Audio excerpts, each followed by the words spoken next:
Cultura do Estado, criado para monitorar a execução de políticas culturais, incentivar a formulação de políticas capazes de alcançar os diferentes territórios culturais e garantir que os recursos públicos cheguem a quem mais precisa. Quem vai nos contar mais sobre o Observatório é a nossa convidada Beatriz Domingues, gestora cultural e consultora especializada em políticas culturais. Olá, Beatriz, seja bem-vinda. Muito obrigada por participar aqui do nosso programa Cidadania. E eu começo, então, pedindo para você contar um pouco como surgiu essa iniciativa do Observatório. Eu agradeço o convite, né? É uma honra estar aqui nesse programa e poder compartilhar um pouco dessa experiência que é o Observatório de Políticas Culturais no Amazonas, né? Nós estamos num momento de retomada das políticas culturais, né? No Brasil, e há um momento de impulsionamento das políticas nos territórios, né? E o Observatório nasce nesse momento para apoiar, né, a gestão pública na maior eficiência da aplicação dessas leis, né? A gente está no momento em que a gente precisa alcançar os territórios, né, que são tão grandes, por exemplo, o Amazonas, que tem um território gigantesco ali, 61 municípios, difícil acesso, né? Então, o Observatório nasce também para monitorar a execução dessas políticas nesses municípios, mas também para apoiar os trabalhadores e trabalhadoras de cultura para entender como acessar esses direitos, né, dessas políticas, como pode ter mais informações, né? Às vezes as informações não chegam de forma eficiente, então o Observatório nasce para tanto apoiar o monitoramento de dados, como também fazer com que esses trabalhadores da cultura possam acessar informações e se capacitar para acessar esses recursos, essas políticas, essas oportunidades para os trabalhadores da cultura. Como você bem falou, né, o Amazonas, né, assim, é muito extenso, né, assim, em espaço mesmo, mas também, né, como a gente sabe, é muito variado, né, assim, ainda mais nessa área de cultura tem, né, assim, povos indígenas, ribeirinhos, né, como é esse desafio aí de representar, levar, né, trazer essa representatividade de culturas tão diversas? Desde início da articulação do Observatório, a gente sempre buscou ter essa representatividade, né? Buscar que a gente possa ter representantes dos diferentes territórios, diferentes culturas, para ter essa diversidade dentro da construção da Carta de Princípios do Observatório. Nós temos uma Carta de Princípios que rege a nossa atuação, né? Enquanto pessoas que estão construindo, colaborando com a construção das políticas públicas, para também evitar para que a gente esteja do lado da sociedade, né? Então, a gente tem essa representação, sim, de pessoas dos territórios, das diferentes manifestações culturais, e a gente se reúne, né, para fazer essas análises desses dados, dessas pesquisas e construir esse acesso à informação para os trabalhadores da cultura. É isso. E como vai ser feito, assim, esse monitoramento? Então, hoje, a maior parte, né, das políticas públicas, hoje a gente consegue acessar através dos portais de transparência, né? Então, a gente tem pessoas ali que já trabalharam, inclusive, como gestores públicos, entendem os mecanismos, as ferramentas, né? A gente também tem advogados dentro do nosso observatório, então a gente construiu não só junto com os artistas, mas também procurou trazer alguns profissionais, né? Gestores públicos, advogados, para compor, né, esse processo de coleta, monitoramento e formulação de indicadores também, né? Então, a ideia é a gente trabalhar em conjunto, né? Técnicos, ativistas culturais, gestores, pessoas que estão à frente de agremiações, líderes de populações indígenas, quilombolas. Então, a gente, na nossa raiz, né, na nossa Gênese, a gente tem essa busca pela diversidade, porque é o que representa o Amazonas. E essa iniciativa surgiu mesmo da própria sociedade civil? Sim, sim. A gente as próprias políticas culturais, elas exigem que haja uma participação popular ativa, né? Mas nesses momentos de participação, a gente sentia falta de uma metodologia de participação. Né? A gente ia lá, opinava, indicava, mas e aí, cadê os resultados dessas reuniões públicas?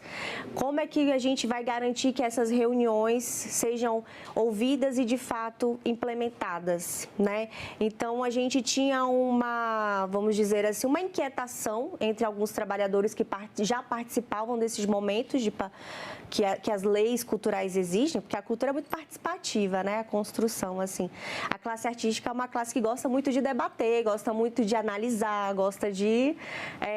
enfim, é uma classe intelectual também que gosta de desenvolver, né, o debate. Então, a gente tinha uma inquietação e, a partir disso, a gente sinalizou a intenção de criar esse observatório, justamente para juntar um grupo para conseguir monitorar de fora do Estado e dos conselhos também, né?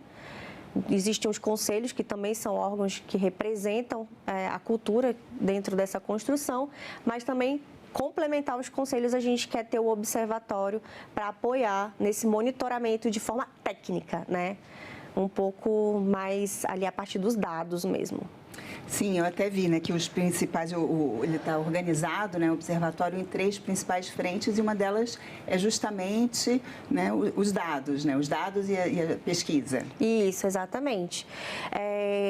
A gente já tem muitos dados, né? O próprio Ministério, dentro das suas instruções normativas de aplicação da lei, ele traz ali para que na execução a gente colete muitos dados, né, nos formulários de inscrição das políticas. Só que a gente precisa pegar esses dados e entender, né, para onde esse recurso está indo, quem são essas pessoas, a gente está conseguindo alcançar a dimensão da cultura, ou ele está centralizado. Então, a gente precisa fazer com que esse recurso seja aplicado de forma mais eficiente. Essa é a nossa preocupação, né? Eficiente no sentido de representar ali a dimensão da cultura que é o Amazonas, né? A gente tem cotas dentro dessas políticas, né? O Amazonas, ele é pioneiro ali em várias frentes. Por exemplo, a gente se destaca que a gente tem cotas bem representativas para populações indígenas, né? A gente tem cotas para negros, dentro das políticas, principalmente da Aldir Blanc, que é o que está em maior movimentação hoje no país, né? A gente tem a Política Nacional Aldir Blanc, que está em processo de execução, e outras políticas culturais, mas dentro dessa a gente também está trabalhando essa representação das populações indígenas, negros, pessoas portadoras de deficiência. Então, isso está sendo aplicado? A pergunta do observatório. Está sendo cumprido? Qual é a quantidade de inscrições dessas populações? A gente está conseguindo alcançá-las? Né? A gente precisa investir em formação para garantir mais participação? Então, esses são alguns questionamentos que a gente quer fazer a partir da análise de dados. Certo. E outra frente, né, também é a difusão e a própria formação. Sim, sim. Como é que vocês vão investir na formação? Exatamente. Então, a partir dos dados, a gente pode observar, por exemplo, que a gente não tem uma participação tão efetiva das populações indígenas. A gente analisou o mapa aqui, viu que a gente precisa qualificar um pouco mais essa participação para que a gente tenha essa representação de forma qualificada. Então, desenvolver uma formação voltada para essa comunidade, para que a gente possa garantir que o acesso dela seja de forma qualificada. Né? Garantir que isso chegue nas comunidades, que haja uma formação, né? Colocar isso para o próprio poder público, falar, olha, poder público, para a gente garantir melhor essa política, a gente vai precisar, talvez, investir numa formação. Né? Como é que vocês podem trazer uma solução para isso? E a gente fazer uma cobrança técnica em cima disso.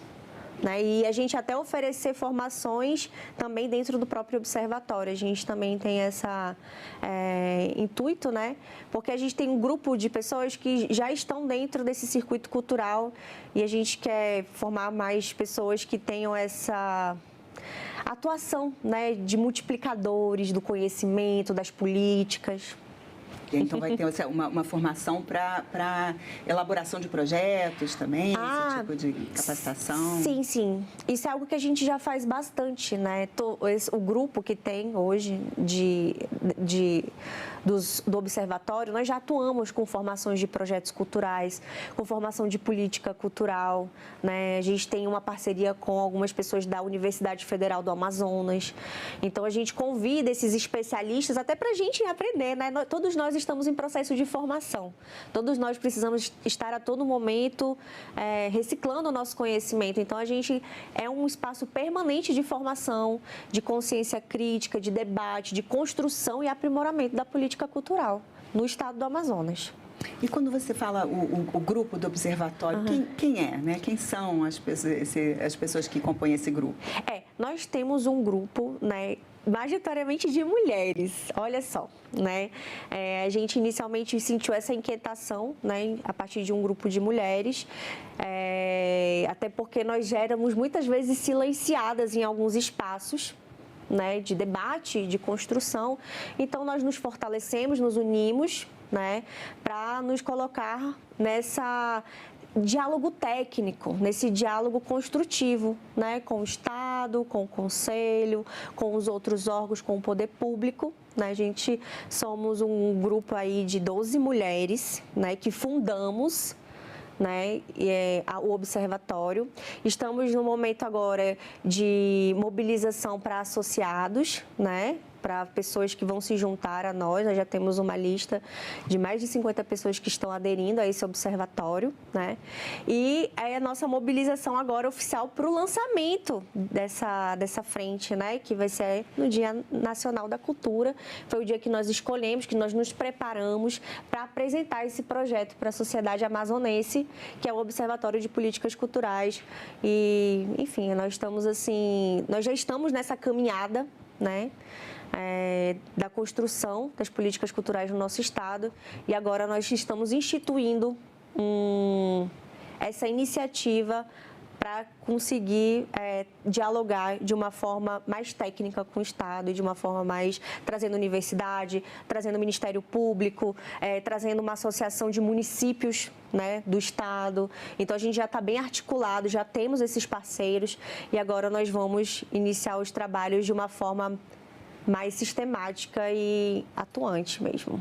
Então, só para completar aqui, a gente estava falando, né, nas 3 frentes, né? Então a terceira é justamente a fiscalização aí para ficar de olho nas irregularidades, é isso? Isso. A gente observava também dentro das execuções que haviam muitas denúncias soltas, né? Às vezes acontecia uma denúncia de uma irregularidade aqui e ali, e aí a gente não tinha uma sistematização. Quantas denúncias são? Aonde estão essas denúncias? Elas estão sendo tratadas? O que está acontecendo? A gente precisa perguntar do Estado, o que aconteceu com este caso? Né? Então, o que acontecia é que dentro dessas irregularidades, muitas pessoas iam direto no Ministério Público. E aí uma denúncia sozinha não tem muita força. Né? Então, a ideia seria a gente também averiguar quais são essas denúncias, que níveis de gravidade elas têm, a gente levar para uma assessoria jurídica para nos auxiliar nessa análise dos fatos, né, e das provas e conseguir cobrar, né, posicionamentos da gestão pública em relação à execução. O que aconteceu? Queremos uma resposta. Né? Então, a ideia é justamente a gente formar um coletivo, um grupo de pessoas para que a gente possa atuar dialogando com o Estado dentro desse mecanismo, né? Porque um sozinho ali tentando verificar a execução da política pública, às vezes não consegue. Então, acho que a ideia é a gente, enfim, formar isso. E é uma iniciativa, assim, já existem alguns observatórios de cultura, mas a nível estadual, assim, eu acredito que nesse formato, eu acredito que é um dos primeiros do país, pelo que nós já pesquisamos e temos estudado. Então, nós estamos muito empenhadas em estar à altura da responsabilidade que é, né, fazer esse observatório de políticas culturais. E quem sabe pode até vir a ser um exemplo, né, para os outros estados também se organizarem dessa mesma forma. Com certeza, porque, como eu havia comentado, nós estamos num momento de retomada das políticas culturais, né? Então, nós, sociedade civil, precisamos nos organizar para auxiliar, né? A gente não quer fazer oposição ao governo ou uma cobrança, né? Nós somos trabalhadores da cultura, nós estamos inserindo dentro de uma economia muito potente, que é a economia da cultura, a economia criativa no país, que movimenta 3% do PIB do Brasil. E nós queremos ser vistos como um eixo de desenvolvimento econômico, de show, de eventos, de teatro, de música. Nós produzimos muito, todos nós, a todo momento, estamos procurando acessar a cultura, acessar a arte. E por que nós ainda não somos tratados com esse respeito, sendo convidados a sentar à mesa para conseguir dialogar sobre... enfim, ao aprimoramento na execução, porque a gente avançou muito em termos de legislação, né? A gente tem uma boa legislação cultural. Agora, lógico que tem muita coisa a avançar, sempre tem, né? Mas a execução também precisa funcionar. E aí, caso a execução não seja boa, a gente sugere uma correção na legislação. Então, a gente quer fazer um pouco dessa troca coletiva no aprimoramento das políticas. E como vai ser financiado o Observatório de Políticas Culturais? Atualmente, ele é financiado pelo grupo que participa mesmo, né? A gente tem esse princípio, né, de não ter nenhum envolvimento político, né, de não... Quem quiser trabalhar na política, vai para a política. O Observatório quer se resguardar dentro de um sentido de ser esse organismo mais autônomo, sabe? Porque acaba que, às vezes, a gente tem alguns órgãos como conselhos, por exemplo, que devem ser órgãos de monitoramento e acompanhamento, mas que acabam virando também ambientes um pouco políticos, né? Na verdade, a política está em todo lugar, né? Mas no sentido de a gente ter uma autonomia também econômica, financeira, de ser financiado pelo grupo, pelos participantes, pelos associados, né? E também através dos próprios editais, né? Da própria política. A própria política pode financiar o observatório, né? Então, a gente já conseguiu captar um recurso através de uma dessas políticas, já a Política Nacional de Blanc, para fazer um lançamento de uma publicação, de um estudo, né? A gente vai fazer, ano que vem nós vamos lançar um estudo sobre a aplicação da Lei Paulo Gustavo em 8 municípios do Amazonas. Nós já temos esses dados, nós já tratamos esses dados e a gente vai agora pegar esses indicadores e fazer artigos. Nós vamos convidar um indígena para desenvolver um artigo a partir dos dados, uma pessoa quilombola, uma advogada. Então, a gente quer trazer várias visões sobre esses indicadores. O que isso representa para a gente? Né? Então, a gente já tem uma publicação prevista para o ano que vem, para março do ano que vem, em relação a esse primeiro estudo, que é a aplicação da Lei Paulo Gustavo em 8 municípios do Amazonas. Olha, que interessante, né? O lançamento, então, faz parte de uma celebração do Dia Nacional da Cultura.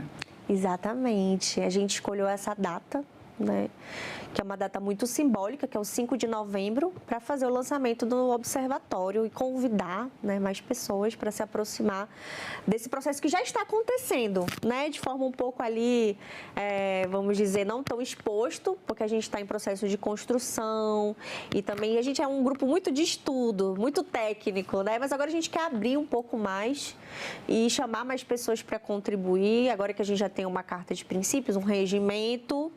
Então, a gente quer abrir um pouco mais para trazer mais pessoas para esse debate, né? E são espaços que a gente sente que precisa, né? Espaços de diálogo, de conversa, de respeito, de construção, né? Então, a gente escolheu o 5 de novembro para ser um dia do lançamento, um dia simbólico, né? Que vai marcar também a nossa política cultural lá no Amazonas, nosso calendário, né, cultural. Beatriz, quando você falou, né, que as leis existem, né, e são boas, mas podem ser aprimoradas, né, muitas vezes as leis acabam... quem mais se beneficia, muitas vezes, é Rio, São Paulo, né, os grandes centros. Como fazer para levar esses benefícios, né, até o Amazonas? Sim, temos algumas políticas acontecendo, né, sendo executadas nos territórios. A Política Nacional de Blanc, ela já vem num sentido de uma distribuição mais equilibrada. Então, ela está chegando nos territórios de uma forma mais equilibrada mesmo, dentro da divisão dos valores. Mas a gente tem, assim, vamos dizer, um atraso histórico, porque muitos dos municípios que hoje recebem os recursos nunca receberam recursos para fazer editais de fomento. Então, a gente precisa também auxiliar esses gestores públicos na ponta para poderem conseguir fazer executar. Não adianta só o governo federal mandar o dinheiro para o município, e o município muitas das vezes está acostumado só com aquela política de evento cultural, só sabe fazer agenda, não sabe executar política. Né? Então, a gente também está tentando fazer uma formação com esses gestores públicos, um diálogo técnico, né? O próprio Ministério faz um trabalho assim, né? Mas a gente que está no território, no dia a dia, a gente tem outras observações, né? Então, até porque o Amazonas é extenso, né? São comunidades, às vezes, para você chegar de sair de Manaus para uma cidade, são 8 dias de barco. Então, é muito longe, a informação chega muito devagar. Né? Então, a gente precisa auxiliar para que esse recurso seja enviado, mas que esse recurso também seja executado. E a gente precisa desses dados. Então, o observatório também, porque às vezes os territórios também ficam muito fragmentados por uma questão política. O prefeito não é meu amigo, então não vou ajudar ele. E o governador não sei o quê. Aí fica essa coisa de a gente não ter essa união dentro dos processos. Né? Então, o observatório seria da gente olhar um pouco mais fora, de forma mais técnica, sem essa lupa partidária política, vamos dizer assim, e conseguir auxiliar que a execução, olha, MINC, a gente precisa olhar mais para esse território aqui. MINC, Ministério da Cultura, a gente talvez precisa fazer uma ação assim para a gente poder, porque isso aqui não tá chegando. Né? Então, nosso papel é auxiliar, nosso papel é fornecer dados que possam subsidiar o aprimoramento das políticas. Você disse que as leis existentes são boas, mas que, claro, tudo pode ser aprimorado.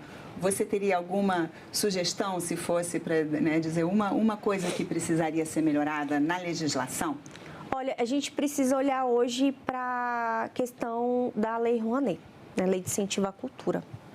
Hoje, um bairro de São Paulo capta mais recurso do que o Norte e o Nordeste. Né? Então, um bairro de São Paulo capta mais recurso para projetos culturais do que 2 regiões juntas. Então, isso aí é uma denúncia de, olha só o dado para subsidiar a correção na política, né?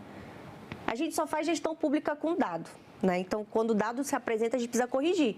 Olha, tem uma coisa errada. O Ministério da Cultura tem feito algumas ações em relação a isso, editais específicos da Rouanet, fez Rouanet Norte, fez Rouanet Nordeste, fez Rouanet Juventude, para tentar tirar um pouco essa centralização da Lei de Incentivo à Cultura, que é a Lei Rouanet, de algumas empresas ali que já estão há muito tempo centralizadas em São Paulo, né? Então, a gente precisa olhar para essa legislação também para fazer uma correção de distribuição, porque ela também tem um valor muito, vamos dizer assim, importante, né, dentro do investimento cultural, e hoje ela está muito centralizada. Assim, o Amazonas capta 2% do recurso nacional. Então, a gente precisa olhar para isso com dados e falar, gente, o Ministério da Cultura, a gente precisa de uma resolução aqui. O que você vai fazer? A política está centralizada. A gente precisa que o Amazonas tenha maior participação nisso aqui. Então, é o momento exatamente de fazer aí esse levantamento desses dados, né, para conseguir equilibrar mais essa distribuição. Exatamente. Dentro dessa legislação, sim, a gente precisa e ter uma frente, né? Que é uma frente permanente também, porque às vezes a gente tem alguns cargos políticos que entram, fazem um enfrentamento, mas depois se desmancham porque a gente está dentro de um processo político partidário que entra e sai. Né? Então, o observatório, ele busca, né, a nossa intenção que seja algo que consiga desenvolver e acompanhar de forma mais perene isso. Né? Para que não seja algo que se desmanche, se faça conforme a vontade política. mas que a sociedade civil possa, de fato, ali, de forma mais técnica, mais organizada, com termos de colaboração com instituições, com respaldo de algumas instituições. A gente está dialogando com o Tribunal de Contas, com a Universidade Federal do Amazonas, a Universidade Estadual. Então, a gente quer juntar mesmo todas essas frentes e poder fazer uma apresentação mais técnica de tudo isso, né? Perfeito, então. Beatriz, parabéns aí pelo observatório e boa sorte nessa empreitada. Que isso, eu que agradeço, né? O Amazonas, ele é um a gente tem se destacado muito, né, nessa frente de mobilização em relação às políticas culturais no país. A gente bateu alguns recordes de adesão em relação às políticas, a Política Nacional de Blanc, a Paulo Gustavo, na execução também. Eu acho que isso é fruto desse, como se diz, dessas conquistas, né? O observatório já é um passo além dessas conquistas que o território já teve, né? Então, nós somos um território muito rico, muito diverso e nós queremos contribuir com a política não só do nosso estado, mas de todo o Brasil. Eu que agradeço o convite. Muito obrigada. Obrigada também. E eu agradeço também a você que nos assiste. Esse programa Cidadania já está disponível no nosso site, senado.leg.br/TV e também no canal da TV Senado no YouTube. Mais uma vez, obrigada pela atenção e até o próximo Cidadania.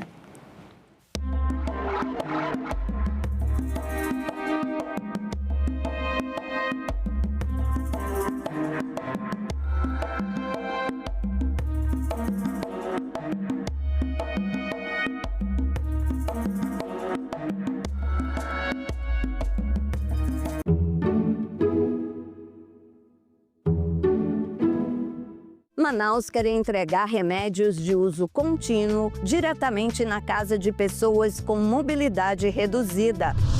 Senado aprova política de incentivo à atividade física para idosos. Distrito Federal quer garantir internet gratuita nas ruas da capital. Tudo isso no Parlamento Brasil. Parlamento Brasil, toda sexta, 8 horas da noite, aqui na TV Senado. Mais de 40 mil mortos tiveram seu cadastro como tentativa de inclusão e desconto associativo. Em 2023, o senhor era presidente da CBPA? Como eu não tenho conhecimento dessa informação, me permaneço calado.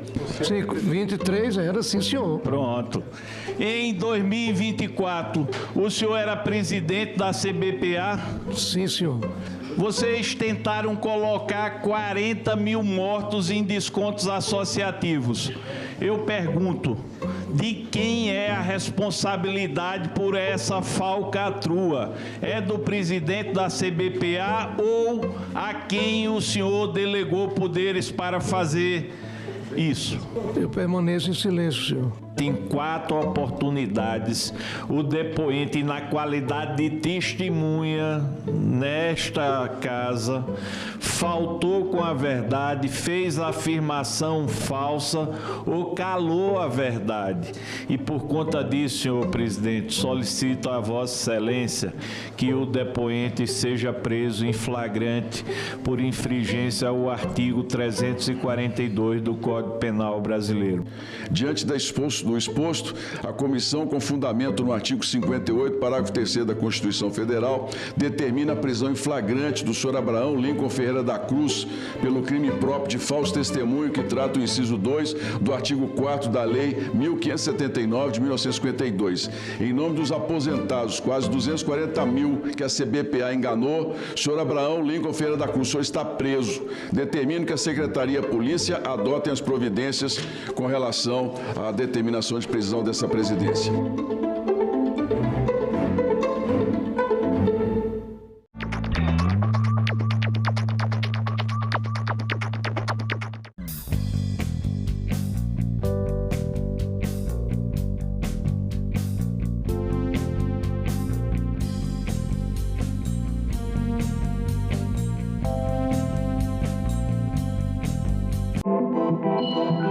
O site do Senado agora mostra projetos de lei em linguagem simplificada.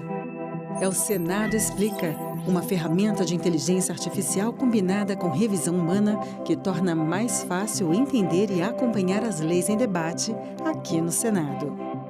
Na página de tramitação das matérias e no portal E-Cidadania, Senado Explica.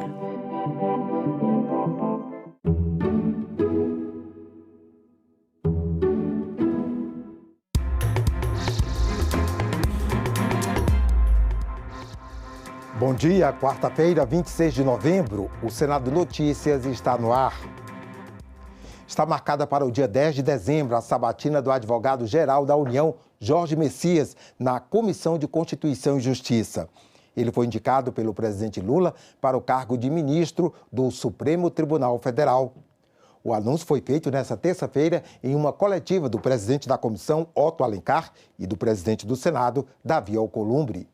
Nós estabelecemos um calendário, eu e o presidente Otto Alencar, para que nós pudéssemos fazer, dentro desse rito natural, a sabatina e a deliberação da autoridade na CCJ, primeiramente, naturalmente, é o que manda a Constituição brasileira, e em seguida no plenário do Senado Federal. A leitura da mensagem será feita no dia 3 agora de dezembro, uma quarta-feira, pela manhã às 9 horas, e como de rito processual e obedecendo o regimento interno do Senado Federal, vai se dar vistas coletivas no dia 3 e no dia 10 será feita a sabatina dentro da Comissão de Constituição e Justiça e posteriormente, como tem acontecido, será conduzido ao plenário do Senado Federal.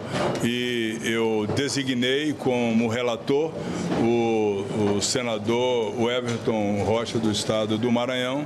Eu tinha designado antes para o Gonê, o Omar Aziz, é do meu partido, não podia colocar outro do meu partido, então colocamos o Everton Rocha, que vai ser o relator.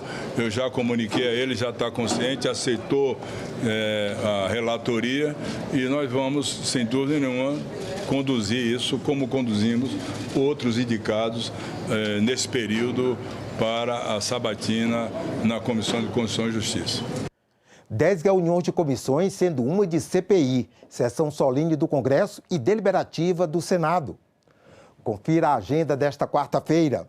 Daqui a pouco, às 9 horas, a Comissão de Constituição e Justiça tem reunião marcada. O primeiro item da pauta é o projeto que dificulta a progressão de regime de cumprimento da pena nos casos em que o preso tenha sido condenado por crime praticado com emprego de violência contra crianças. Também às 9, reunião prevista na Comissão de Assuntos Sociais. Um dos projetos em exame trata da concessão do benefício de prestação continuada, BPC, a crianças com síndrome congênita do Zika vírus. O projeto retira a restrição de tempo que existe na lei de 2020, estendendo o direito a todas as crianças atingidas pela doença. No mesmo horário, a CPI do crime organizado deve se reunir para apreciar dezenas de requerimentos e também ouvir o jornalista investigativo e pesquisador Bruno Paes Manso e o diretor-presidente do Fórum Brasileiro de Segurança Pública, Renato Sérgio de Lima. Às 9h30, a Comissão de Assuntos Econômicos tem reunião marcada. Um dos projetos em exame é o que regula a Política Nacional de Minerais Críticos e Estratégicos. Às 10 horas, a Comissão de Ciência e Tecnologia tem reunião prevista. Na pauta, projetos de concessão ou renovação do funcionamento de emissoras de rádio comunitárias para os estados de Minas Gerais, São Paulo, Rio Grande do Sul, Acre, Rondônia, Goiás e Mato Grosso do Sul. No mesmo horário, a Comissão de Relações Exteriores deve se reunir para sabatinar embaixadores indicados para representar o Brasil na Namíbia, no Congo e República Centro-Africana, Iraque e Nepal. Também às 10 horas, o Congresso deve se reunir em sessão solene para celebrar os 80 anos da Confederação Nacional do Comércio de Bens, Serviços e Turismo. Às 11 horas, a subcomissão temporária para acompanhar os embargos de terras por parte do IBAMA deve se reunir para examinar o relatório final dos trabalhos. Também às 11, a Comissão de Direitos Humanos tem reunião marcada. Um dos projetos em exame cria o Estatuto dos Direitos do Paciente. E logo mais às 2 da tarde, a Comissão de Educação tem reunião prevista.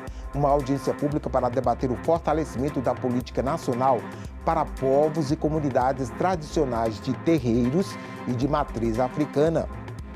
Também às 2, a Comissão de Agricultura deve se reunir em audiência pública para debater as propostas de fortalecimento das políticas públicas para o setor agropecuário brasileiro. Também às 14 horas, o plenário do Senado tem sessão deliberativa prevista. Na ordem do dia, entre outros, está o exame do Acordo sobre Comércio Eletrônico do Mercosul, firmado em Montevidéu em abril de 2021. A regulamentação da aposentadoria especial para os agentes comunitários de saúde foi aprovada nesta terça-feira pelo plenário do Senado.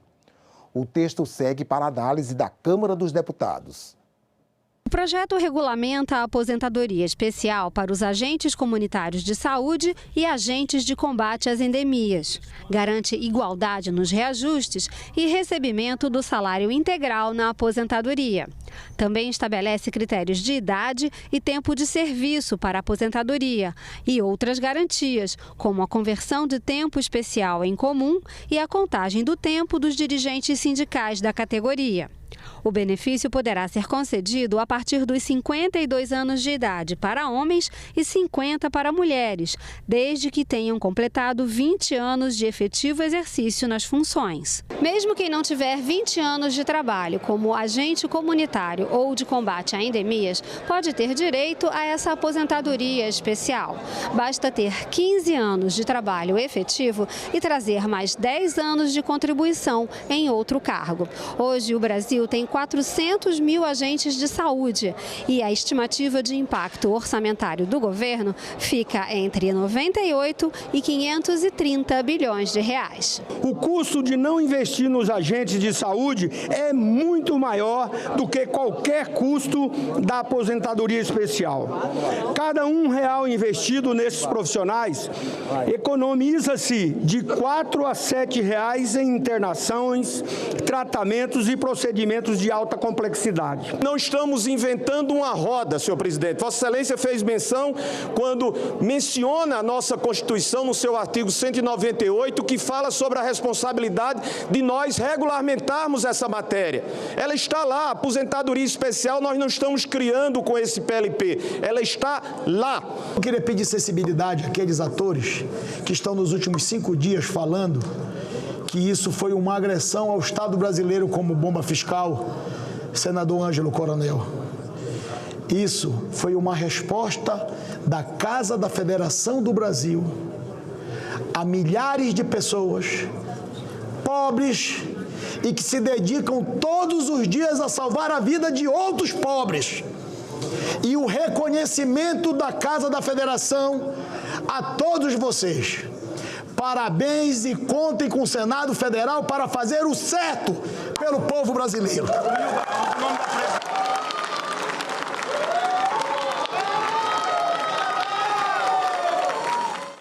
Os senadores ainda aprovaram um projeto que regulamenta a profissão de marinheiro de esporte e recreio. Atualmente, profissionais que trabalham em lanchas particulares, por exemplo, são registrados como empregados domésticos. De acordo com a proposta, para exercer a profissão, o marinheiro deverá trabalhar em embarcações nas águas abrangidas pela habilitação para a qual foi certificado. O Senado deve fazer uma sessão especial para comemorar o Dia do Evangélico, que é celebrado em 30 de novembro. O requerimento foi apresentado pelo presidente do Senado, Davi Alcolumbre. Quero dizer, de forma muito especial e também pessoal, o respeito que tenho profundo e admiração pelos evangélicos do Amapá e de todo o Brasil. Vejo em cada comunidade evangélica um trabalho de fé que transforma vidas, fortalece famílias e contribui decisivamente para o desenvolvimento espiritual, social e cultural do nosso país. É impossível compreender a força do Brasil sem reconhecer a força dos seus evangélicos. Será um momento de celebração, reconhecimento e valorização da contribuição inestimável que os evangélicos oferecem ao nosso país. Ao aprovarmos este requerimento, reafirmamos que o Senado Federal honra verdadeiramente todas as expressões religiosas que compõem a nação brasileira. O Brasil pode se tornar um narco-estado se nada for feito. A afirmação foi feita pelo promotor de São Paulo, Lincoln Gaquia, em depoimento à CPI do crime organizado. Ele também disse que a polarização política dificulta a integração das forças de segurança e investigação. O promotor de justiça de São Paulo repetiu um alerta que ele fez sobre o avanço do crime organizado no país. Eu tenho dito que o Brasil caminha a passos largos para se tornar um narco-estado, se nada for feito. Se nada for feito. Por quê? Quando é que nós temos um narco-estado? Quando essas organizações criminosas, como o PCC, como o Comando Vermelho, por exemplo, elas se infiltram, elas começam a participar da economia formal, elas começam a participar da vida política, com infiltração na política, por exemplo, com influência na política, com influência na vida do cidadão, com a dominação de território, de tal modo que chega uma hora, senador, que o Estado não consegue mais sobreviver sem a presença dessas organizações na economia. Isso aconteceu na Colômbia. A polarização política, segundo o promotor, ameaça o combate ao crime organizado. A mera alteração legislativa, ela vai fornecer ferramentas, mas não nos dirá como vamos fazer. Quem vai fazer? E me parece que a polarização política que tomou conta desse país, infelizmente, ela acaba prejudicando ainda mais essa integração. Eu ouso dizer que dificilmente teríamos a Operação Carbono Oculto hoje.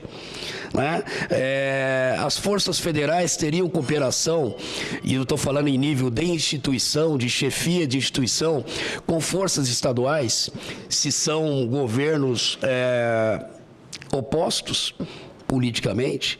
Então é algo que me preocupa bastante. De pouca valia será a contribuição que os senhores iriam dar com relação à reforma da lei de organizações criminosas, porque vocês vão apresentar as ferramentas, mas não vão entregar para o país como é que nós vamos aplicá-la de fato.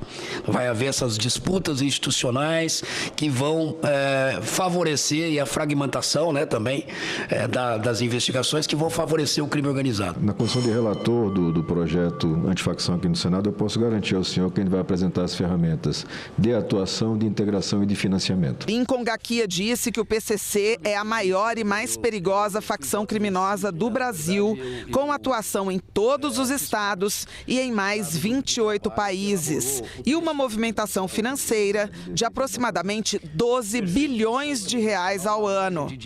Para o promotor, organizações como essa só crescem tanto porque falta coordenação e não legislação. Por isso, ele defende a criação de uma agência antimáfia. A medida estava na versão inicial do PL antifacção, mas o governo a retirou do texto a pedido da Polícia Federal. A nossa sugestão foi a criação da Autoridade Nacional Antimáfia ou Anti-Organização Criminosa Violenta, como queiram. Por quê? Porque seria, no nosso modo de ver e de alguns outros especialistas, a maneira de superar essas diferenças institucionais e essas disputas entre polícias e Ministério Público, porque a Polícia Federal, com todo o respeito, é uma das melhores polícias do mundo, a polícia melhor remunerada no Brasil, melhor qualificada no Brasil, embora tenha uma deficiência, como eu disse, muito grande nos seus quadros, mas a Polícia Federal, ela não poderia, na minha opinião, coordenar essas forças-tarefas, porque haveria um embate com os estados. E eu concordo com a ideia de talvez nós evoluirmos para uma agência nacional antimáfia, anticrime organizado, para coordenar esses esforços. Porque, de fato, existe uma questão de disputa institucional, às vezes até mesmo de vaidade pessoal, que impede uma integração melhor entre as forças. Outra informação que o promotor de justiça de São Paulo, que investiga o crime organizado, trouxe à CPI foi a utilização das bets para a lavagem do dinheiro do crime. Isso se daria, segundo ele, por meio de contratos com influenciadores digitais famosos. Usam, né, alguns influenciadores digitais que conseguem fazer fortuna em poucos anos, né, e tem contrato com essas bets, mas que estão intimamente ligadas à lavagem de dinheiro do crime organizado. Isso logo, logo vai vir à tona. O diretor de inteligência da Polícia Federal, Leandro Almada, também foi ouvido pela CPI do crime organizado.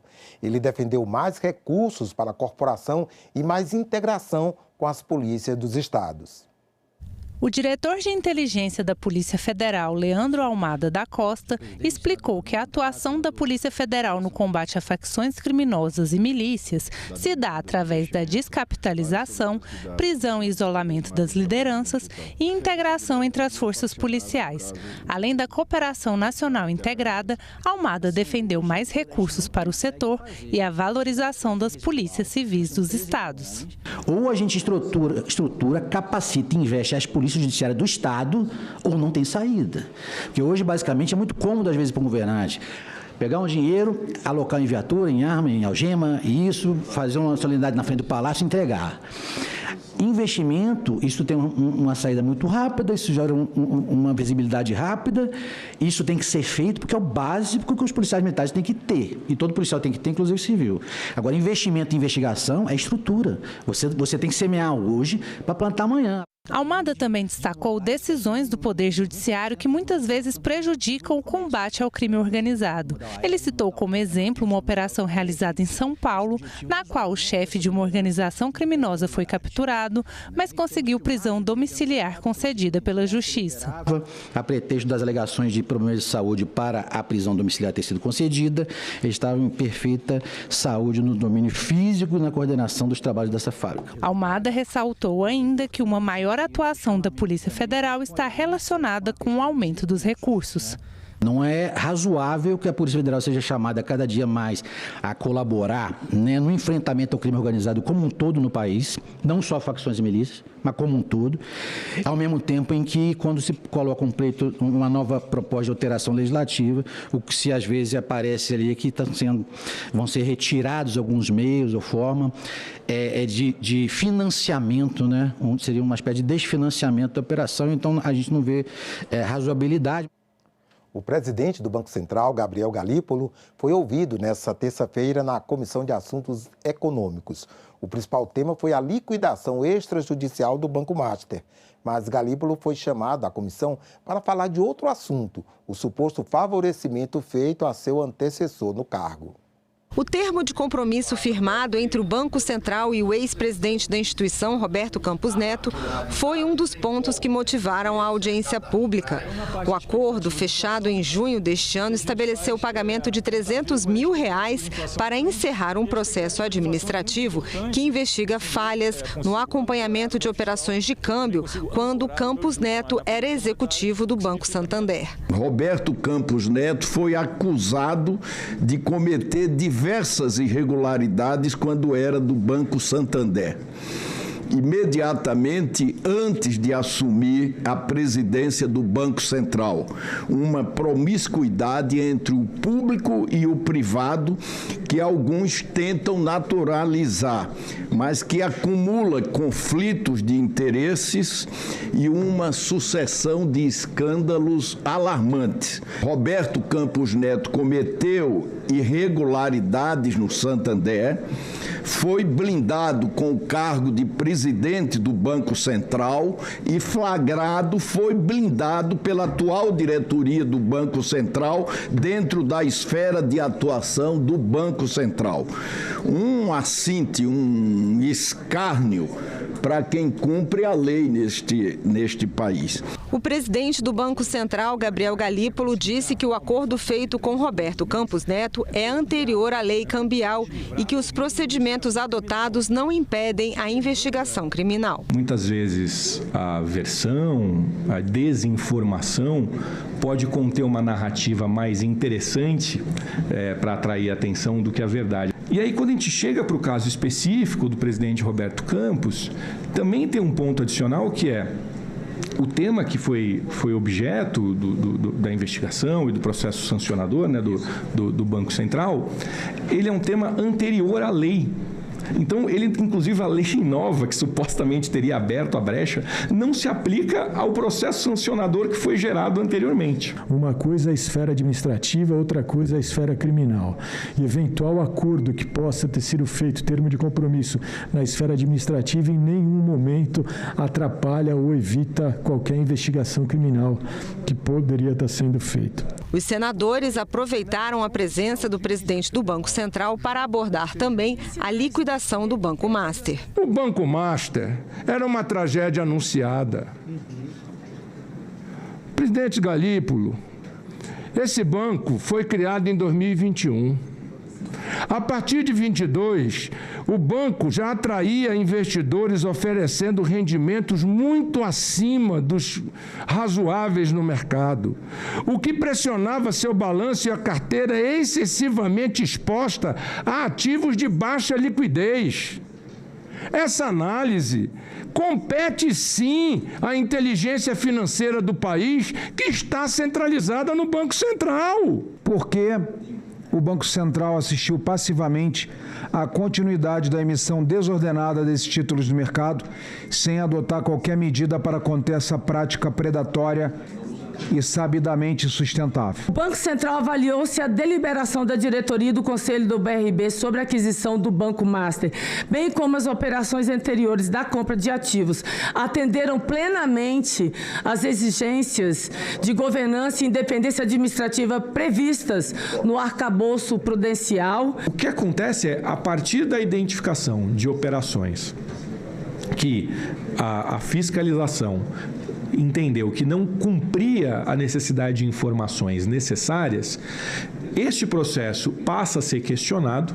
Ao ser questionado, vai gerando um desfazimento dessas operações, e apesar do desfazimento, aquele tema que o presidente colocou muito bem no início aqui, eu tentei colocar, isso de maneira nenhuma faz com que o Banco Central não tenha que informar ao Ministério Público. E a partir daí, várias das questões foram colocadas, inclusive pelo senador Jorge, assim, ou pela senadora Leila, sobre motivações, o que há. Eles escapam da esfera de uma investigação de liquidez e de se o ativo é bom e passam para essa outra esfera: Ministério Público, Polícia Federal e Justiça. A Comissão de Desenvolvimento Regional fez nesta terça-feira uma audiência pública para debater o desenvolvimento regional no Vale da Celulose, localizado em Mato Grosso do Sul. A alta nos preços dos aluguéis é uma das preocupações com o crescimento das cidades da região. Na audiência pública, foram debatidos problemas sociais causados pelo crescimento populacional no Vale da Celulose, no Mato Grosso do Sul. Prefeito de Inocência, Antônio Ângelo, alerta sobre a pressão habitacional nos municípios da região. O que é que nós precisamos muito, além de educação, saúde, assistência social, infraestrutura, segurança, é habitação. A nossa população crioula, vamos dizer assim, está mudando para as cidades vizinhas, porque não tem como pagar aluguel. O aluguel que lá era, antes do início da implantação da fábrica, era em torno de R$800 mil, R$1.500, R$2.000. Hoje é 3, 4, 5, 10, 20 mil o aluguel de uma casa. Então as pessoas que moram em Inocência, que moravam em Inocência, estão se encontrando muita dificuldade. Representante das empresas que produzem celulose, José Carlos da Fonseca, disse que a atividade é relevante para o Brasil no comércio internacional. Na crise, no problema todo que houve em função das tarifas americanas, por que a celulose brasileira foi de início, logo nas primeiras rodadas depois da imposição das tarifas, foi excluída? Primeiro ficou só a 10% de tarifa, depois zerou, voltou ao padrão que estava antes do governo Trump. Porque aquele tipo de celulose, a partir de eucalipto, que o Brasil desenvolveu com suas empresas, com muito investimento em inovação, em tecnologia, em parceria com os grandes clientes mundo afora, gera um produto que nós chamamos de tissue, de papéis de uso higiênico, que os Estados Unidos, suas principais marcas de papéis de lenço de papel toalha de papel, simplesmente não teriam como seguir adiante se houvesse uma desorganização total e abrupta daquele suprimento. Edgar Caetano, do Ministério da Integração, salientou que a expansão do plantio de eucaliptos, sem os devidos cuidados, pode causar impactos ambientais. Outra coisa que nos preocupa é, dado essa expansão, por óbvio, né, a matéria-prima principal são os eucaliptos, a expansão dessas plantações, se a gente não fizer um manejo sustentável, uma integração produtiva, nós podemos ter uma questão de problemas com a biodiversidade e com a fauna. Nós poderemos perder espaços para produção e para conservação de biomas importantes no Mato Grosso do Sul. A diretora do Departamento de Estruturação do Desenvolvimento Urbano do Ministério das Cidades, Cristiana Escorza, afirmou que é fundamental para as cidades ter um plano diretor de ordenamento territorial. Como base fundamental que a gente considera ali na Secretaria de Desenvolvimento Urbano é o plano diretor, né? É o planejamento. Então, assim, esse crescimento super rápido, né, que está acontecendo nessas cidades, trazendo um desenvolvimento, traz coisas muito positivas, né, um desenvolvimento econômico local, mas a gente entende todos esses desafios que são enfrentados e, com isso, a gente tem essa possibilidade de apoiar os municípios a elaborar ou refazer o plano diretor. O senador Nelsinho Trade, do PSD do Mato Grosso do Sul, compreende a dinâmica de crescimento da região como uma oportunidade e também como um desafio. É um problema, apesar de ser um problema bom, porque gera desenvolvimento, gera divisa para o município, para o estado, aumenta a receita, mas precisa ter organização e planejamento para poder essas transformações não gerar um impacto tão grave na cidade. Para vocês terem uma ideia, situações como essa refletem até na saúde. Existe disseminação de doenças que estavam desaparecidas, como sífilis, doença sexualmente transmissível, viroses, tudo em função da superpopulação que acaba indo para uma cidade pequena como essa. A Comissão de Direitos Humanos debateu a distribuição de método contraceptivo na rede pública de saúde para crianças e adolescentes de 10 a 19 anos. O debate na Comissão de Direitos Humanos foi solicitado pelo senador Eduardo Girão. O objetivo do parlamentar era discutir a iniciativa da Prefeitura Municipal de Fortaleza de disponibilizar implantes subdérmicos de etonogestrel como método contraceptivo para crianças e adolescentes entre 10 e 19 anos na rede pública de saúde. Girão comentou o assunto. Não se trata apenas de uma divergência administrativa ou sanitária. Trata-se de expor crianças, ainda em fase de desenvolvimento físico, emocional e psicossocial, a intervenções hormonais de longa duração, cujos impactos potenciais precisam ser cuidadosamente avaliados. E o mais grave ainda, essas medidas, com medidas dessa natureza, podem ser interpretadas como um incentivo indireto à atividade sexual precoce.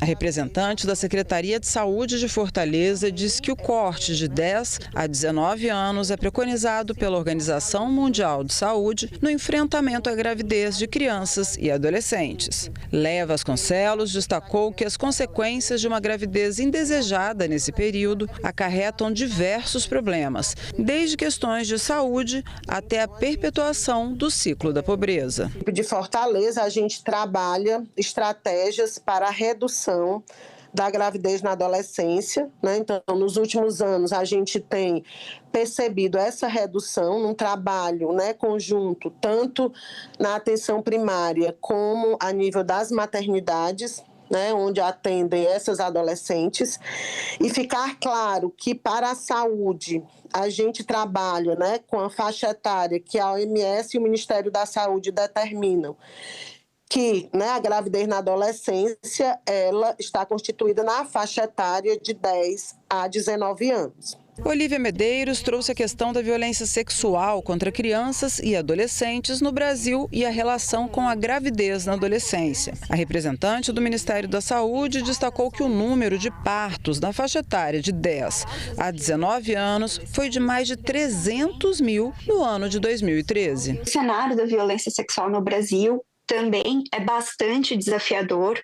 Então, a gente, quando acessa o boletim epidemiológico e as notificações de violência sexual contra adolescentes e crianças no período de 2015 a 2021, observa quase 203 mil casos de violência sexual, foram exatamente 202.948 mil casos notificados de violência para crianças e adolescentes, quase 93% dessas notificações contra meninas, e na faixa etária, né, dentro dessa faixa etária de 10 a 19 anos, 68% na faixa etária de 10 a 14 anos, né?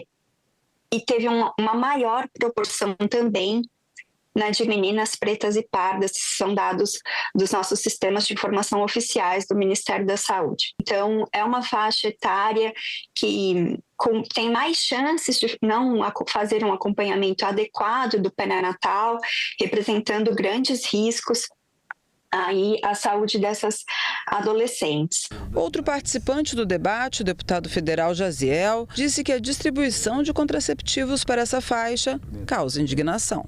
A intenção é proteger mesmo as crianças ou abrir uma porta para estupro, para a prostituição, né? É uma plataforma, é uma ponte que vai cair, desembocar na destruição, né, da sociedade, de valores, que é isso que esse povo aí quer. A Subcomissão sobre Violência Doméstica no Exterior aprovou nesta terça o relatório apresentado pela senadora Mara Gabrilli. O texto traz sugestões de aprimoramento na atual legislação em apoio às mães brasileiras que sofrem violência no exterior. O tema também foi debatido em audiência pública. A Convenção de Haia de 1980 é um tratado internacional que ajuda crianças mantidas indevidamente em outro país por algum responsável a voltarem ao seu país de origem. Em audiência pública, a subcomissão temporária debateu a atualização dos registros internacionais do Mapa Nacional da Violência de Gênero, a partir do histórico de mães brasileiras que voltaram ao Brasil com os filhos para fugir da violência doméstica no exterior e foram acusadas de sequestro internacional. Márcia Loureiro, do Ministério das Relações Exteriores, destaca a importância de mapear os dados da violência contra essas mulheres no exterior. Esse esforço de mapear a violência contra a mulher brasileira no exterior é visto por nós como o primeiro passo para uma política institucionalizada, uma política contínua, transparente, de disponibilização de dados internacionais. A diretora executiva da Gênero e Número, Vitória Regi, explicou que o aumento de dados não necessariamente significa o aumento da violência. Como o aumento da notificação não significa necessariamente o aumento da violência, né? Muitas vezes significa melhoria no acesso, na ampliação da capacidade consular e no fortalecimento do serviço. Após vários debates e audiências, a subcomissão aprovou o relatório final que reforça a necessidade de aprimorar o poder público para que o Brasil cumpra suas obrigações sem comprometer os direitos humanos das crianças. Nosso relatório aponta para a necessidade urgente de aplicar uma lente de gênero nos processos da Convenção da Haia, garantindo que o Estado brasileiro não atue como cúmplice na revitimização de mulheres e crianças vítimas de violência. Tarifa mais barata e justa no caso da energia gerada pela usina de Itaipu. É o que pretende o projeto aprovado nesta terça na Comissão de Infraestrutura. Pelo texto aprovado, busca-se assegurar que os efeitos econômicos da quitação da dívida de construção da usina hidrelétrica de Itaipu entre 1975 e 82 sejam repassados às tarifas pagas pelos consumidores brasileiros, de modo integral. Segundo o autor, a medida visa conferir maior transparência e racionalidade à política tarifária da energia elétrica. Esse projeto é uma maneira prática de acabar com uma farra. Uma farra. Itaipu pagou todas as suas dívidas de investimento em 2023. E a tarifa não teve uma redução proporcional a esse alívio. E a direção de Itaipu está exacerbando com gastos não operacionais que foram aqui apresentados descaradamente como despesas operacionais. A obra musical do violonista Sebastião Tapajós passa a ser reconhecida como manifestação da cultura nacional. É o que estabelece o projeto de origem na Câmara dos Deputados, aprovado nesta terça-feira na Comissão de Educação e Cultura. O texto segue para a sanção do presidente Lula. Nascido no Pará em 1942, Sebastião Tapajós é considerado um dos maiores violonistas brasileiros. Gravou dezenas de discos de música erudita e popular ao longo da carreira que durou décadas, até sua morte por infarto em 2021.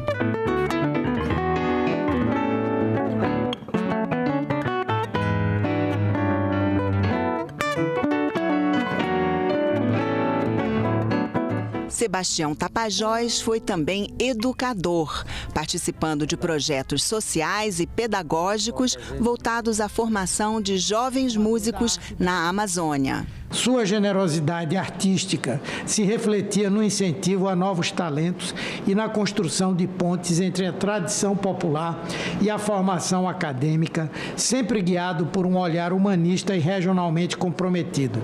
A matéria que ora discutimos representa mais do que uma homenagem. É um gesto de reconhecimento da contribuição de Sebastião Tapajós à cultura nacional. Aprovado o projeto, a matéria será encaminhada à Secretaria-Geral da Mesa para as providências cabíveis. Portanto, a obra musical do violonista Sebastião Tapajós é manifestação cultural nacional, com todo louvor. Ficamos por aqui. Você pode rever as reportagens desta edição na nossa página na internet, senado.leg.br/TV. Obrigado pela companhia. Continue sintonizado aqui na TV Senado.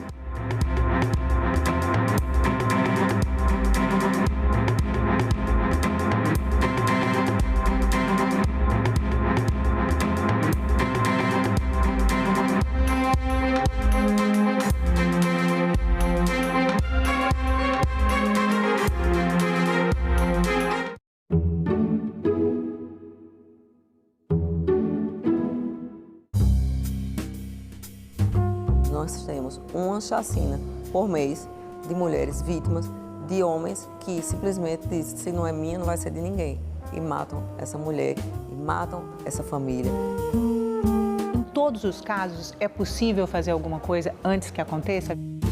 A gente tem que perceber quando uma amiga nossa, ela está diferente, alguma coisa mudou. Salão Nobre, hoje, 8 horas da noite, aqui na TV Senado. Meu nome é Ana Reis, eu nasci em 1985 e sou farmacêutica e cantora. Eu também sempre segui essas duas profissões, né? Completo 20 anos da minha carreira como cantora e também tem 20 anos que eu entrei na UNB para o curso de farmácia. Dos direitos, dos que eu mais prezo, é a liberdade de expressão. Eu posso trazer em todos os âmbitos da minha vida, assim, mas principalmente na minha atividade como cantora. Eu sempre pude escolher, por exemplo, um repertório de um show com as músicas que eu queria cantar. Eu sou mãe do Hugo. O Hugo tem 6 anos hoje. Eu adoro ele pedindo as músicas. Mamãe, põe um Luiz Gonzaga aí pra gente ouvir. Quando ele pede umas músicas assim, eu vejo que eu tô fazendo um bom papel, porque acho que nossa cidadania, ela não é completa se ela não passar pela arte. eu posso trabalhar com o que eu gosto, eu posso cantar o que eu quero. Democracia é isso, é liberdade. Meu nome é Ana e eu nasci com a democracia.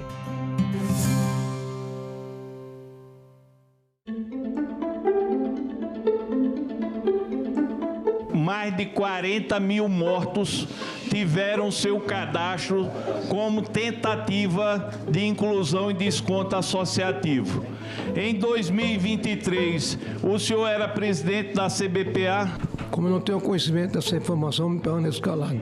Sim, 23 era, sim, senhor. Pronto. Em 2024, o senhor era presidente da CBPA? Sim, senhor. Vocês tentaram colocar 40 mil mortos em descontos associativos. Eu pergunto, de quem é a responsabilidade por essa falcatrua? É do presidente da CBPA ou a quem o senhor delegou poderes para fazer isso? Eu permaneço em silêncio, senhor. Em 4 oportunidades, o depoente, na qualidade de testemunha nesta casa, faltou com a verdade, fez afirmação falsa ou calou a verdade. E por conta disso, senhor presidente, solicito a Vossa Excelência que o depoente seja... Olá, estamos de volta, são 9h10. Está começando nesse momento a reunião na CPI do crime organizado. E os senadores vão apreciar dezenas de requerimentos e também ouvir o jornalista investigativo e pesquisador Bruno Paz Manso e o diretor-presidente do Fórum Brasileiro de Segurança Pública, Renato Sérgio de Lima. Acompanhe. Antes de iniciarmos nosso trabalho, submeto a deliberação do plenário a dispensa de leitura e aprovação da ata, 4ª reunião, realizada no dia 25/11/2025. Os senadores e senadoras que aprovam permanecem como se encontram. A ata está aprovada e será publicada no Diário do Senado Federal.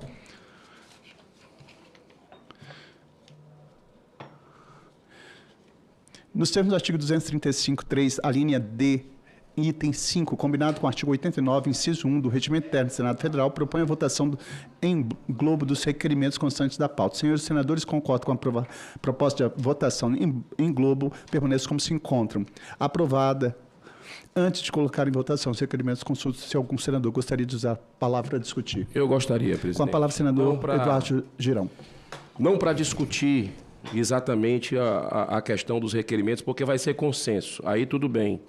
O que eu queria aproveitar, não sei se esse é o momento, já cumprimentando o senhor, cumprimentando o relator, nosso vice-presidente, tem outros requerimentos aqui, número 39, 49, 56, 89, 93, 121 e 129, que não entraram na pauta. Eu gostaria de saber se o senhor está atento a isso, se pretende colocar na próxima semana, enfim, só para saber como é que vai ser o encaminhamento. Muito obrigado. Perfeitamente, senador Eduardo Girão. Essa presidente comunica que nós estamos avaliando todos os requerimentos, como já foi aprovada no dia da instalação, inclusive requerimentos do relator, nós já temos um número de pessoas que serão ouvidas, inclusive governadores e secretários de segurança. Essa pauta só de hoje... para dizer que não são apenas...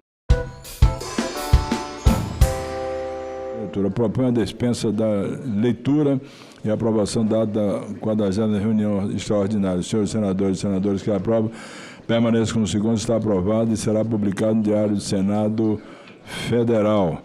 A presente reunião destina-se à apreciação do item 1 ao item 14. Tem um requerimento aí de... Tem um requerimento?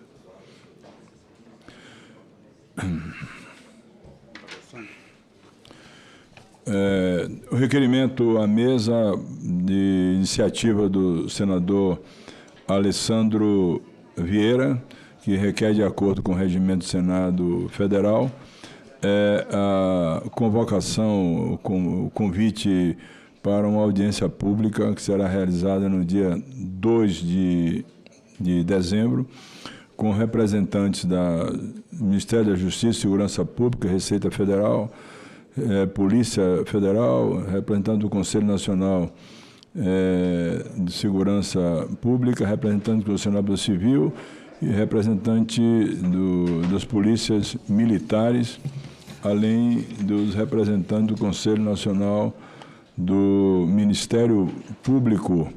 Essa audiência pública destina-se à discussão do projeto de lei vindo da Câmara dos Deputados anti-facção, que está a tramitar aqui na Comissão de Constituição e Justiça.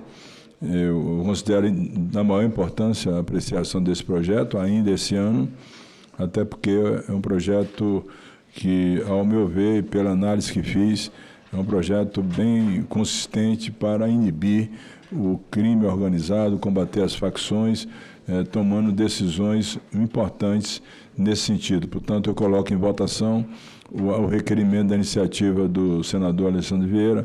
Senhores senadores e senadoras que concordam, permaneçam com o segundo aprovado. Com a palavra, o senador Espiridião Amin.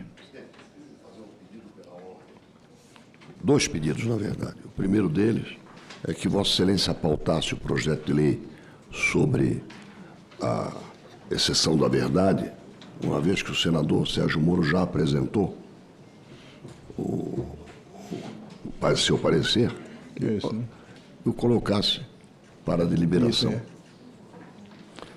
Esse é o primeiro pedido. O segundo é um pouco mais complexo e eu gostaria de circunstanciá-lo. Trata-se da PEC 16 de 2019. Na verdade, são duas propostas que a PEC mais antiga, portanto, a qual são apensadas as demais,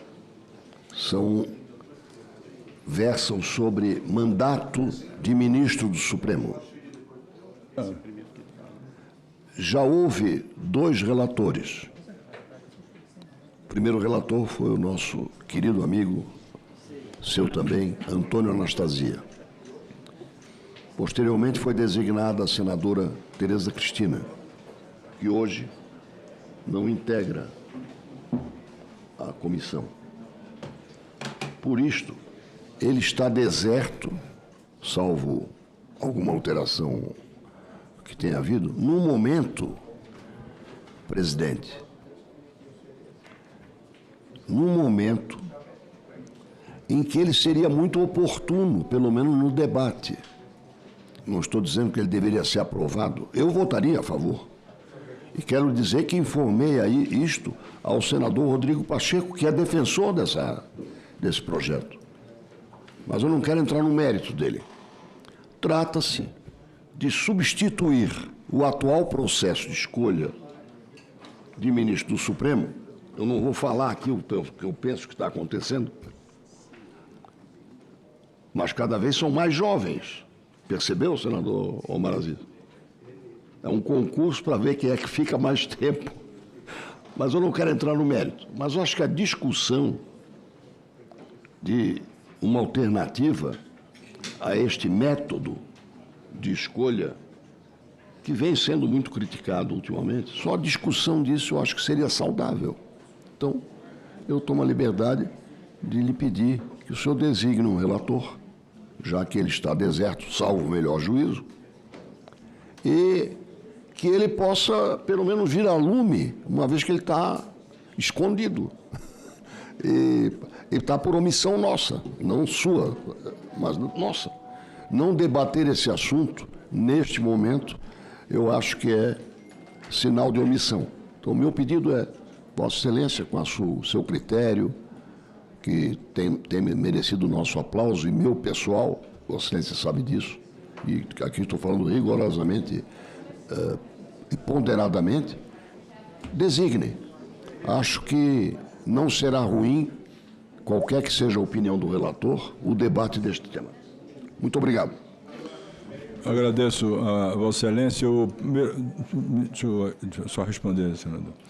O primeiro questionamento de Vossa Excelência é o projeto de lei 1579 e está pronto para apreciação. Vai ficar a projeto de lei 893, que modifica a lei 1579 para a pauta da próxima quarta-feira.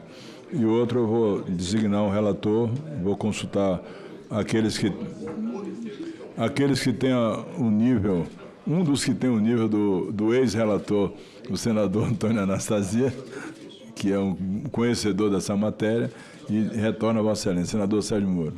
Presidente, quero aqui endossar o pedido do senador Amin e também pedir, vênia aos colegas e a gentileza de Vossa Excelência, se é possível, tem 2 projetos da minha relatoria que são bem simples, que é o 6 e o 7, se nós poderíamos inverter a ordem logo após o projeto do senador Omar Aziz, porque eu estou na CPI do crime organizado e hoje ficou um dia bem complicado, aí pedindo a compreensão, até em prêmio da assiduidade que eu tenho tido nessa comissão aqui, ficado até bem mais tarde, até o final dela, na maioria das vezes.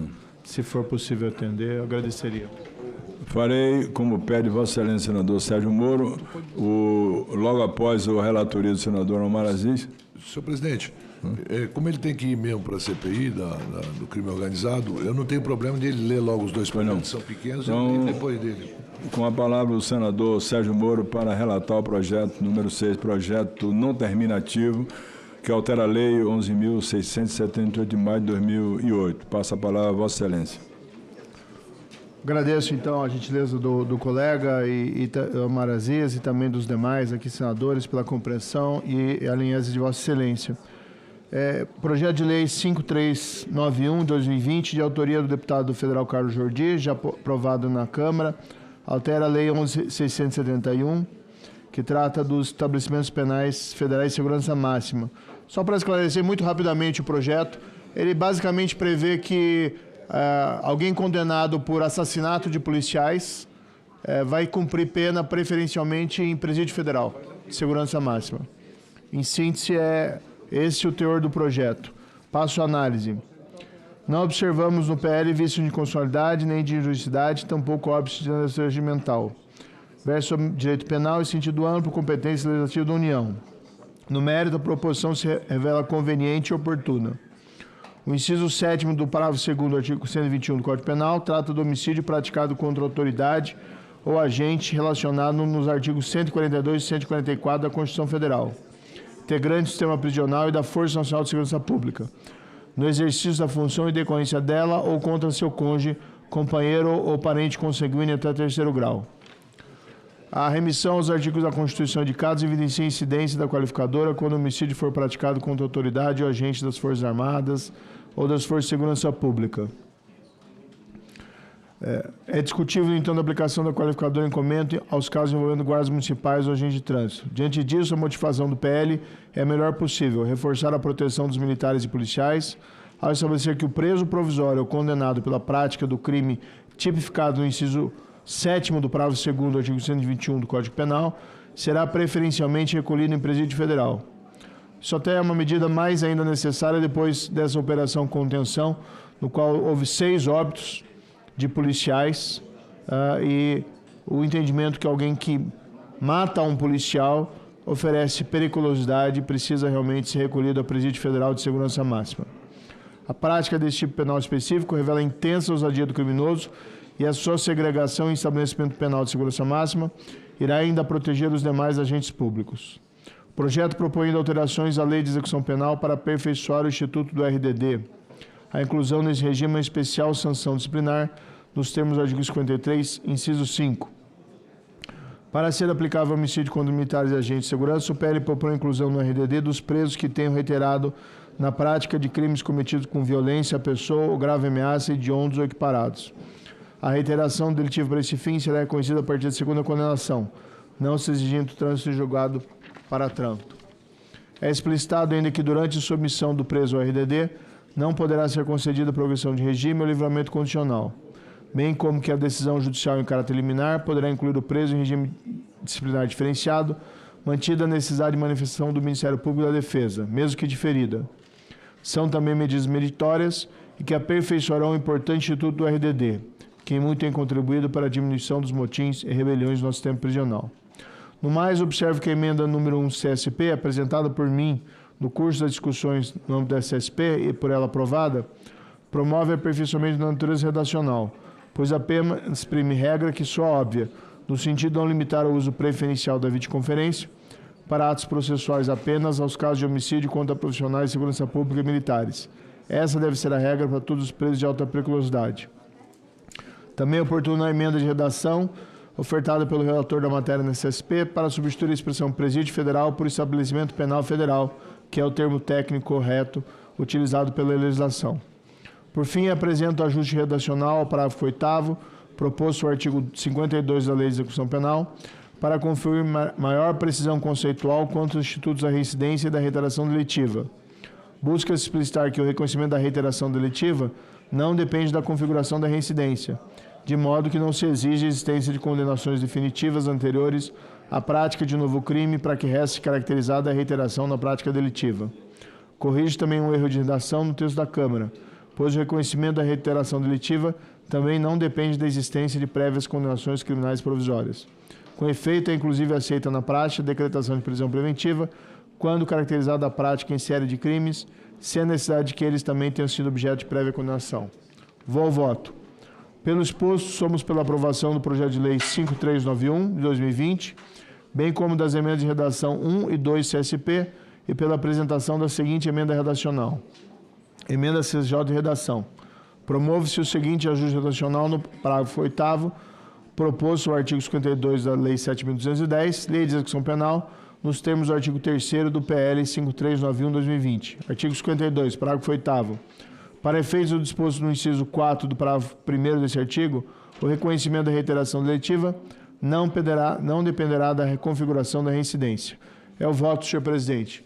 Em síntese, como disse, é basicamente para que alguém que foi condenado ou preso preventivamente por assassinato de agentes da segurança pública, notadamente policiais, cumpra preferencialmente sua pena nos presídios federais de segurança máxima e também traz disposições a esse respeito no RDD. Então, já foi aprovado na Câmara e foi aprovado na CSP e as emendas que estamos fazendo apenas de redação. Agradeço a Vossa Excelência, parabenizo. A matéria está em discussão. Como não há nenhum senador ou senadora que queira discutir a matéria, coloco em votação. Senhores senadores e senadoras que concordam, permaneçam como se encontra aprovada a matéria.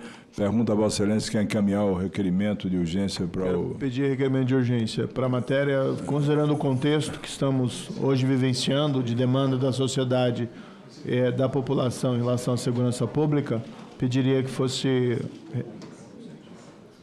promovida a urgência junto ao plenário, para aprovação plenária. Coloco, como pede o senador Sérgio Moro, um requerimento de urgência para a votação e encaminhamento ao plenário do Senado Federal. Senhores senadores e senadoras que concordam com o requerimento, permaneçam como se encontra. Aprovado o requerimento.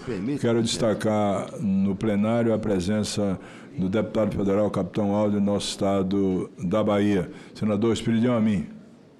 Por se tratar, senhor, eu queria fazer um brevíssimo comentário sobre o projeto de lei. Já aprovamos a urgência.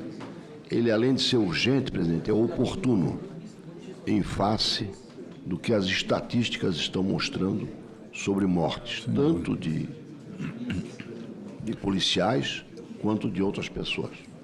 Pois não, agradeço a Vossa Excelência. Aprovado o relatório, passa a constituir parecer da Comissão de Constituição e seu favorável com as emendas número 1 do CSP, CCJ, 2 CSP, CCJ e com a emenda de redação número 3 da CCJ. A matéria vai em regime de urgência para o plenário do Senado Federal. Item 7 também da... Pela ordem. Pela ordem. Por favor. Senador Jaime Campos. Eu gostaria de solicitar a Vossa Excelência que, se possível, o item 4... Essa matéria já foi lida, todavia foi feita aqui uma emenda do senador Alessandro. Eu gostaria de ter visto aqui, eu tenho outras comissões para ir nele agora. É curto a sem dúvida. Do meu voto. Assim que o senador Sérgio Moro concluir o relatório do item 7, que ele está também com outra reunião em outra comissão, aí eu passo a Vossa Excelência. Senador Sérgio Moro, 27, senador Ariovício Guimarães. Pela ordem, senador Ariovício Guimarães. Senhor presidente, só para lembrar que eu pedi a inversão de pauta, se o senhor puder antecipar o item 5. Sim, o item 5. O item 5, então nós teremos o senador Sérgio Moro, com o item 7, como o senador Oriol Vício pediu antes, o senador Oriol Vício, depois o senador Jaime Campos, depois o senador Omar Aziz. Senhor presidente, eu abri mão porque ele tem ele tem a CPI do narcotráfico lá. Pois eu percebi que Vossa Excelência estava numa serenidade tão grande que queria ficar até o fim da sessão comigo. Não, eu cheguei primeiro. Porque a sessão vai até às 14 horas e seria uma companhia agradável. Além de ser vizinho de Vossa Excelência, ficando aqui até o final, seria muito bom. Senador Sérgio Moro. Agradeço que a gentileza e a compreensão dos colegas. É muito rápido aqui, o item 7. Projeto de lei 542, de 2022, de autoria do deputado federal Vinícius Carvalho, que altera a lei 9.605, Lei de Crimes Ambientais, para estabelecer que não configura crime a poda ou corte de árvore em logradouros públicos ou em propriedades privadas, no caso de não atendimento pelo órgão ambiental do pedido de supressão feito em razão da possibilidade de ocorrência de acidente, e permite a contratação de profissional habilitado para a execução do serviço de poda ou corte de árvore. Projeto da Câmara, aqui também para esclarecer os colegas rapidamente, prevê a possibilidade de contratar um profissional habilitado para fazer uma poda em árvore, se em 45 dias não houver autorização do órgão ambiental responsável e quando houver risco de acidente, para diminuir burocracia e permitir um atendimento ao cidadão. Vou à análise. Quanto à constitucionalidade formal da proposta, a matéria envolve direito penal, que atrai a competência legislativa e privativa da União, termos do artigo 22(1) da Constituição Federal. Não há nenhum vício a ser reconhecido. A proposta inova o ordenamento jurídico, já promove a alteração da Lei de Crimes Ambientais. O PL se mostra efetivo, pois produzirá consequência prática importante ao reduzir excessos punitivos. A espécie normativa adequada. No que se refere à regimentalidade, foram observados até o momento todos os trâmites e procedimentos previstos no regimento interno. No mérito, proposta legislativa adequada, proporcional e digna de aprovação. A exposição a perigo ante eminente acidente, em razão da falta de poda ou corte de uma árvore, é motivo suficiente para excluir a ilicitude da conduta descrita no caput do artigo 49 da Lei de Crimes Ambientais. Com efeito, ao demorar para decidir em tempo hábil acerca dos pedidos de poda de árvore, o poder público coloca em risco a integridade física e o patrimônio das pessoas. Não é razoável punir o cidadão que diligentemente procura prevenir acidentes. O PL equilibra adequadamente leis em jogos, concedendo prazo razoável para a manifestação da autoridade pública, após o qual o cidadão estará autorizado a promover a poda ou corte de árvore, sem receio de persecução penal. Por outro lado, não estamos de acordo com a emenda 1 da CMA, que torna obrigatório o credenciamento municipal dos profissionais responsáveis por atestar o risco de acidentes, bem como aqueles contratados para efetuar a poda ou corte de árvores. Essa alteração criaria apenas mais um entrave burocrático ao cidadão cumpridor de seus direitos. A redação original do PL, ao exigir que o requerimento seja instruído com laudo de empresa ou de profissional habilitado, já é suficiente para impedir cortes ou podas indevidos. Não há razoabilidade de se criar um credenciamento de podador de árvore. O mercado já se comporta como um regulador suficiente para a matéria, na medida em que as pessoas irão procurar um profissional capacitado. Vou ao voto. Em razão de todo exposto, opinamos pela constitucionalidade, juridicidade e regimentalidade, bem como no mérito, somos pela aprovação do projeto de lei 542 de 2022, com a rejeição da emenda 1 da CMA.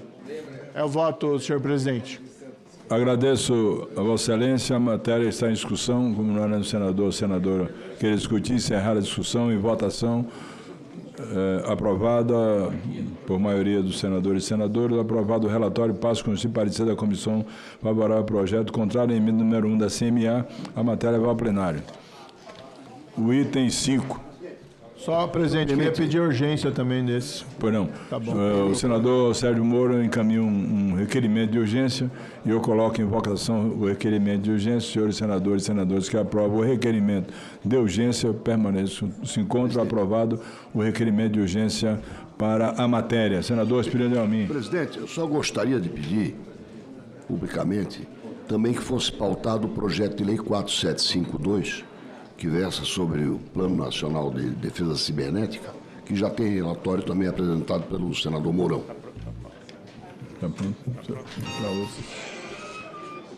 Pois não, senador Espírito de Almin, já determinei à mesa que assim o fizesse. Senador Oriol Visto, pela maneira... Vossa Excelência não tinha cedido? Não. De jeito nenhum. Então falava o senador Marazins para o item 2. O senador do Paraná ceder para outro aí é difícil. De jeito nenhum. Aí vocês querem que eu seja muito bondoso. Eu não sou tão bondoso assim. Mas, senador Omar, nunca vi Vossa Excelência tão calmo como hoje. Estou calmo. Também com esse tempo, você quer o quê? Alguma pesquisa lá no Amazonas? Está liderando as pesquisas. Não, tá tudo bem. Senhor presidente, aqui vários sindicatos de servidores do Poder Judiciário da União, entre eles o de Minas Gerais, o do meu estado, do Amazonas, fizeram esse apelo para que a gente pudesse ler esse relatório, votar e pedir a urgência dele também para ser levado para plenário hoje.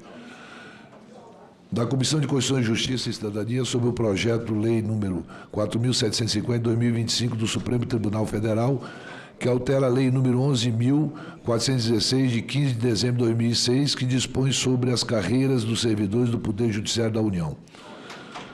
Vem ao exame desta comissão o projeto de lei número 4.750 de 2025 do Supremo Tribunal Federal, que altera a lei número 11.416 de 15 de dezembro de 2006, que dispõe sobre as carreiras dos servidores do Poder Judiciário da União. Conforme o caput do artigo 1º, proposição reajusta de forma escalonada os valores dos vencimentos básicos dos cargos efetivos, dos cargos em comissão e das funções comissionadas dos servidores do Poder Judiciário da União, nos termos seguintes. Primeiro, 8% a partir de julho de 2026, 8% a partir de 1º de julho de 2027 e 8% a partir de 1º de julho de 2028. Por sua vez, o parágrafo único do artigo em tela estabelece que a partir do dia 1º de julho de 2026, os anexos 2, 3, 8 da Lei número 11.416, de 15 de dezembro de 2006, que dispõe sobre as carreiras dos servidores do Poder Judiciário da União, passam a vigorar, respectivamente, na forma do anexo 1, 2 e 3 do presente projeto de lei. Esses anexos trazem tabelas demonstrando expressamente como ficarão com a implementação dos reajustes que trata o presente projeto. Os valores referentes aos vencimentos básicos dos cargos efetivos do servidor do Poder Judiciário por classe padrão, anexo 1. Os valores referentes aos cargos em comissão, anexo 2. E os valores referentes às funções comissionado, anexo 3. Análise. Cumpre-se examinar os aspectos da constitucionalidade, juridicidade, regimentalidade e mérito da proposição em pauta, conforme previsto no artigo 101, 1º e 2º F do Regimento Interno do Senado Federal. Quanto à constitucionalidade, cabe inicialmente recordar que a Lei Maior estabelece no seu artigo 48 que cabe ao Congresso Nacional, com a sanção do Presidente da República, dispor sobre todas as matérias de competência da União. No que se refere à iniciativa da presente proposição, pelo Supremo Tribunal Federal, ela se encontra expressa no artigo 96, parágrafo 2º, B, na Constituição Federal, que estabelece que compete à Corte Suprema, Tribunais Superiores e dos Tribunais de Justiça propor ao Poder Legislativo respectivo a remuneração dos seus servidores, serviços auxiliares. A propósito, cabe registrar que o projeto de lei sob análise, além de ter assinado pelo presidente do STF, também foi subscrito por todos os tribunais superiores, ainda pelo Tribunal de Justiça do Distrito Federal e dos Territórios, pelo fato de o Poder Judiciário do Distrito Federal ser mantido e organizado pela União. Cabe também fazer referência ao artigo 37(10) da Constituição Federal, que requer lei específica para fixar e alterar a remuneração dos servidores, observada a iniciativa privada em cada condição observada pelo presente projeto. No que diz respeito ao exame da juridicidade e legalidade, podemos indicar que a proposição se mostra em conformidade com a legislação pertinente em vigor. No mérito, somos favoráveis ao reajuste remuneratório, deixar claro que isso aí não é um aumento de salário. São perdas salariais que, ao longo do tempo, não se fez o reajuste, não se cumpriu datas bases, e por isso desse acordo feito para que a gente pudesse votar esse projeto. o voto. Em face do exposto, votamos pela constitucionalidade, juridicidade e regimentalidade do PL 4.750/2025 e quanto ao mérito pela sua aprovação. Quero aqui ressaltar o trabalho feito pelo deputado Rodrigo Hollenberg na Câmara Federal, que conseguiu dar agilidade para que chegasse ao Senado e a gente pudesse aqui analisar, discutir e votar, senhor presidente. É o meu voto. Agradeço a Vossa Excelência, senador Omar Aziz, e coloco em discussão a matéria para discutir o senador Exalci Lucas. Só quero parabenizar o relator, parabenizar o Costa Neto, que é o presidente do Sindijus, que faz um belo trabalho junto a essa casa, e já antecipo meu voto aqui favorável, que eu tenho que sair, mas voto favoravelmente. Obrigado, você decide, né? Vou deixar você trabalhar. Coloco a matéria em discussão, como o nosso senador quer discutir, encerrar a discussão. Em votação, senhores senadores, senador que concordam, permaneçam em conta. Aprovado. Senador Omar Aziz.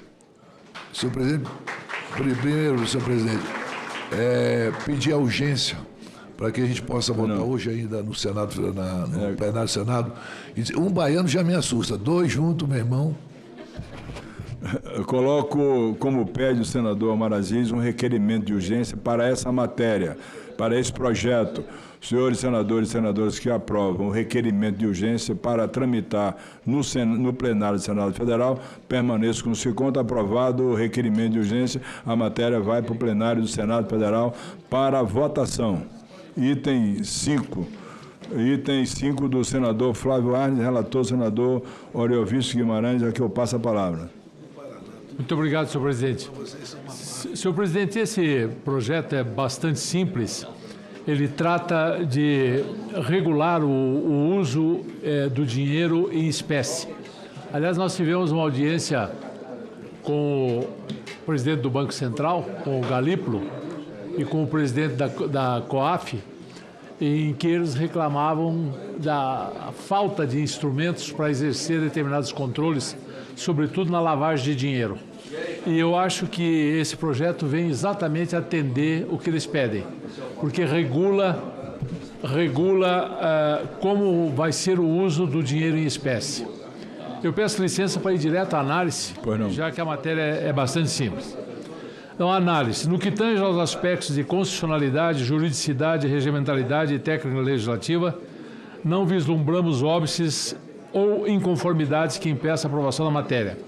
Conforme o inciso 1 do artigo 101 do Regimento Interno do Senado Federal, compete à CCJ opinar sobre a constitucionalidade, a juridicidade e a regimentalidade da matéria que lhe for submetida por despacho da Presidência.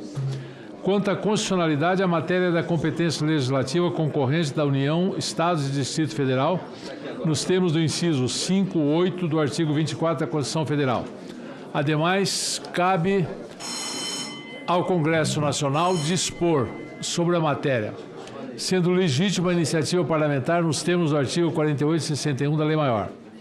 Em relação à juridicidade, o projeto de lei possui os atributos de novidade, abstração, generalidade e potencial coercibilidade, sendo compatíveis com o ordenamento jurídico vigente.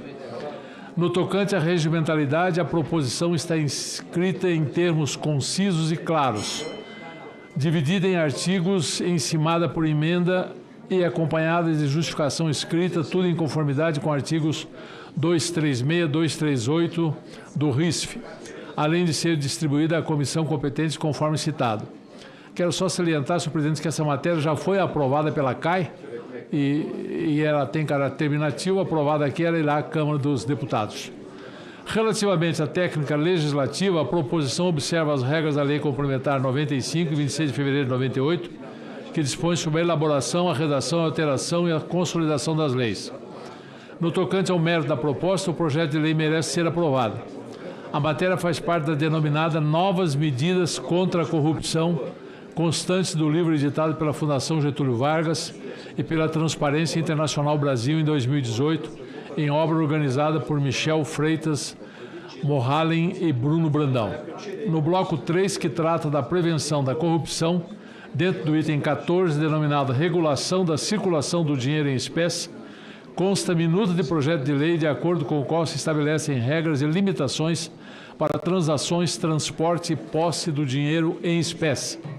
A posse e o uso do dinheiro em espécie facilitam a lavagem de dinheiro ao ferirem atividades como corrupção, além de facilitar sonegação fiscal.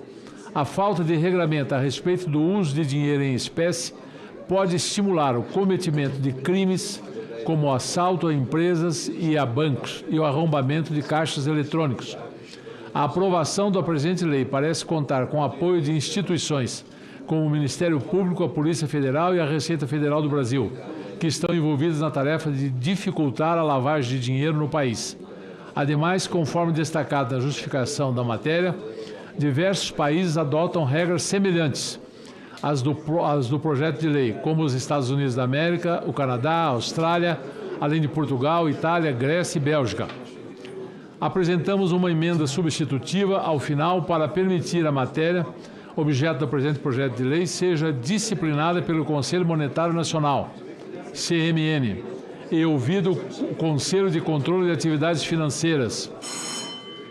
Competirá ao CMN o estabelecimento de valores máximos e diretrizes para a realização de transações financeiras em espécie e o pagamento de cheques e boletos em espécie. O CMN está mais bem posicionado para emitir normas detalhadas sobre a matéria, além de possuir amplo conhecimento técnico sobre a questão, facilitando inclusive a sua atualização. Voto. Ante o exposto, somos pela aprovação do projeto de lei 3.951 de 2019 e pela aprovação da emenda número 2 da CAI, na forma do seguinte substitutivo. Projeto de lei 3.951 de 2019. Emenda. Dispõe sobre as condições para o uso do dinheiro em espécie em transações de qualquer natureza, bem como para o trânsito de recurso em espécie em todo o território nacional. O Congresso Nacional decreta, artigo 1º, acrescente-se ao artigo 10b da Lei 9.613, de 3 de março de 1998, com a seguinte redação, artigo 10b. O Conselho Monetário Nacional estabelecerá no âmbito de sua competência, ouvido o Conselho de Controle de Atividades Financeiras, os valores máximos e diretrizes para 1. A realização de transações financeiras em espécie por qualquer cliente e instituição financeiras e demais instituições autorizadas a funcionar pelo Banco Central do Brasil.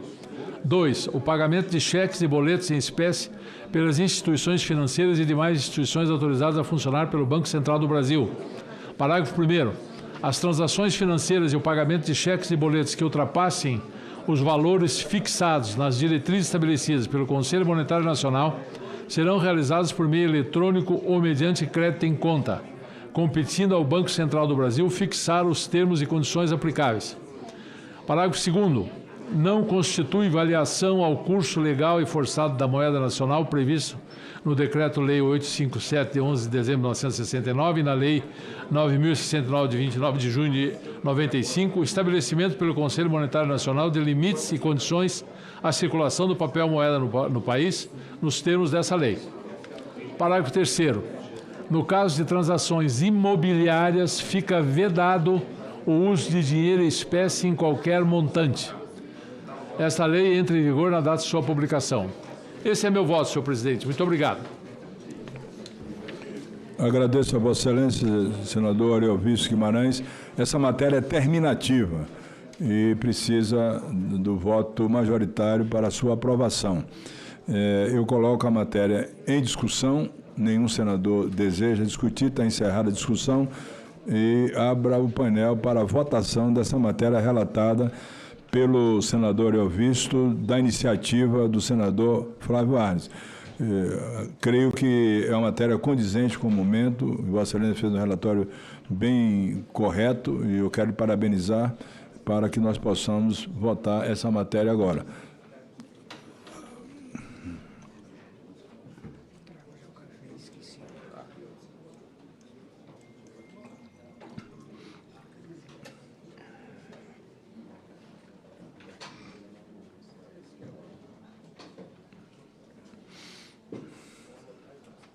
A mim.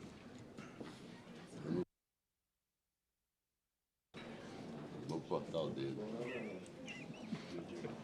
Não, sério, eu já nem espero, já vou falar. Estou te devendo, mas Pô, o que houve? Eu encaminhei.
Aberto o painel para votação, a matéria precisa de, no mínimo, 14 votos para aprovação.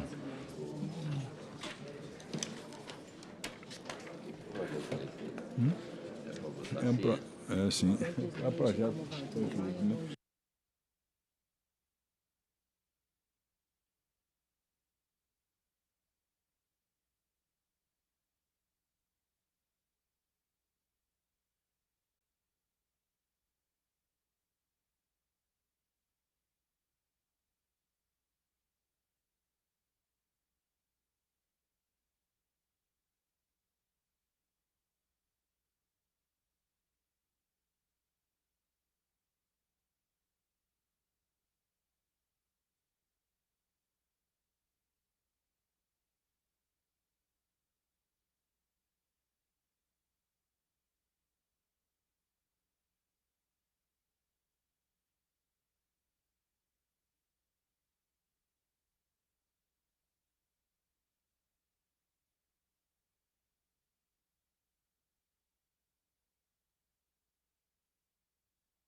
Peraí lá. Vai.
Peço aos senhores senadores e senadoras que possam votar a matéria terminativa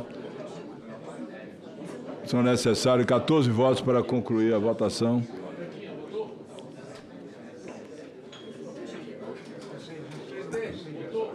Presidente, enquanto está em processo de votação, eu já não posso ler o relatório do próximo? Falta um voto ali.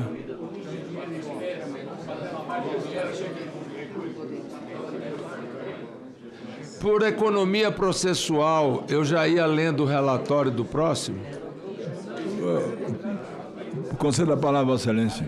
Senhor presidente, eu agradeço... É o item 3, não terminativo. Eu agradeço a Vossa Excelência porque eu sou relator de uma matéria na CAI, importante matéria sobre bets, fintechs, bancos. Então, o Messias ali vai me permitir fazer aqui. Eu pediria ao plenário que fizesse silêncio para que nós possamos ouvir aí o senador Eduardo Braga. Agradecendo então mais uma vez a Vossa Excelência, vamos ao relatório do projeto de lei número 3.084 de 2025 do Supremo Tribunal Federal, que altera a Lei 11.416 de 15 de dezembro de 2006, que dispõe sobre carreiras de servidores do Poder Judiciário. Esse projeto veio da Câmara, onde o nosso governador, senador, deputado, sempre esteve envolvido e apoiando a urgência, inclusive, desse projeto na Câmara. Relatório. Vem ao exame desta Comissão de Constituição e Justiça e Cidadania o projeto de lei número 3.084, que altera a sistemática aplicável ao adicional de qualificação dos servidores do Poder Judiciário da União. A referida verba é atualmente regulada pelos artigos 14 e 15 da Lei 11.416 de 2006, que prescrevem percentuais de aumento incidente sobre o vencimento básico do servidor para ações de treinamento que, em conjunto, totalizam no mínimo 120 horas para doutorado, mestrado, especialização e graduação. Na nova sistemática proposta, o adicional de qualificação seria calculado a partir do valor de referência único, correspondente de 6,5% do valor integral da função CCJ1. A justificação do projeto argumenta ser mais compatível com a realidade de outras carreiras, inclusive do Poder Legislativo Federal, que tem seus adicionais calculados com base no vencimento mais alto da tabela remuneratória, de forma que os servidores com idêntica titulação recebam idêntico adicional, independentemente do nível que estejam na carreira. Da análise, compete a esta CCJ opinar sobre a admissibilidade e também sobre o mérito da matéria. Entendemos que a matéria atende à juridicidade e à constitucionalidade formal e material nos termos constitucionais. No aspecto financeiro e orçamentário, a proposição, por condicionar a concessão do adicional de qualificação à disponibilidade orçamentária própria do Judiciário, não gerará despesa obrigatória, dispensando, portanto, a apresentação de estimativa de impacto de que trata o artigo 113 do Ato das Disposições Transitórias. No mérito, trata-se de uma importante iniciativa no sentido de valorizar as carreiras do Poder Judiciário da União, garantindo isonomia entre servidores em situação assemelhada e alinhando-se às boas práticas interinstitucionais, busca-se, com isso, dar reconhecimento devido pela qualidade do trabalho que esses servidores vêm desempenhando, além de evitar a evasão de talentos altamente prejudicial à prestação jurisdicional. Merece ainda aplausos o condicionamento da implementação do novo adicional de qualificação, a expressa autorização orçamentária e a observância dos limites no novo arcabouço fiscal. Ao assim dispor, o projeto demonstra compromisso com a responsabilidade na gestão das finanças públicas e permite a este Congresso Nacional aprovar a proposição sem receio de que possa gerar qualquer desequilíbrio nas contas públicas do país. Louvável, outro sim, a preocupação evidenciada com o adequado planejamento nas gestões de pessoas, ao prever necessidade de alinhamento das titulações, certificações e ações de capacitação com áreas e temas de interesse institucional para fins de concessão do adicional. Por fim, o projeto carece de reparos meramente formais para sanar pequenos vícios de linguagem e especialmente para adequar a ementa de forma a melhor evidenciar o objeto da lei que se converterá nos termos da Lei Complementar número 95 de 1998, que dispõe sobre a elaboração, a redação, a alteração e conciliação das leis. Do voto, senhor presidente, ante o exposto, o voto é pela regentabilidade, juridicidade, constitucionalidade e, no mérito, pela aprovação do projeto de lei número 3.084 de 2025, com as emendas de redação apresentadas e publicizadas no relatório. Esse é o relatório, esse é o voto, senhor presidente. Agradeço a Vossa Excelência e coloco a matéria em discussão. Como não há nenhum senador ou senadora que queira discutir a matéria, encerrada a discussão do item 3. Eu queria destacar a presença do deputado Rodrigo Hollenberg, que é um dos apoiadores desse projeto, agora relatado pelo senador Eduardo Braga. E vamos abrir o resultado da matéria anterior e, posteriormente, aprovar o projeto relatado pelo senador Eduardo Braga. Presidente. Deixar registrado o pedido de urgência quando aprovado o referido projeto. Presidente Otto. Está aberto, aprovado o item anterior relatado pelo senador Eovício Guimarães com 15 votos favoráveis. O aprovado será submetido a turno suplementar nos termos do artigo 282 do Regimento do Senado Federal. A matéria será encaminhada à mesa para as providências cabíveis. Em votação, o relatório do senador Eduardo Braga, do item 3. Senhores senadores e senadoras que aprovam, permaneçam como se encontra. Aprovado o item 3. Com a palavra, o senador Eduardo Braga. Presidente. Só para agradecer, senhor presidente, mais uma vez cumprimentar o deputado Hollenberg, nosso colega senador, governador do Distrito Federal, pela dedicação e o trabalho. Vossa Excelência encaminhou o requerimento de urgência? Eu encaminhei o requerimento de urgência a Vossa Excelência. Como pede o senador Eduardo Braga, coloca o requerimento de urgência em votação. Os senhores senadores que aprovam, permaneçam com o ciclone. Senador Sérgio Petecão. Não querendo ser repetitivo, até porque já foi feito por Vossa Excelência e também pelo senador Eduardo Braga, era apenas para registrar aqui a presença do nosso querido Hollenberg, nosso senador, governador, e parabenizar pelo trabalho que ele fez, né, o empenho que ele teve por esse projeto lá na Câmara Federal. Era só isso, presidente. Questão de justiça só. Vossa Excelência tem a minha concordância, eu ressalto sempre a participação do nosso nobre deputado federal, Rodrigo Hollenberg. Senhor presidente, pela ordem. Não, pela ordem. Senhor presidente, o nosso item de relatoria é o de número 13. Tá bom. No entanto, nós temos agora um projeto para acompanhar lá na CAI. Inclusive, o senador Eduardo Braga ausentou-se aqui da CCJ pelo mesmo motivo. Eu gostaria de pedir gentilmente que o senhor pudesse fazer a inversão de pauta para que eu pudesse acompanhar lá a questão das fintechs na CAI, se for possível, senhor presidente. Passa a palavra ao senador Jorge Seif para relatar o projeto no item número 13. Presidente, só me cumprimentar. Muito obrigado. Senhoras e senhores, muito bom dia.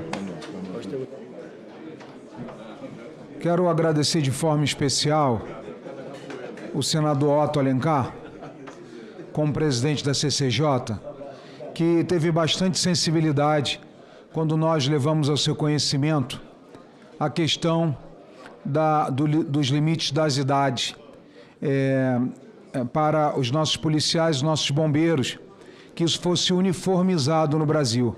Esse projeto é oriundo da Câmara dos Deputados, deputado Capitão Alden, meu amigo, e que nós fizemos aí uma dobradinha em prol do Brasil. Não sei se vocês sabem, mas hoje praças, médicos, oficiais. Cada estado tem um limite de idade após passar pelo concurso. Isso traz uma insegurança jurídica muito grande, traz muita judicialização. E eu levei ao conhecimento do senador Otto Alencar, que prontamente me prometeu e hoje está cumprindo a pauta dessa importante matéria. Relatório. Vem a Comissão de Constituição, Justiça e Cidadania, projeto de lei 1469 de 2020, proveniente da Câmara dos Deputados, onde foi apresentada pela iniciativa do deputado Guilherme Derrite. Em síntese, o PL insere o artigo 12A no Decreto de Lei 667, de 2 de julho de 69, para estabelecer as idades máximas para ingressos de carreiras dos policiais militares, Corpo de Bombeiros Militares dos Estados e Distrito Federal. Nos termos do projeto, as idades máximas de ingresso seriam 35 anos para os quadros oficiais, 40 anos para quadros de oficiais médicos, saúde e outras especializações eventualmente existentes nos âmbitos estadual e distrital. E 35 anos para os quadros de praças. Justificação do PL, registro. A presente proposição de alteração legislativa surge da constatação que em muitos estados brasileiros verifica-se ao analisar os editais de concurso público que visam o preenchimento de vagas nas carreiras de policiais militares e Corpo de Bombeiros Militares, que uma recorrente distorção ocorre, quer seja o fato da idade limite para concorrer a tais vagas no serviço público ser fixada por parâmetros desarruados, desproporcionais e distantes da realidade da evolução da expectativa de vida do cidadão brasileiro. Senhor presidente, anteriormente, sob minha relatoria, o PL foi analisado pela CSP, que emitiu parecer pela sua aprovação com as emendas 03, 04 e 05 que apresentei no voto. Das outras emendas, 1 e 2, haviam sido apresentadas à CSP, mas foram retiradas pelo autor, senador Fabiano Contarato, do Espírito Santo, antes da comissão analisar a matéria. As emendas 3, 4 e 5 na CSP foram aprovadas e tiveram o objetivo de promover alteração legislativa não no Decreto 667 e 69, mas na Lei 14751, de 12 de dezembro de 2023, que institui a Lei Orgânica Nacional de Polícias Militares e Corpos de Bombeiros Militares dos Estados, Distrito Federal e dos territórios. Além disso, estabeleceu-se que o requisito etário deveria ser aferido na data da publicação do edital do concurso e não na data da posse do cargo público. Isso faz toda a diferença nesse projeto. Perante essa CCJ, não foram apresentadas emendas até o momento. Análise. Não vislumbramos no projeto vícios de constitucionalidade ou de injuricidade, tampouco óbices na natureza regimental. A matéria insere-se na competência legislativa da União, nos termos 21 da Constituição Federal, admitida a iniciativa parlamentar consoante ao caput de artigo 61 da Carta Política. No mérito, consideramos que não se justificam as discrepâncias observadas entre as unidades da Federação relativamente ao requisito etário para ingresso nas carreiras de policial militar e Corpo de Bombeiros Militar dos Estados e Distrito Federal.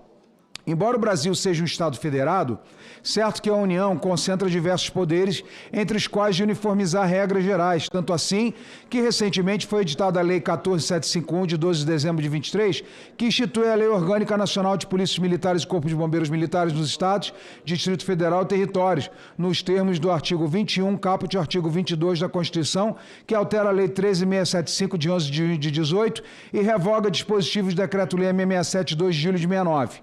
Do nosso ponto de vista, senhor presidente, é conveniente e oportuna uniformização patrocinada pelo projeto de lei. Além disso, afiguram-se adequadas as idades máximas propostas para ingresso nas carreiras de policial militar e Corpo de Bombeiros Militar dos estados e do DF.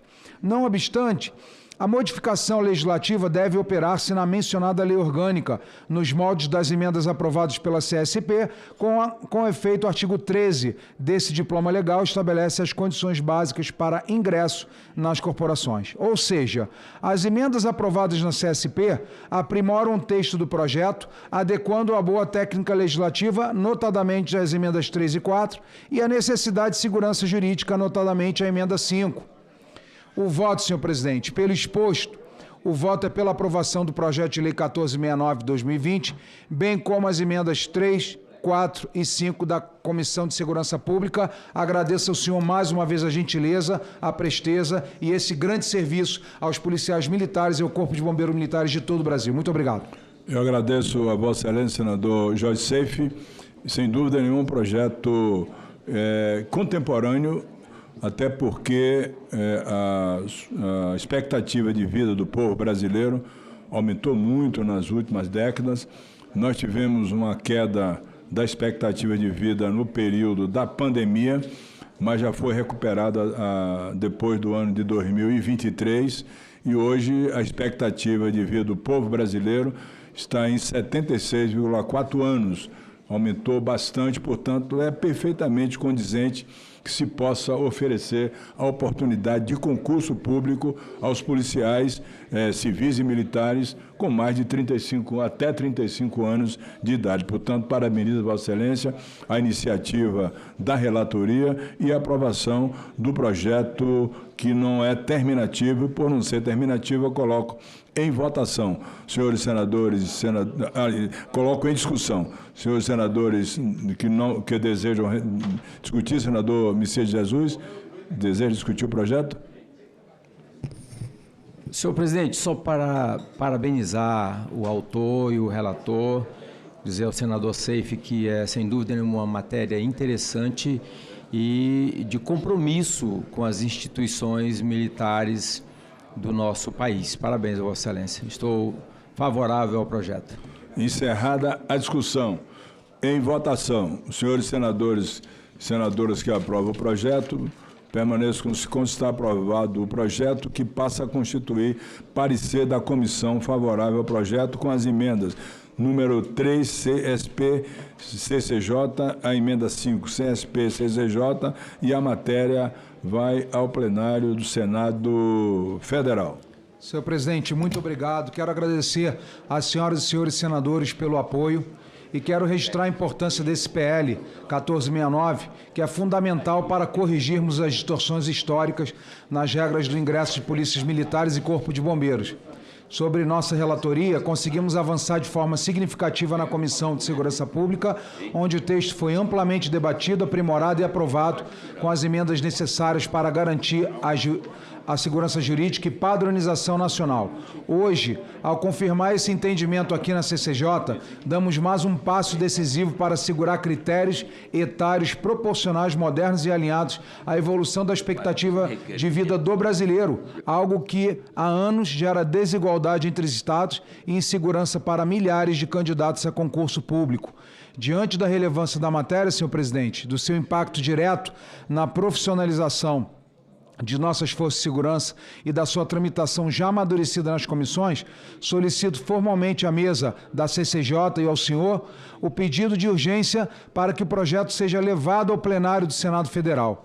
Tenho a convicção, senador Otto Alencar, que a Casa saberá reconhecer a necessidade de deliberarmos com celeridade, garantindo a devida uniformidade nacional e fortalecendo o arcabouço legal das instituições que protegem diariamente a vida de cada um de nós brasileiros.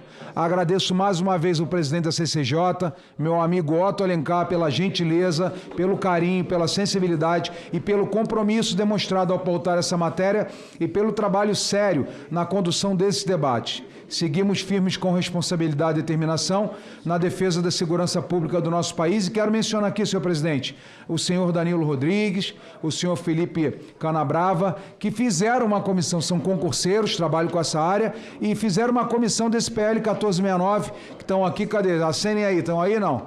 Obrigado pela presença. Agradeço aqui o presidente Otto Alencar, os senadores, que nós avançamos. E também o capitão Alden, que está aqui presente, nos prestigiando nessa sessão, ele que relatou esse projeto lá na Câmara dos Deputados. Muito obrigado mais uma vez, querido amigo Otto Alencar. Vossa Excelência faltou de concluir uma coisa fundamental. O capitão Alden é baiano. Entendeu? Então, o presidente da CCJ baiano, o capitão Alden baiano, e nós agradecemos a todo o Brasil pela Bahia ter nos dado esses dois grandes parlamentares.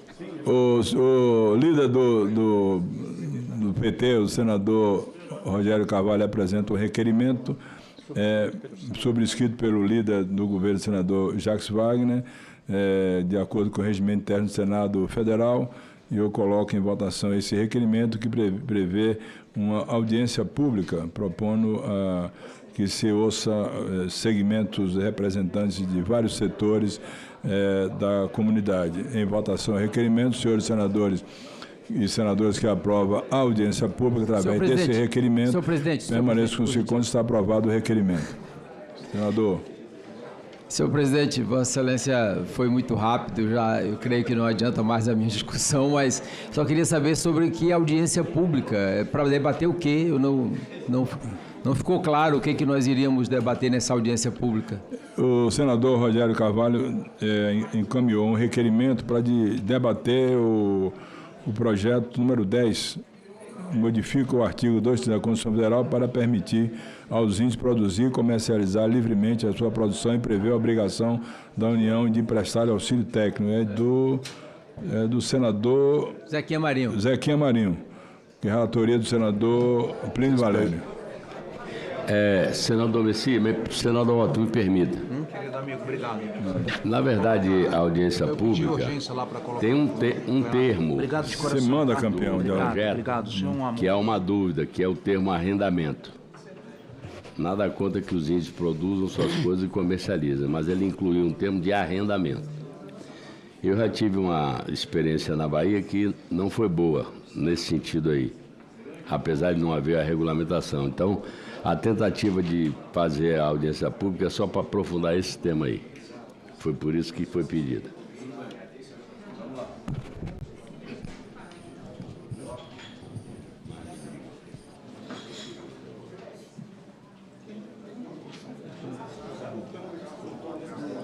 Senador Zequinha Marinho, Vossa Excelência quer para.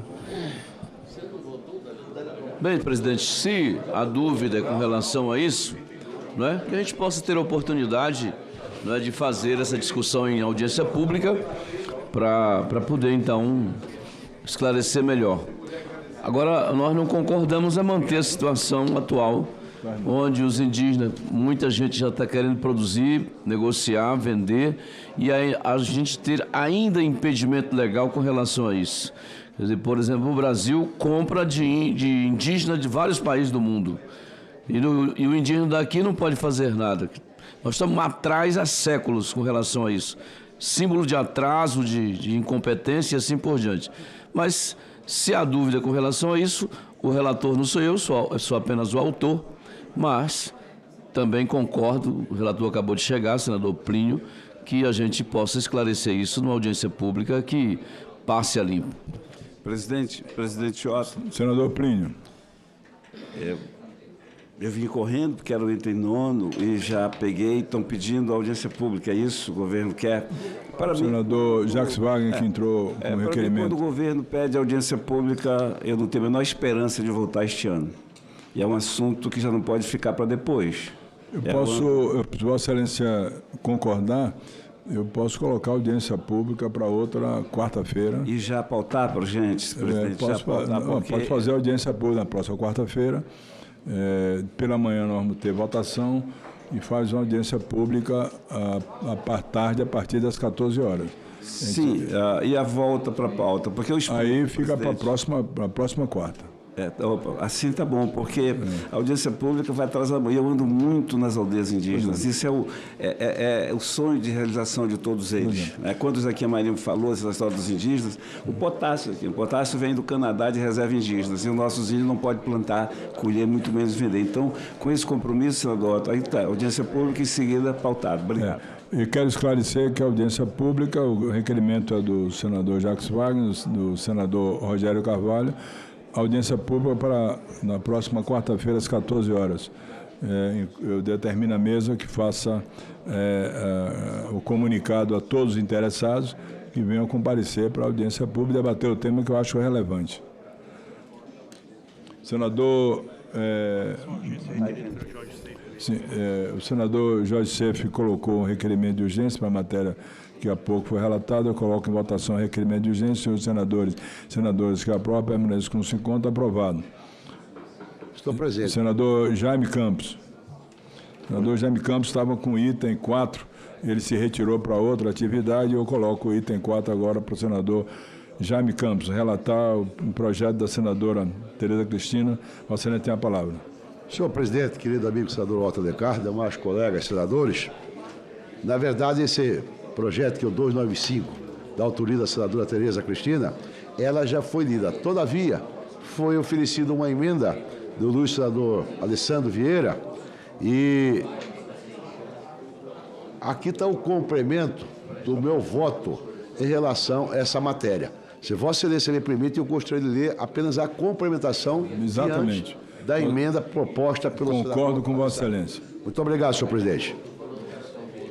Resumindo, para compensar o aumento dessa despesa obrigatória de caráter continuado, sugerimos a incorporação da receita gerada pelo regime especial de atualização e regularização patrimonial, de que se trata a lei número 15.265, de 21 de novembro de 2025, a conversão do PL número 458 de 2021 para a atualização por pessoa física do valor de bens móveis e imóveis adquiridos com recursos de origem lícita e localizado no território nacional e regularização por pessoa física ou jurídica de bens ou direitos de origem lícita que não tenham sido declarados ou tenham sido declarados com omissão ou com incorreção em relação aos dados essenciais. Adicionalmente, o próprio Poder Executivo irá promover dotação orçamentária quando da apresentação do Orçamento Geral da União, que será devidamente avaliado pelo Congresso Nacional, irá também, sem dúvida, alocar correspondente disponibilidade financeira para a medida em que a admissão poderão ser utilizados para devida compensação, multas e penalidades aplicadas no âmbito do seguro rural e direcionadas outras fontes pelo Poder Executivo.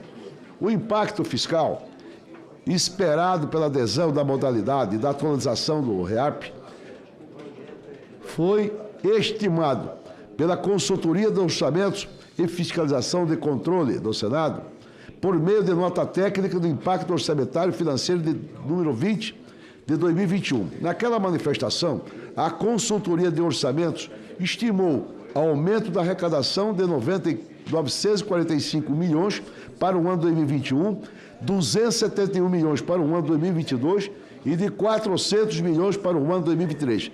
Esses dados segundo a mencionada. Esta nota é a seguinte: levar em consideração apenas possível atualização de bens imóveis por pessoas físicas. Portanto, o resultado esperado pela entrada em vigor do regime é bastante positivo. Por sua vez, o substitutivo do PL número 458 de 2021, aprovado na Câmara dos Deputados no final de outubro deste ano e no Senado em novembro, incluiu, em acordo com o governo federal, algumas das medidas previstas no projeto de lei de conversão de medida provisória número 1303, de 1 de julho de 2025, as quais, embora amplamente discutidas no âmbito da comissão mista, não chegaram a ser apreciadas em razão do decurso do prazo para a deliberação da proposição. Dentre as propostas inseridas que elevaram a maneira significativa do impacto fiscal do PL 458 de 2021, ressaltamos, primeiro, considerando não declarados as compensações tributárias fundadas em documentos de arrecadação inexistentes ou em créditos de contribuição do PIS, PASEP e do CONFIS, que não aguardam relação, ou seja, não guardem relação com a atividade econômica do sujeito passivo. 2. Previsão de que a duração máxima do benefício do auxílio por incapacidade temporária concedida por análise documental será de 30 dias, da contribuição do PIS, do CONFIS, que não aguardam relação à atividade econômica e o sujeito passivo. A previsão de que a duração da máxima do benefício de auxílio por incapacidade temporária, concedida por análise documental, será de 30 dias, sendo necessário perícia presencial ou o uso de tecnologia da telemedicina para benefícios com prazo superior. A limitação de despesas da compensação financeira entre o regime geral da Previdência ou o regime de previdência dos servidores da União, do Estado, do Distrito Federal e do município, dotação orçamentária específica da data da sua publicação. Feito isso aqui, senhor presidente, se Vossa Excelência me permite, eu quero ir em relação à emenda do senador Alessandro, porque ademais é apenas nota técnica feita pela consultoria do Senado. Então, dessa forma, dizer ao senador Alessandro Vieira, de que nós não podemos atender, com certeza, a sua emenda, porque o fundo privado, ele, com certeza, é maior do que a emenda, ou seja, que está acima dos recursos previstos do orçamento da União. Feito isso, não tem motivo dessa emenda dele lá. E dessa forma, complementando aqui do PL 2951 de 2024, para modernizar os marcos legais do seguro rural no Brasil, com impactos positivos na produção do agronegócio e da segurança alimentar, além de melhorar a qualidade dos gastos públicos. Por derradeiro, entendemos que a emenda número 3 do PL 295 de 2024 é meritório, mas, de outra parte, necessita maior complemento e aprofundamento para garantir os mecanismos de transparência para que o fundo previsto na Lei Complementar número 137 de 2010 da demanda. E eu voto, senhor presidente.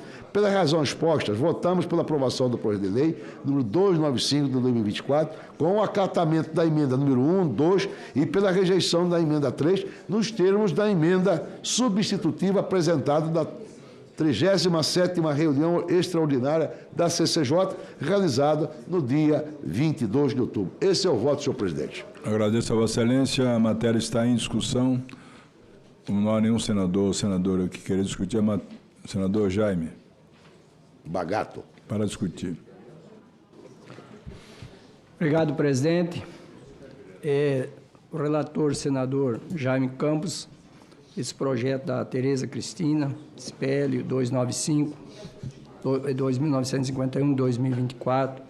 Senador Jaime Campos, enquanto que nós, no Brasil, vocês veem quantas catástrofes têm acontecido pelo Brasil afora, principalmente nessa questão que nós vemos no Rio Grande do Sul, próprio seu estado da Bahia, Mato Grosso do Sul, no Paraná, Santa Catarina.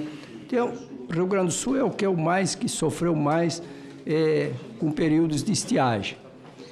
Se nós não pensarmos tanto no governo federal quanto aos produtores rurais, independente da onde se encontra, o pequeno, o médio, o grande produtor, todos que tomarem empréstimo com juros subsidiados, com recurso da União, eles têm que entender que eles precisam participar do seguro rural. Porque eu vou falar uma coisa, senhor presidente, Otto Alencar.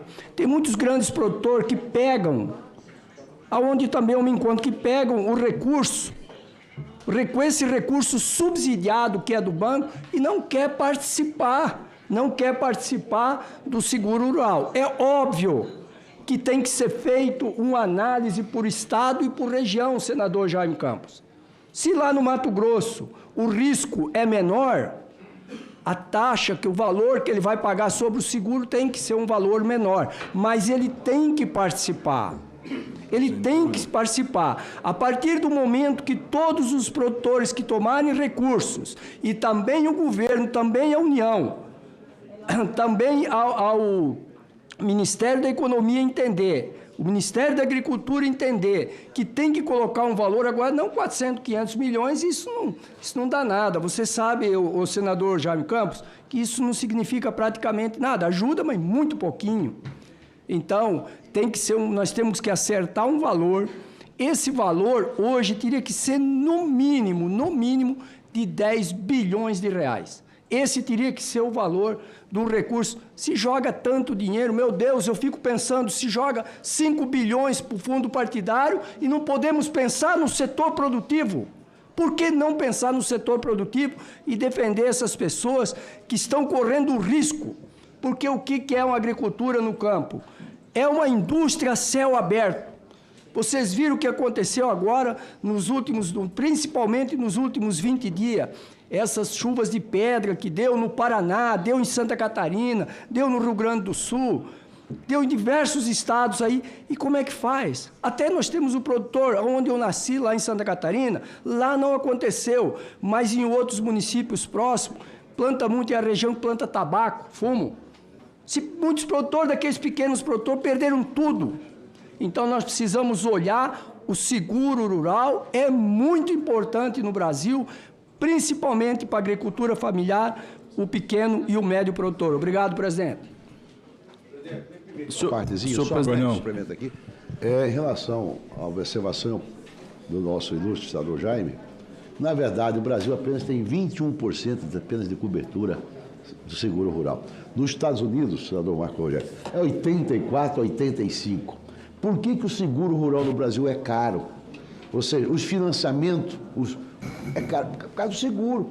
Porque o que acontece? Você vai num banco, se você não tem o seguro rural, o banco, em vez de comprar uma taxa, você vai imaginar aqui, 10%, ele vai comprar você 15%, porque ele vai por risco.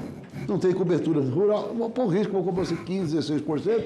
Enquanto, se você tiver seguro rural, senador Lota, o senhor que é muito estudioso em todas as matérias aí, ele vai para baixo. E, infelizmente, aqui os juros são, em relação ao seguro rural, ele vai melhorar sobremaneira o ambiente. O México, você sabe que o México tem as maiores seguradoras do planeta, está nos Estados Unidos e no México. Na medida que só esse projeto desse proposto aqui, já veio várias seguradoras mexicanas para trazer aqui, naturalmente, uma filial, alguma coisa, para participar desse evento aqui. Ora, com isso nós vamos melhorar esse ambiente dessas tragédias que está acontecendo aqui. Já teve gente, senador Walter Alencar, que já replantou pela terceira vez soja aqui no Mato Grosso, lá que eu vi, que plantou, apostando na chuva, a chuva veio, botou o cara, veio aquele solo de 45 graus, foi embora. Foi lá, deu outra replantada. Também não aconteceu. Já está na terceira planta. Alguns desistiram de plantar a soja, uma grande parcela, já foi direto para o algodão, Marco Rogério. Por quê? Não quer mais perder, ele vai para o algodão para tentar o quê? Sobreviver, subir de tudo, ter uma colheita boa, para ele possa pagar as contas. Além do mais, que é muito importante, esse seguro rural, que nós dávamos, assim, a garantia para o cidadão. Não é todo mundo, tem gente que faz até muitas vezes o uso mal, talvez não republicanamente, mas a maioria absoluta, sobretudo o pequeno, que está lá na ponta, que ele está mortinho. Os preços já não estão adequadamente como está sendo os custos hoje para você plantar aqui. Está difícil, não está fácil. Mas, de qualquer forma, eu tenho certeza que esse projeto da senadora, eu sou relator, me deu a honra de ser relator aqui, presidente Teódono, é um dos melhores projetos que está tramitando aqui nesta casa aqui. Porque não podemos desconhecer que a agricultura, o agronegócio, hoje praticamente é 40% do nosso PIB. Isso representa quase 40% do PIB nacional. Então, não é mais justo de que o governo tenha essa sensibilidade e, acima de tudo, isso aqui é feito o quê? De forma mista, privado e público. Não vai onerar só apenas o Tesouro Nacional. Obrigado, senhor presidente.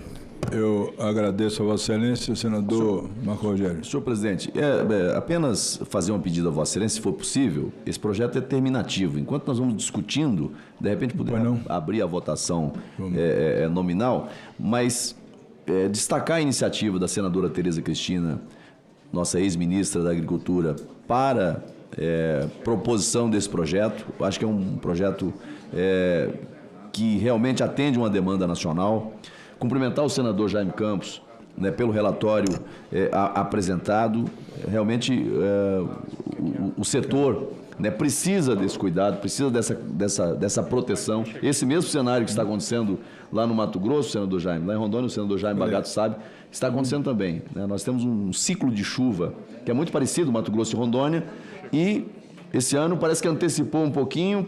Parecia que a chuva estava firme e intensa e, de repente, veio uma janela de sol causticante e aí o produtor que se antecipou, né, e colocou a semente no solo acabou perdendo todo esse investimento, tendo que fazê-lo novamente. Isso é um risco, né, que hoje está às custas do produtor rural. Né? Então, eu cumprimento, né, a senadora Tereza Cristina pela iniciativa e Vossa Excelência pelo relatório apresentado.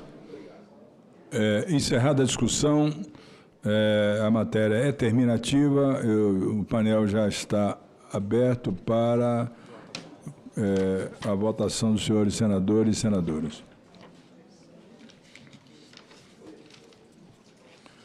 A matéria precisa de 14 votos mínimo para aprovação.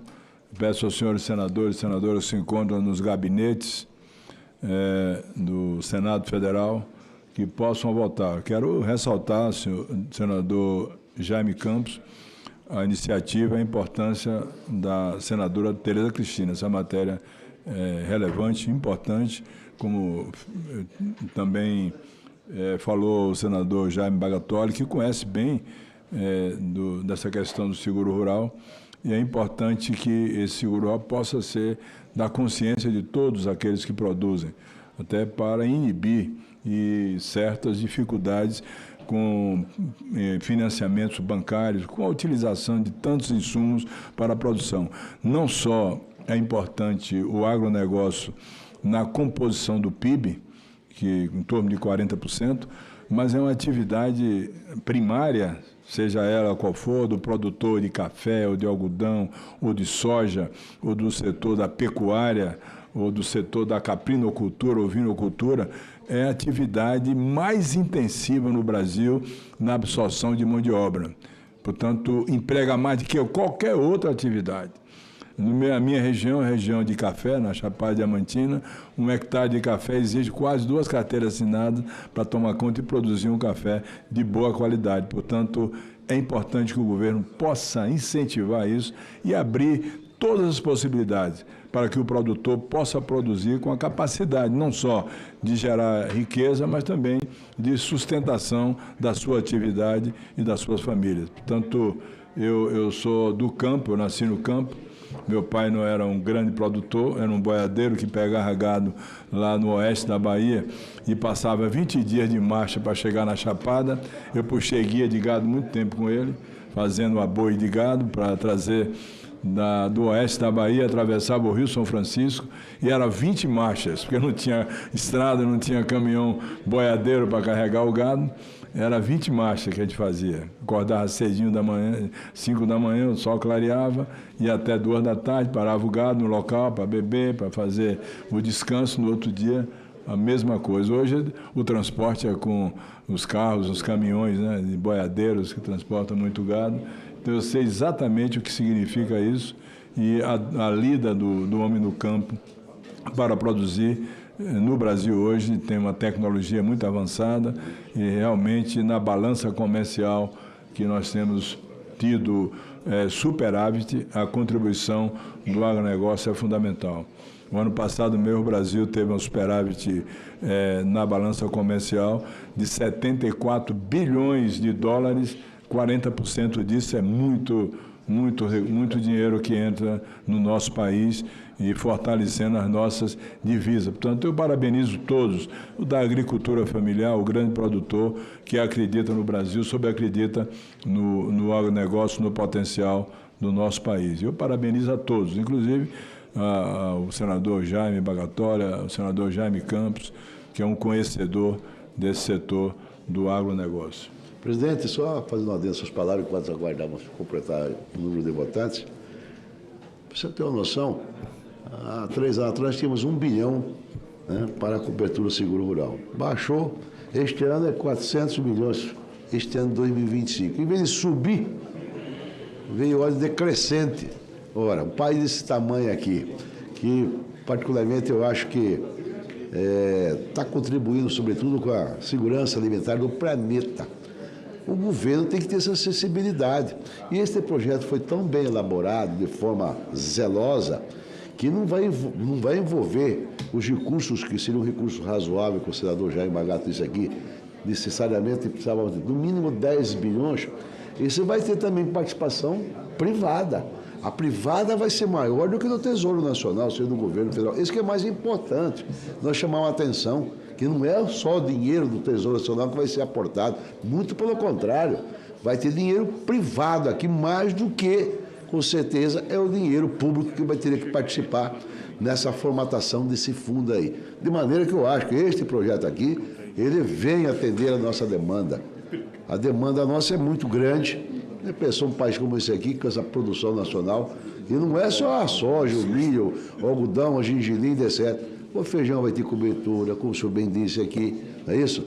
E outros, o café, o próprio, algumas plantações gigantes.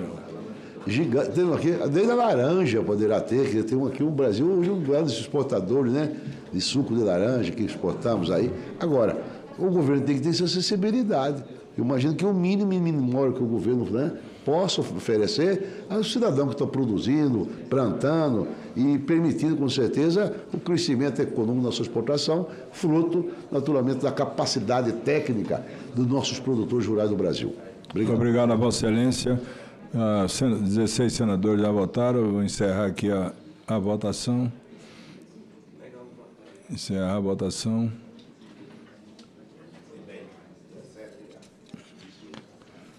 Senhores senadores votaram favorável, nenhum voto contra. A matéria está aprovada. O substitutivo será submetido a todos os parlamentares nos termos do artigo 282 do Regimento do Senado Federal. E eu passo agora ao item 9. Ao item 8, o item 8 do senador Sérgio Moro e relatoria do senador Hamilton Mourão. E eu passo a palavra ao senador Messias Jesus, para relator ad hoc dessa matéria. Presidente. E determinar o perdimento e a destruição de maquinários, produtos, subprodutos, instrumentos utilizados na fabricação clandestina de cigarros e derivados do tabaco. Vossa Excelência tem a palavra.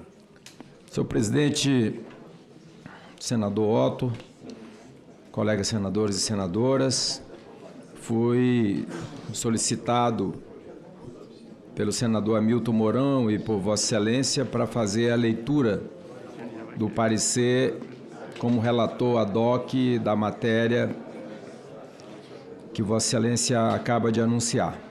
Trata-se de projeto de lei número 3.000, de 2025, do senador Sérgio Moro, que altera o decreto-lei 1593, de 21 de dezembro de 1977, e o decreto-lei 1455, de 7 de abril de 1976, para determinar o perdimento e a destruição de maquinários, produtos, subprodutos e instrumentos utilizados na fabricação clandestina de cigarros e outros derivados de tabaco. O artigo 1º altera o artigo 29 do Decreto-Lei 1455, de 7 de abril de 1976, para dispor que cigarros e outros derivados de tabaco, seus produtos, subprodutos, instrumentos ou maquinários utilizados para sua fabricação serão destinados à destruição ou à inutilização após a apreensão. O artigo 2º altera o artigo 14 do Decreto-Lei 1593, de 21 de dezembro de 1977, para prever que os cigarros e outros derivados do tabaco e os maquinários, produtos, subprodutos e instrumentos utilizados na prática da infração apreendidos por infração fiscal sujeita à pena de perdimento serão destruídos após a formalização do procedimento administrativo fiscal pertinente, antes mesmo do término do prazo de impugnação de 20 dias definido no caput do artigo 27 do Decreto-Lei 1455, de 7 de abril de 1976. Os maquinários, produtos, subprodutos e instrumentos, quando apreendidos, deverão ser entregues à Secretaria da Receita Federal do Brasil no prazo de 5 dias úteis para a aplicação da pena de perdimento e inutilização ou destruição. C, quando não for viável ou for extremamente dificultosa sua remoção do local de apreensão, as autoridades municipais, estaduais, distritais ou federais que efetivaram a apreensão deverão enviar requerimento de destruição ou inutilização à Receita Federal do Brasil, com as justificativas de impossibilidade de remoção dos bens. E D, decorrido o prazo de 15 dias úteis sem a manifestação da Receita Federal quanto ao requerimento, as autoridades municipais, estaduais, distritais ou federais ficam autorizadas a proceder com a destruição ou inutilização dos bens, lavrando-se em seguida termo de destruição ou inutilização que deverá ser instruído com descrição detalhada dos bens, inclusive por meio fotográfico ou audiovisual, e encaminhamento à Receita Federal. O projeto foi distribuído a esta comissão para decisão terminativa. Não foram apresentadas emendas até o momento. Da análise, senhor presidente, de acordo com o artigo 101 do Regimento Interno do Senado Federal, compete a esta comissão opinar sobre a constitucionalidade, juridicidade e regimentabilidade das matérias que lhe forem submetidas, bem como emitir parecer quanto ao mérito sobre as matérias de competência da União, entre elas, direito processual penal. Não foi encontrado nenhum vício relativo à constitucionalidade, legalidade, juridicidade ou regimentalidade no projeto. Quanto ao mérito, o projeto é conveniente e oportuno, como menciona a própria justificativa no artigo 18 do Protocolo para eliminar o comércio ilícito de produtos de tabaco, promulgado pelo Decreto 9.516, de 1º de outubro de 2018, que determina que os equipamentos confiscados sejam destruídos de forma ambientalmente responsável e em conformidade com a legislação nacional. Além disso, países como Itália, Romênia e Ucrânia já prevêem destruição de máquinas usadas na fabricação clandestina de cigarros. No Brasil, essas máquinas têm sido furtadas de depósitos públicos e reutilizadas. O comércio ilegal de cigarro responde por parcela significativa do consumo nacional, afetando a saúde pública e financiando as facções e organizações criminosas. O projeto, ao permitir que as autoridades destruam as máquinas sem prévia autorização judicial, impede seu extravio e reutilização.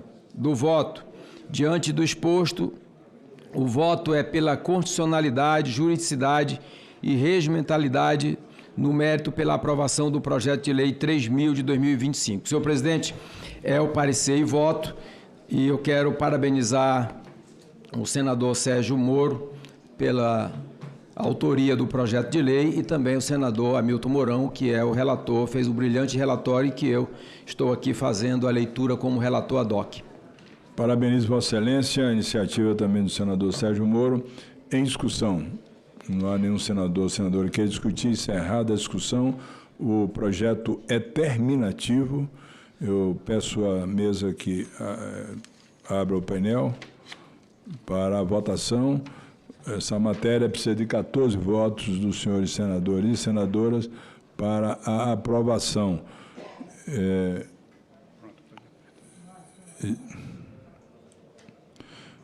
Os senadores já podem votar. O projeto precisa de 14 votos. Peço aos senhores senadores e senadoras que se encontram nos gabinetes e aos seus assessores que peço a iniciativa do voto do projeto relatado pelo senador Messias de Jesus. É um projeto importante que determina o perdimento e a destruição de maquinários, produtos, subprodutos, instrumentos utilizados na fabricação clandestina de cigarros e de outros derivados do tabaco. Portanto, creio que é uma matéria importante e que precisa da aprovação de 14 votos dos senhores senadores e senadoras por ser uma matéria terminativa.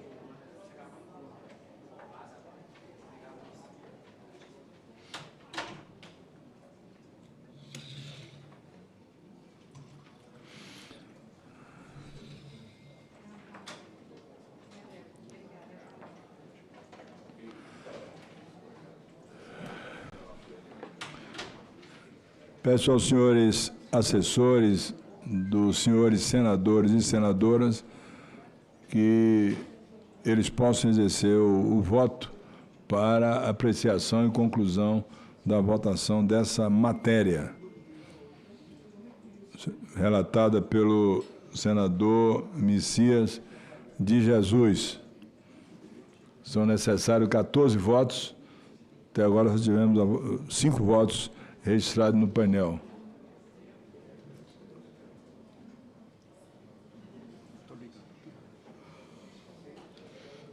Tem esses dois itens, Elisiane combinou com o Petecão para ser ad hoc.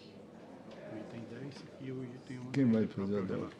Petecão, senador Sérgio Petecão.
Voto suficiente determina a abertura do painel.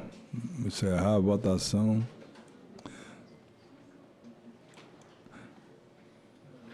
Abriu o painel. Todo mundo quer saber o que tu estava lendo no celular, morrendo de rir. Minha filha é ver uma oração da rima. Filme da piada, sacanagem. Tudo. Foram favoráveis 15 senhores senadores, nenhum voto contra. A matéria está aprovada. Aprovado o projeto, a matéria será encaminhada à mesa para as providências cabíveis. Vamos ao projeto que é da relatoria do senador Sérgio Petecão, meu estimado e querido amigo, grande representante. Não, Vossa Excelência. Sim, o item 11. É o projeto do deputado federal Assis Carvalho, do PT do Piauí.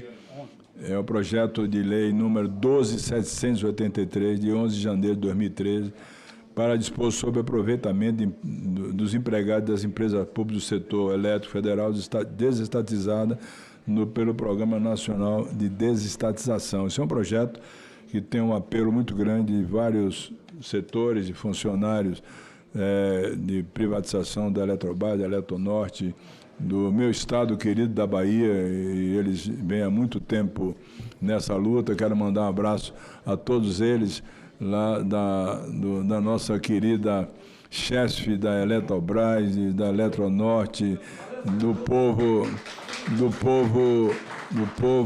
povo querido que trabalha nas hidrelétricas lá de Paulo Afonso, 1, 2 e 3, em Xingó, Moxotó, Itaparica, a hidrelétrica que leva o nome do maior cantor e compositor nordestino, Luiz Gonzaga. Portanto, eu fico muito feliz em poder colocar essa matéria em votação para que o senador Sérgio Petecão, que é outro defensor do setor e do trabalhador brasileiro, grande senador do estado do Acre, meu colega do PSD, possa relatar essa matéria e nós possamos aprová-la hoje para fazer justiça àqueles trabalhadores que tiveram seus empregos confiscados à época que eles possam voltar a trabalhar e produzir pelo Brasil, sobretudo no setor elétrico, que é fundamental. Senador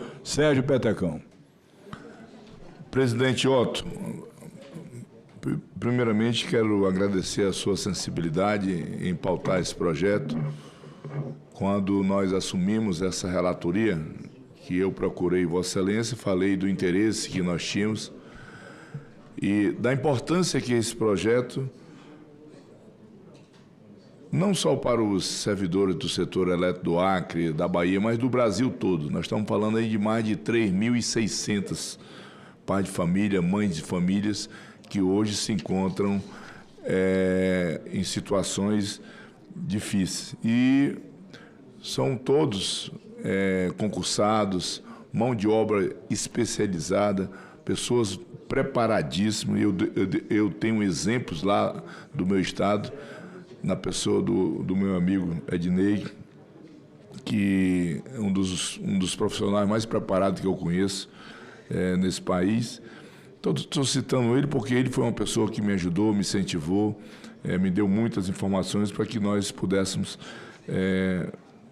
fazer esse relatório. Tive várias reuniões com o pessoal do setor lá, os sindicatos estiveram na minha casa, conversamos, discutimos, e hoje eu estou convencido da importância que é esse projeto para o Brasil. Vamos ao relatório. Vem ao exame desta comissão o projeto de lei PL número 1791 de 2019, de autoria do deputado Assis de Carvalho, que altera a lei número 12.783 de 11 de janeiro de 2013, para dispor sobre aproveitamento de empregados das empresas públicas no setor elétrico federal desestatizadas pelo Programa Nacional de Desestatização. O projeto, que constitui de 4 artigos. Primeiro, artigo 1º, identifica o objeto da da fatura-lei, o aproveitamento de empregados das empresas públicas do setor elétrico federal desestatizados pelo Programa Nacional de Desestatização por alteração da Lei 12.783 de 2013. Artigo 2º, inclui na referida lei o artigo 8º com esta redação: os empregados das empresas públicas, importante isso, do setor elétrico federal responsável pela produção de transmissão, pela distribuição e pela comercialização de energia elétrica que forem desestatizados pelo Programa Nacional de Desestatização deverão ser aproveitados em outras empresas públicas ou sociedade de economia mista, em emprego com atribuições e salários compatíveis com o ocupado na empresa desestatizada, quando não houver a opção de permanecer nos quadros da empresa adquirente. Artigo 3, manda aplicar o citado no artigo 8º, os empregados das empresas públicas do setor elétrico federal que tiverem sido desestatizados pelo Programa Nacional de Desestatização. Por fim, o artigo 4 dispõe que a lei de que resultar o PL entrará em vigor da data de sua publicação. O projeto foi apresentado em 2019, quando ainda se discutia a possibilidade de privatização das centrais elétricas brasileiras Eletrobras, processo que veio a ser incluído em 2022. Na justificação, o autor assinalou que seu objetivo era garantir a posição de trabalho no caso ocorresse a privatização das empresas do sistema Eletrobras, evitando a dispensa de trabalhadores, e hoje são milhares de trabalhadores que foram dispensados, com inegável impacto na realidade econômica das regiões de atuações dessa empresa. Na Câmara dos Deputados, a proposição foi apreciada conclusivamente nas comissões, com parecer favorável da Comissão de Administração e Serviços Públicos e Comissão de Constituição e Justiça e de Cidadania. No Senado Federal foi distribuída a Comissão de Assuntos Sociais, a CAIS, e a Comissão de Constituição e Justiça, CCJ, a comissão que nós estamos hoje fazendo esse debate.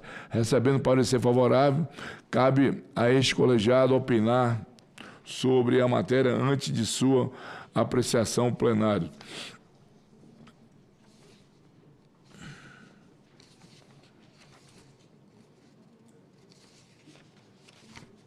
Presidente, nós vamos aqui direto ao voto.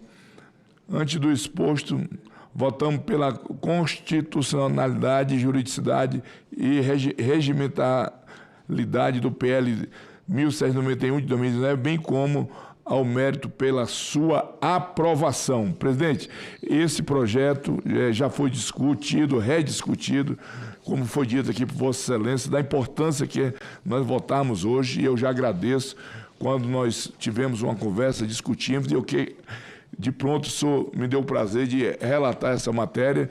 Eu queria aqui fazer um agradecimento ao senador Jacques Wagner, o líder do governo aqui nessa casa, que teve a humildade e o entendimento quando nós, hoje aqui nesta comissão, conversamos com ele e pedimos que o governo não criasse qualquer tipo de dificuldade para que nós pudéssemos dar a maior celeridade possível na votação. Então, fica aqui meus agradecimentos na pessoa, quero agradecer a todos os membros do governo, na liderança do governo, mas na pessoa do senador Jacques Wagner. Então, e quero aqui também fazer o agradecimento a todos os parlamentares que nos ajudaram aqui. Hoje eu conversava aqui com o deputado Messias de Jesus. Aqui nós temos um grupo grande de servidores que estão acompanhando esse projeto há vários dias aqui no Senado, estiveram no meu gabinete várias vezes, e o Brasil todo, com certeza, está nos acompanhando nesse momento. Então, aqui nós não estamos fazendo nenhum favor, nós estamos apenas fazendo justiça com esses servidores que foram injustiçados. Era isso, senhor presidente. A Vossa Excelência coloca a matéria em discussão. Para discutir, o senador Messias, o senador Marco Rogério.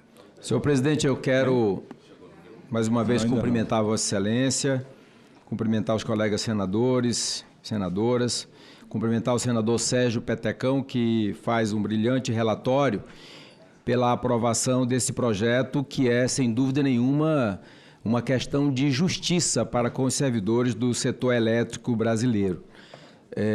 Fui procurado diversas vezes por servidores lá no meu estado de Roraima e em todo o Brasil. Eu quero cumprimentar a todos, as pessoas que estão aqui presentes na comissão. O que o Senado Federal e essa comissão faz nesse momento, senhor presidente, é reconhecer o direito dessas pessoas e dar a eles o tratamento devido e honrado que eles merecem, porque trabalharam sempre com muita honradez pelo Brasil em todos os nossos estados da federação.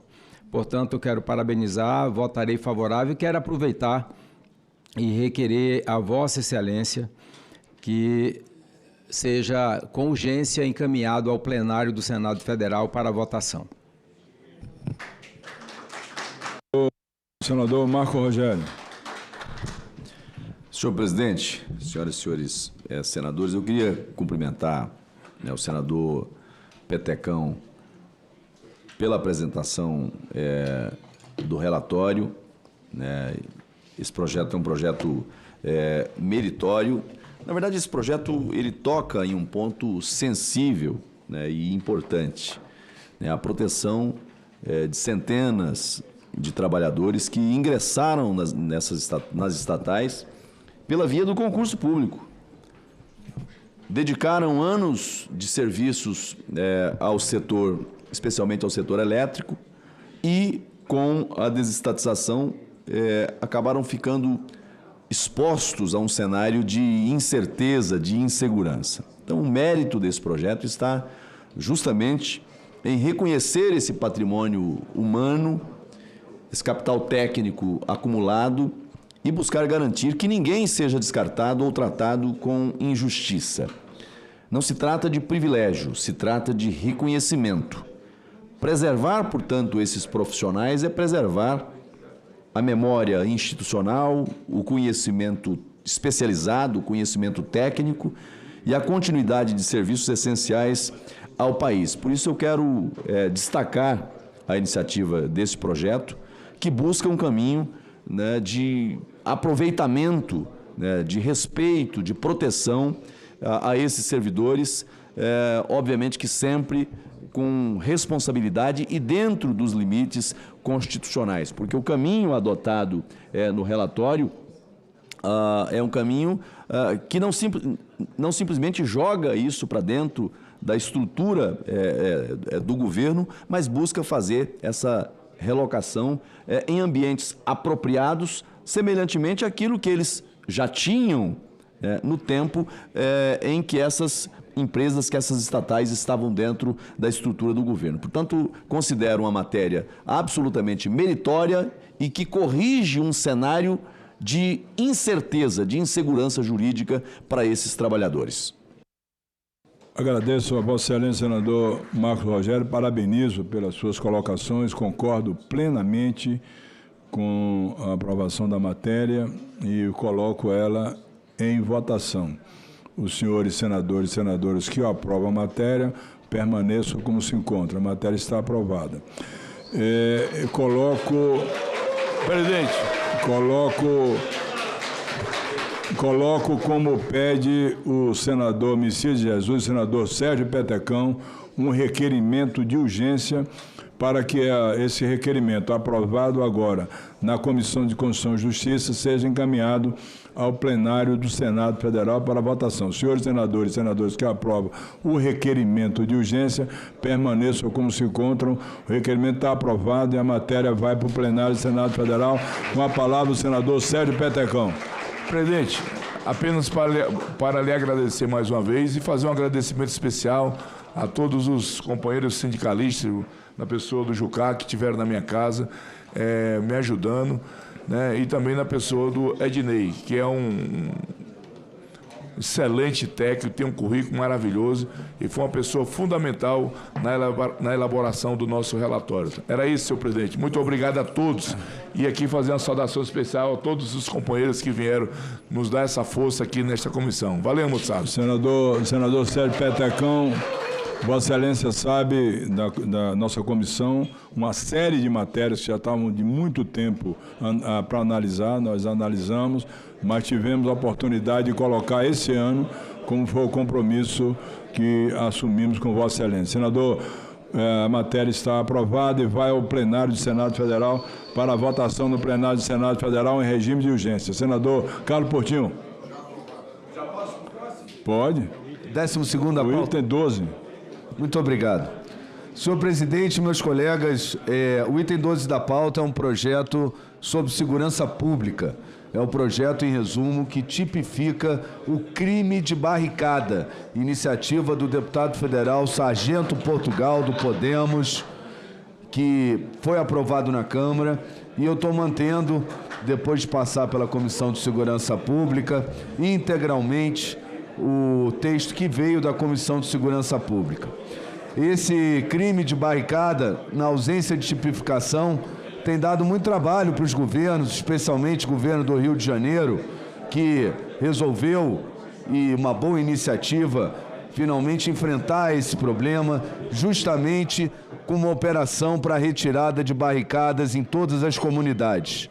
E já surtindo efeito, podíamos ter feito isso desde o início do mandato, porque algumas comunidades do Rio, na ameaça da Polícia Militar retirar as barricadas, que já começou em muitas cidades da região metropolitana, li que no Complexo de Israel os próprios traficantes mandaram tirar as barricadas para que não houvesse o ingresso da polícia com esse objetivo de retirar barricadas. Então, mas a gente aqui precisa tratar da lei, e tratar da lei significa dar um tipo específico para esse crime, para que a pessoa que monte barricadas, atrapalhando o direito sagrado constitucional de ir e vir e atrapalhando principalmente a segurança do cidadão e permitindo o domínio de territórios pelos bandidos, tenha nesse crime a sua condenação e possa responder, além de outros que geralmente acometem, mas especificamente pelo crime de barricada. Dito isso, passo à leitura do parecer. Parecer referente ao projeto de lei 3191 de 2024. Senhor presidente, considerando que o parecer foi previamente publicado, peço vênia para apresentar um breve resumo e seguir diretamente à análise. Registro que, perante essa Comissão de Constituição e Justiça e Cidadania, não foram apresentadas emendas até o momento. No exame do texto da proposição, não se identificam óbices à inconstitucionalidade, injuridicidade ou qualquer óbice de natureza constitucional. No mérito, consideramos o projeto conveniente e oportuno. A obstrução de vias para garantir a execução de crimes, mantendo as forças policiais distantes, é conduta muito grave, que deve ser punida exemplarmente e com severidade. Essas obstruções deliberadas de vias, com finalidade criminosa, comumente conhecidas como barricadas, representam verdadeira afronta ao Estado de Direito. Trata-se de expediente largamente utilizado por organizações criminosas para impor controle territorial, impedir a atuação do poder público e das polícias e criar zonas de exclusão dentro das cidades. Ao bloquear o acesso de viaturas e equipes de segurança, criminosos inviabilizam a pronta resposta estatal e colocam em risco a vida de cidadãos inocentes que ficam à mercê da criminalidade. São reféns da criminalidade no seu próprio território, nas suas casas. Essa prática, quando não enfrentada de forma específica pelo ordenamento jurídico, acaba por fortalecer estruturas delituosas e comprometer a eficácia da política pública de segurança. Ademais, o vazio normativo existente hoje dificulta a responsabilização dos autores dessa conduta, gerando incertezas jurídicas e permitindo que tais ações sejam tratadas com maior rigor.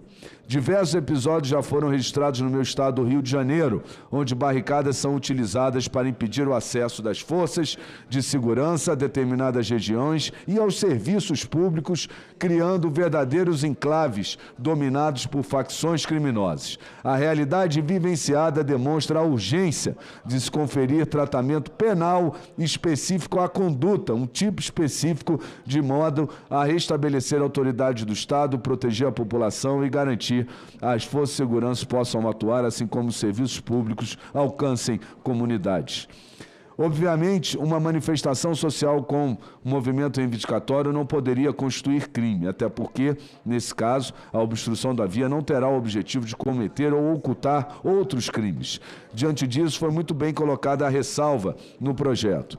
O projeto em análise foi primeiramente apreciado pela Comissão de Segurança Pública, que emitiu parecer pela sua aprovação com a emenda 1 CSP de autoria do senador Fabiano Contarato, que reformula o texto original da proposição, promovendo ajustes necessários com o seguinte teor: obstrução de via pública ou de via privada interna ou de acesso à comunidade ou condomínio residencial ou comercial para fins de cometimento ou ocultação de crime. Artigo 338-A. Bloquear ou obstruir via pública ou via privada interna ou de acesso à comunidade ou condomínio residencial ou comercial mediante uso de barricada ou qualquer outra espécie de obstáculo para fins de cometimento ou ocultação de crimes. Pena: reclusão de 3 a 5 anos e multa. Incide na mesma pena quem, para fins de cometimento ou ocultação de crime, restringe a livre circulação de pessoas, bens e serviços ou impede ou dificulta a atuação de força de segurança pública, inclusive a investigação e a perseguição policial. Parágrafo 2º. Não constitui o crime previsto no caput ou no parágrafo 1º deste artigo a manifestação crítica ou reivindicação de direitos e garantias constitucionais por meio de passeatas, aglomerações ou qualquer outra forma de manifestação política com propósitos sociais. Observe-se que a redação do caput foi aprimorada para contemplar, além das vias públicas, as vias privadas. Ademais, por prever pluralidade de conduta, foi necessário desmembrar o texto para deslocar alguma delas para o parágrafo subsequente. Finalmente, o parágrafo 2º foi suprimido, visto que o fato de um agente integrar a organização criminosa atrai a aplicação das penas previstas na Lei 12.850, de 2 de agosto de 2013, em concurso material. Desta feita, o projeto encontra-se apto para votação, representando um avanço significativo ao suprir lacuna normativa e contribuir de forma concreta para o fortalecimento da ordem pública e da segurança coletiva. Pelo exposto, o voto é pela constitucionalidade, juridicidade, regimentalidade e, no mérito, pela aprovação do projeto de lei 3.191 de 2024 e da emenda 1 da Comissão de Segurança Pública. E esse projeto é fundamental. O Senado Federal, ele dá uma resposta, no rigor da lei, à falta de tipo específico. Nós aqui contribuímos com a segurança pública do país e dos nossos estados, do meu Rio de Janeiro especialmente, que está cercado de barricadas. Muito obrigado, senhor presidente. Peço apoio e um voto favorável. Agradeço a Vossa Excelência, parabenizo pelo relatório que Vossa Excelência faz a respeito da matéria, que é muito importante e que realmente vai, de alguma forma, inibir essas ações todas de barricadas, comprometendo inclusive vias públicas e estimulando a facilidade do crime nas grandes capitais. Portanto, eu coloco em discussão, não há nenhum senador ou senadora que queira discutir a matéria, coloco em votação. Senhores senadores que aprovam a matéria relatada pelo nobre senador Carlos Portinho, a lei número 3191 de 2024, permaneça como se encontra. A matéria está aprovada. E eu passo a palavra ao senador Carlos Portinho. Senhor presidente, é uma matéria simples, amplamente aprovada, já passou pela Câmara, embora vá retornar à Câmara pelo ajuste que foi feito, seria muito importante, eu faço aqui um requerimento oral para que a gente possa dar urgência, um requerimento de urgência para levar a plenário e ainda hoje, se possível, para a gente dar mais uma resposta que o Senado vem dando, mais uma contra o crime organizado.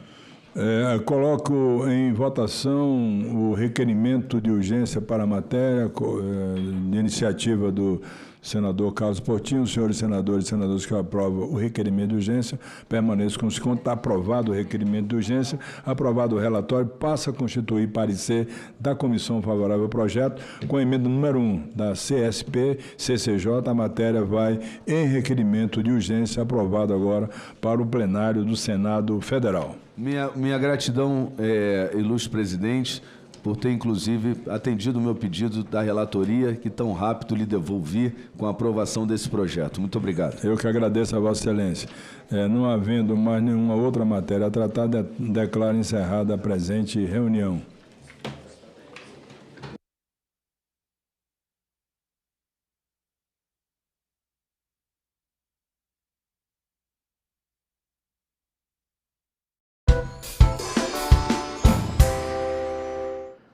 Então, eu desejo sucesso a Vossa Excelência.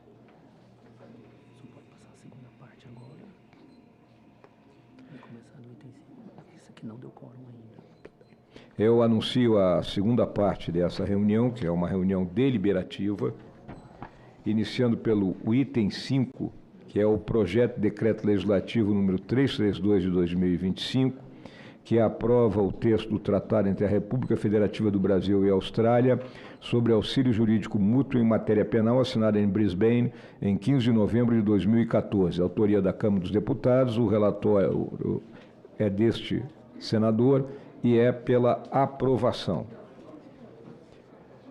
Nos termos do artigo 103, inciso 1 do Regimento Interno do Senado Federal, compete a esta comissão opinar sobre proposições referentes aos atos e relações internacionais. Não verifiquei óbices quanto à juridicidade ou à regimentalidade. Também não há vício de constitucionalidade, uma vez que a remessa do texto do tratado pelo senhor Presidente da República ao Congresso Nacional observou o disposto nos artigos 49, item 1 e 84, item 8 da Constituição Federal. Ademais, seu texto se conforma ao disposto no artigo 4, item 9, também da nossa Carta-Mor. O tratado favorece a ampliação da eficácia investigativa, uma vez que prevê um rol variado de meios de cooperação, como obtenção de provas, buscas e apreensões, repatriação de ativos, disponibilização de pessoas sob custódia, comunicações de atos processuais, entre outros. Com isso, inquéritos e processos que dependem de atos fora do território nacional poderão ser acelerados. Na mesma linha, a atribuição de autoridades centrais, Ministério da Justiça no Brasil e Procuradoria-Geral da Commonwealth na Austrália, permite comunicação direta entre as partes, o que favorece a rapidez e previsibilidade dos procedimentos. Ademais, o tratado admite que o auxílio seja prestado na forma solicitada pela parte requerente, exceto se proibida pela legislação da parte requerida, e que ele não derrogará as obrigações subsistentes entre as partes, sejam relativos a outros tratados ou acordos ou a outras obrigações, nem impedirá que as partes prestem ou continuem a prestar auxílio uma à outra nos termos de outros tratados, acordos ou outros instrumentos. Essa compatibilidade reduz o risco de conflito com normas brasileiras ou com tratados já vigentes. Por igual, os dispositivos que permitem confidencialidade, restrições ao uso das provas e sigilo dos pedidos, bem como a possibilidade de o país requisitado impor condições ao cumprimento, são essenciais para preservar a soberania e a segurança nacional. Assim, o voto é, por ser conveniente e oportuno aos interesses nacionais, constitucional, jurídico e regimental, somos pela aprovação do projeto de decreto legislativo número 332 de 2025. Em discussão, o relatório. Não havendo quem queira discutir, encerro a discussão. Em votação, o relatório. As senhoras e os senhores senadores que o aprovam permaneçam como se encontram. Aprovado o relatório, que passa a constituir parecer da comissão favorável ao projeto. A matéria vai à Secretaria-Geral da Mesa para prosseguimento da tramitação.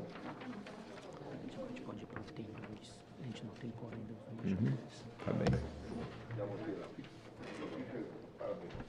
Faltam quantos votos ainda? Chegamos então no seu momento. Hein? Se eu quiser, deixa eu só olhar aqui um minutinho. Tá bem.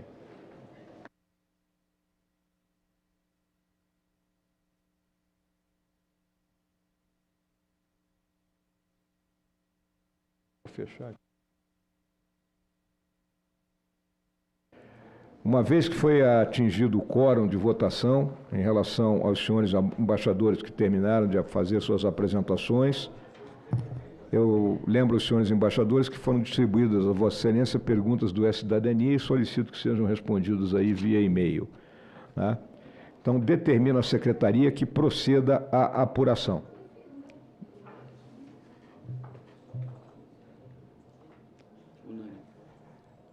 Todos os 4 embaixadores, por votação unânime, apesar do grande Nelson Rodrigues dizer que toda unanimidade é burra, né? Foram devidamente aprovados. As mensagens respectivas às sabatinas do dia de hoje serão enviadas à Secretaria-Geral da Mesa para o prosseguimento da tramitação. Os demais itens da segunda parte da reunião ficam retirados de pauta e passam para a próxima reunião. Nada mais havendo a tratar, agradeço a presença de todos, especialmente das autoridades, desejando-lhes êxito na difícil tarefa que têm, mas extremamente honrosa. E declaro encerrada a presente reunião. Parabéns, hein?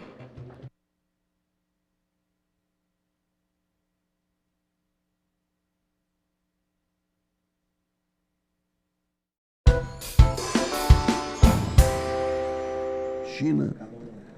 Esse projeto me permitiu fazer uma imersão, estudar e procurar me atualizar. Então, pessoalmente, para mim foi muito rico e enriquecedor. O que eu percebo é que não houve tempo dele amadurecer. Eu não gostaria de aprovar simplesmente para ganhar uma etapa e muitas pessoas ficarem, mas e não debateram rastreabilidade, caducidade. Sim, o cidadão recebe uma área, recebe a concessão, a outorga de uma área para minerar, não faz nada. 4 anos se passam. Ele tem que começar a perder gradualmente essa concessão, não de uma vez só. Pode ser que alguém defenda que deve perder de uma vez só. Mas é um tema fundamental, porque eu Brasil, estou alugando, vou usar aqui uma expressão popular, estou alugando uma terra para você explorar um minério desse. Estratégico, crítico.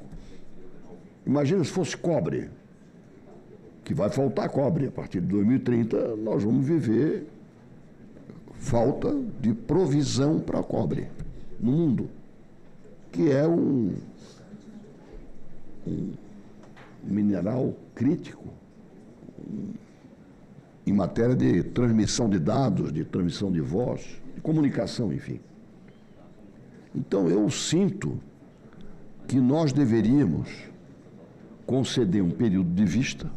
Que eu vou fazer. Então, isso vem ao encontro, não adianta aprovar e depois não ficar sabendo do que... Eu vou pedir pedido de vista. Então, isso me satisfaz. E eu queria invocar exatamente essas 2 dúvidas. E a terceira, faço justiça, as autoridades brasileiras estão percebendo, nós não podemos entrar nesse jogo para vender matéria-prima de novo. A China viveu de 97 para cá a partir de uma decisão política. Só que lá a decisão do chefe é o chefe. Do vice-primeiro-ministro, que ocupou transitoriamente quase que o cargo de primeiro-ministro, a decisão. Aqui só sai industrializado. Era um engenheiro. Acho até que ele... Não sei se ele era geólogo, eu pesquisei, mas era engenheiro. Disse, olha, nós temos uma grande reserva desses minérios. Quer o minério? Precisa dele? Vem processar aqui. E eu descrevi num congresso coisas interessantíssimas. A China contratou um engenheiro americano para fazer, numa província chinesa, a réplica de uma fábrica de ímãs. numa província chinesa, a réplica de uma fábrica que existia em Indiana, no estado de Indiana.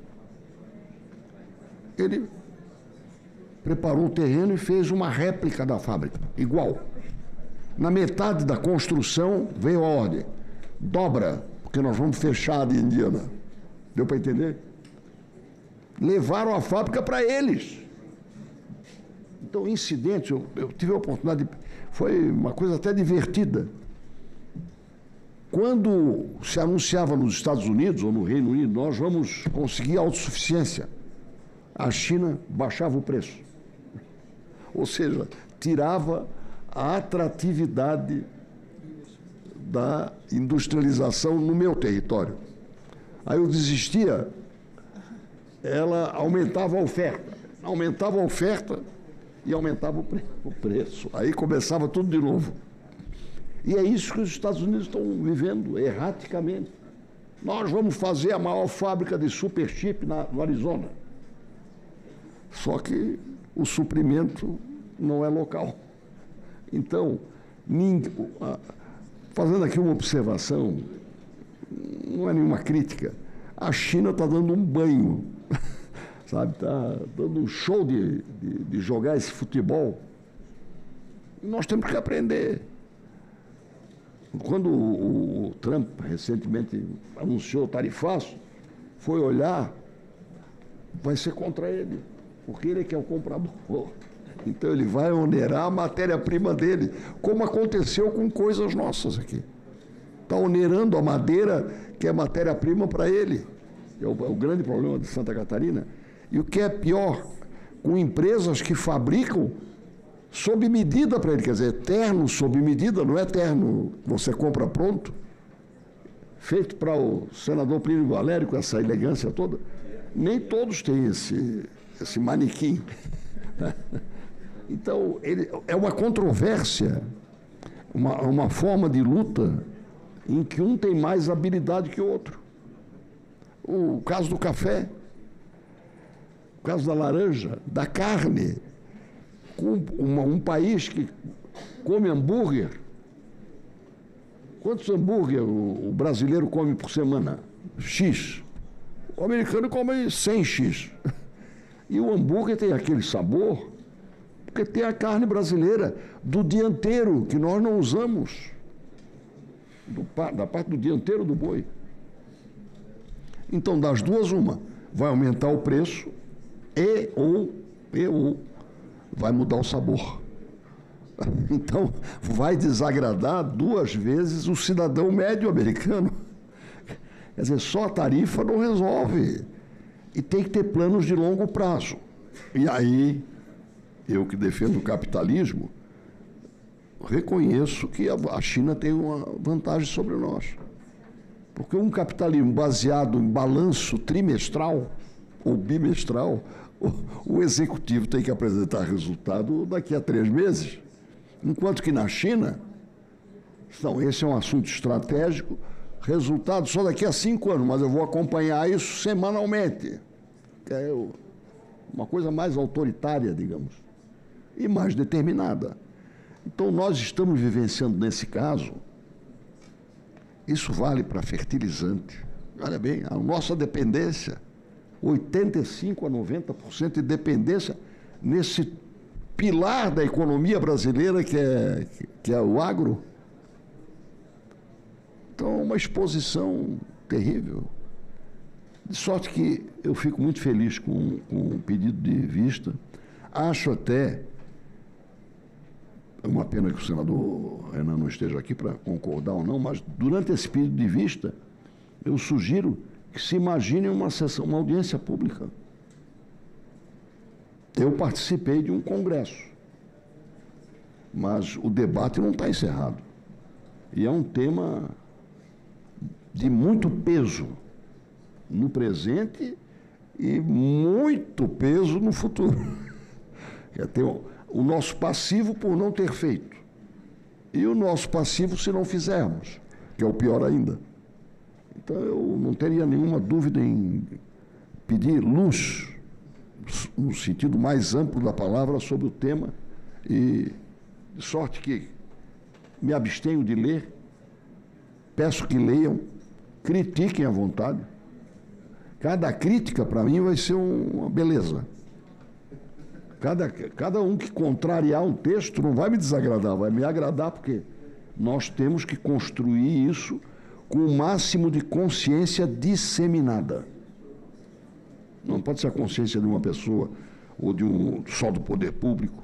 Tem que ter uma consciência da academia, da indústria, do beneficiário ou do que é suprido pelo conjunto, né, que é oferecido. Fizemos um bom estudo, quero agradecer à consultoria. Cadê o consultor? Está aí, o Israel? Está ali? Então fez uma grande incursão e na sua pessoa quero cumprimentar toda a consultoria legislativa e os nossos assessores também. Todos nós fizemos um esforço no nosso gabinete para entender um pouco mais o que está acontecendo no mundo. E eu tenho certeza de que o pedido de vista do meu querido amigo já é um guru consagrado em matéria de pesca, né? Com fotografias que não tem a influência nem a benesse da inteligência artificial. Provas concretas e com testemunha ilustre que o leva sob rédea. Então eu queria agradecer a ele, ao senador Fernando, e pedir que Vossa Excelência conceda a vista e vamos informar o senador Renan para que ele também se prepare para trazer mais contribuições. O projeto é dele, é uma grande iniciativa meritória, de interesse do Estado brasileiro, da sociedade brasileira, e eu fico muito satisfeito por estar participando disso, com curiosidade e, sinceramente, com patriotismo, porque acho que nós que já temos uma tradição que o Brizola, o saudoso Leonel Brizola, criticava da seguinte forma: a relação de troca está errada. Nós só exportamos matéria-prima e depois importamos o que a nossa matéria-prima ajudou a produzir, com um valor exponencialmente mais alto. Então, nós que vamos ter esse novo ciclo, quem tem essa reserva e tiver conhecimento e capacidade industrial, vai ter um papel nas próximas décadas. E quem não tiver, vai ser um contribuinte forçado, vai ter a sua fábrica fechada pelo não suprimento. Então, acho que falei demais, mas acho que é importante que se conheça o projeto, se conheça o relatório, e o pedido de vista do querido amigo senador Plínio Valério vai nos ajudar muito, tenho certeza. Eu vou oficializar o pedido de vista e dizer que o senhor não falou demais. Eu absorvi tudo que foi dito, eu só não consegui entender na hora que o senhor falou sobre hambúrguer, que deu água na boca. E daqui eu notei. Então depois você me explica. Foi a única coisa que eu não entendi. Tudo que vem do senhor eu absorvo, mas isso eu não consegui entender. Eu sou de um estado, presidente, que tem todos esses minerais, todos. Eu assisti há pouco numa ação na justiça para tentar impedir aquela compra dos chineses da mina de Pitinga, que tem urânio, rejeito de urânio, de nióbio, toda a tabela periódica, e foi vendida aos chineses. Durante essa ação que eu estou movendo, eu descobri que os chineses sequer têm endereço no Brasil. Eles não têm representatividade, não tem. Você vai buscar para notificar, a juíza foi notificar, não tem quem notificar. Então a gente está com essa ação correndo, então... pois é. Então, eu estou alerta, estudo, moro no estado que tem tudo isso, mas a população, cuja população, 60% vive abaixo da linha da pobreza. Então, eu acho que é bom a gente tocar, não vai resolver o problema nada, mas vamos a fundo nesse assunto. E eu acho bom, inteligente, esperar o autor para ver se a gente vai para essa audiência pública. Por enquanto, fica o pedido de vista, presidente. Ok, eu quero cumprimentar o senador Esperidião a mim pela riqueza do seu relatório, mas eu confesso que eu fiquei observando o relatório e agora eu descobri tamanha riqueza do relatório, que além da sua competência, ainda tem a competência desse consultor extraordinário, que é Israel, que está ali, que Vossa Excelência fez referência a ele, que ajudou e contribuiu para esse assunto. E ele realmente é um conhecedor profundo na discussão do projeto das relatorias que fiz aqui nessa área de energia, o Israel tem me dado contribuições importantíssimas para enriquecer principalmente o conhecimento para os nossos pares que têm que acompanhar o relatório e certamente apresentar o seu voto. E a apresentação de um voto é uma adesão que é feita àquilo que é produzido através dos nossos relatórios. E o Israel é realmente muito competente e essa participação dele no projeto certamente enriquece ainda mais a sua brilhante inteligência conhecida por todos nós. Portanto, fica concedido vistas coletivas da matéria para uma discussão oportunamente. Item 6 da pauta, mensagem número 28 de 2024, não terminativa. Submete à apreciação do Senado Federal nos termos do artigo 52, inciso 5º da Constituição, autorização para a celebração de acordo sobre a iniciativa de suspensão do serviço da dívida a ser celebrado entre a República do Senegal e a República Federativa do Brasil. Autoria, Presidência da República. Relatoria, Senador Fernando Farias. O relatório é favorável à matéria nos termos do projeto de resolução do Senado que apresenta. Eu concedo a palavra ao ilustre senador Fernando Farias. Por favor, senador. Obrigado, presidente. Vou dar missão aqui para ir direto à análise. Em virtude da competência do Senado Federal para autorizar acordos dessa natureza, ateou do inciso 5 do artigo 52 da Constituição Federal, a submissão do presente acordo a esta Casa Legislativa é condição imprescindível para a sua celebração. As informações requeridas pelo Senado Federal para análise das operações, no termo do artigo 9º da Resolução número 50, de 16 de junho de 1993, são detalhadas ao longo da nota informativa número 2147 de 2023 do Ministério da Fazenda, elaborada pela Secretaria de Assuntos Internacionais desse Ministério e das manifestações da Secretaria do Tesouro Nacional, da Procuradoria-Geral da Fazenda Nacional e do Ministério das Relações Exteriores. Outro sim, os termos da renegociação foram submetidos e aprovados pelo Comitê de Avaliação de Crédito Exterior, COMAS, órgão colegiado rígido, à época pelo decreto número 10.040, de 3 de outubro de 2019, e integra da estrutura do Ministério da Fazenda, cuja principal atribuição é definir parâmetros e analisar a modalidade de negociações de créditos externos da União com outros países ou de créditos externos garantidos por outros países.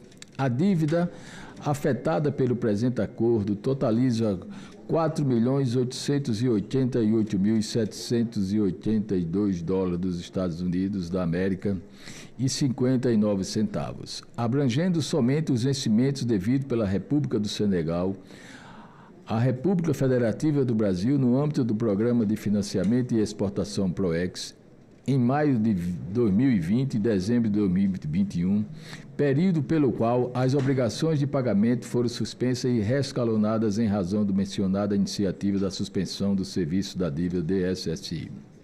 Cabe ressaltar que o acordo em questão prevê que o pagamento da primeira parcela deve ocorrer em 60 dias após a efetiva assinatura do acordo, salvo se outro prazo for acordado entre as partes. Por fim, enfatizamos que, ao contrário do tratamento de dívida tradicionalmente negociada no Clube de Paris, a DSSI não prevê a concessão de desconto sobre o valor da dívida devido, mas somente a dilação do prazo de pagamento com ampliação de juros compensatórios correspondente, de modo que o valor presente líquido do débito original é preservado. Ao voto, senhor presidente. Em conclusão, o pleno encaminhamento da Presidência da República encontra-se de acordo com o que percentuam as normas do Senado Federal relativa à matéria em análise. Assim sendo, somos a favor da concessão da autorização solicitada nos termos seguintes. Era o voto. A matéria está em discussão. Não havendo mais quem queira discutir, eu encerro a discussão. A votação será simbólica. Em votação, o relatório apresentado pelo nobre senador Fernando Farias. As senhoras senadores e os senhores senadores que concordam com o relatório permaneçam como se encontram. Aprovado. Aprovado o relatório que passa a constituir o parecer da comissão favorável ao projeto nos termos do projeto de resolução do Senado que apresenta. A matéria vai ao plenário. Eu pedi o regime de urgência. Pois não. O regime de urgência, vamos colocar em votação, então, o pedido de urgência do senador Fernando Farias para encaminhamento do projeto ao plenário. Os senadores e as senadoras que concordam permaneçam como se encontram. Aprovado o projeto, vai ao plenário. Obrigado, senhor relator. O item 7 é a mensagem número 29 de 2024, também não terminativo, que submete à apreciação do Senado Federal, nos termos do artigo 52, inciso 5º da Constituição, autorização para celebração de acordo sobre a iniciativa de suspensão dos serviços da dívida a ser celebrado entre a República do Congo e a República Federativa do Brasil. Autoria, Presidência da República, e a relatoria é do senador Fernando Farias. O seu relatório é favorável à matéria nos termos do projeto de resolução do Senado que apresenta. E eu concedo a palavra ao senador Fernando Farias para a leitura do seu relatório. Obrigado, presidente. Vou direto à análise, com sua permissão.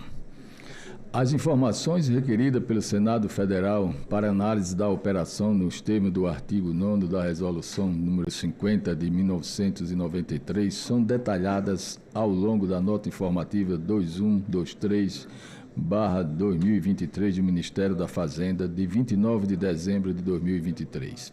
É elaborada pela Secretaria de Assuntos Internacionais do Ministério da Fazenda e das manifestações da Secretaria do Tesouro Nacional, da Procuradoria-Geral da Fazenda Nacional e das Relações Exteriores, todas em anexo a essa exposição. O termo da renegociação foram submetidos e aprovados pelo Comitê de Avaliação de Crédito ao Exterior em 27 de janeiro de 21, conforme as competências atribuídas pelo Decreto 10.040, de 3 de outubro de 29. Em reunião extraordinária, porém, após reunião com o secretário de Clube de Paris em 11 de fevereiro de 2021, o colegiado entendeu necessário retificar a decisão anterior e aprovou as condições financeiras finais em reunião extraordinária realizada em 26 de fevereiro de 21. Observado a necessidade de alteração dos valores constantes da minuta do acordo, o tema voltou a ser discutido durante a segunda reunião extraordinária do CONACE, realizado em 4 de maio de 22. Durante a reunião, o comitê aprovou por unanimidade a recomendação de encaminhamento ao Senado Federal nos termos resultantes da negociação bilateral com a República do Congo, conforme descrito na ata da segunda reunião extraordinária de 2022 do COMACE. A nota informativa número 2123 de 2023 do Ministério da Fazenda visou instruir novamente o processo para submissão ao Senado dos termos finais negociados com a República do Congo, os quais, resumidamente, são: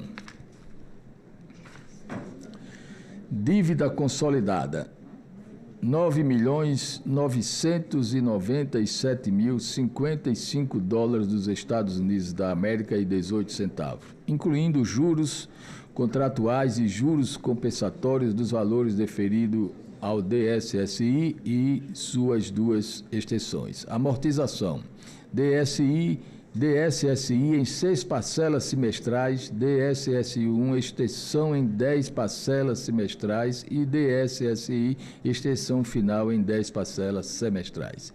Taxa de juros 2,875% ao ano. Juros de mora 1% ao ano, capitalizados semestralmente até a data do pagamento. Em vista da competência do Senado para autorizar acordos dessa natureza, a teor do inciso 5 do artigo 52 da Constituição Federal, a submissão do presente acordo a esta Casa Legislativa é condições imprescindíveis para a sua celebração. Cabe ressaltar que, ao contrário dos tratamentos de dívidas tradicionalmente negociadas no Clube de Paris, a DSSI não prevê concessões de desconto sobre o valor devido, mas somente a dilação do prazo de pagamento com aplicações de juros compensatórios correspondente, de modo que o valor presente líquido dos débitos originais é preservado.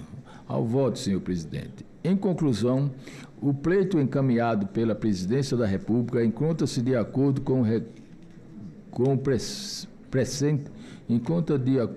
o que precentuam as normas do Senado Federal relativa à matéria em análise.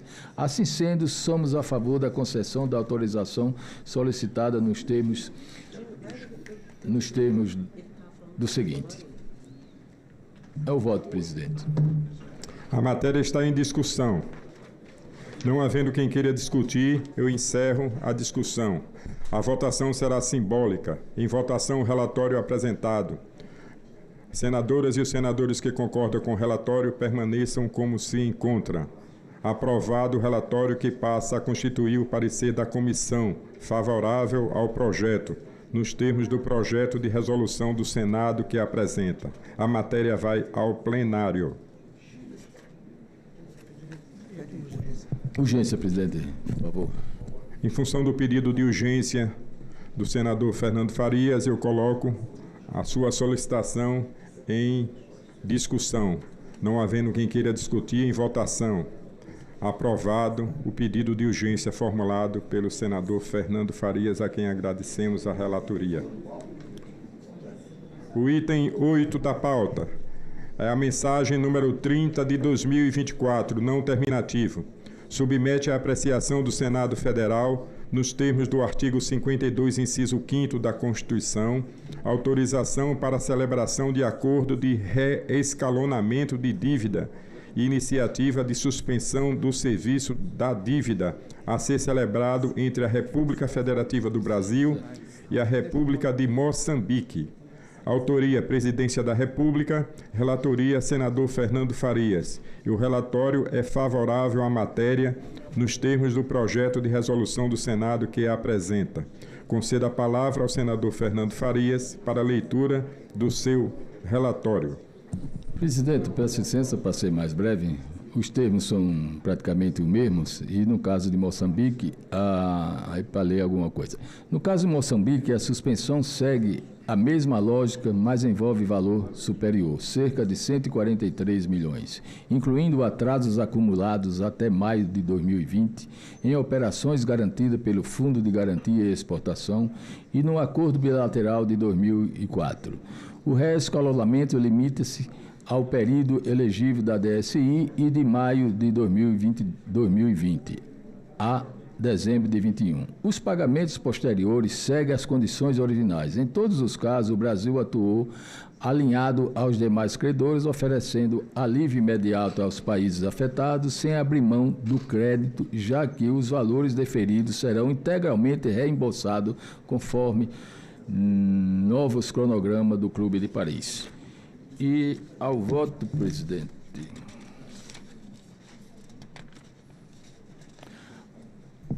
Em conclusão, o pleito encaminhado pelo presidente da República encontra-se de acordo com o que precentua as normas do Senado Federal relativas a matérias em análise. Assim sendo, somos a favor da concessão da autorização solicitada nos termos seguintes. É o voto, presidente. Agradecendo mais uma vez ao nobre senador Fernando Farias, a matéria está em discussão. Não havendo mais quem queira discutir, eu encerro a discussão. A votação será simbólica. Em votação, o relatório apresentado. As senadoras e senadores que concordam com o relatório permaneçam como se encontram. Aprovado o relatório que passa a constituir o parecer da comissão favorável ao projeto, nos termos do projeto de resolução do Senado que apresenta. A matéria vai ao plenário. Novamente urgência, presidente, no projeto. Havendo pedido de urgência do senador Fernando Farias, eu coloco o pedido de urgência em discussão. Não havendo mais quem queira discutir em votação, o pedido de urgência está aprovado. Agradeço mais uma vez ao senador Fernando Farias. O item 9 é a mensagem número 74 de 2025 não terminativo, que submete à apreciação do Senado Federal nos termos do artigo 52, incisos 5, 7 e 8 da Constituição Federal, autorização para a contratação de operação de crédito externo com a garantia da República Federativa do Brasil no valor de 80 milhões de dólares dos Estados Unidos da América entre o governo do estado do Ceará e o Banco Interamericano de Desenvolvimento, BID, cujos recursos destinam-se para o financiamento parcial do Programa de Modernização da Gestão Fiscal do Estado do Ceará, Profisco 3. Autoria, Presidência da República, e a relatoria é da senadora Augusta Brito. Nesse caso, o relatório será proferido pelo senador Fernando Farias, o senador Haddock. O relatório é favorável à matéria nos termos do projeto de resolução do Senado Federal. Eu concedo a palavra ao senador Fernando Farias para a leitura do seu relatório na condição de relator Haddock. Obrigado, presidente. E vou direto à análise. O programa foi identificado como possível de obtenção de financiamento externo pela Comissão de Financiamentos Externos, COIFEX, de que trata o decreto de número 9.075, de 6 de junho de 2017. A Secretaria do Tesouro Nacional prestou as devidas informações sobre as finanças externas da União, bem como analisou as informações referentes ao mutuário, manifestando-se favoravelmente ao oferecimento das garantias da República Federativa do Brasil e referida à operação de crédito, haja vista que o mutuário cumpre os requisitos legais para ambos. A Procuradoria-Geral da Fazenda pronunciou-se pela legalização das minutas contratuais e pela regularidade da apresentação de comprovações requerida pela legislação. A Secretaria do Tesouro Nacional emitiu o parecer de número 3.432 do Ministério da Fazenda, aprovado em 16 de setembro de 2025. No referido parecer consta a verificação dos limites e condições para a contratação da operação de crédito.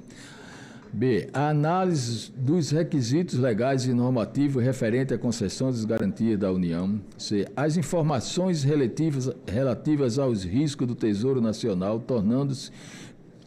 tomando-se por base os dados da documentação constante nos autos e a análise efetuada ao longo do referido parecer. O Estado do Ceará cumpre os requisitos para a formalização do empréstimo. Ademais, informou que a operação de crédito sob análise está inserida no sistema de prestação de informações de capital estrangeiro, crédito externo, SCE Crédito. A Lei Estadual de número 18.920, de 16 de junho de 2024, autorizou o Poder Executivo a contratar o presente operação de crédito e a vincular como contra as garantias a garantia da União. As receitas discriminadas no parágrafo 4º do artigo 167 da Constituição Federal, bem como outras garantias de direitos admitidos. Cabe enfatizar que a Procuradoria-Geral da Fazenda Nacional atestou em seu parecer que o contrato negociado não contém cláusulas de natureza políticas atentatórias à soberania nacional e à ordem pública, contrárias à Constituição e às leis brasileiras, bem assim que implique compensações automáticas de débitos e créditos. Ao voto, presidente. Em conclusão, votamos para que seja concedida autorização para a contratação da operação de crédito externo pretendida nos termos do seguinte projeto de resolução apresentado. Esse é o voto, senhor presidente. A matéria está em discussão. Não havendo mais quem queira discutir, está encerrada a discussão. A votação será simbólica.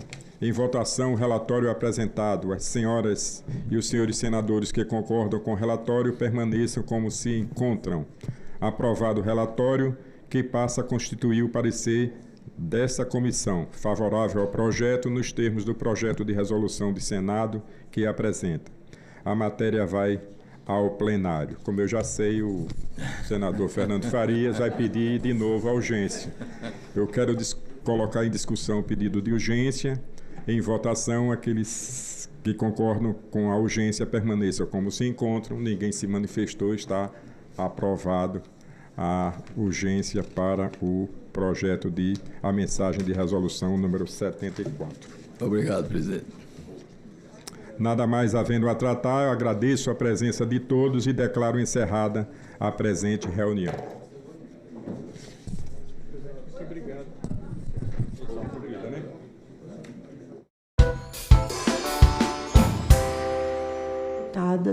Para minorias étnicas e práticas institucionais antirracistas. A demora na concessão e no cumprimento das medidas protetivas constitui outro ponto crítico, dados do projeto Justiça de Gênero. O direito à informação salva vidas e indicam que o fluxo institucional é lento. Em alguns casos, mesmo com a medida protetiva vigente, ocorrem feminicídios consumados. Há falta de alinhamento entre o prazo para a entrega da medida à mulher e o momento em que o autor da violência toma ciência, expondo as vítimas a novos riscos. E na mesma direção, durante a audiência publicada realizada na CDH, destacou-se a necessidade de avisar a vítima de forma prévia sempre que houver a saída do agressor do sistema prisional. O financiamento das políticas públicas permanece intermitente e insuficiente, conforme já apontamos as projeções do CONORF. Indicam baixa execução orçamentária do PNPF. E é bastante alarmante que em 2025 até junho o percentual efetivamente utilizado, ele nunca passou de 5,3%. E há relatos de falta de recursos para projetos conduzidos pelas secretárias das mulheres, comprometendo ações de prevenção e atendimento na ponta. Além disso, a dependência de emendas parlamentares sujeitas à negociação política impõe um desafio adicional à continuidade das iniciativas. Adicionalmente, para avaliar o plano de ação do Pacto Nacional de Prevenção ao Feminicídio, é indispensável examinar sua governança. Nessa área, identificam-se oportunidades de aprimoramento e, por se tratar de um planejamento, é essencial que o plano de ação do PNPF seja submetido há monitoramentos periódicos, permitindo identificar gargalos e realizar ajustes tempestivos para garantir a máxima efetividade das ações propostas. O regimento interno do Comitê Gestor do Pacto, aprovado pela Portaria 316 de 2023 do Ministério das Mulheres, estabelece que o comitê deve reunir-se ordinariamente a cada 2 meses e extraordinariamente mediante convocação da coordenadora. Assim, conforme o regimento, seriam esperados pelo menos 6 reuniões anuais. Contudo, as informações disponíveis no site do Ministério das Mulheres indicam que não há regularidade nas reuniões, tendo sido publicadas apenas 2 atas, uma em 16/10/23 e outra em 17/11/2023. E, diante disso, surgem 2 cenários possíveis. Primeiro, não houve novas reuniões em 2024 e, até o momento, em 2025, em desacordo com o regime interno e o artigo 8º do decreto número 11.640, de 16 de agosto de 2023, e, segundo, as reuniões ocorreram, mas as atas não foram publicadas, contrariando o parágrafo 5º do artigo 13º do regimento, que determina assinatura, encaminhamento aos membros e publicação na página eletrônica do Ministério das Mulheres. Outro aspecto que merece atenção é a transparência quanto à adesão dos entes federativos do pacto, tendo em vista que sua própria razão de existir depende da efetiva participação desses entes.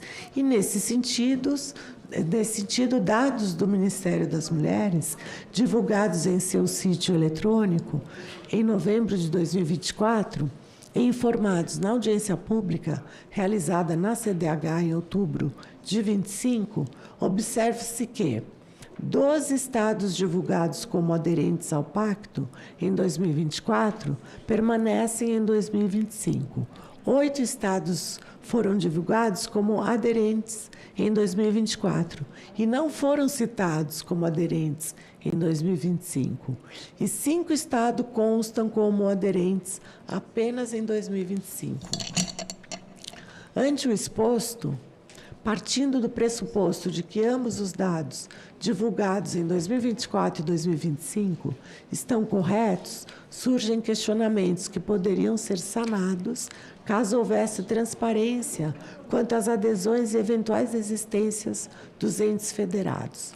A ausência dessa transparência, ela impede que a população local acompanhe e monitore os gestores estaduais quanto à adesão e à permanência no pacto, fragilizando o exercício do controle social. Com informações claras e acessíveis, seria possível investigar e enfrentar as causas que ensejam a desistência de determinados estados, caso ela de fato tenha ocorrido, bem como incentivar os entes que ainda não aderiram a tomar essa iniciativa. Por fim, destaque-se que as formas de prevenção primária, secundária e terciária ainda não têm conseguido produzir mudança cultural suficiente para alterar o padrão histórico de violência. Persistem normas sociais discriminatórias e práticas machistas profundamente enraizadas, reforçando a necessidade de investimentos em educação, campanhas de conscientização e estratégias de superação do machismo estrutural em longo prazo. Em síntese, os principais problemas encontrados no enfrentamento ao feminicídio e à violência doméstica contra a mulher são cobertura desigual da rede de proteção, subnotificação dos casos, insuficiência e rotatividade de profissionais capacitados, falta de integração institucional, rede psicossocial insuficiente, desigualdades raciais e territoriais, lentidão nas medidas protetivas, financiamento intermitente e persistência de padrões culturais discriminatórios. Recomendações e diretrizes de ação. Diante dos desafios identificados, as recomendações para o enfrentamento ao feminicídio e à violência doméstica contra a mulher devem ser abrangentes, intersetoriais e orientadas para resultados concretos, visando superar os gargalos estruturais, institucionais e culturais. E, a seguir, são apresentadas recomendações organizadas por eixo temático, fundamentadas nas evidências e análises do relatório. Então, primeiro, fortalecimento da rede de proteção e atendimento. A. Elaboração de indicação ao Poder Executivo sugerindo expandir a cobertura territorial dos serviços especializados, como casas da mulher brasileira, centros de referência e abrigos sigilosos, priorizando ainda áreas rurais, periferias urbanas e territórios de difícil acesso. Aprimorar a integração entre saúde, assistência social, segurança pública e judiciário, com protocolos claros de caminhamento e fluxos bem definidos, evitando abordagens setoriais e revitimizantes. Desenvolver estratégias específicas para povos originários, mulheres negras, mulheres com deficiência e populações vulneráveis, incluindo população LGBTQIA+, com ações territorializadas e práticas institucionais antirracistas e anticapacitistas. B. Elaboração do projeto de lei para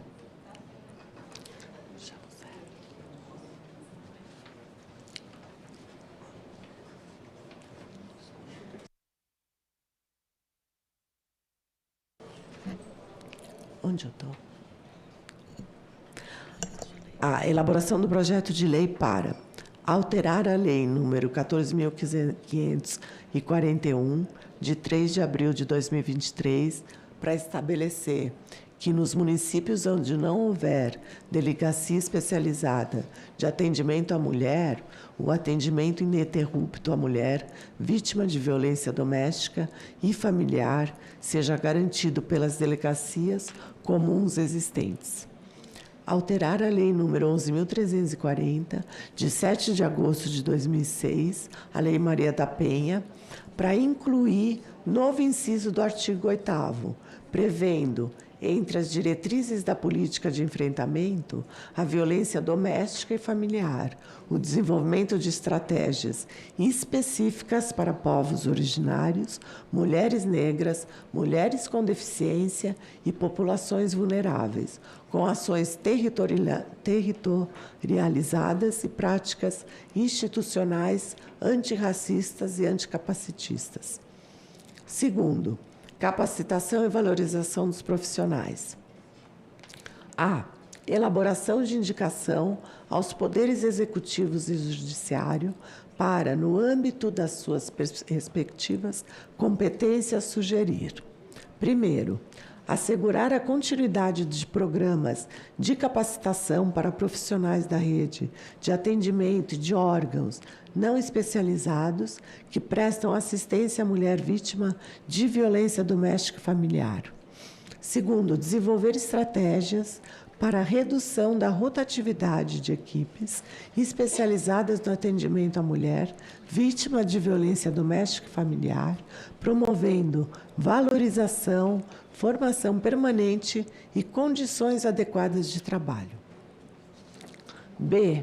No âmbito do Congresso Nacional, elaborar projeto de lei para alterar a Lei 8.080, de 19 de setembro de 1990, a fim de incluir nas ações de formação inicial de recursos humanos da saúde a capacitação dos trabalhadores do Sistema Único de Saúde, do SUS, em conteúdos sobre prevenção, identificação, notificação, acolhimento e encaminhamento de casos de violência doméstica familiar e de gênero.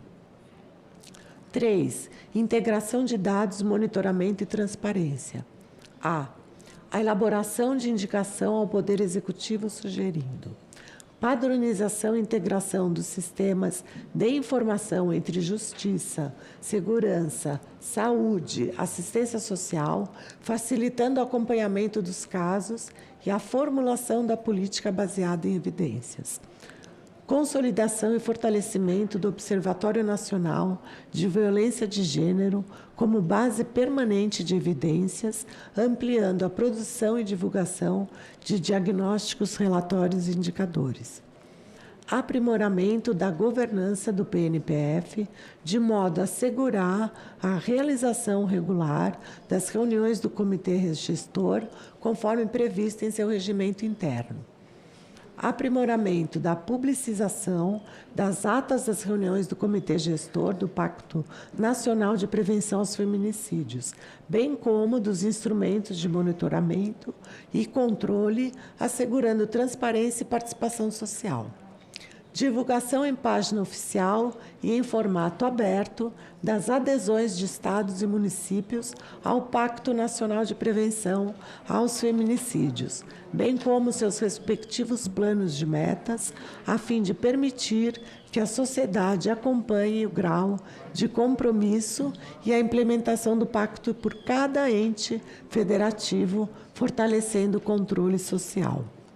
Implementação de mecanismos específicos de transparência orçamentária para o Pacto Nacional de Prevenção aos Feminicídios, com a identificação clara e acessível das ações e dos recursos destinados à prevenção e enfrentamento do feminicídio, garantindo o acompanhamento público da execução orçamentária financeira. Eu quero sair, né?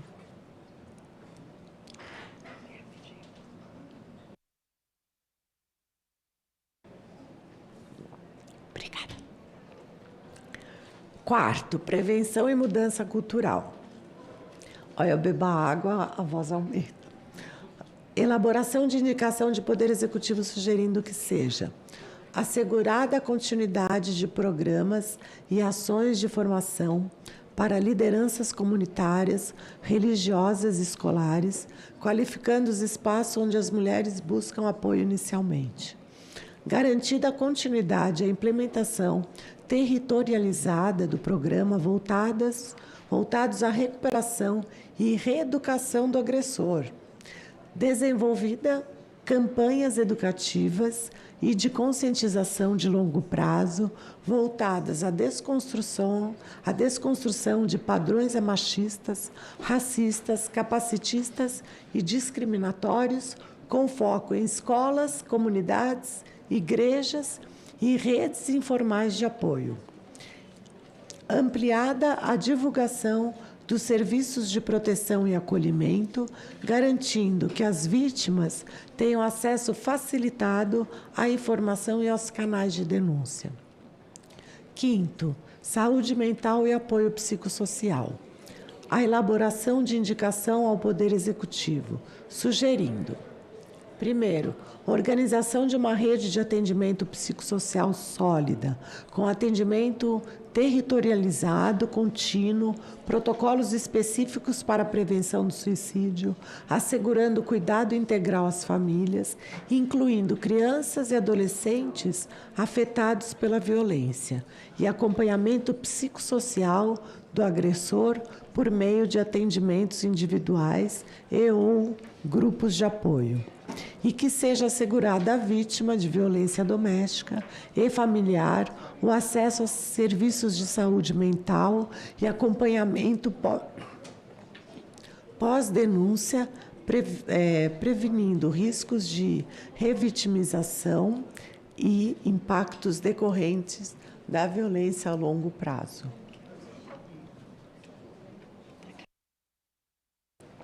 Promete. 6. Medidas protetivas de segurança. Elaboração de indicação aos poderes executivo e judiciário, sugerindo no âmbito de suas respectivas competências.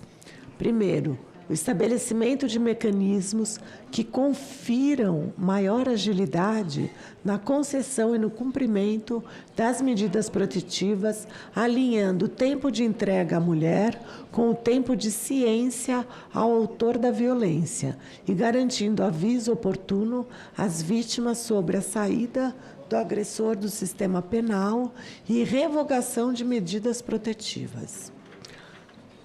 Próxima, a efetiva implementação do Formulário Nacional de Avaliação de Risco, o FONAR, em todo o território nacional, unificando critérios e acelerando o acesso às medidas protetivas, cautelares e outros encaminhamentos da rede de proteção para a gestão integrada dos riscos.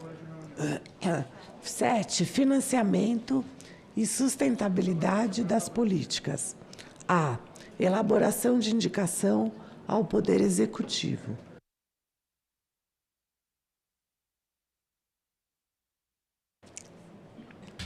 Garantir financiamento contínuo e adequado para políticas públicas de prevenção e enfrentamento à violência doméstica e familiar, reduzindo a dependência de emendas parlamentares e assegurando orçamento próprio às secretarias das mulheres. Assegurar maior execução orçamentária dos recursos destinados ao PNPF, com avaliação periódica dos resultados e transparência na aplicação. B.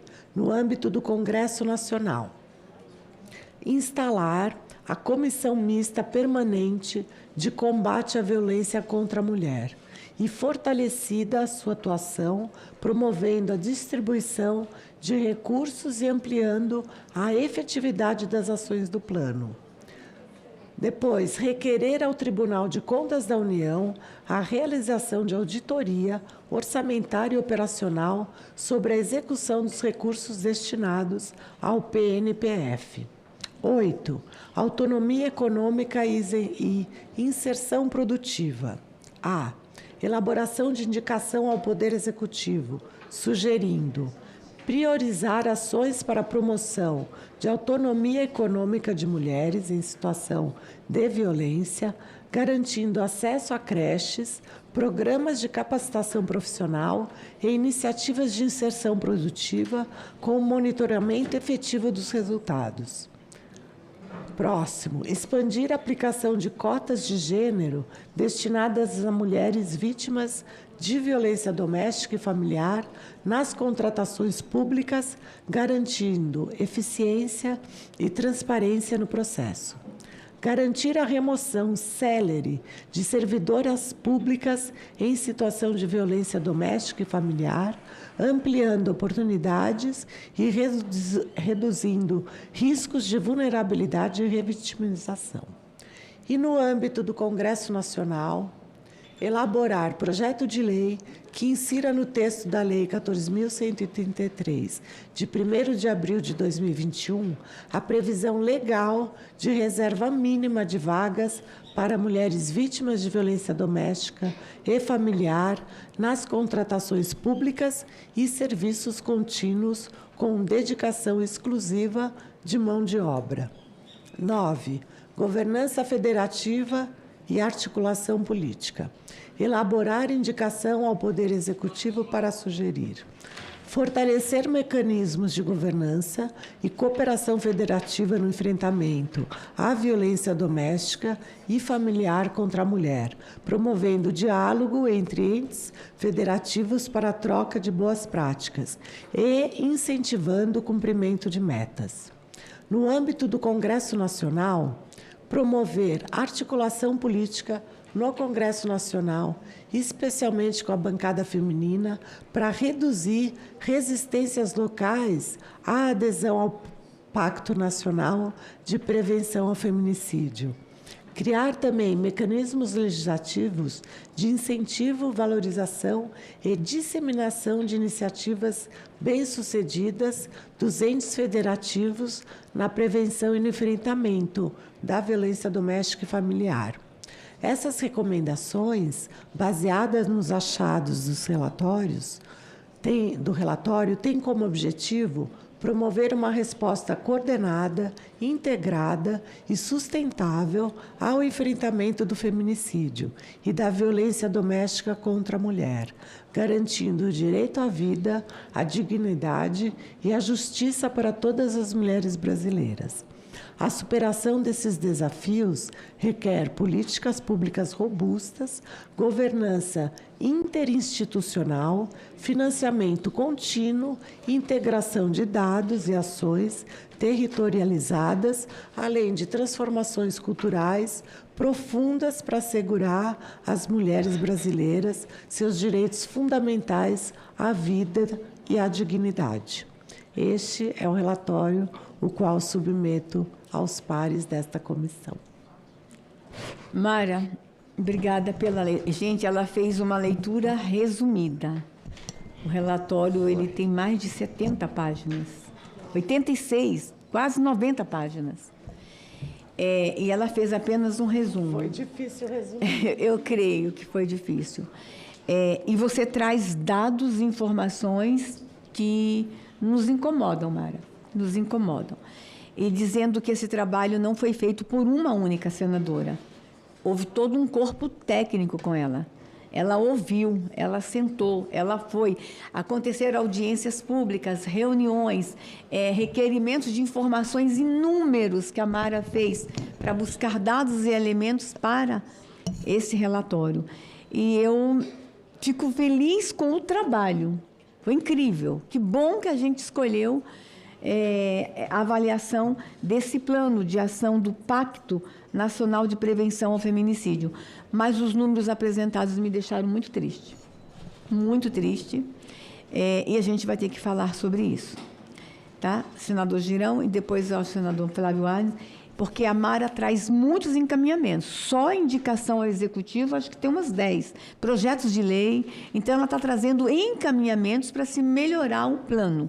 E a gente vai ter que atender todos os encaminhamentos. Mas o relatório é triste, os resultados são tristes.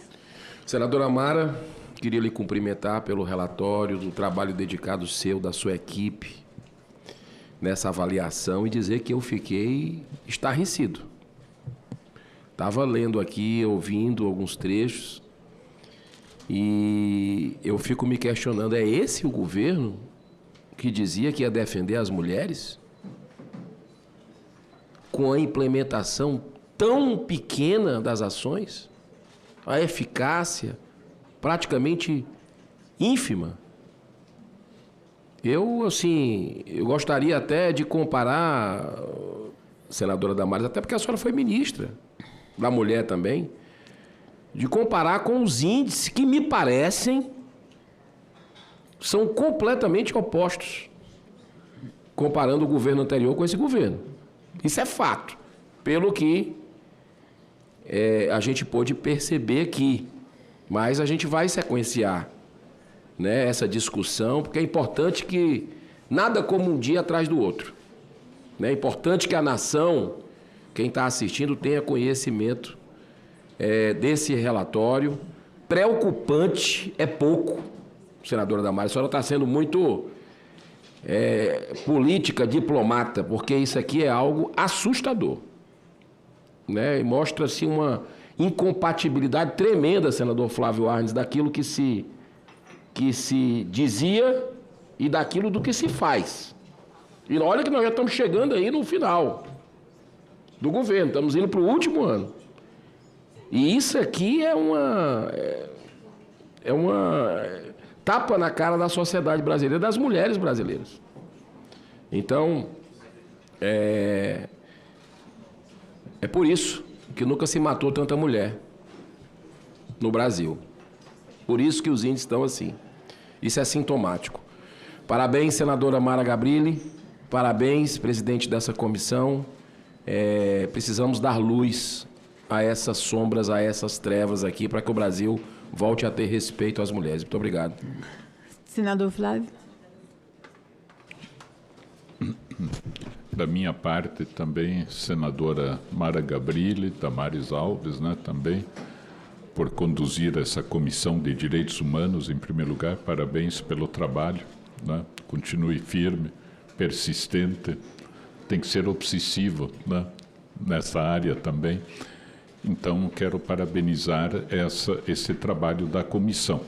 Mas, senadora Mara, quero cumprimentá-la também pelo relatório, né? Impressionante relatório da política pública, uma área definida pela comissão como fundamental, e não é só da comissão, é da sociedade brasileira, né? É um desafio que vem sendo enfrentado, né, pela sociedade.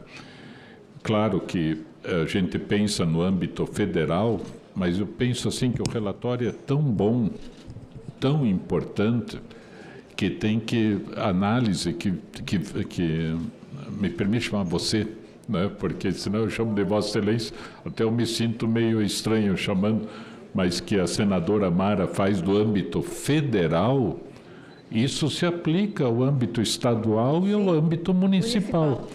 Eu acho que nós temos uma linha que foi produzida de objetivos importantes, de estratégias, de caminhos, que têm que ser pensados lá na ponta, né? Inclusive, a gente sempre fala, e o relatório aponta para isso, na criação de um sistema, né? Um sistema nacional.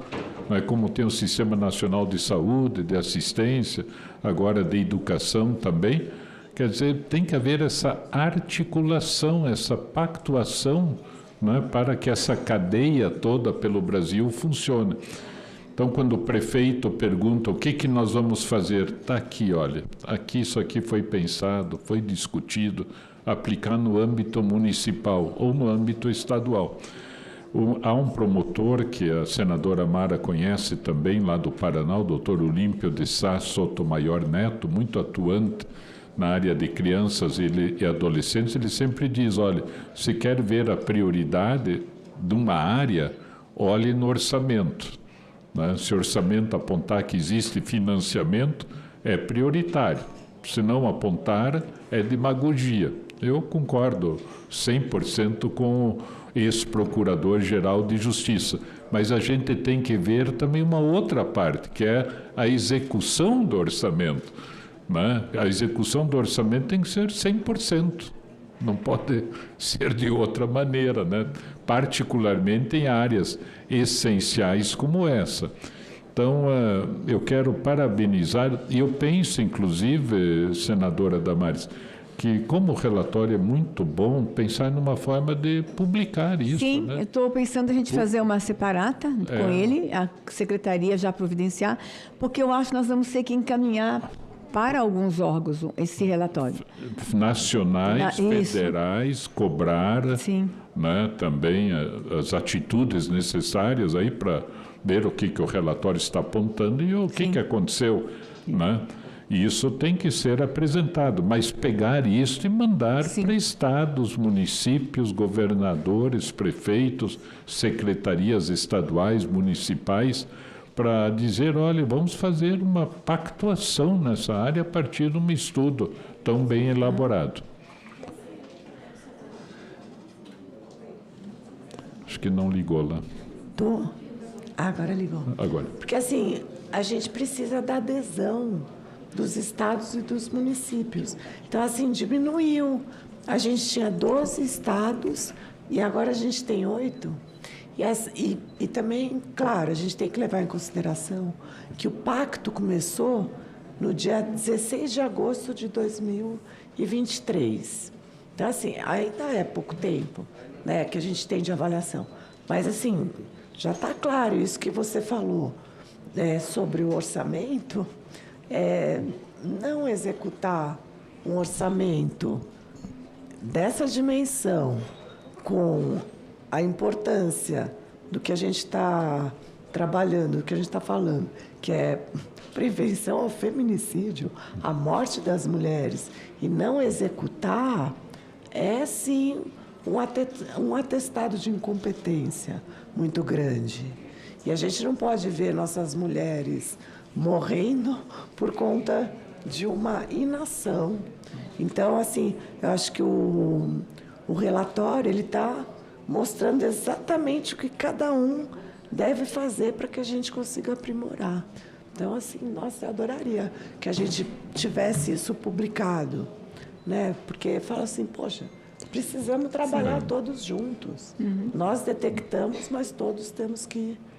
Mas parabéns pelo trabalho e até eu penso, sabe, que a ideia de sistema está sendo bastante discutida, né? Sistema único de segurança, de saúde, mas cada área dessas deveria ter uma pactuação, uma governança de um sistema, né, que envolve estados, municípios e o próprio governo federal, em primeiro lugar, fazendo a sua parte, né?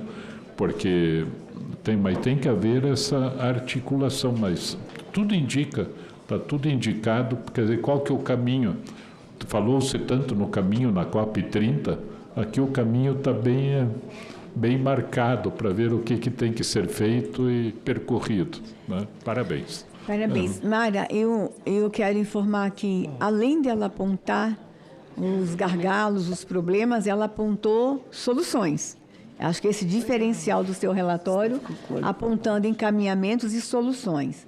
É difícil para mim fazer um comentário mais detalhado, por uma questão de ética, inclusive. Eu fui a ministra da pasta, eu lidei com isso, eu também entreguei para o Brasil um plano nacional de enfrentamento ao feminicídio, mas dizer para os senhores que não é uma política fácil de ser executada realmente, não é, porque ela é uma política transversal. tem que trabalhar o Ministério da Mulher com o Ministério de Direitos Humanos, com o Ministério da Justiça, com o Ministério da Igualdade Racial, tem que vir todo mundo, tem que vir a FUNAI. Então, não é uma política fácil de executar. Mas acredito que os apontamentos de Mara, a primeira pessoa que a gente vai encaminhar vai ser para a ministra da Mulher, o relatório, para o Ministério da Justiça também, e chamando para uma reflexão e nos colocando à disposição. A comissão aqui pode ajudá-los a encontrar caminhos. Nós temos pessoas muito bem intencionadas. Nós temos um grupo de parlamentares extraordinário aqui nessa comissão, da gente encontrar caminhos para a gente dar resposta pelo fim do feminicídio.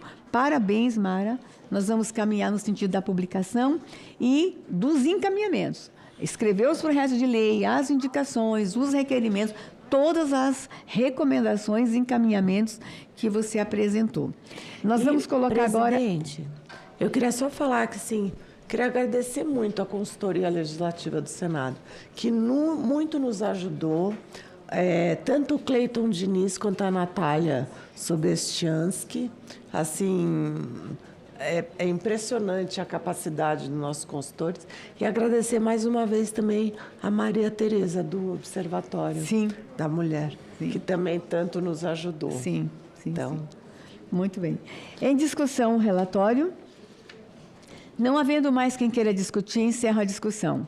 Aqueles que aprovam, permaneçam como se encontram. Aprovado o relatório que vai para a publicação. Parabéns, Mara. 1 ano de trabalho, você e seu time. Parabéns.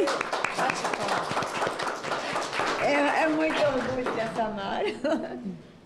Liderou 2 grandes trabalhos na comissão esse ano. Parabéns. Semana que vem eu apresento o meu também, Mara. Presidente, pela ordem. Nós vamos voltar para a pauta. Sim, senador. Queria só pedir, eu vou ter que sair daqui a pouco, se o senador Flávio Arnes me permite, eu fazer... Muito obrigado, senador. Para a gente fazer a inversão, senadora, do item 5, do item 3 e do requerimento. Tá? Eu agradeço. Item 3 da pauta. Se o senador Flávio Arnes não se importa, item 3 da pauta. Projeto de Lei 1138 de 2023, não terminativo, dispõe sobre a obrigatoriedade de afixação de placas informativas proibindo as discriminações ou preconceitos de cor, raça, etnia, religião, procedência nacional, orientação sexual, identidade de gênero e análogos em estabelecimentos públicos e privados e da outras providências. Autoria, senador Jade Barbalho. Relatoria, senador Marco Rogério. Fará a leitura ad hoc o senador Girão. O relatório é pela rejeição do projeto. Em reunião realizada em 12/11, a matéria foi retirada de pauta. Concedo a palavra ao senador Eduardo Girão para a leitura do seu relatório. Obrigado, presidente. Obrigado, senador Flávio Arnes. Eu peço a permissão de Vossas Excelências para ir direto à análise. Compete à CDH opinar sobre matérias alusivas à garantia e promoção dos direitos humanos, conforme previsto no artigo 102-E do Regimento Interno do Senado Federal. Portanto, atende aos critérios de regimentalidade a análise desta proposição. No mérito, ainda que reconheçamos a boa intenção da proposição ao buscar reforçar a proteção contra práticas discriminatórias, princípio já consagrado pela Constituição Federal, entendemos que a medida não se mostra eficaz nem adequada como política pública. Trata-se de uma solução de caráter meramente simbólico que pouco contribui para a mudança real de comportamentos, ao mesmo tempo em que amplia o aparato normativo e impõe novas obrigações a setores públicos e privados já sobrecarregados. Acreditamos que o enfrentamento de condutas discriminatórias deve ocorrer por meio de ações educativas e estruturais, e não por iniciativas de viés decorativo, que muitas vezes alimentam o ativismo estatal e geram efeitos contrários à pacificação social.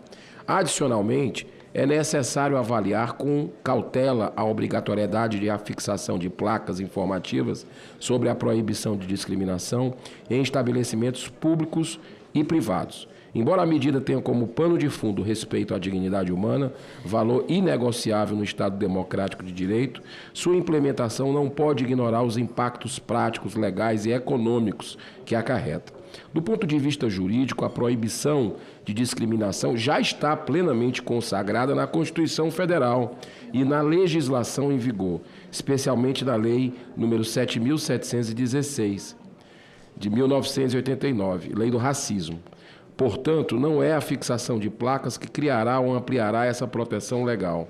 O Supremo Tribunal Federal, inclusive, já reconheceu a LGBTfobia como forma de racismo, submetendo essas condutas a penalidades previstas. Nesse sentido, é importante evitar a redundância normativa e o risco de transformar uma obrigação simbólica em aparato burocrático ineficaz que apenas aumenta o intervencionismo estatal sem garantir resultados concretos na redução da discriminação. No tocante às penalidades previstas, a imposição de multa equivalente a um salário mínimo ou sua substituição por cestas básicas carece de gradação e proporcionalidade, o que pode configurar excesso do poder regulamentar. A falta de critérios objetivos para a aplicação da sanção gera insegurança jurídica e expõe os pequenos negócios a punições arbitrárias, ferindo princípios constitucionais como a razoabilidade e a capacidade contributiva. Há ainda o risco de que a medida seja instrumentalizada ideologicamente, causando reação contrária à sua proposta original. Em regiões onde há valores mais tradicionais ou conservadores, a imposição de placas com linguagem politizada pode ser percebida como interferência do Estado em convicções morais e culturais legítimas, o que não contribui para a pacificação social nem para o verdadeiro combate à intolerância. Por isso entendemos que políticas públicas realmente eficazes contra a discriminação devem priorizar a educação, o diálogo e a conscientização da sociedade, e não a multiplicação de normas punitivas de difícil execução. O Estado deve agir com equilíbrio, promovendo os direitos fundamentais sem impor barreiras desnecessárias à livre iniciativa e ao exercício da atividade econômica. O voto, conforme o exposto, o voto é pela rejeição do projeto de lei número 1138 de 2023. Senhora Presidente. Em discussão? Não havendo mais quem queira discutir, coloco em votação. Aqueles que aprovam, permaneçam como se encontram. Aprovado o relatório, que passa a constituir o parecer da CDH pela rejeição do projeto. A matéria vai à Comissão de Constituição, Justiça e Cidadania em decisão terminativa.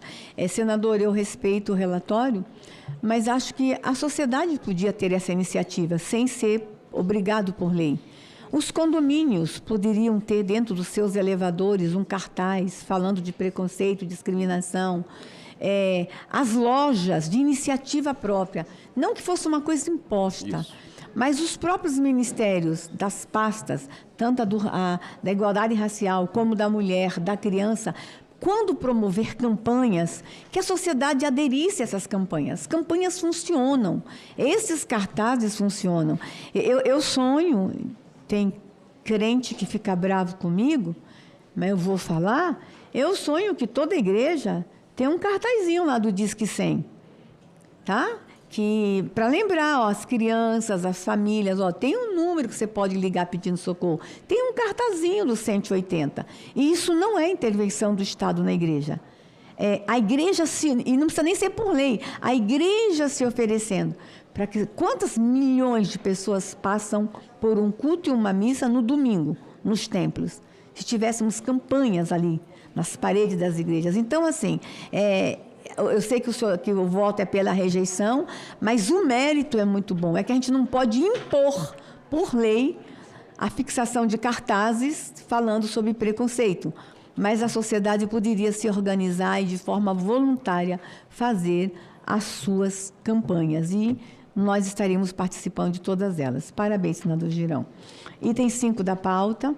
Item 5. Deixa eu só ler aqui. Projeto de Lei 967/2024, não terminativo, altera a Lei 9394 de 66, que estabelece as diretrizes e bases da educação nacional para incluir conteúdos relativos ao desenvolvimento humano, da fecundação ao nascimento, como temas transversais nos currículos da educação básica.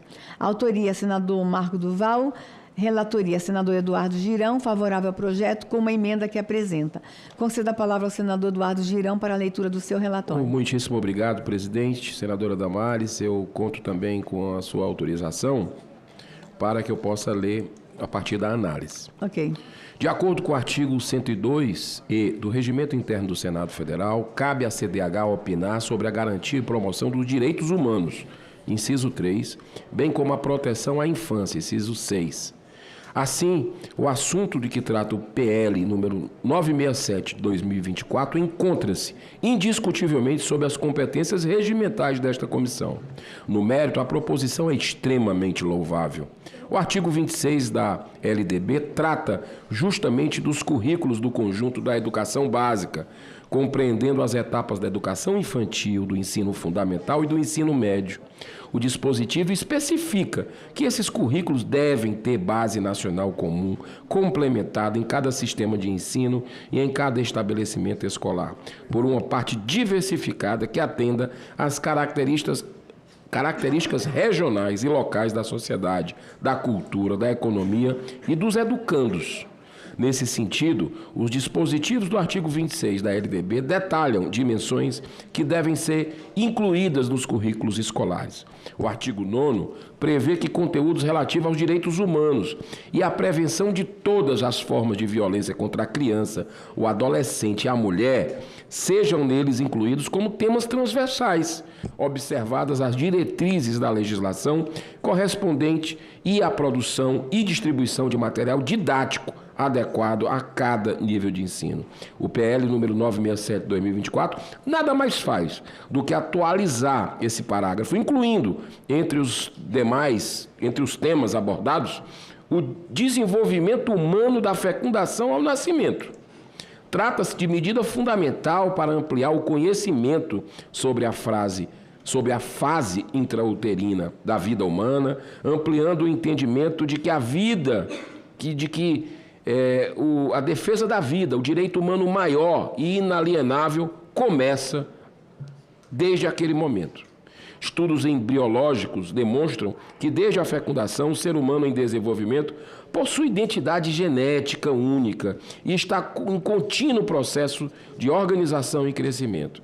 Esse conhecimento pode ser transmitido de forma adequada a cada faixa etária, contribuindo para uma formação integral dos estudantes.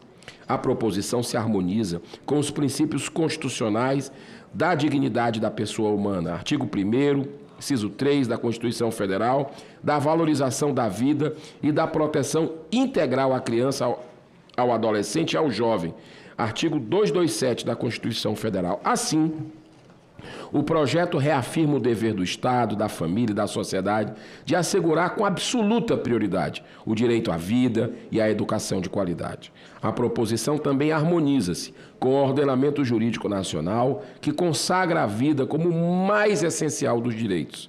O Código Civil, em seu artigo 2º, dispõe que a lei põe a salvo, desde a concepção, os direitos do nascituro. De igual modo, o Estatuto da Criança e do Adolescente, Lei 8.069 de 90, em seu artigo 8º, assegura o direito a, abro aspas, atenção humanizada à gravidez, ao parto e ao puerpério em atendimento pré-natal, perinatal e pós-natal integral, buscando garantir não apenas a segurança da gestante, mas também a da criança durante e após a gestação. O marco jurídico é, portanto, inequívoco. O direito à proteção dos interesses do nascituro é resguardado desde a concepção. O ordenamento brasileiro, inclusive, reconhece ao nascituro direitos como o de receber doações. Artigo 542, herança, artigo 1798, curatela, artigo 1779, e até o direito à indenização securitária por morte intrauterina decorrente de acidente automobilístico. Dessa forma, o nascituro já é titular do direito à vida. Não fosse assim, não haveria cabimento para os chamados, abro aspas, alimentos gravídicos, os quais seriam passíveis de repetição de indébito, acaso o concepto fosse natimorto. Já no âmbito internacional, o Pacto de São José da Costa Rica ou a Convenção Americana de Direitos Humanos consagra a proteção da vida humana desde a concepção de forma expressa em seu artigo 4º, número 1. Ainda a Convenção sobre os Direitos da Criança, 1989, declara que os Estados partes devem respeitar os direitos enunciados na presente convenção e assegurarão sua aplicação a cada criança em sua jurisdição, sem nenhum tipo de discriminação independente de nascimento. Portanto, sendo o nascituro também uma pessoa, é importante que seja tratado como tal e se possa assegurar o respeito e o compartilhamento de informação a fim de proteger o ser humano em sua forma mais vulnerável de toda a violência. Assim, além disso, senhora presidente, senhoras senadores, senhores senadores, ao prever que o assunto seja tratado como tema transversal e não dentro de uma disciplina específica, o projeto permite sua abordagem a partir de diversos ângulos, sempre em respeito à legislação correspondente e de acordo com os materiais didáticos adequados a cada faixa etária. A proposta se insere no contexto da educação em valores, que é uma das premissas da Lei de Diretrizes e Bases de Educação Nacional. Ao tratar do tema de forma transversal, o projeto permite que a valorização da vida seja abordada de maneira integrada, sem sobrecarregar uma disciplina específica, mas permeando o currículo como um todo. A abordagem transversal proposta pelo projeto permite que o tema seja trabalhado de forma contextualizada, promovendo uma cultura de paz, respeito e cuidado com a vida em todas as suas fases. Diante desses subsídios, fica ainda mais evidente que o PL número 967 de 2024 representa um avanço na consolidação de uma educação que valoriza a vida e os direitos humanos, em consonância com o ordenamento jurídico brasileiro e com as melhores práticas pedagógicas. Entretanto, a fim de tornar o texto do projeto mais claro, entendemos que seriam necessários pequenos aperfeiçoamentos redacionais, voltados para explicar que os conteúdos a serem abordados nas escolas tratam, em seu conjunto, da prevenção de todas as formas de violência contra a vida, em todas as suas fases. Para fazer esses ajustes, apresentamos uma emenda em nosso voto. Então, o voto, diante das razões expostas, somos pela aprovação do projeto de lei número 967 de 2024, com a seguinte emenda. Emenda da CDH. Desse ao artigo 9º, o parágrafo 9º do artigo 26 da Lei 9.394, de 20 de dezembro de 1996, nos termos do artigo 1º do projeto de lei 967 de 2024, a seguinte redação. Artigo 9º. Como temas transversais serão incorporados aos currículos de que trata o caput desse artigo, conteúdos referentes aos direitos humanos e à prevenção de todas as formas de violência contra a pessoa em todas as etapas do ciclo vital, do nascituro à pessoa idosa. Tal incorporação será realizada em conformidade com a legislação pertinente e mediante a produção e distribuição de material didático adequado a cada etapa de ensino. Muito obrigado, senhora presidente, e a sua assessoria, sempre muito competente, da Secretaria da CDH, por incluir na pauta essa matéria, que é eminentemente pró-vida, né? Muito obrigado. Obrigado. Em discussão a matéria? Senhora presidente. Sim, senador. Eu quero concordar inteiramente com o projeto. Eu queria sugerir talvez duas palavras assim para talvez o projeto ficar mais claro, e a prevenção de todas as formas de violência contra a pessoa em todas as etapas do ciclo vital. Em vez de vital, será que não ficaria melhor do ciclo da vida? Uhum. Do ciclo da vida. Quer dizer, no decorrer da vida, né? O que você acha? Eu acho uma boa ideia, mas era importante, no meu modo de entender, o senhor não tem nada contra deixar do nascituro a pessoa idosa também não, né? Não, eu continuo do nascituro. A minha dúvida, nascituro, se não seria desde a concepção até nascituro, você entende? Porque nascituro já é o termo jurídico, né? que vem desde a concepção. Nesse Não é? sentido. Já tem Não. esse sentido. Então tá bom. Não, Tá. mas só em vez de etapas do ciclo vital, do ciclo da vida. O ciclo da vida Perfeito. agradece. Sem ser? problema. Né? Perfeito. Acolhe e Todo ficaria na futuro redação final. Devidamente acolhido e agradecendo Ok. aqui a colaboração do senador Flávio Arnes. Não, eu acho muito importante. A emenda, eu quero dizer que foi muito boa, porque nós temos que trabalhar no ciclo da vida. Né? Seja criança, adolescente, idoso, por exemplo, é um desafio hoje em dia. Criança na concepção também, a pastoral da criança, objetivo grande até da doutora Zilda era nesse sentido. Pesar a gestante, né? Ver o crescimento, fazer o pré-natal, tudo do direito, isso é promoção da vida, da dignidade, né?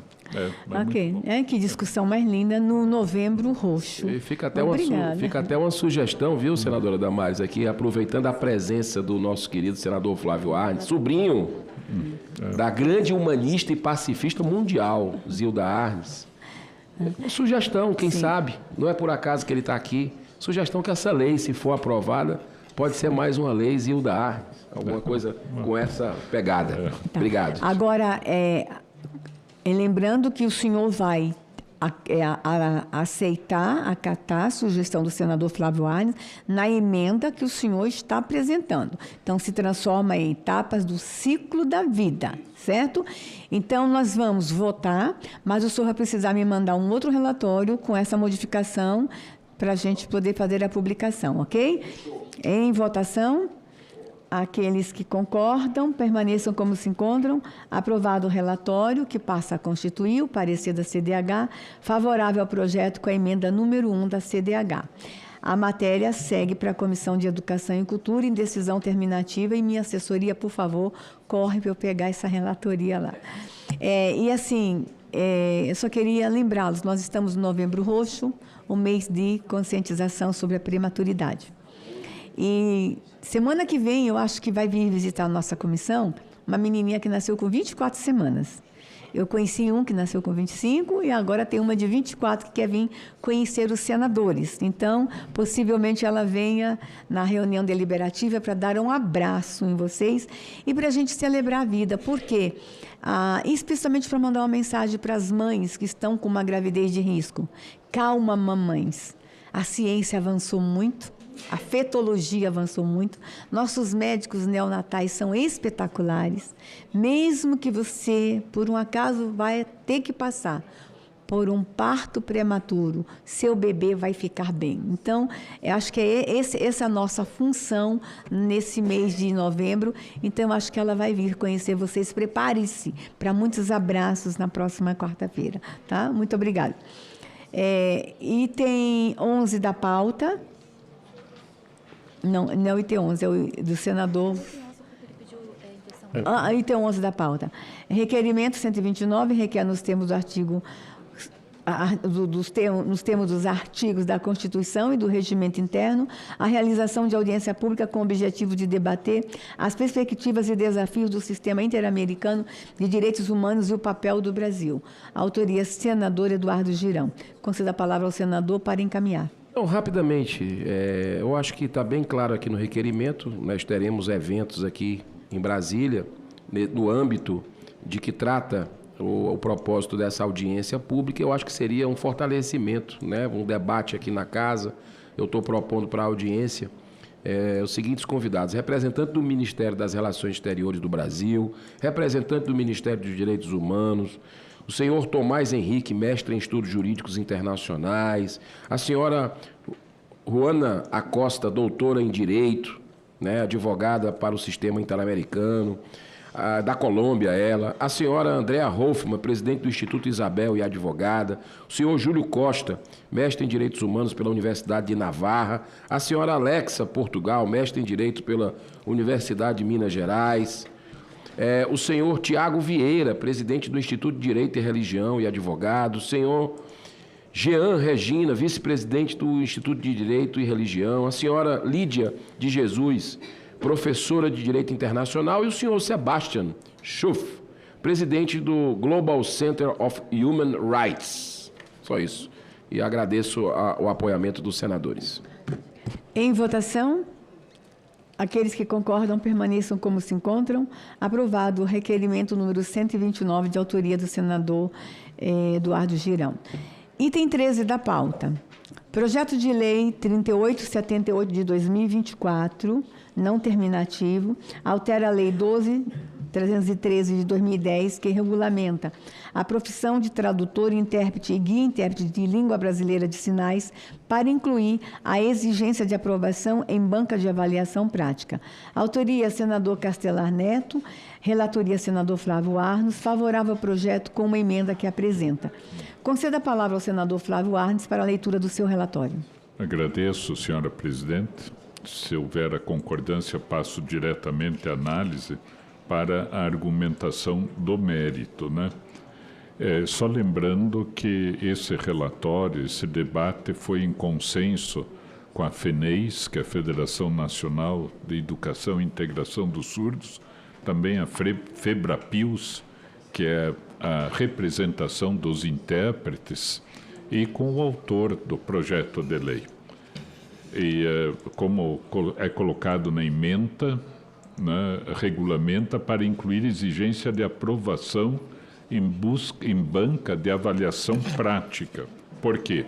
No caso da profissão de tradutor, intérprete, guia intérprete, a regulamentação atual está prevista na Lei 12.319, de 2010, cujos requisitos não têm se mostrado suficientes para assegurar a qualidade e a eficiência necessárias ao exercício profissional. Em muitos casos, obviamente, né, porque nós temos profissionais também muito qualificados, mas em muitos casos, dada a complexidade e importância da interpretação de Libras nos mais diversos contextos, é essencial que seja assegurada a competência prática do profissional, além da formação teórica, de forma a conferir verdadeira concretude e igualdade material das pessoas com deficiência. Verificamos que, especificamente na proposta de alteração do artigo 4º, parágrafo 1º da Lei 12.319 de 2010, foi utilizada a expressão que difere do restante da norma em vigor, assim como de outras disposições da proposição, razão pela qual promovemos sua correção. Além disso, identificamos algumas possibilidades de aprimoramento da redação da proposição. Assim, oferecemos emenda para retocar as especificações da avaliação para o exercício da profissão de tradutor, intérprete e guia intérprete de Libras. Por isso, ante o exposto, o voto é pela aprovação do projeto de lei 3878/2024, na forma da emenda apresentada e que está disponível já no relatório para os senadores e senadoras também fazerem, né, a sua análise. Obrigado, senhora presidente. O voto é pela aprovação com a emenda. Parabéns, senador. Em votação, relatório apresentado.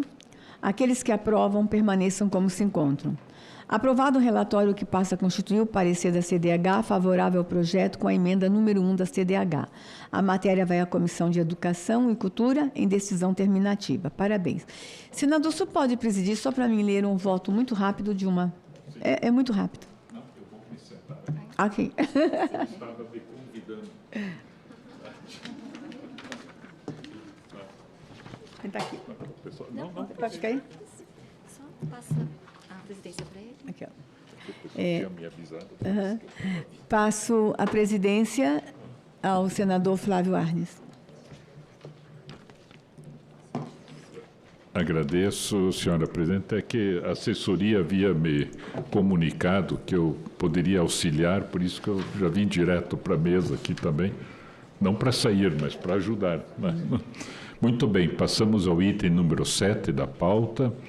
Sugestão número 7, 2020, não terminativo, usar o orçamento do fundo partidário e fundo eleitoral para tratar e prevenir a Covid-19. Autoria, programa E-Cidadania, relatoria da nossa presidente senadora Damares Alves, relatório é pela prejudicialidade da sugestão. Conceda a palavra, Vossa Excelência. Presidente, eu vou direto à análise, mas eu quero fazer uma abordagem rápida. Essa sugestão chegou a casa no dia... Ela chegou aqui na casa, por meio do programa E-Cidadania, no dia 24/3 de 2020. E no dia 6/4, pouquíssimos dias depois, ele alcançou 21.805 assinaturas de apoiamento, o que mostra que, naquele momento, isso era uma necessidade. As pessoas queriam usar o dinheiro do fundo partidário para enfrentamento à Covid. Ainda querem, né? Ainda querem. Eles querem o dinheiro do fundo para fazer um monte de coisa, né? E eu não sou contra, não, viu?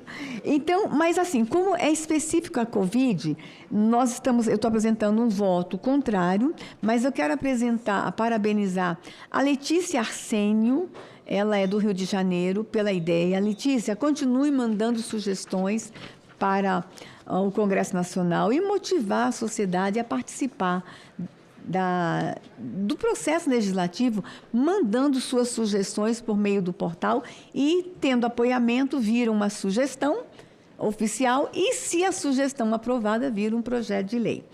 A análise diz o seguinte: embora a sugestão número 7 de 2020 conte com apoio popular e seja muito relevante, ela se encontra prejudicada por 2 motivos principais: o término do estado de pandemia causado pela Covid-19 e a aprovação, em 25 de junho de 2025, da sugestão 8 de 2020, que possui o mesmo teor por esta comissão.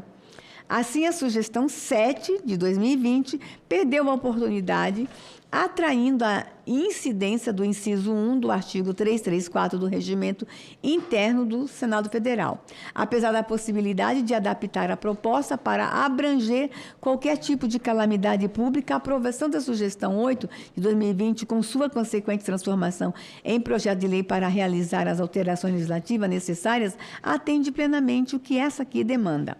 Portanto, para garantir a eficácia do trabalho legislativo e responder de forma eficaz aos anseios populares e às necessidades de ações rápidas em situações de impacto nacional, é prudente concentrar os esforços em uma única proposição.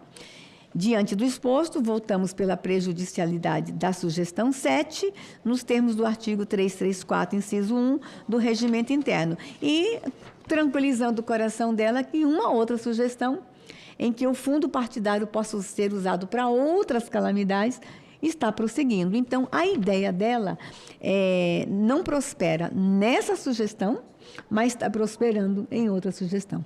Esse é o voto. Muito bem.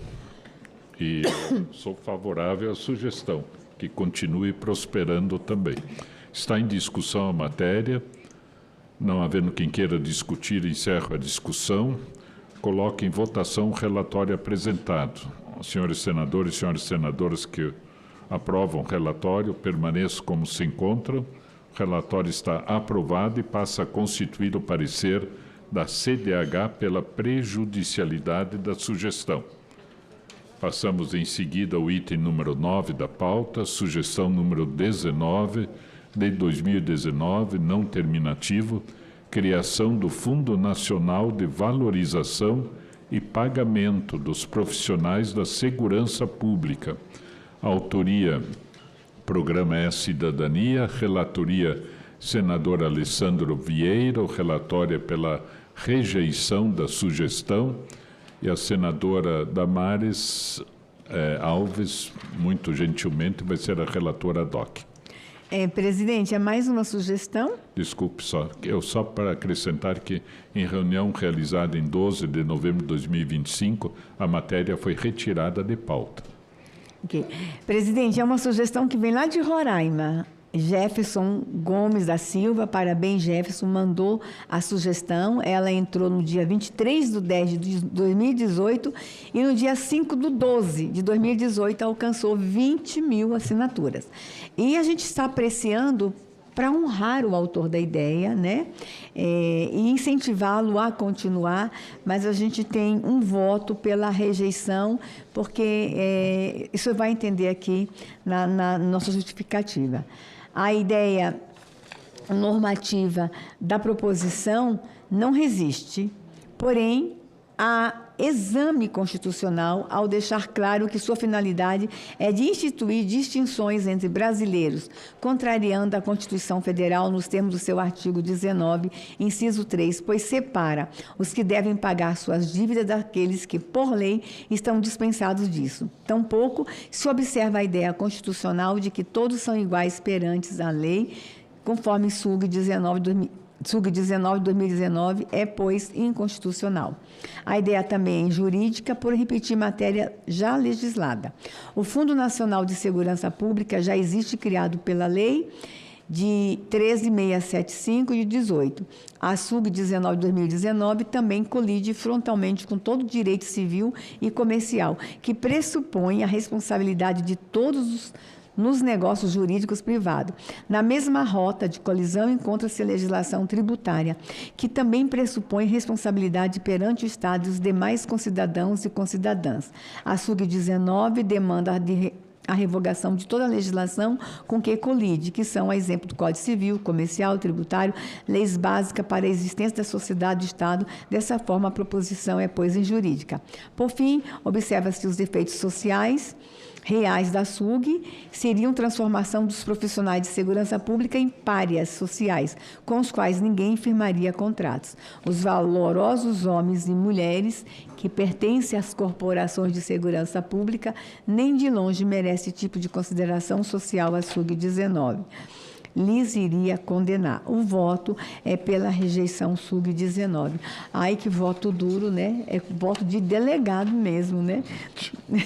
Mas está aqui lido e ele tem razão. A sugestão, a ideia nasce, tem apoiamento, mas ela frontalmente não tem condições de prosperar, presidente, porque ela afronta já legislações em vigor. Agradeço a Vossa Excelência. Em discussão a matéria. Não havendo quem queira discutir, encerro a discussão. Coloque em votação o relatório apresentado. Senhores senadores e senhoras senadoras que aprovam o relatório permaneçam como se encontram. O relatório está aprovado e passa a constituir o parecer da CDH pela rejeição da sugestão. Obrigada. Como? Pode passar a presidência novamente. Ah, sim. Muito bem, achava que tivesse mais alguma coisa, mas retorno a presidência para a líder e senadora, né, e amiga também, e batalhadora, e obsessiva, até eu diria, no bom sentido, a favor das causas, né, de cidadania e de dignidade, senadora Damares Alves. Obrigada, senador. Obrigada pelo apoio.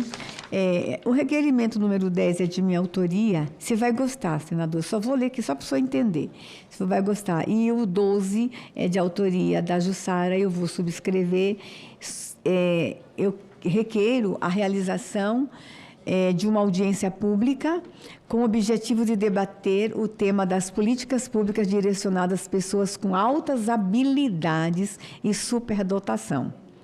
Propomos a audiência com a presença dos seguintes convidados: o MEC, o INEP, a Secretaria de Educação do DF, representantes da Associação Mensa Brasil, representação do Conselho Brasileiro para a Superdotação, a senhora Ângela Virgolini, representante do Instituto Virgolin para Altas Habilidades, Vera Lúcia Palmeira, representante do Instituto Espaço Atividade, e outras pessoas representando universidades.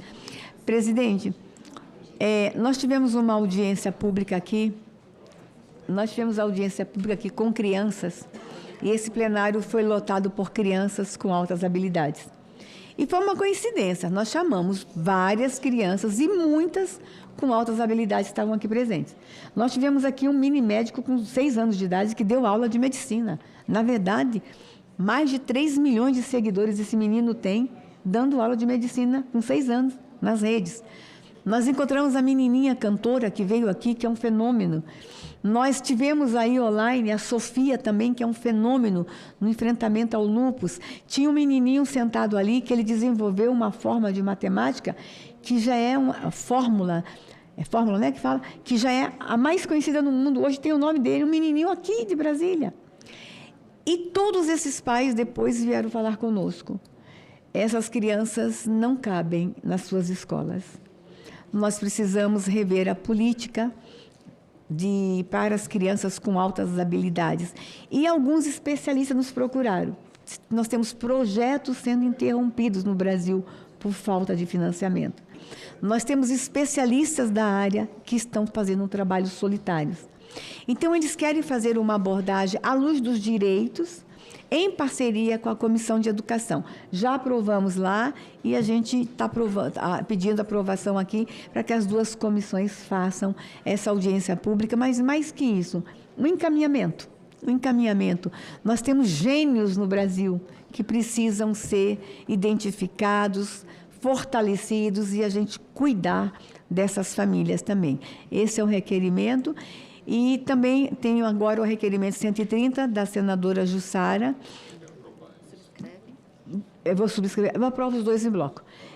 O requerimento, item 12 da pauta, requerimento 130, senadora Jussara, requer instruir o PL 3099, que altera a Lei 8080, Lei Orgânica de Saúde, para prever o estímulo ao autocuidado responsável na assistência às pessoas no âmbito do Sistema Único de Saúde. Cria a Política Nacional de Autocuidado. Institui o Dia Nacional do Autocuidado. Senadora Jussara, é uma audiência em que ela apresenta nomes de representantes de diversas instituições e este é o requerimento. E eu coloco também em votação o requerimento da senadora Jussara, o requerimento 130, que eu estou subscrevendo, e o requerimento 128, também de minha autoria. Aqueles que aprovam, permaneçam como se encontram. Aprovados os dois requerimentos. Passo a presidência novamente ao senhor Flávio Arnes para a leitura do item 4. Muito bem. Item número 4 da pauta, projeto de lei número 2242 de 2022, não terminativo. Institui o Estatuto dos Direitos do Paciente. Autoria deputado federal Pepe Vargas, relatoria senador Humberto Costa. O relatório é favorável ao projeto com 5 emendas de redação que o relator Humberto Costa apresenta. Passo a palavra à senadora Damares Alves como relatora ad hoc. Presidente, primeiro é uma honra relatar ad hoc essa matéria. O senador Humberto queria muito fazer isso e não queria deixar ninguém fazer ad hoc. E agora eu estou surpresa que ele está autorizando, fico muito feliz, é uma matéria extremamente importante e é uma entrega, a gente faz mais uma grande entrega na nossa comissão nesse final de ano. No mérito, entendemos, eu vou direto à análise, presidente, entendemos que a matéria deve prosperar. Este projeto de lei de autoria dos deputados federais Pepe Vargas, Chico D'Angelo e Henrique Fontana, aborda tantos temas relacionados aos direitos dos pacientes, tais como qualidade e segurança das instalações nas quais são atendidos direito à informação, autonomia, confidencialidade, cuidados paliativos, dentre outros. Quanto às responsabilidades dos pacientes, como fornecimento de informações relevantes para o seu quadro clínico, incluindo a desistência do tratamento prescrito.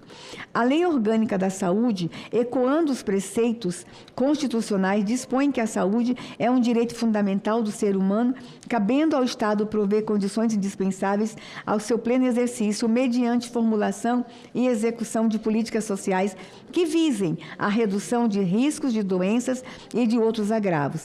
É sobre isso que estamos discutindo neste momento.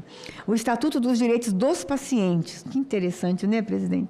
Estatuto dos Direitos dos Pacientes é uma carta que busca estabelecer direitos essenciais e fundamentais que visem assegurar a qualidade do cuidado e do respeito à dignidade e à integridade do paciente nos cuidados em saúde.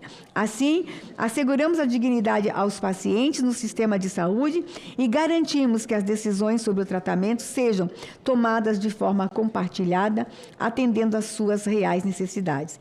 Nota-se ainda que a proposta que ora analisamos não só dispõe sobre aquilo que os pacientes podem exigir dos profissionais de saúde, como também reforça a diretriz estabelecida pelo Conselho Federal de Medicina, cujo Código de Ética Médica determina, entre outras coisas, que deixar de obter consentimento é vedado ao médico, deixar de obter consentimento do paciente ou de seu representante legal após esclarecer sobre o procedimento a ser realizado, salvo em caso de risco iminente de morte. Deixar de garantir ao paciente o exercício do direito de decidir livremente sobre sua pessoa ou seu bem-estar, bem como exercer sua autoridade para limitá-lo. Desrespeitar o direito do paciente ou de seu representante legal de decidir livremente sobre a execução de práticas diagnósticas ou terapêuticas, salvo em caso de eminente risco de morte. Com essa proposta, não apenas daremos segurança às relações entre profissionais e pacientes, mas também impulsionaremos verdadeiras mudanças nas políticas de cuidados em saúde. No entanto, observamos serem necessários ajustes meramente redacionais no texto aprovado pela Câmara dos Deputados, seja para atualizar nomenclaturas não utilizadas atualmente, visto que o projeto é originalmente de 2016. Olha só, presidente, ele nasce em 2016 por 3 deputados, foi amplamente discutido na Câmara e agora o senador Humberto precisa atualizar nomenclaturas, porque de lá para cá muitas nomenclaturas mudaram, mas são apenas emendas de redação. De acordo com as emendas aqui apresentadas, não vai precisar voltar para a Câmara. Inicialmente, recomendamos a supressão da palavra médicos, do inciso 2 do artigo 2º do PL, o qual dispõe sobre as diretivas antecipadas de vontade. As diretrizes atuais sugerem que o processo terapêutico seja multidisciplinar, isto é, com profissionais de diferentes áreas trabalhando em conjunto para atender os pacientes, um instrumento que, dentre outras coisas, leva à redução do tempo de hospitalização e proporciona atendimento mais humanizado. Recomendamos ainda a supressão do inciso 6 do mesmo artigo para entender que o conceito de grupo vulnerável nele proposto apresenta-se desnecessário, uma vez que tal expressão não surge em outras partes do texto, violando os princípios da precisão e exatidão. Todavia, por entender a relevância do mérito, propusemos um parágrafo único no artigo 5º, do qual abarcará a ideia dos autores. Estamos propondo também ajuste na redação do caput do artigo 10 para substituir a palavra sexo pela expressão gênero e orientação sexual, adequando assim o texto legal à terminologia atualmente consagrada na legislação brasileira e nos pactos internacionais ratificados por nosso país e atualizando o vocabulário normativo conforme os princípios constitucionais da igualdade e do respeito à diversidade. Por fim, sugerimos modificar a redação do capítulo do artigo 22, assim como seu parágrafo único, para fazer referência ao artigo 6º do PL. Este projeto de lei representa um avanço decisivo na consolidação de uma política nacional orientada pela humanização da atenção à saúde e pelo reconhecimento dos pacientes como sujeitos de direitos.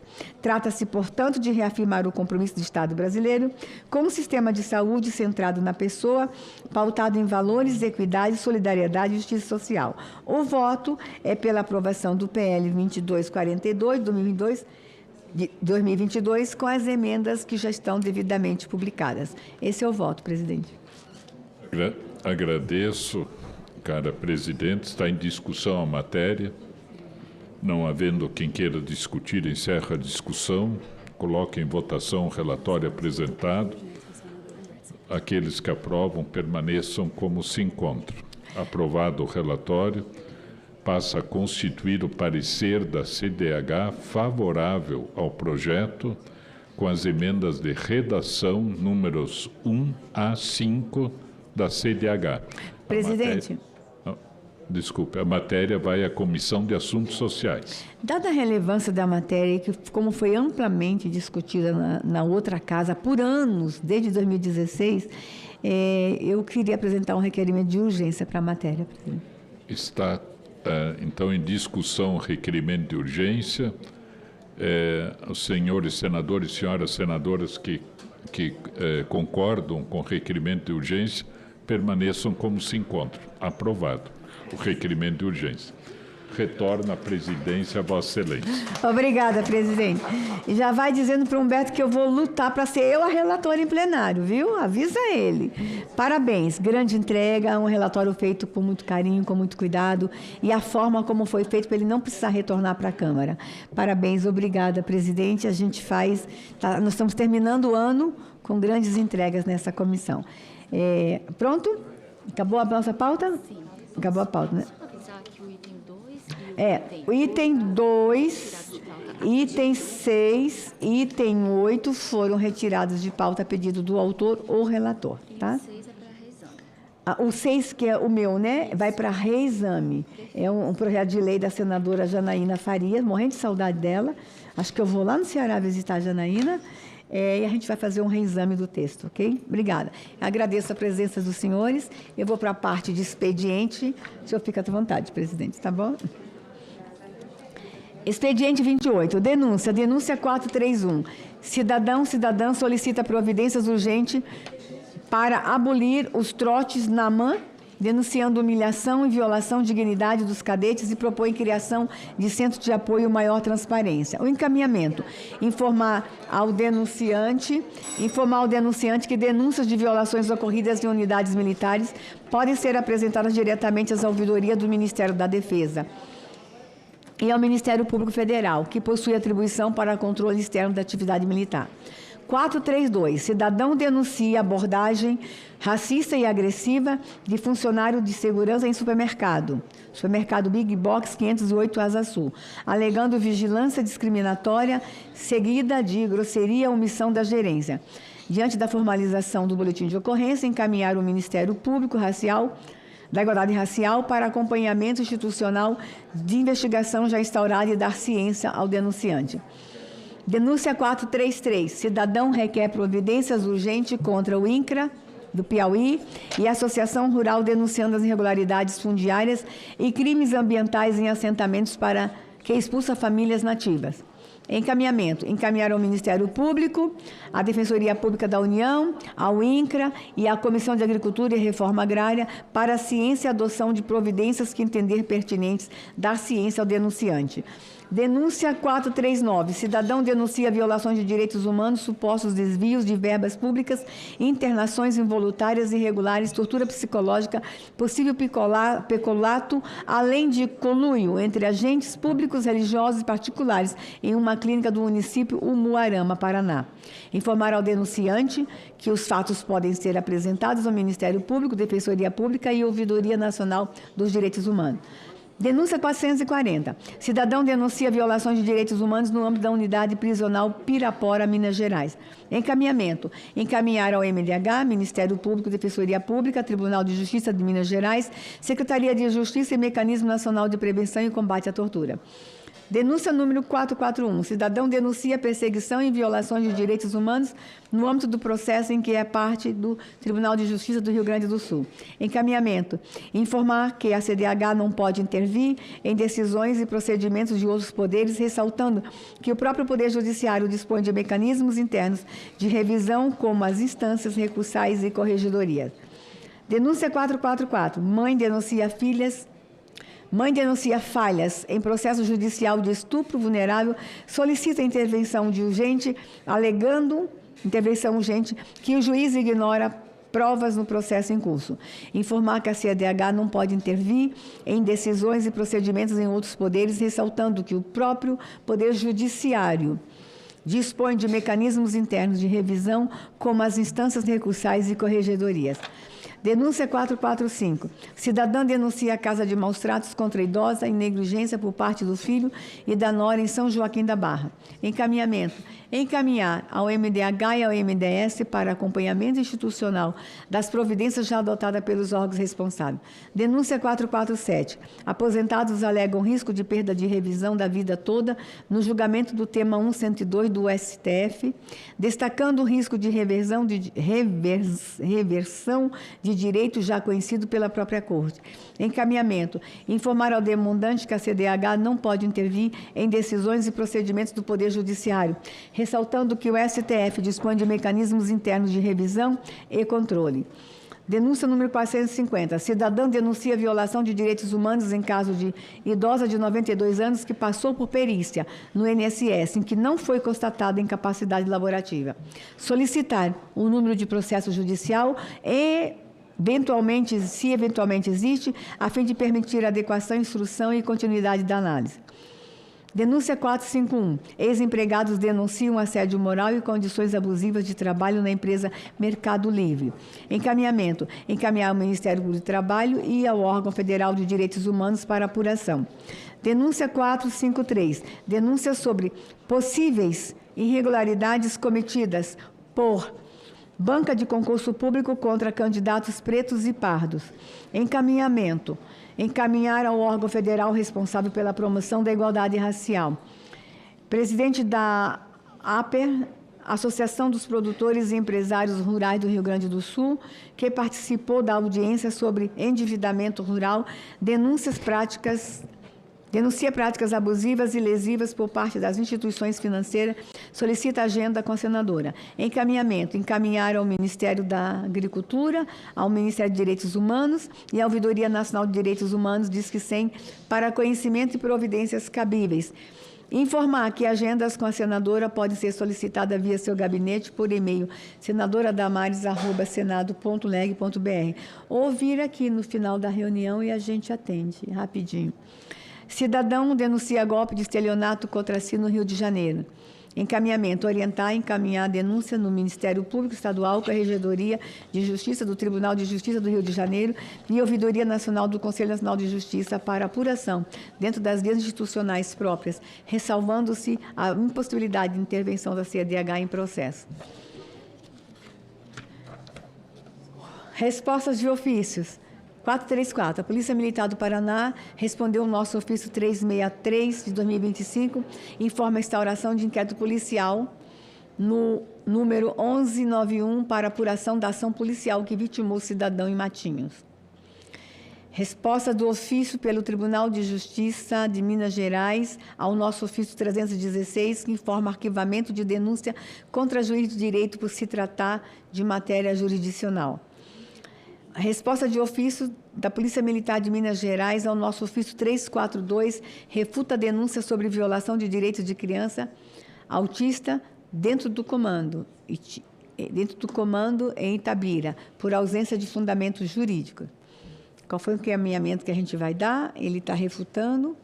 Nós vamos acusar o recebimento do ofício que ele refutou. Me dá tristeza isso. Mas é o procedimento. A vontade que eu tenho de ir lá olhar isso. Bom, resposta do ofício da Secretaria de Segurança do Paraná, em resposta ao ofício 361 da nossa comissão, encaminha documentos sobre a morte do cidadão, informando a instauração de inquérito policial militar pela Polícia Militar do Paraná. Acusar o recebimento e registrar o conteúdo enviado. O Ministério do Meio Ambiente respondeu ao nosso ofício 324, encaminha esclarecimentos sobre denúncia de queimadas, informando a mobilização de brigadista do Preve Fogo no Maranhão. Ministério das Relações Exteriores, em resposta ao ofício 334 da comissão, encaminha informações sobre a implementação das ações programáticas do eixo 1 do PNDH 4. Já encaminharam para a Viviane? Esse ofício já? Ministério das Relações Exteriores responde o nosso ofício 341, encaminha informações sobre assistência consular a cidadão brasileiro preso na Argentina. Solicitações. Cidadão solicita elaboração de projeto de lei que conceda isenção de imposto de renda a pessoas com síndrome de Down, bem como aos seus representantes legais quando responsáveis pelos seus cuidados diretos. Encaminhamento. Informar ao solicitante que o colegiado da CDH tem atuado em proposições abrangentes voltadas à proteção de pessoas com deficiência, a exemplo da emenda plenário PL número 4614, que buscou assegurar que pessoas com síndrome de Down e pessoas autistas não fossem excluídas da lista de beneficiários do benefício de prestação continuada. Cidadão? Só para registrar que a gente também vai dar continuidade ao acompanhamento nessa área. Ok, então vamos voltar à nossa manifestação 436, A Polícia Militar de Minas encaminha a resposta ao ofício, refutando denúncia sobre violação de direitos de uma criança com autismo dentro do batalhão em Itabira, por ausência de fundamento jurídico. A gente vai acusar o recebimento do ofício. Tinha lá, desculpa, eu não li. Essa minha secretaria não deixa uma criança para trás. Eu já estava triste, que vocês só iam dizer receber. Olha só, batalhão, a secretaria está acusando o recebimento e registrando a continuidade do acompanhamento a este caso e a essa criança. Obrigada. Se precisar, eu vou lá em Itabira, tá? Lá tem bom pão de queijo também. A gente vai lá, ver o que está acontecendo.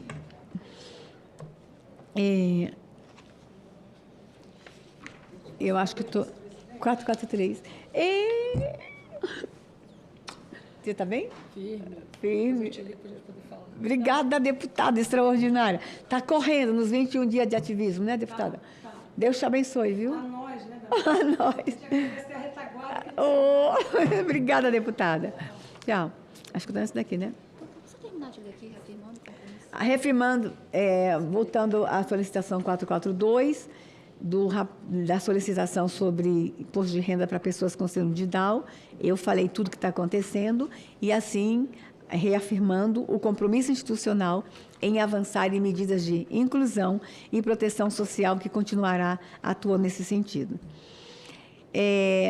Solicitação 443. Cidadão solicita requerimento ao ministro da Saúde, Alexandre Padilha, para a prestação de informações sobre o atraso na publicação dos protocolos clínicos e diretrizes terapêuticas, PCDT, e sobre o atraso da pactuação de novas medicações incorporadas em dezembro de 2024 e janeiro de 2025. Informar que o pleito apresentado já foi atendido por esta comissão, tendo sido expedido o ofício 446 ao senhor ministro da Saúde, além de solicitar reunião técnica com o Ministério para tratativas sobre o tema. 446. Voluntária do Instituto Diabetes Brasil solicita reunião com a equipe, com a senadora Damares, e pede apoio à derrubada do veto 4/2025 na sessão conjunta de 27/11. Já tenho o meu apoio à derrubada do veto e estamos trabalhando para mais senadores e mais deputados nos ajudarem nessa derrubada. Já deram um encaminhamento que solicite reunião comigo por meio do e-mail, mas eu já aqui mantenho o compromisso da derrubada do veto. Solicitação 449. Cidadã solicita fortalecimento das políticas públicas de convivência e reabilitação de idosos e solicita ampliação de ações de prevenção e orientação em saúde da terceira idade. Encaminhamento. Informar que tramita nesta comissão um projeto de lei 2797 de 2022, que institui a Política Nacional do Cuidado, dispõe sobre serviços socioassistenciais e altera as leis número 8212, 8213, de autoria da senadora Mara Gabrilli e os senadores Flávio Arnes e Eduardo Gomes. Encaminhar para conhecimento do gabinete do senador Paulo Paim. Informes. O Conselho Estadual de Direitos Humanos de Mato Grosso encaminha relatório da missão realizada junto ao povo indígena. Precisamos ter acesso a esse relatório, ler com cuidado, porque tem muitas denúncias da região de Mato Grosso. Eu peço ao assessor Ezequiel que leia na íntegra esse relatório.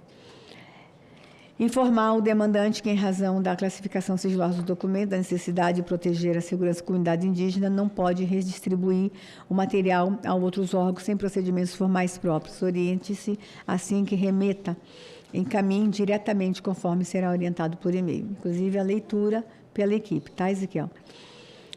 Informe. Instituto Vladimir Herzog convida para o evento Fortalecimento da Democracia, Avanço e Desafio na implementação das recomendações da Comissão Nacional da Verdade, no dia 25/11. Já foi. Agradecer o convite, né? Informe. Centro de Estudos e Debate Estratégico da Câmara dos Deputados convida para participar como ouvinte da audiência pública sobre impactos da pejotização, consequências econômicas e fiscais, no dia 25/11. Também agradecer o convite. Isto posto, submeto. Antes disso, na reunião passada, nós falamos sobre o Conselho Nacional dos Direitos da Pessoa Idosa, que estava demorando a eleição. Eu li uma matéria que parece que já aconteceu e o Conselho foi restabelecido.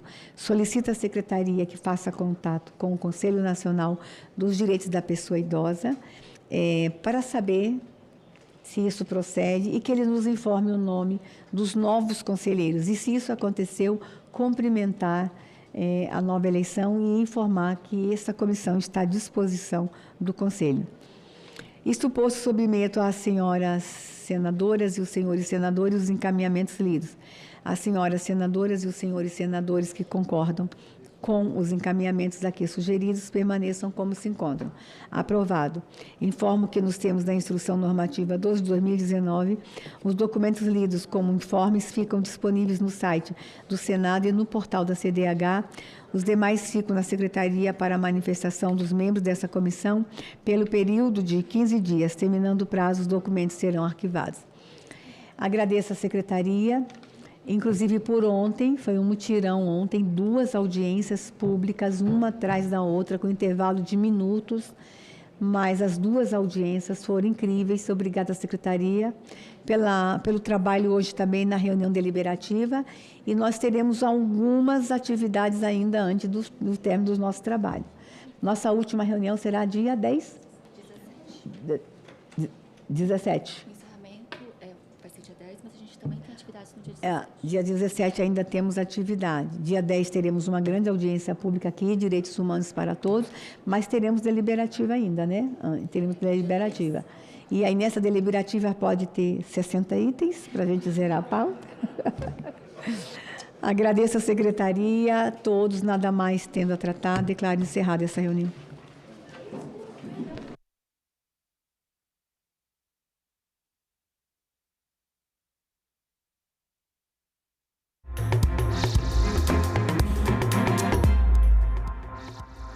Olá, boa tarde. Em Brasília, 13h30 e o Senado Notícias começa agora. Durante a reunião da CPI do crime organizado, o senador Alessandro Vieira, relator do projeto Antifacção, anunciou a criação de um novo fundo de combate a essas organizações. Os recursos serão obtidos com uma nova contribuição sobre as bets. Durante o depoimento de 2 especialistas em segurança pública, o senador Alessandro Vieira, relator da CPI e do projeto de lei antifacção, disse que vai propor um novo fundo de combate ao crime organizado. Os recursos virão de uma contribuição cobrada das bets. A ideia é criar esse novo fundo, aproveitando o antifacção, com dinheiro novo, né? Criando uma contribuição, uma CID, focada em bets, colocar lavanderia para pagar o custo que a gente tem para combater o crime organizado. Gestão compartilhada entre Estados e União, uma composição razoavelmente paritária, uma gestão administrativa com a União, naturalmente, e uma restrição na possibilidade de emprego, focada na criação de vagas e reestruturação do sistema prisional e no financiamento de operações integradas de combate ao crime organizado, em particular nas nossas fronteiras. Ele questionou os pesquisadores sobre a necessidade de aumentar penas e os especialistas defenderam o perdimento antecipado dos bens. A questão do perdimento antecipado talvez doa mais no sistema financeiro do que exatamente a majoração de penas. Talvez a questão, na verdade, é inclusive tirar do foco. O sistema financeiro tem a sua própria regulação, engenharia. Então, por exemplo, alguém cometeu alguma falha, paga uma multa e tudo bem, você não tem persecução penal. Então, a CVM cobra uma multa, você falhou, você fica 1 ano inabilitado para operar. Eu acho que em casos de lavagem de dinheiro tem que ter uma regra de exclusão para ter tratamento penal. Não necessariamente o quantum da pena, mas talvez a punição se você lavar dinheiro, não será via regulamentação do sistema financeiro. Na verdade, você vai ter tratamento penal como outro qualquer. O jornalista e pesquisador do Núcleo de Estudos de Violência da Universidade de São Paulo, Bruno Paes, explicou ainda que as facções criminosas propagam uma ideologia criminal, arregimentam presos e atuam de forma horizontal, oferecendo suporte a outras organizações que têm o mesmo interesse. Essa nova governança e essas regras que foram criadas para o crime a partir das facções permite um mercado muito mais lucrativo e muito mais previsível. Então, por exemplo, você tem um bicheiro que tem uma ascendência grande na distribuição de cigarros e vai ter contato com o terceiro comum comando e com o Comando Vermelho, para que ele permita e autorize e participe da distribuição de cigarros falsificados no território que eles dominam. Da mesma forma, você já tem uma nova rota de cigarro importado e contrabandeado, indo pelo Suriname, entrando pelo norte, chegando no Nordeste e no norte do Brasil, que a partir do domínio que o Comando Vermelho exerce nos territórios, também tem uma penetração a partir dessa rota que é construída pelo bicho no Rio de Janeiro. Então você tem uma possibilidade de novas parcerias, porque todos têm um interesse pelo lucro ilegal. E aí eu acho que isso é interessante, o que o Renato mostrou, dessa diminuição do número de facções e dessas novas parcerias que são criadas ao longo do Estado, porque é o caminho óbvio. Conflitos reduz os lucros. Já o diretor-presidente do Fórum Brasileiro de Segurança Pública, Renato Sérgio Lima, que também falou à CPI, as cidades mais violentas são onde há disputas entre facções. Ele apresentou dados que revelam o aumento de facções criminosas em determinadas regiões do país, como a Amazônica, e fez críticas ao PL antifacção. De fato, a gente precisa pensar a punição de lideranças de facções e milícias de forma diferenciada das demais. Isso é indiscutível. Agora, como fazer isso? E acho que esse é um dos problemas, por exemplo, com que a gente vê na proposta do PL antifacção, que é, no limite, a forma como está redigido, quem vai ficar preso é o chefe local do tráfico, e vai aumentar demais a quantidade de gente. E o do andar de cima, como diz o Hélio Gaspari, continuará sem ser punido. Então, a gente tem que, em termos de técnica legislativa, um desafio do senador Alessandro é pensar um pouco como fechar essa porta para quem realmente precisa ficar preso para resolver este problema, pensando no crime organizado faccional de milícia. Os dois especialistas reforçaram que o celular é o principal instrumento do crime no Brasil, seja roubado na rua para obtenção de dados ou como ferramenta para aplicar golpes. Segundo os pesquisadores, com a entrada dos celulares nos presídios, as cadeias se tornaram escritórios do crime. E na primeira parte da reunião de hoje, a CPI do crime organizado aprovou as convocações do deputado estadual TH Joias, que está preso por envolvimento com uma facção criminosa, e do diretor-geral da Meta no Brasil. Os senadores aprovaram 38 requerimentos que variam entre pedidos de informações, convites e convocações e também de disponibilização de servidores de vários órgãos para prestar serviços técnico-investigativos à CPI. Entre os convocados para prestar depoimento estão o deputado estadual do Rio de Janeiro, Tiago Raimundo dos Santos, conhecido como TH Joias. Ele foi indiciado pela Polícia Federal do Rio de Janeiro por crimes graves ligados a facções por uso do comércio de joias para lavar e movimentar milhões de reais em nome dessas facções. Outro convocado foi o diretor-geral da Meta, Conrado Leister.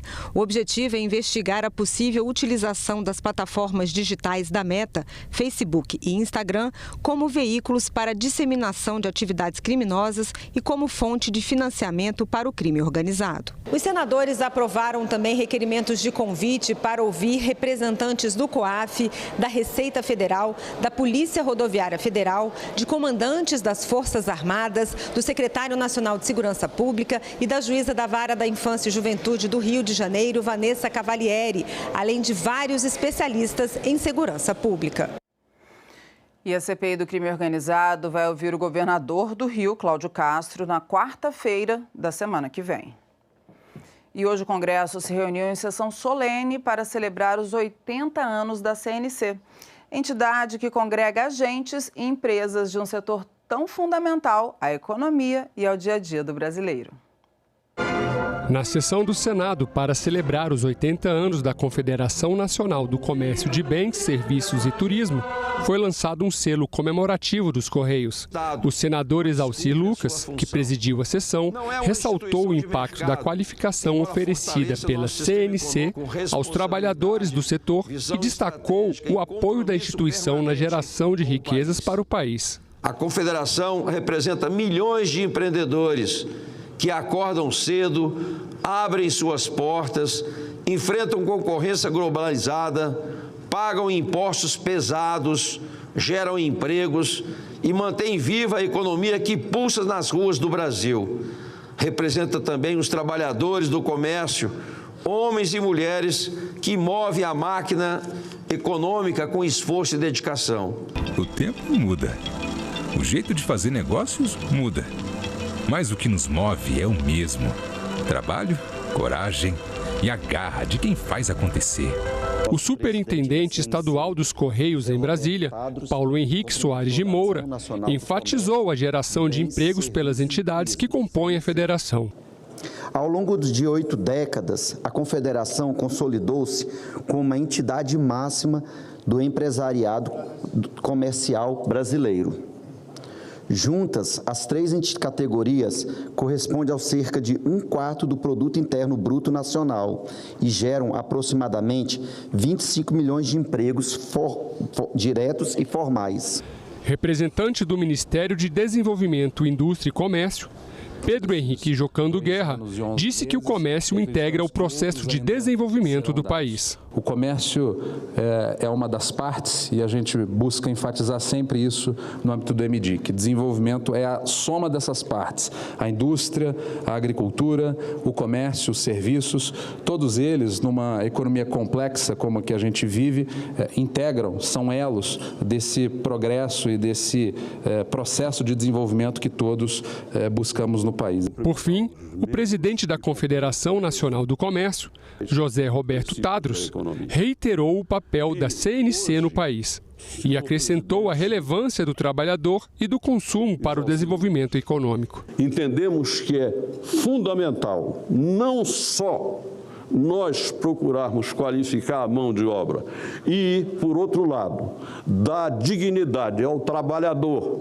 que lhe era sonegado o direito ao lazer, ao esporte, à cultura, à saúde.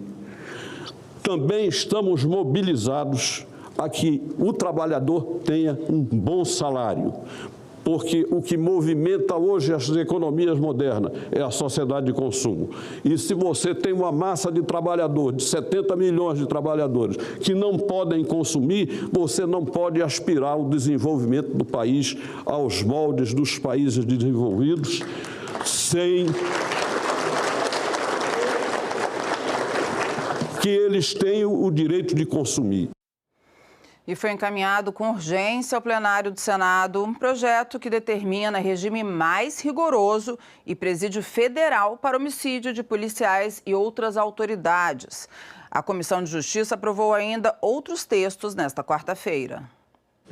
O projeto de autoria da Câmara dos Deputados e relatado pelo senador Sérgio Moro no Senado prevê que presos provisórios ou condenados por matar policiais, bombeiros, agentes e autoridades das Forças Armadas ou da Força Nacional ou de seu cônjuge, companheiro ou parente consanguíneo até 3º grau devem ser recolhidos preferencialmente em estabelecimentos penais federais. Além disso, os presos provisórios e condenados por esse tipo de crime e também aqueles que tiverem reincindido na prática de crimes com violência, com grave ameaça ou hediondos, deverão ser submetidos ao regime disciplinar diferenciado, o RDD. Neste regime, as celas são individuais, as visitas são quinzenais, monitoradas e sem contato físico. A correspondência é fiscalizada, a saída da cela é limitada a 2 horas por dia e as audiências judiciais são por videoconferência. É basicamente para que alguém que foi condenado ou preso preventivamente por assassinato de agentes da segurança pública, notadamente policiais, cumpra preferencialmente sua pena nos presídios federais de segurança máxima e também traz disposições a esse respeito no RDD. Então já foi aprovado na Câmara e foi aprovado na CSP e as emendas que estamos fazendo apenas de redação. A comissão aprovou também o projeto que reajusta de forma escalonada o salário dos servidores do Judiciário Federal nos próximos 3 anos. O PL foi encaminhado pelo Supremo Tribunal Federal e teve parecer favorável do relator, senador Omar Aziz. Na justificativa, o STF defende que é preciso corrigir as perdas inflacionárias acumuladas desde 2019. A proposição reajusta de forma escalonada os valores dos vencimentos básicos dos cargos efetivos, dos cargos em comissão e das funções comissionadas dos servidores do Poder Judiciário da União, nos termos seguintes. Primeiro, 8% a partir de julho de 2026, 8% a partir de 1º de julho de 2027 e 8% a partir de 1º de julho de 2028. Também foi aprovado e encaminhado à Câmara dos Deputados texto alternativo do senador Oriovisto Guimarães à proposta do senador Flávio Arnes, que estabelece limites e condições para o uso de dinheiro em espécie em todo o Brasil. O projeto determina que o Conselho Monetário Nacional, ouvindo o Conselho de Controle de Atividades Financeiras, o COAF, definirá os valores máximos e as condições para pagamentos e transações realizadas em espécie, inclusive no caso de cheques e boletos bancários. O novo texto mantém a emenda aprovada na CAI, que proíbe de forma expressa o uso de qualquer valor em espécie em transações imobiliárias. Trata de regular o uso do dinheiro em espécie. Aliás, nós tivemos uma audiência com o presidente do Banco Central, com o Galípolo, e com o presidente da COAF, em que eles reclamavam da falta de instrumentos para exercer determinados controles, sobretudo na lavagem de dinheiro. E eu acho que esse projeto vem exatamente atender o que eles pedem, porque regula como vai ser o uso do dinheiro em espécie. E a Comissão de Assuntos Econômicos iniciou a discussão do projeto de lei que dobra os impostos sobre os sites de apostas, as conhecidas bets e as empresas financeiras de tecnologia, as chamadas fintechs. A proposta divide as fintechs em dois grupos. As instituições ou empresas de meios de pagamento têm a alíquota da Contribuição Social sobre o Lucro Líquido, a CSLL, aumentada de 9% para 15%. Já as sociedades de crédito, de financiamentos, de investimentos e as pessoas jurídicas de capitalização vão pagar uma alíquota de 20%. Que até agora é restrita aos bancos. O relator acatou a emenda que torna este aumento escalonado até 2028. O aumento, senador Laércio, das alíquotas não serão feitas de uma só vez, a fim de não impactar de forma injusta aqueles que estão na legalidade, sem que a ilegalidade seja finalmente combatida e fechada a sua porta. A principal de todas as medidas que agora vai se transformar em lei é que a partir de abril de 2026 não haverá mais fintechs com capital mínimo abaixo do radar do Banco Central e do COAF. A medida fortalece a sustentabilidade fiscal e propicia isonomia entre entidades reguladas e supervisionadas pelo Banco Central, ao corrigir distorções na carga tributária entre instituições que realizam operações semelhantes. O relator afirmou a necessidade urgente de impedir a utilização de bets e fintechs irregulares que são utilizadas como instrumentos de lavagem de dinheiro e de operacionalização de apostas ilegais. Essa situação é gravíssima, repito, gravíssima. Não estamos mais diante de lavagem de dinheiro em moldes antigos, como o Caixa 2. Estamos falando de lavagem de dinheiro realizada por meio de instrumentos financeiros oficiais, totalmente integrados ao sistema bancário brasileiro.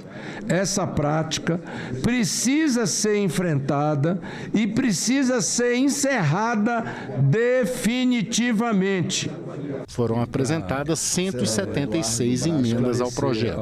Apenas um de seus capítulos ficou sem sugestões de alteração. A única parte do PL 5473 de 2025 que não sofreu nenhuma proposta de alteração foi o capítulo 3, que institui o Programa de Regularização Tributária, o PERT de baixa renda, que aqui quero destacar a iniciativa de Vossa Excelência, porque finalmente estamos criando um refis para a pessoa física de baixa renda poder regularizar a sua situação fiscal junto ao Fisco Nacional. O senador Rogério Marinho sugeriu que a discussão e votação da proposta fossem adiadas para a semana que vem. Houve um acréscimo substancial no relatório inicial que foi apresentado. Então, o apelo que faço ao ilustre relator é que nós temos a possibilidade de um novo pedido de vista, já que o novo pedido de vista não é regimental, é mais um apelo a Vossa Excelência, para que haja uma aquiescência de Vossa Excelência, um presente que Vossa Excelência me dá no meu aniversário. Se houver a concordância do relator, nós daremos um novo prazo e marcaremos a votação para terça-feira. Eu jamais discordo de Vossa Excelência. Uma sugestão de Vossa Excelência, para mim, é uma ordem como seu liderado. Mas, e principalmente quando o líder Rogério Marinho, no dia do seu aniversário, disse que isso será um presente de aniversário para ele. E como etapa essencial para que os indicados às representações brasileiras possam assumir o cargo de embaixadores no exterior, 4 diplomatas de carreira foram sabatinados pelos senadores nas comissões de Relações Exteriores. De acordo com a Constituição Federal, cabe aos senadores da Comissão de Relações Exteriores do Senado examinar a competência profissional e o currículo dos candidatos a embaixadores nos países em que o Brasil possui representação diplomática. O currículo preenche todas as condições e cuja importância da missão já estão descritos no relatório que eu apresentei, que a sua missão tem um particular interesse para o Brasil. Cabe aos senadores analisar as credenciais e elaborar o relatório sobre cada um dos candidatos. Desta vez, foram 4 diplomatas de carreira indicados pelo presidente da República. João Mendonça Lima Neto deve assumir as embaixadas da República do Congo e da República Centro-Africana. Alfredo César Martinho Leone será embaixador do Brasil na República do Iraque. Pedro de Castro da Cunha Menezes será embaixador na República da Namíbia, enquanto Cláudio Raja Gabalha Lins assumirá o posto na República Democrática Federal do Nepal. Em votação secreta, os senadores da comissão aprovaram os diplomatas indicados. Todos os 4 embaixadores, por votação unânime, foram devidamente aprovados. As mensagens respectivas às sabatinas do dia de hoje serão enviadas à Secretaria-Geral da Mesa para o prosseguimento da tramitação. Projetos aprovados nesta quarta-feira pela Comissão de Assuntos Sociais contemplam áreas da saúde, mercado de trabalho e exercício profissional. Uma das propostas atualiza a legislação para aumentar a oferta de vacina e medicamentos contra o câncer. O projeto deve se tornar o marco regulatório, com diretrizes para desenvolver a pesquisa, produção nacional e colaboração internacional no campo da vacina e dos medicamentos de alto custo contra o câncer. O substitutivo visa preservar os objetivos legítimos da proposição, estimular a inovação terapêutica, fortalecer a produção nacional e ampliar o acesso a tecnologias oncológicas, adequando a redação para evitar vícios constitucionais e atender às normas de técnica legislativa. Hoje saiu uma nova pesquisa mostrando mais uma nova vacina, RNA mensageiro também, contra câncer de pulmão, que no próximo ano, 2026, já vai para estágio clínico, que é quando é feita nos pacientes. Então, aqui nós estamos falando de vida. Também foi aprovado o projeto que trata da relação de emprego entre os árbitros e as federações. A proposta que regula a participação de representantes dos empregados na gestão da empresa e a que garante a todas as mulheres, a partir dos 40 anos de idade, o direito à realização do exame de mamografia. Já o projeto que cria o Exame Nacional de Proficiência em Medicina rendeu debate acalorado entre senadores médicos, mas, em razão de pedido de vista, teve a votação adiada. A Casa aprovou ainda a extensão do pagamento de pensão especial à criança acometida da síndrome do Zika vírus, independentemente do ano de nascida.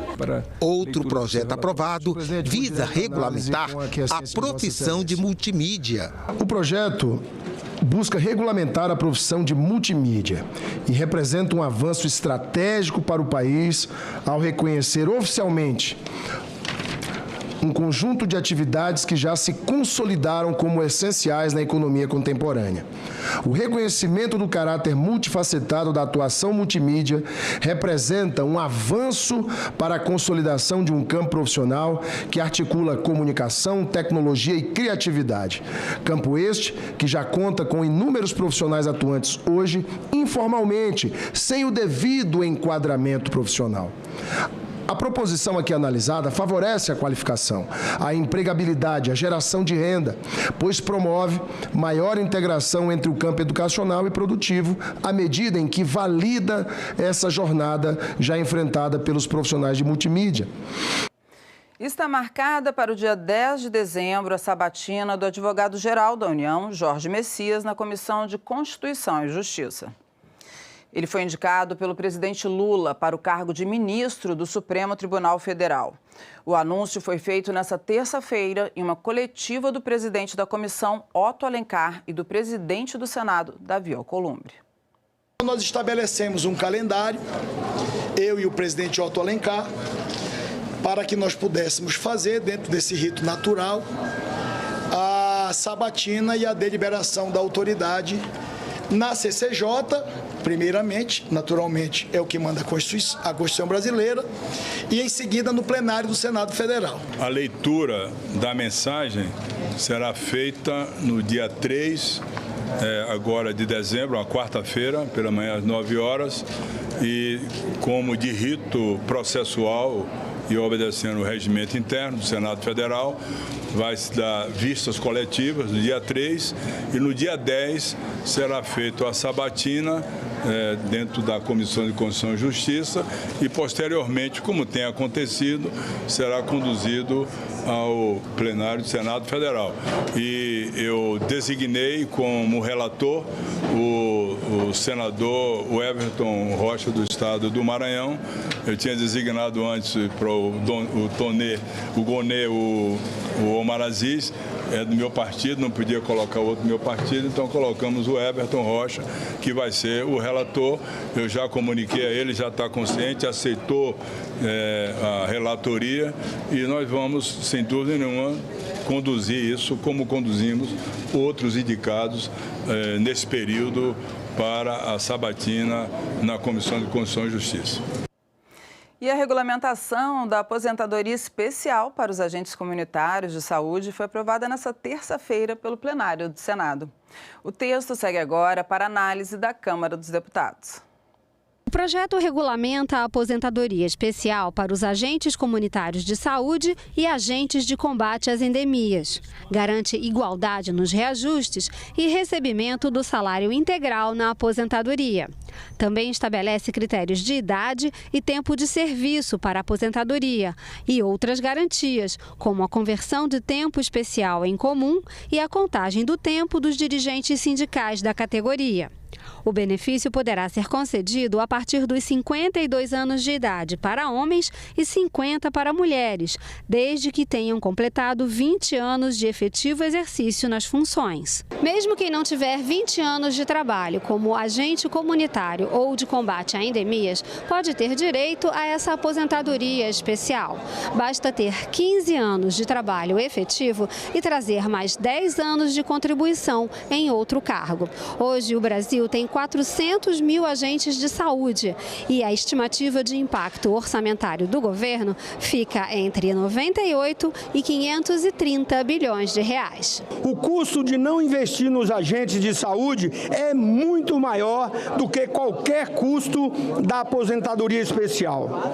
Cada R$1 investido nesses profissionais economiza-se de R$4 a R$7 em internações, tratamentos e procedimentos de alta complexidade. Não estamos inventando uma roda, senhor presidente. Vossa Excelência fez menção quando menciona a nossa Constituição no seu artigo 198, que fala sobre a responsabilidade de nós regulamentarmos essa matéria.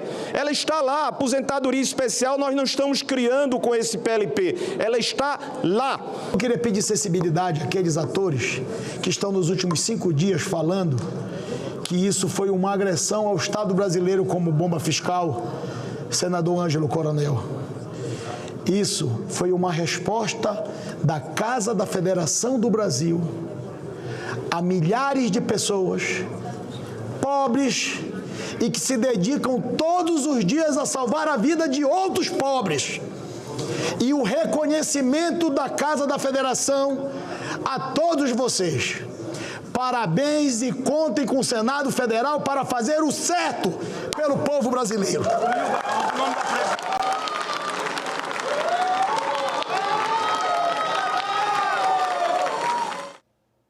E os senadores ainda aprovaram um projeto que regulamenta a profissão de marinheiro de esporte e recreio. Atualmente, esses profissionais que trabalham em lanchas particulares, por exemplo, são registrados como empregados domésticos. De acordo com a proposta, para exercer a profissão, o marinheiro deverá trabalhar em embarcações nas águas abrangidas pela habilitação para a qual foi certificado. E o Senado deve fazer uma sessão especial para comemorar o Dia do Evangélico, que é celebrado em 30 de novembro. O requerimento foi apresentado pelo presidente do Senado, Davi Alcolumbre. Quero dizer, de forma muito especial e também pessoal, o respeito que tenho profundo e admiração pelos evangélicos do Amapá e de todo o Brasil. Vejo em cada comunidade evangélica um trabalho de fé que transforma vidas, fortalece famílias e contribui decisivamente para o desenvolvimento espiritual, social e cultural do nosso país. É impossível compreender a força do Brasil sem reconhecer a força dos seus evangélicos. Será um momento de celebração, reconhecimento e valorização da contribuição inestimável que os evangélicos oferecem ao nosso país. Ao aprovarmos este requerimento, reafirmamos que o Senado Federal honra verdadeiramente todas as expressões religiosas que compõem a nação brasileira. E confira agora a agenda prevista para a tarde desta quarta-feira. Daqui a pouquinho, às 14h, a Comissão de Educação tem reunião prevista. Na pauta, o fortalecimento da política nacional para povos e comunidades tradicionais de terreiros de matriz africana. E ainda às 14h, o plenário do Senado tem sessão deliberativa prevista. Na ordem do dia, entre outros, está o exame do acordo sobre o comércio eletrônico do Mercosul, firmado em Montevidéu em abril de 2021. E nós ficamos por aqui. Você pode rever as reportagens desta edição na nossa página na internet senado.leg.br/tv. Muito obrigada pela companhia e até a próxima.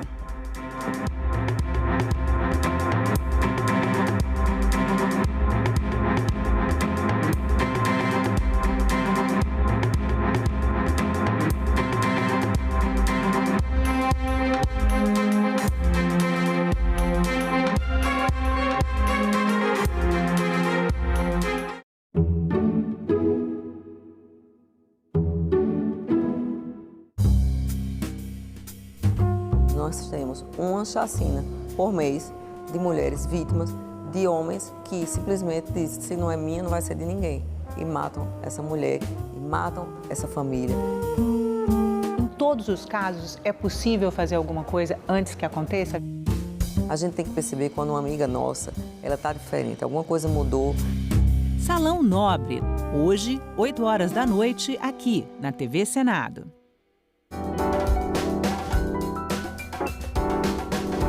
Até hoje a gente tem dentro das nossas casas a famosa Comigo Ninguém Pode. A Comigo Ninguém Pode no século XIX era chamada de Amansar Senhor. Esses grandes manuais de medicina vão ser construídos aos poucos no século XIX com o conhecimento dessa população africana, com o conhecimento dessa população negra e conhecimento dessa população indígena, evidentemente, que conhece o porquê dessas ervas, para que elas servem. Não por acaso a gente herda isso dessas lideranças. É difícil um brasileiro que não saiba fazer um chá, que aprendeu da avó, que aprendeu de uma tia. É difícil, depois de um final de semana de exagero na bebida, que você não vai pegar uma erva, um famoso boldo e macerar. Isso não vem do acaso. Então perceba, é uma dicotomia. Ao mesmo tempo que você está extraindo o conhecimento dessa população para angariar dele o conhecimento na arte, no ofício de curar, ao mesmo tempo você está perseguindo essa população.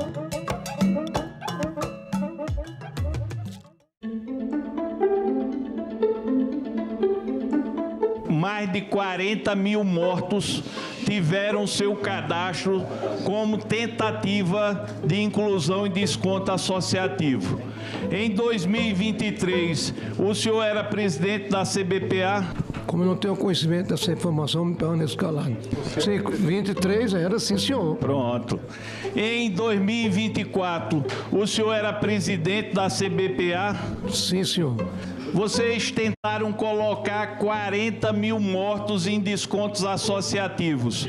Eu pergunto, de quem é a responsabilidade por essa falcatrua? É do presidente da CBPA ou a quem o senhor delegou poderes para fazer isso? Eu permaneço em silêncio, senhor. Em 4 oportunidades, o depoente, na qualidade de testemunha nesta casa, faltou com a verdade, fez afirmação falsa ou calou a verdade. E por conta disso, senhor presidente, solicito a Vossa Excelência que o depoente seja preso em flagrante por infringência ao artigo 342 do Código Penal Brasileiro.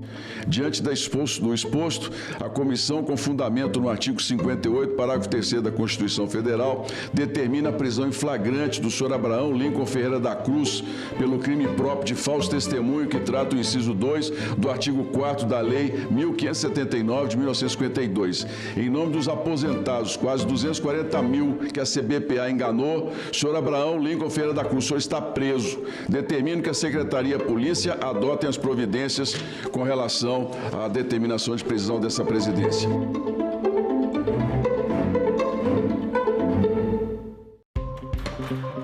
O que mostra a nova pesquisa nacional de violência contra a mulher? Como tornar o ambiente digital mais seguro para elas? A antropóloga Beatriz Acioli e o coordenador do Instituto de Pesquisa Data Senado respondem a essas e outras perguntas ao vivo. TV Senado Live nesta sexta, 9 horas da manhã.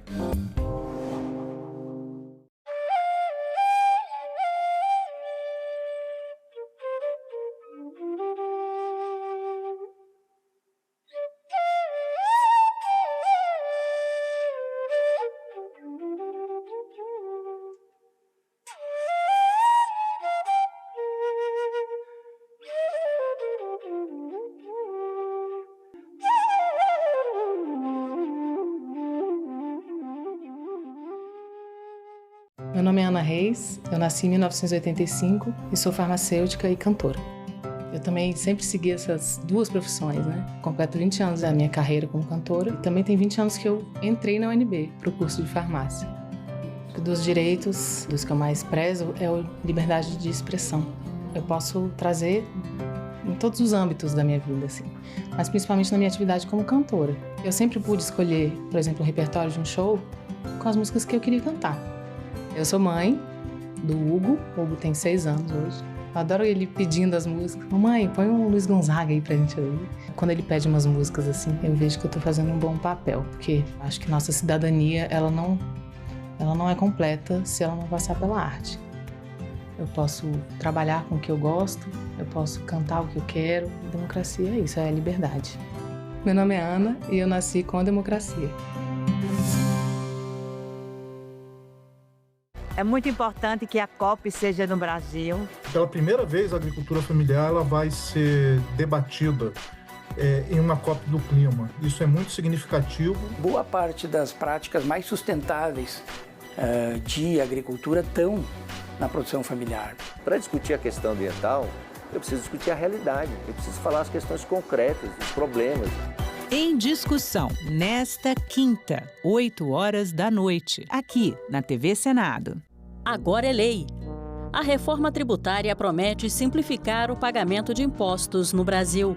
A nova lei detalha reduções e isenções de tributos, além de regras para a devolução de impostos para famílias de baixa renda. O mecanismo de devolução deverá valer para contas de energia, água, saneamento, gás e telefonia, e as mudanças serão implementadas de forma gradativa. O Senado votou, agora é lei. Se você me perguntasse o que eu gostaria no mundo, é que não houvesse violência.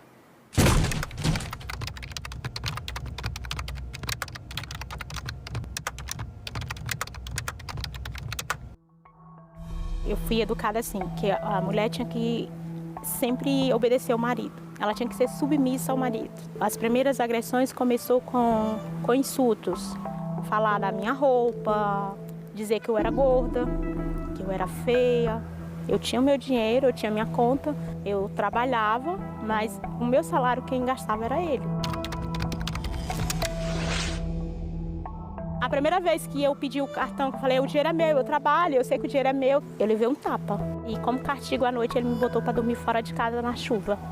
Se aquela pessoa se sente no direito de te empurrar, de te apertar, ela já está dando um sinal muito grande que ela é capaz de fazer outras coisas. A gente pode passar, às vezes, por exemplo, de um empurrão para uma facada. Eu falo, eu estou vivendo hoje. Ter meu trabalho, ter dignidade, poder entrar na loja, escolher o meu sapato preferido, botar o meu batom vermelho e eu olhar para o meu corpo e não ter um roxo nele.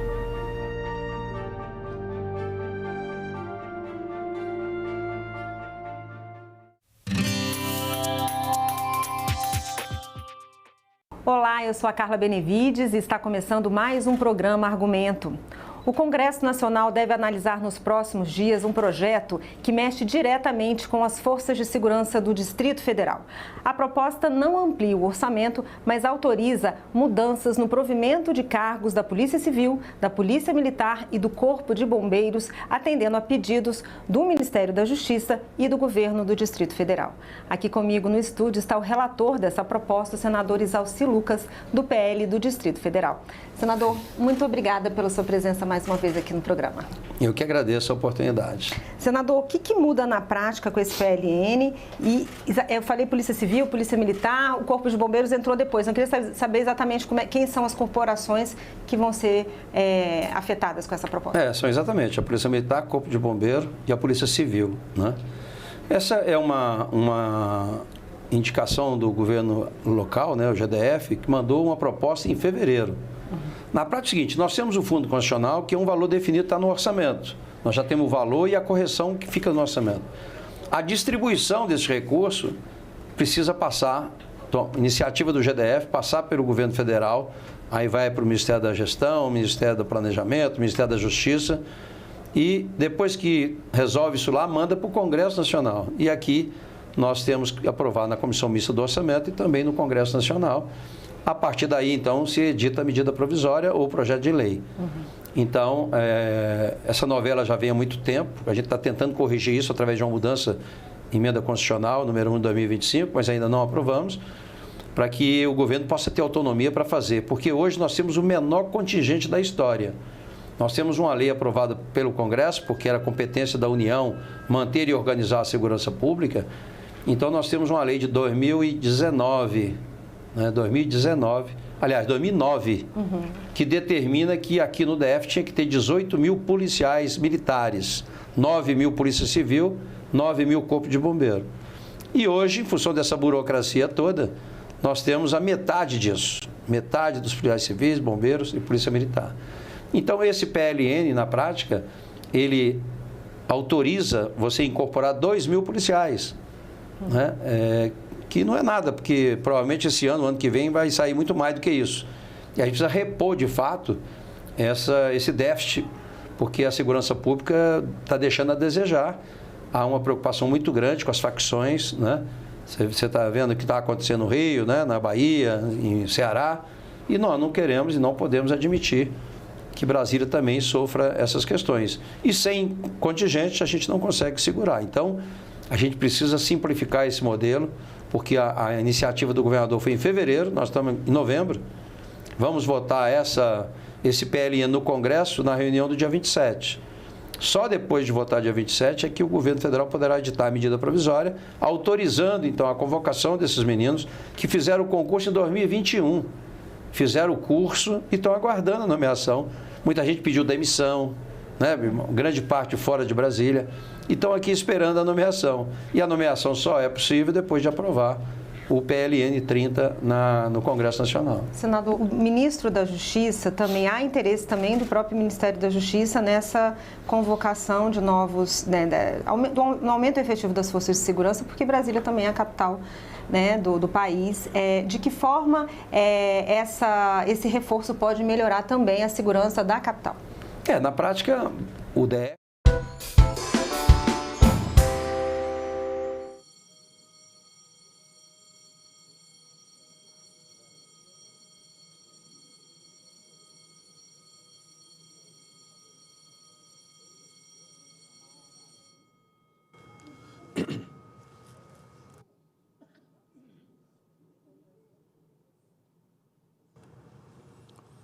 A número regimental, declaro aberta a sessão.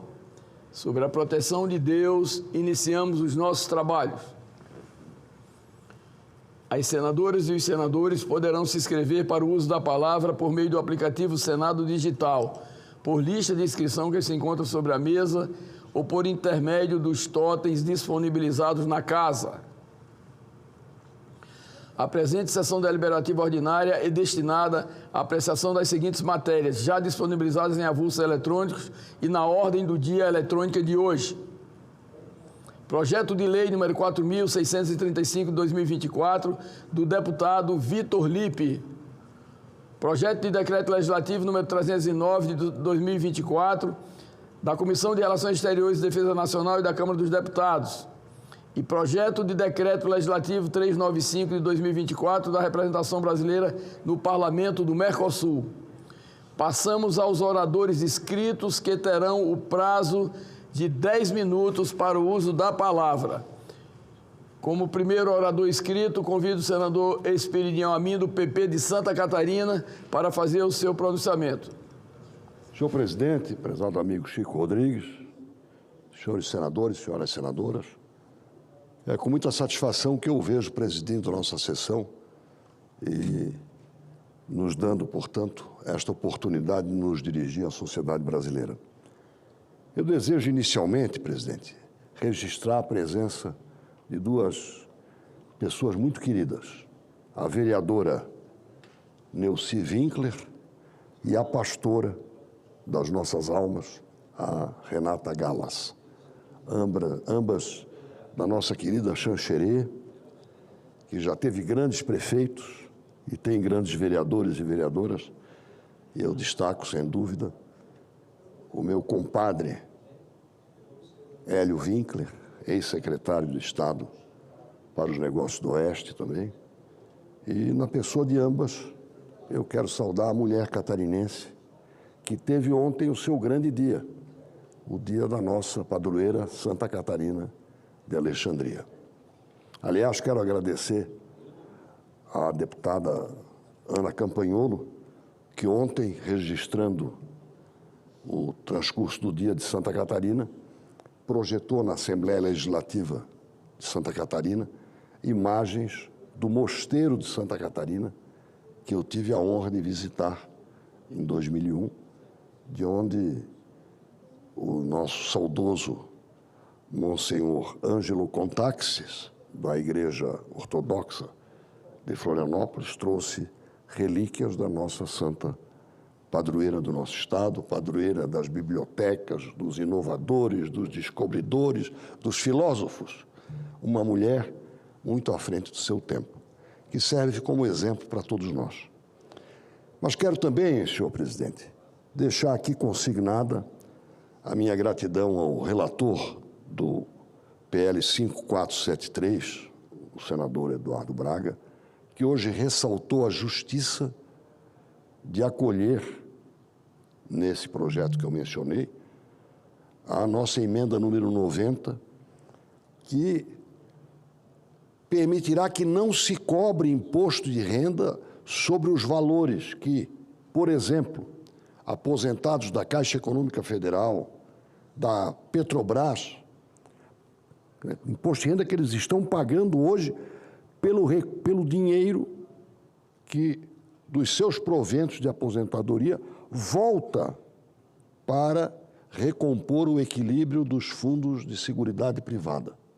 Quer dizer, paga o imposto de renda e o líquido da sua renda já paga o imposto de renda e ainda vai socorrer os maus negócios, esta é a regra, dos seus fundos previdenciários, bem como de outras entidades estatais.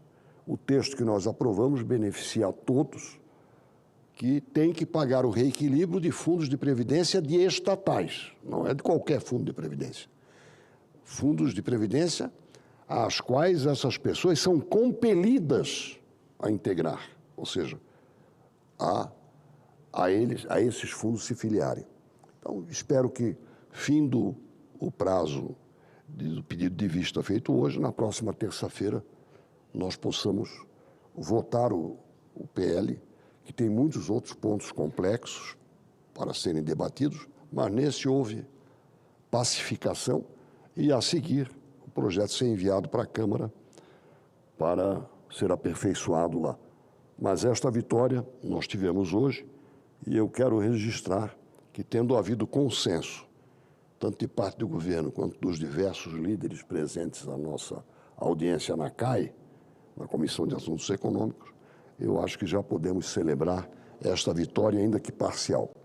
E desejo aqui reiterar o meu apelo ao ministro dos Transportes para que nós consigamos, no orçamento de 2026, um tratamento adequado para Santa Catarina, nas obras de infraestrutura, bem como providências do Ministério na definição da questão do terrível nó, a grande trava do desenvolvimento e da logística de Santa Catarina, que é o morro, que são os obstáculos que nos oferece o Morro dos Cavalos, cuja definição em termos de solução viária nós aguardamos que o ministro nos comunique.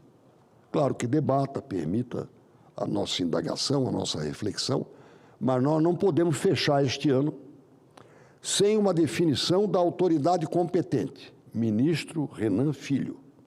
É da responsabilidade dele confirmar ou não o que foi veiculado neste fim de semana em Santa Catarina, de que a solução serão 2 túneis. Se esta for a decisão do ministro, nós vamos concordar. Agora, isso tem que ser vinculado ao contrato de concessão da rodovia BR-101 Sul, onde nós não temos outras grandes obras por incluir no contrato de otimização, que também devemos concluir até o final deste ano, para execução, para o lançamento do leilão que vai definir se fica esta empresa ou aquela. Além da decisão técnica, de engenharia e política que o ministro tem que tomar a respeito do Morro dos Cavalos, nós temos ainda que apressar o contrato de otimização da concessão da BR-101 Norte, onde nós temos os pontos de estrangulamento talvez mais intensos das rodovias federais brasileiras. Basta passar todos os dias pela região de Itajaí, de Porto Belo até Navegantes, na região de Joinville, bem ao norte de Santa Catarina, para ver o suplício, a imprevisibilidade de tempo que demandam essas travessias por essas duas regiões, Foz do Rio Itajaí e região de Joinville. Não há logística que possa aceitar a negligência de continuarmos sem uma solução. E a solução advirá da recontratação das duas concessões. Eu repito, a nova proposta de exploração rodoviária para o trecho sul e a nova concessão por mais 15 anos para o trecho norte, com os encargos das obras para darem uma condição de trânsito mais razoável para essa importante rodovia federal, crucial para o sul do Brasil, para o Mercosul e absolutamente crucial para Santa Catarina. Quero, então, renovar ao ministro Renan Filho o meu apelo à sua responsabilidade e à sua autoridade de nos convocar, a nós do Fórum Parlamentar de Santa Catarina, ao governo do Estado, ao governador, para nos dar a decisão, 1, sobre o Morro dos Cavalos, 2, sobre o contrato de otimização da BR-101 Norte.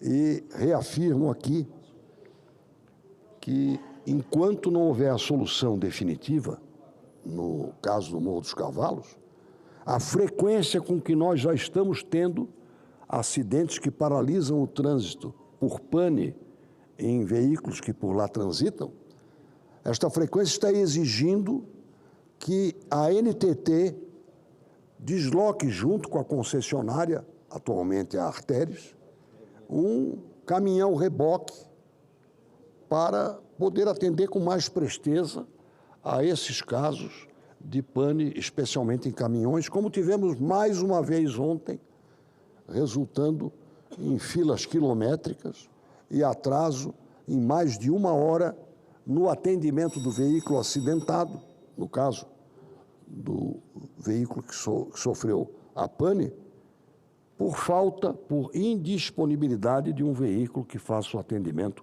com presteza. São os 2 apelos que eu deixo aqui para o ministro Renan Filho e cobrarei com a intensidade que o drama que nós estamos vivendo determina. Ou seja, como servidor do povo de Santa Catarina, eu não vou descansar de vir aqui reclamar. E, se for necessário, em tom cada vez mais grave, à medida em que não houver resposta. Muito obrigado. Senador Espírito Amin, primeiro eu quero cumprimentar Vossa Excelência e, mais do que cumprimentar Vossa Excelência, fazer aqui o registro, obviamente, da vereadora Nilce Rigler e da pastora Renata Gabas, que Vossa Excelência também se referiu aqui, presentes nessa sessão. Eu tenho certeza que tanto as duas ilustres senhoras que aqui estão têm orgulho do senador Espírito Amin, como representante de Santa Catarina, pela dedicação, pelo empenho, pelo denodo e, acima de tudo, pelo compromisso que tem com aquele povo e aquela gente. Vossa Excelência que sistematicamente está aqui nesse plenário, está nas comissões, sempre com um foco, que é Santa Catarina. E isso, na verdade, o legitimam bastante, mais ainda, porque seu currículo, a sua história política invejável aqui no Parlamento e, por que não dizer, no Brasil e especialmente em Santa Catarina. Portanto, os registros que Vossa Excelência fez aqui nesse pronunciamento mostra exatamente que Vossa Excelência se debruça permanentemente sobre os problemas do seu estado de Santa Catarina. Parabéns, senador Espírito Amin.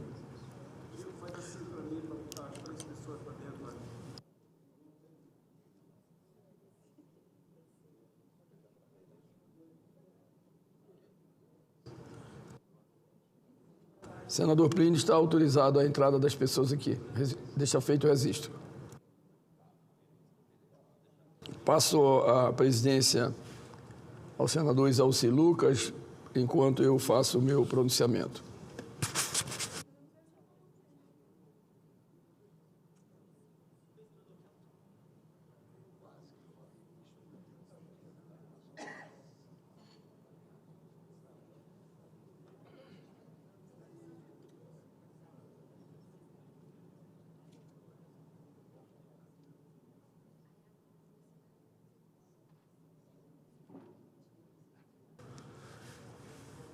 Passa a palavra agora ao senador Chico Rodrigues.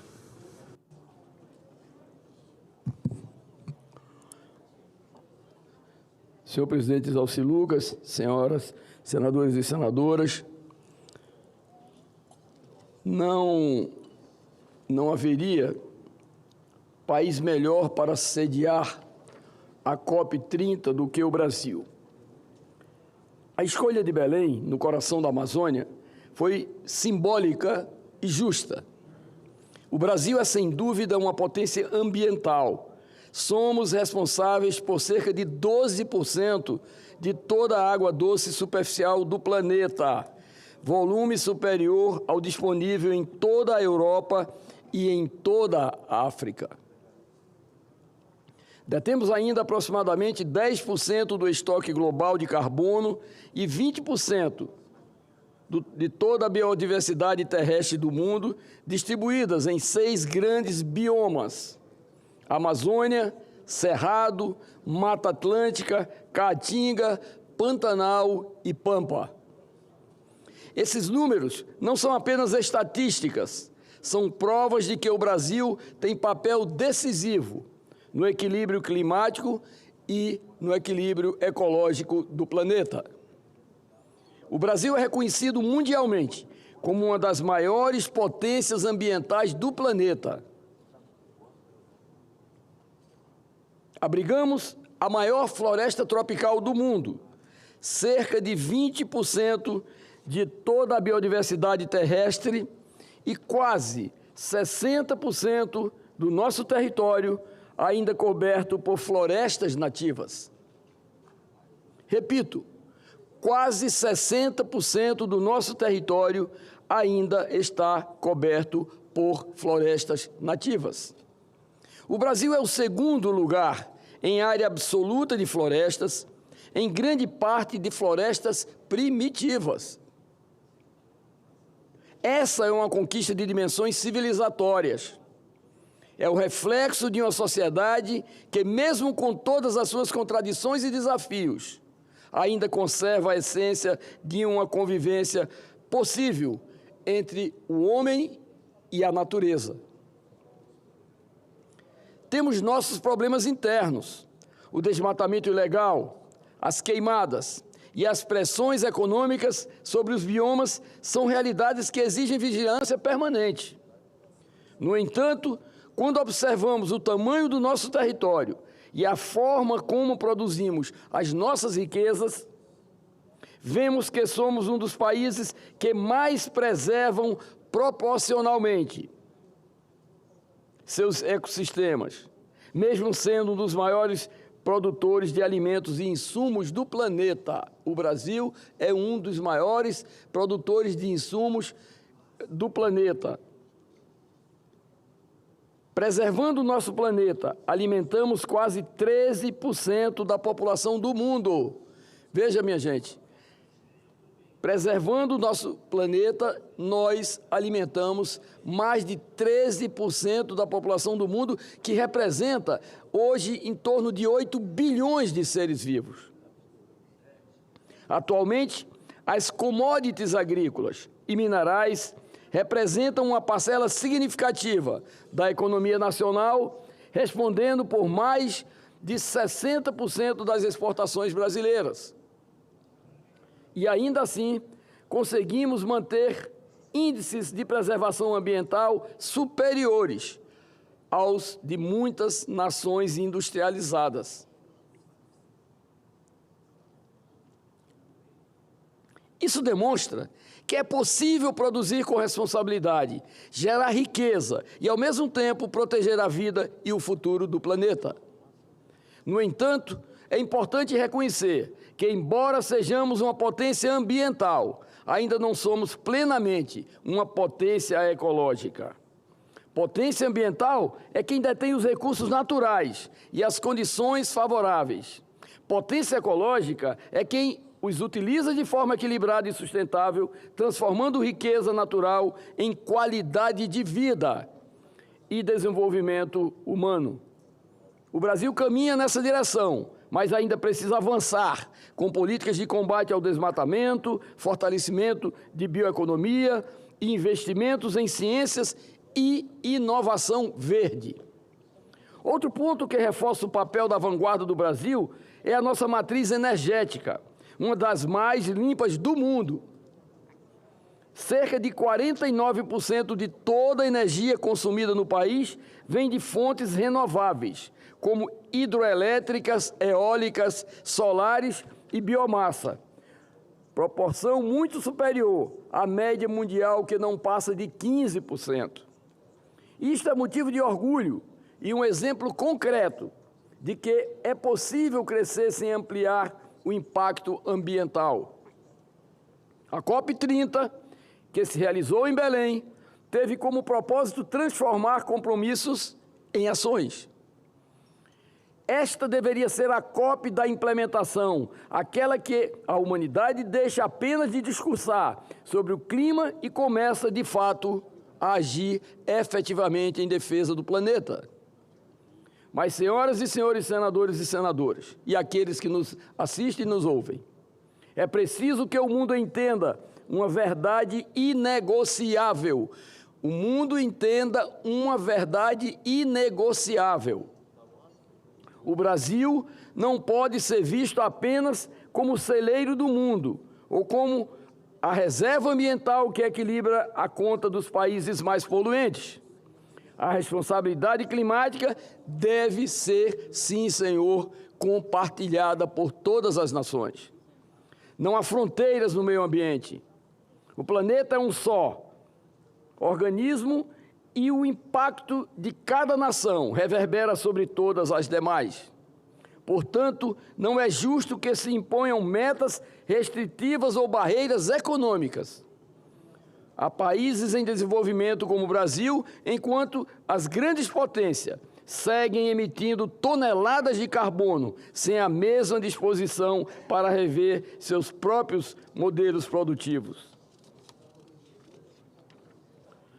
O Brasil tem o direito e o dever de buscar seu desenvolvimento, inclusive por meio da exploração sustentável de suas riquezas naturais.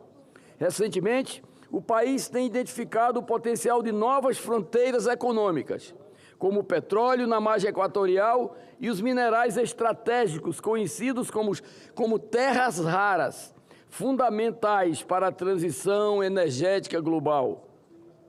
Mas o que defendemos é simples: que essa exploração se faça de modo responsável, equilibrado e em benefício do povo brasileiro. E aqui eu iria mais longe.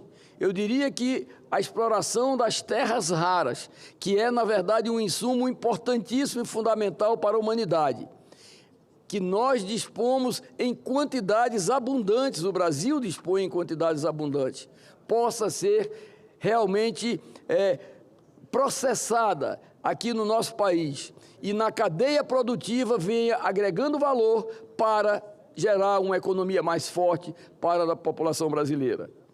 Nesse sentido, apresentei ao Senado Federal o PL 4.765 em 2020, que estabelece diretrizes e fundamentos para o zoneamento ecológico econômico e para a conservação do meio ambiente. Queremos também a defesa sustentável do bioma Amazônia, defendendo o aproveitamento ecológico da economia de toda a região. Esse PL é essencial para o aproveitamento econômico que garanta a preservação da natureza.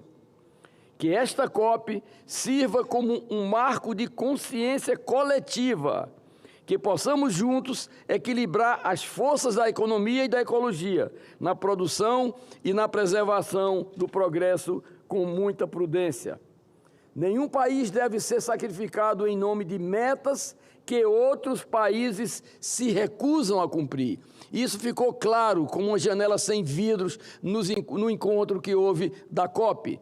Os países mais poluentes, que são os países mais desenvolvidos, muitas vezes têm reações inexplicáveis às propostas de avanço na proteção do meio ambiente que foram propostas na COP. Rogo pelo desenvolvimento regional da Amazônia e de todo o norte do Brasil, da mesma forma que defendo a preservação ambiental. não são ideias opostas, são lados complementares de uma mesma visão de futuro. Um Brasil que cresce cuidando e que cuida para continuar crescendo. Portanto, senhor presidente, eu gostaria de deixar esse registro em relação à realização da COP. Quero dizer que é muito importante essa nossa observação e essa manifestação, porque muitos dos companheiros, colegas, senadores e senadoras estiveram, como eu estive, presente na COP, e a presença de todos os países ali representados demonstra o interesse existencial de políticas que possam, na verdade, mitigar esses efeitos da destruição da natureza que nós estamos vivendo, e as consequências estão aí aos nossos olhos. Portanto, esse registro, senador Plínio Valério, Vossa Excelência, que é da minha região, que é da nossa região, que é do estado do Amazonas, que é um dos grandes defensores do meio ambiente aqui nesta casa, Vossa Excelência percebe que, ao final da COP, questões fundamentais ficaram realmente a serem respondidas por conta da insensatez dos países mais poluentes. Portanto, o Brasil está na vanguarda desta recuperação ambiental, e tenho certeza que o mundo que por aqui passou sabe a importância geopolítica que o nosso país, o nosso Brasil, representa. Muito obrigado, senhor presidente. Muito bem, senador Chico Rodrigues. Passa a palavra agora ao senador Plínio Valério.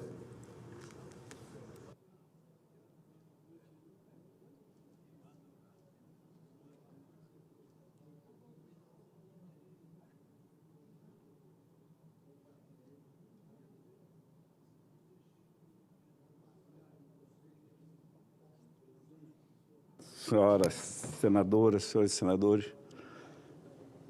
saudando aí a minha conterrânea Eusa, as mulheres que estão aqui, são oficiais de justiça e vieram acompanhar os projetos aqui, presidente, da recomposição salarial da categoria e do adicional de qualificação. Saudando as mulheres e todas as mulheres hoje aqui do Senado e as que estão aqui, eu queria dividir com vocês a alegria que eu estou tendo hoje de ver aprovado aquele nosso projeto que obriga o SUS a rastrear a mulher no câncer de mama a partir de 40 anos e não mais apenas só de 50. Já vai para o plenário hoje e a gente vai conseguir votar, em breve será lei. A senadora Damares foi a relatora, acrescentou muito, a bancada feminina toda lá da Câmara Federal e as senadoras daqui também colaboraram muito. Agora não é só mais uma medida do Ministério, é lei, assim que for sancionada, e com isso o Senado vai colaborar para salvar muitas vidas, posto que dos novos casos de incidência de câncer, 25 acontecem em mulheres a partir de 40 anos e até de 30, e até então elas não estavam sendo rastreadas, vão poder fazer isso, vão ter o direito de fazer isso. E eu estou compartilhando com todas as mulheres que nos ouvem nesse momento. Presidente, o escândalo do Banco Master pode até parecer com outros incidentes anteriores. Já houve rombos memoráveis em casos como Bamerindos, o Fonte Sidan, o Econômico, mais recentemente o Banco Santos. Em todos eles, porém, o aspecto criminal teve peso inferior ao do Master, que deu direito até a assistirmos à prisão de seu controlador no aeroporto, quando se preparava, segundo a polícia, para deixar o país. Presidente Exaucir, o senhor que acompanha, senador de Brasília, antenado nessa questão, esse caso, ele está aí, é de delinquência pura e simples. A estratégia básica do Master era vender títulos em geral, CDBs, com remuneração muito superior à do mercado, tão mais elevada que os investidores privados, até os mais despreparados, evitavam comprometer-se. Recorriam, então, a caixas públicas, como fundos de previdência e mesmo bancos estatais. Vamos recordar os seus esparmos finais. O que soou como maior sinal de alerta foi a tentativa de vender o Master, ou ao menos a sua parcela principal, a um banco estatal, o Banco do Distrito Federal, senador Exaucir. Teve apoio da direção do banco, que sugeria respaldo do Poder Executivo. Foi aprovado pela Câmara Legislativa de Brasília. Até aí, nenhum órgão de fiscalização federal havia se manifestado formalmente. Nenhuma restrição ao master, nenhuma impugnação de resultados. Quem foi que barrou essa operação? E aqui que eu queria fazer o discurso, exaltar essa parte aqui. Quem foi que barrou essa operação? Tão plausível que até mesmo dela o master já havia vendido um pacote de títulos duvidosos para o mesmo banco. Quem barrou foi o Banco Central. O primeiro responsável foi o diretor de Organização do Sistema Financeiro e de Resolução do BC, Renato Dias de Brito Gomes. Cabe a essa diretoria analisar esse tipo de operação. E ele constatou e trouxe a público e levou à direção do Banco Central. Para quem não sabe, não tem por que saber todo mundo, mas é sempre bom, porque a gente ouve muito dizer assim, não precisa do Legislativo, não precisa do Senado, da Câmara Federal, não fazem nada. Eu vou dar um exemplo que nós fazemos sim. Este Senado aprovou, eu acho que é no tempo da Covid, um projeto de minha autoria que deu autonomia operacional ao Banco Central. Operacional e quer dizer também mandato fixo de 4 anos. Quando o presidente Lula assumiu, que saiu Bolsonaro, ele já pegou a diretoria com mais 2 anos de sobrevivência. Não pôde mudar. A política monetária continuou. O banco deu demonstrações de que estava usando de forma coerente a sua autonomia. E foi essa autonomia que salvou o país, que denunciou esse golpe. Com essa autonomia que proporcionou a independência suficiente para que o dirigente do Banco Central pudesse fazer o que tinha que ser feito. Não houvesse autonomia, duvido que eles concluíssem. Fazer coragem eles sempre teriam, mas o cargo teria sido pedido. Os diretores teriam sido mudados na hora, sem nenhuma dúvida. Senadoras, senadores, vamos a alguns pormenores a mais. O controlador do Master, senhor Vorcaro, era especializado em obter apoios em órgãos públicos. Um dos seus consultores, um ex-ministro, levou ao Palácio do Planalto para oficialmente aspiar, dar um abraço no presidente Lula. Lá passaram pelo gabinete do chefe da Casa Civil, Rui Costa. Aparentemente, por acaso. Bem nesse momento, o ministro Rui Costa estava com o presidente do Banco Central, Gabriel Galípolo. Diga-se de passagem, Rui Costa já conheceu o Master. Foi como governador da Bahia que resolveu privatizar a EBAL, que distribuía cestas básicas no programa chamado Crédito Cesta.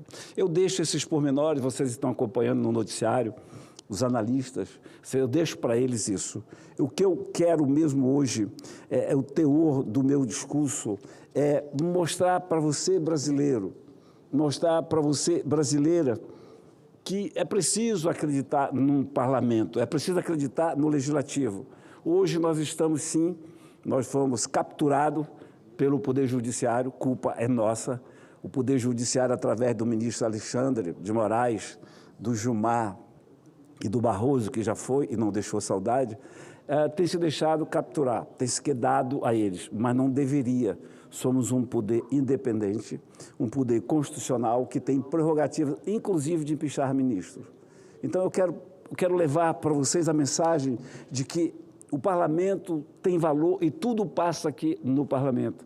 São as leis que possamos fazer, são as leis que a gente tenta, são os projetos que a gente tenta fazer. Então, temos que ter, sim, o respaldo da população, posto que nós somos representantes seus.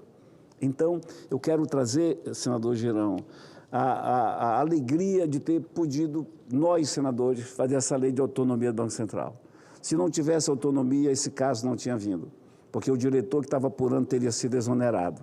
E com a lei que deu autonomia e independência ao Banco Central, autonomia operacional, isso pôde ser feito. A blindagem do Master era nítida, eles estavam blindados, tem ministro, tem políticos, tem tudo envolvido nisso. Para ter uma ideia, eu vou fazer só um resumozinho e peço alguns minutos, presidente.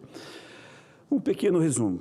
Em 2022, em uma conferência jurídico-empresarial em Nova York, o Master ofereceu um jantar especial para os ministros Gilmar Mendes, Luiz Roberto Barroso, Alexandre de Moraes, Ricardo Lewandowski e outros convidados selecionados. Em 2023, no primeiro Fórum Esfera Internacional em Paris, tem que ser, né? Paris, Nova York, não serve Brasília. Diante de Barroso e Gilmar, Vorcaro, esse diretor-presidente do Banco Master, elogiou o Supremo Tribunal Federal como guardião da democracia. Olha só, né? É quem mais estupra a democracia é exatamente o Supremo Tribunal Federal. Em 2024, eu falei 22, 23, agora 24, no segundo Fórum Esfera Internacional em Roma, olha só, eles nem repetem, né? Nova York, Paris, Roma, imagina se vão repetir a cidade. Com Toffoli, Lewandowski e Barroso. Vorcaro falou sobre o ajuste das contas públicas.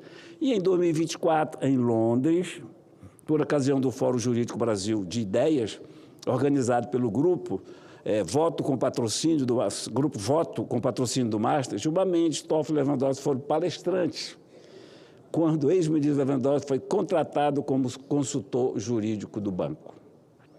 No total, calcula-se que o Banco Master investiu 250 milhões em assessoria jurídica. Eu falo tudo isso para você ver esse imbróglio. Não seria possível se o banco não tivesse autonomia.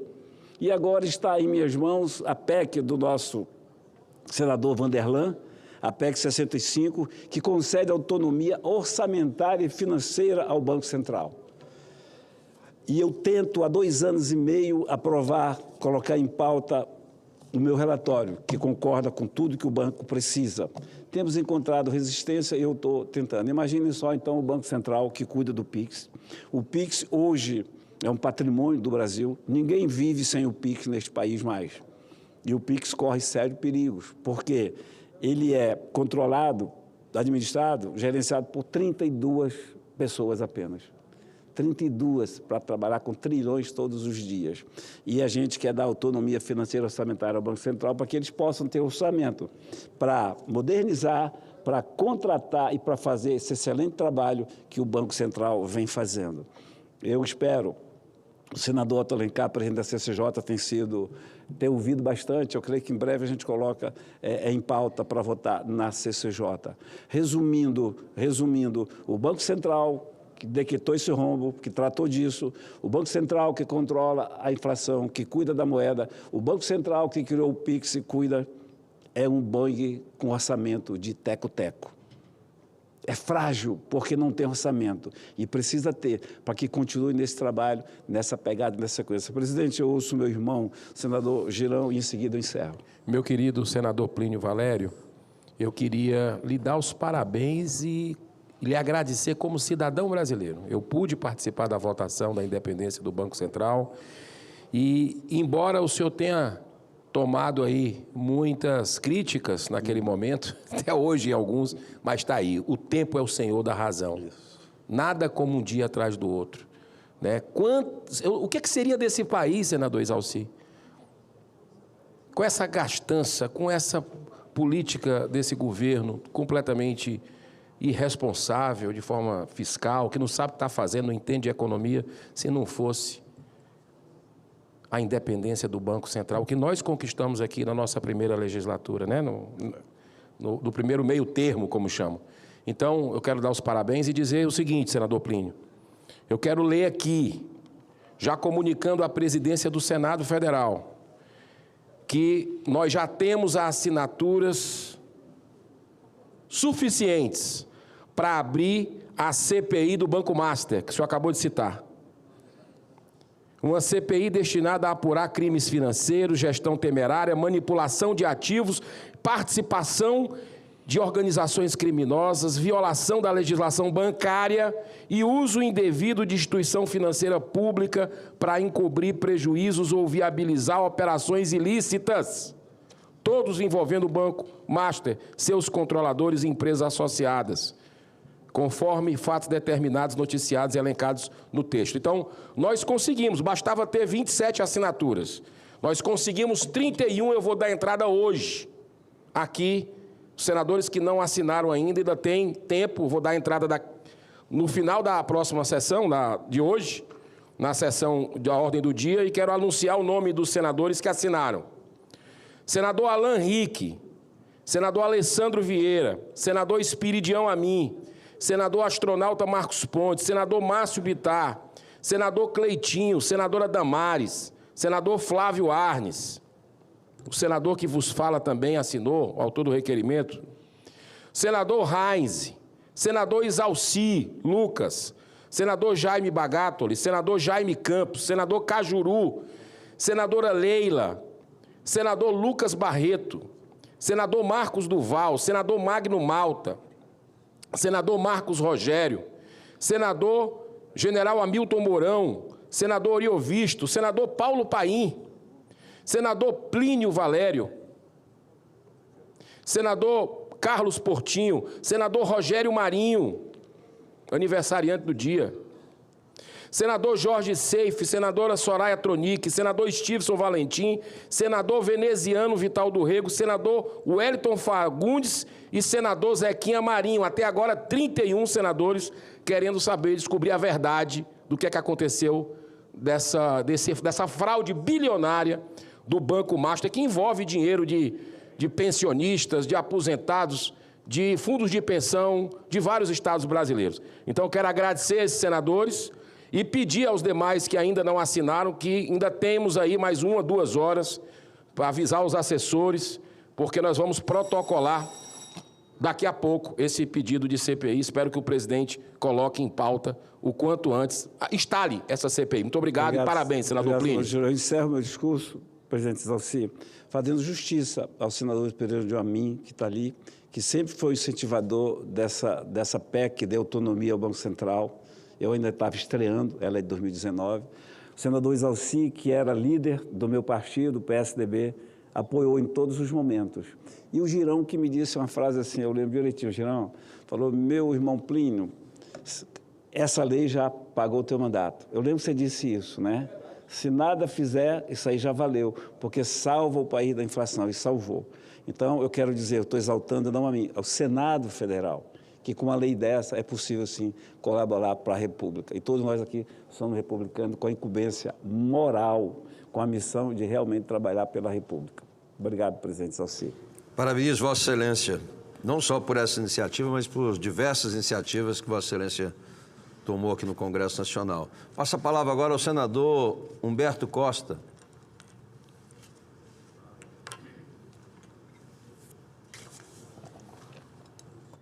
Senhor presidente, senhoras senadoras, senhores senadores, o público que nos acompanha pelos serviços de comunicação do Senado e as pessoas que nos seguem pelas redes sociais.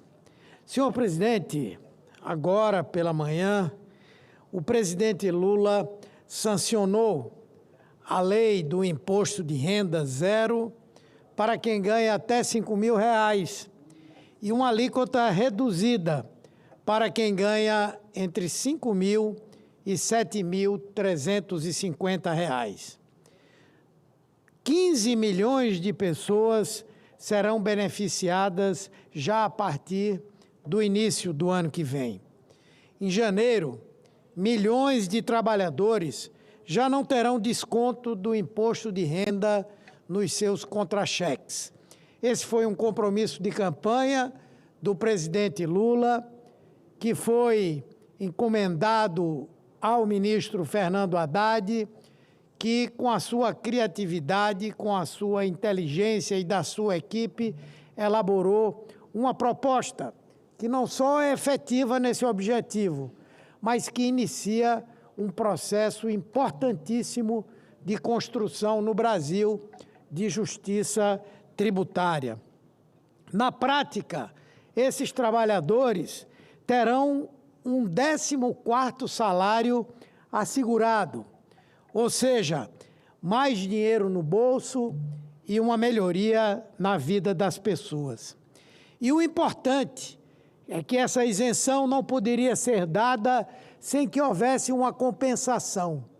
E o governo foi buscar essa compensação em apenas 140 mil pessoas, que são super ricos, milionários no nosso país, que não pagavam nada de imposto de renda, ou pagavam muito pouco.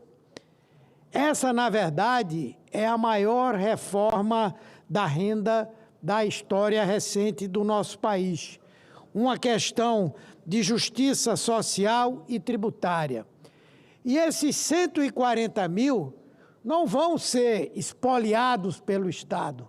Eles irão pagar, no máximo, 10% da sua renda para financiar o desenvolvimento e o crescimento do nosso país e permitir que os trabalhadores mais pobres não paguem mais imposto de renda.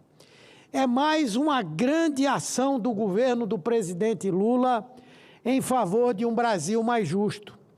Veja, por exemplo, uma professora do ensino fundamental ou do ensino médio, um policial que trabalha para um governo de estado ou para uma guarda municipal, um funcionário público que antes tinha a cobrança do imposto de renda, deixarão de pagar impostos. Enquanto isso, uma minoria de bilionários, pessoas que têm um patrimônio absurdo, que não pagam o imposto, que têm direito a receber os seus dividendos de ações que têm junto a empresas e não pagam dividendos sobre os lucros que essas empresas têm e que são repassados para esses acionistas. É parte de uma ação que compõe um projeto político importante, que é o projeto do Partido dos Trabalhadores, que é o projeto dos nossos governos. Os dados do IPEA, por exemplo, mostram o quanto esse projeto político mudou o nosso país. Os novos dados mostram que pobreza, extrema pobreza e desigualdade chegaram, no ano passado, aos menores níveis da série histórica que foi iniciada em 1995. A renda média dos brasileiros atingiu o maior patamar em 30 anos. Cresceu quase 70%, passando de R$ 1.191 para R$ 2.015. A desigualdade recuou 18%, a menor em 3 décadas, enquanto a taxa de pobreza extrema caiu de 25% para 5%. Os maiores ganhos aconteceram entre 2003 e 2014 e entre 2021 e 2024. Desses 14 anos, 12 foram de governos do PT, de Lula e de Dilma. Ou seja, foi com os nossos governos que o Brasil deu os maiores saltos sociais da sua história. O Bolsa Família, por exemplo, que hoje atende a 18 milhões e 600 mil famílias e é tão atacado pela extrema-direita, mostra o extraordinário resultado que promove no combate à fome, à pobreza e às desigualdades. Graças a Lula, chegamos à menor taxa de desemprego da história. Batemos recorde em crescimento de renda do trabalho e voltamos a tirar o Brasil do mapa da fome. Naturalmente, o trabalho do presidente Lula e o trabalho do ministro Fernando Haddad e da sua equipe, que tem dado à política econômica uma condução inquestionável do ponto de vista da sua competência e da obtenção de resultados. A inflação, que todos, ou uma parte, a mídia principalmente dizia, a extrema-direita dizia, e aqueles lobistas do mercado financeiro diziam que a inflação iria explodir no Brasil. E a inflação está dentro da meta prevista. Dentro da meta prevista. E chegará ao final deste ano com a menor taxa em 4 anos. Ou seja, isso é resultado não de conversas, não de palavras, mas de ações concretas que mostram os resultados. A inflação está dentro da meta e chegará, como eu disse, no final deste ano, com o melhor resultado nos últimos 4 anos. A queda dos preços, especialmente dos alimentos, ela é sentida vivamente pelas pessoas quando vão à feira e ao supermercado. E as pesquisas de opinião, como ontem foi divulgada uma pesquisa de opinião, acho que é MCA, não lembro, é promovida por uma dessas entidades patronais nacionais, mostram o sentimento de otimismo da população brasileira com o futuro do nosso país, com a melhoria da sua condição de vida. A Bolsa de Valores, que também é uma referência, é quase que uma obsessão dos que atuam no mercado financeiro, e há razão para isso, tem atingido recordes históricos durante esse ano. E o dólar tem caído dia a dia. Os investimentos estrangeiros diretos no Brasil cresceram 67%, chegando a 37 bilhões de dólares.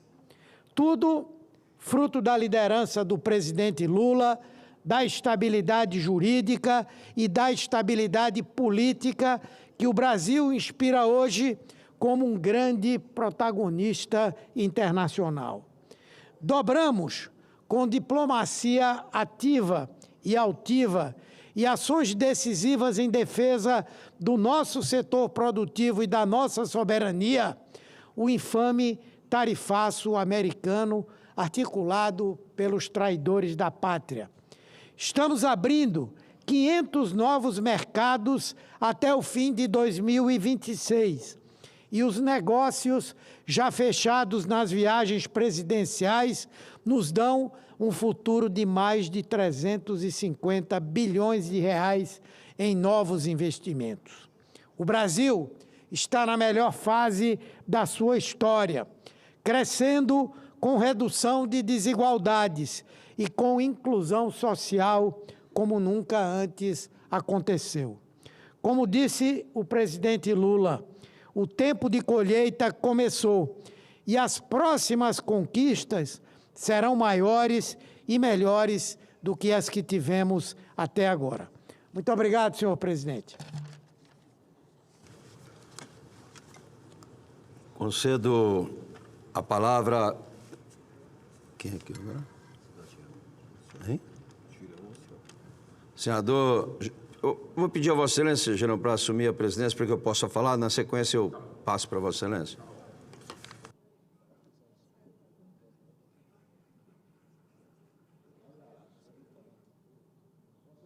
Excelência pode presidir depois. Vossa Excelência fala agora e depois... Ok. Então, passo a palavra agora ao senador Girão. Muitíssimo obrigado, meu querido amigo, irmão, senador Exalci Lucas. Quero também saudar os demais senadoras, senadores, funcionários dessa casa, assessores e aos brasileiros, brasileiras que estão nos acompanhando nesse dia depois de, aí sim, um golpe duro em cima dos cidadãos de bem desse país. Pessoas que apreciam a justiça, o direito à defesa, ao contraditório, o ordenamento jurídico, a Constituição desse país. Pessoas que têm gratidão por aqueles homens honrados que, com todos os seus defeitos e imperfeições, ousaram em fazer o bem, o que é correto. Ousaram em combater o crime organizado, com recorde de apreensão de drogas, com prisão de pedófilos em operações jamais vistas na história dessa nação. Brasileiros que estão encarcerados injustamente. Ontem foi difícil dormir, presidente, e chegar aqui no Senado e ver que parece que tudo está normal. raros espasmos ali, protestos, discursos. A maioria achando que está normal, que a gente vive numa democracia. Democracia fajuta. O povo brasileiro não concorda com o que estão fazendo, como, por exemplo, não apenas o Bolsonaro, mas o símbolo, eu acho que é o general Heleno. Senhor, 78 anos de idade,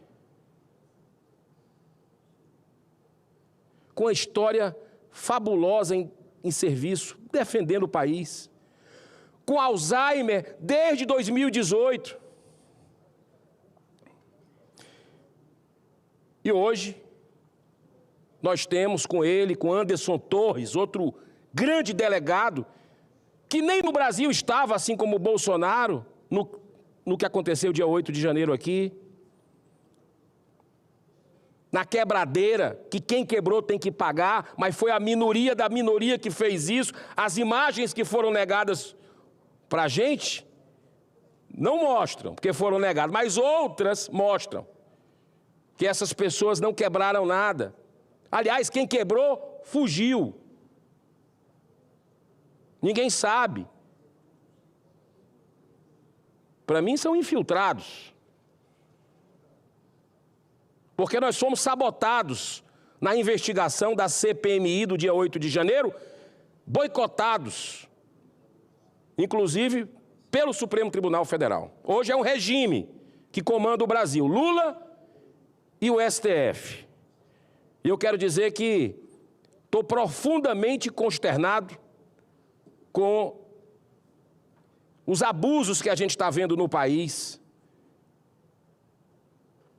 que tem hoje, senador Espiridião Amin, eu já lhe passo a palavra por uma parte, tem hoje milhares de presos políticos, falei o nome de alguns, mas tem o general Paulo Sérgio Nogueira, tem também o general Garnier,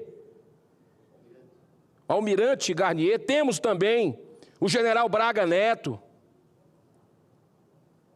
e outros milhares de brasileiros, enquanto todos não estiverem junto às suas famílias, que já têm marcas para a vida inteira dessa caçada implacável, injusta.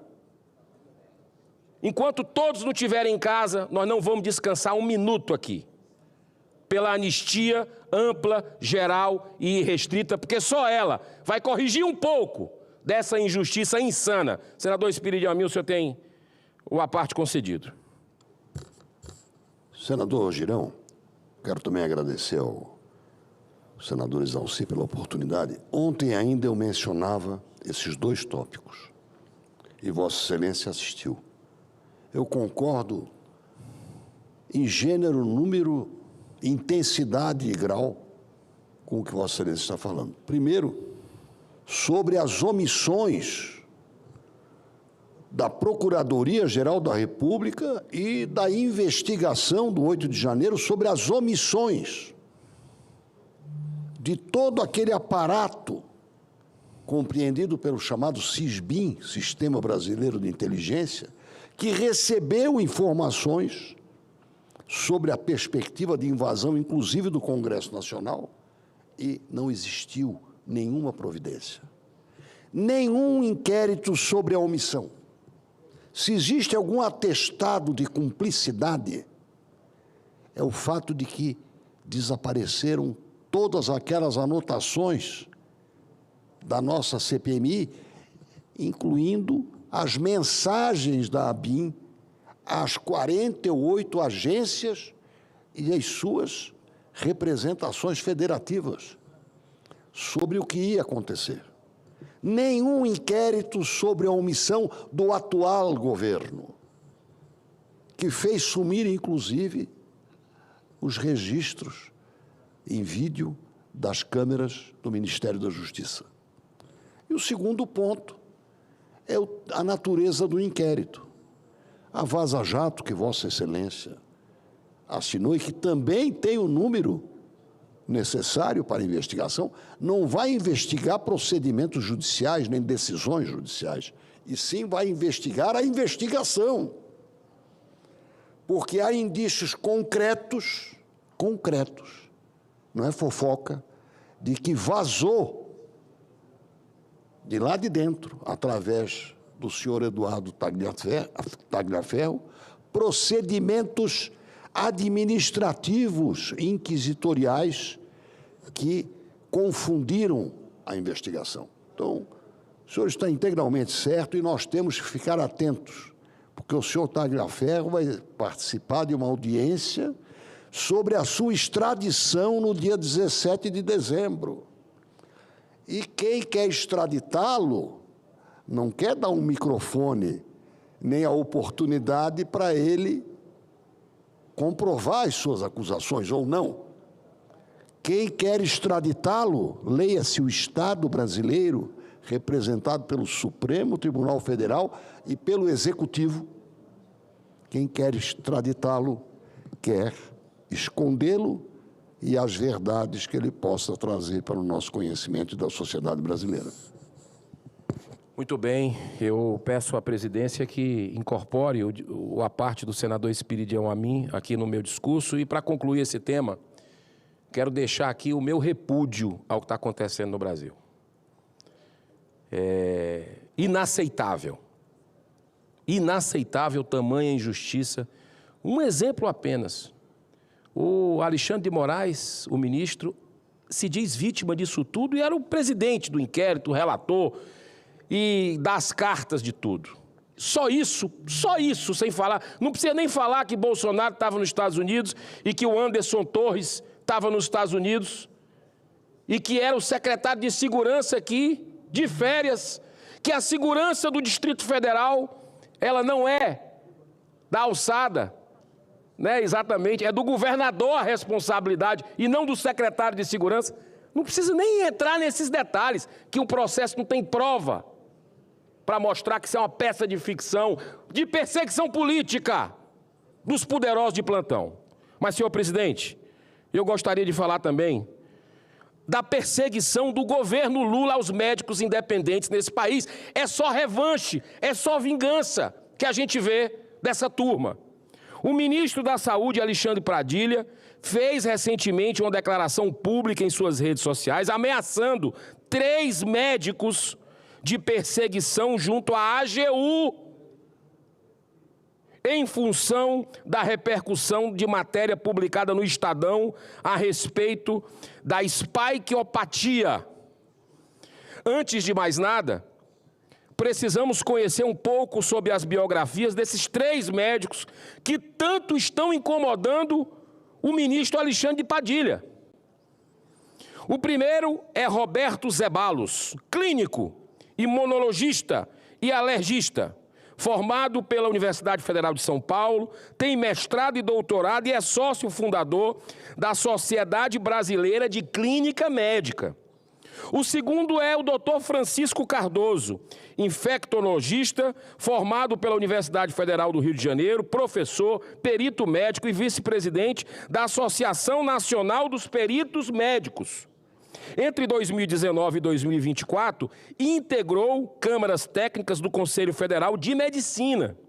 Atualmente é conselheiro do Conselho Federal de Medicina. Olha o currículo desses profissionais da medicina.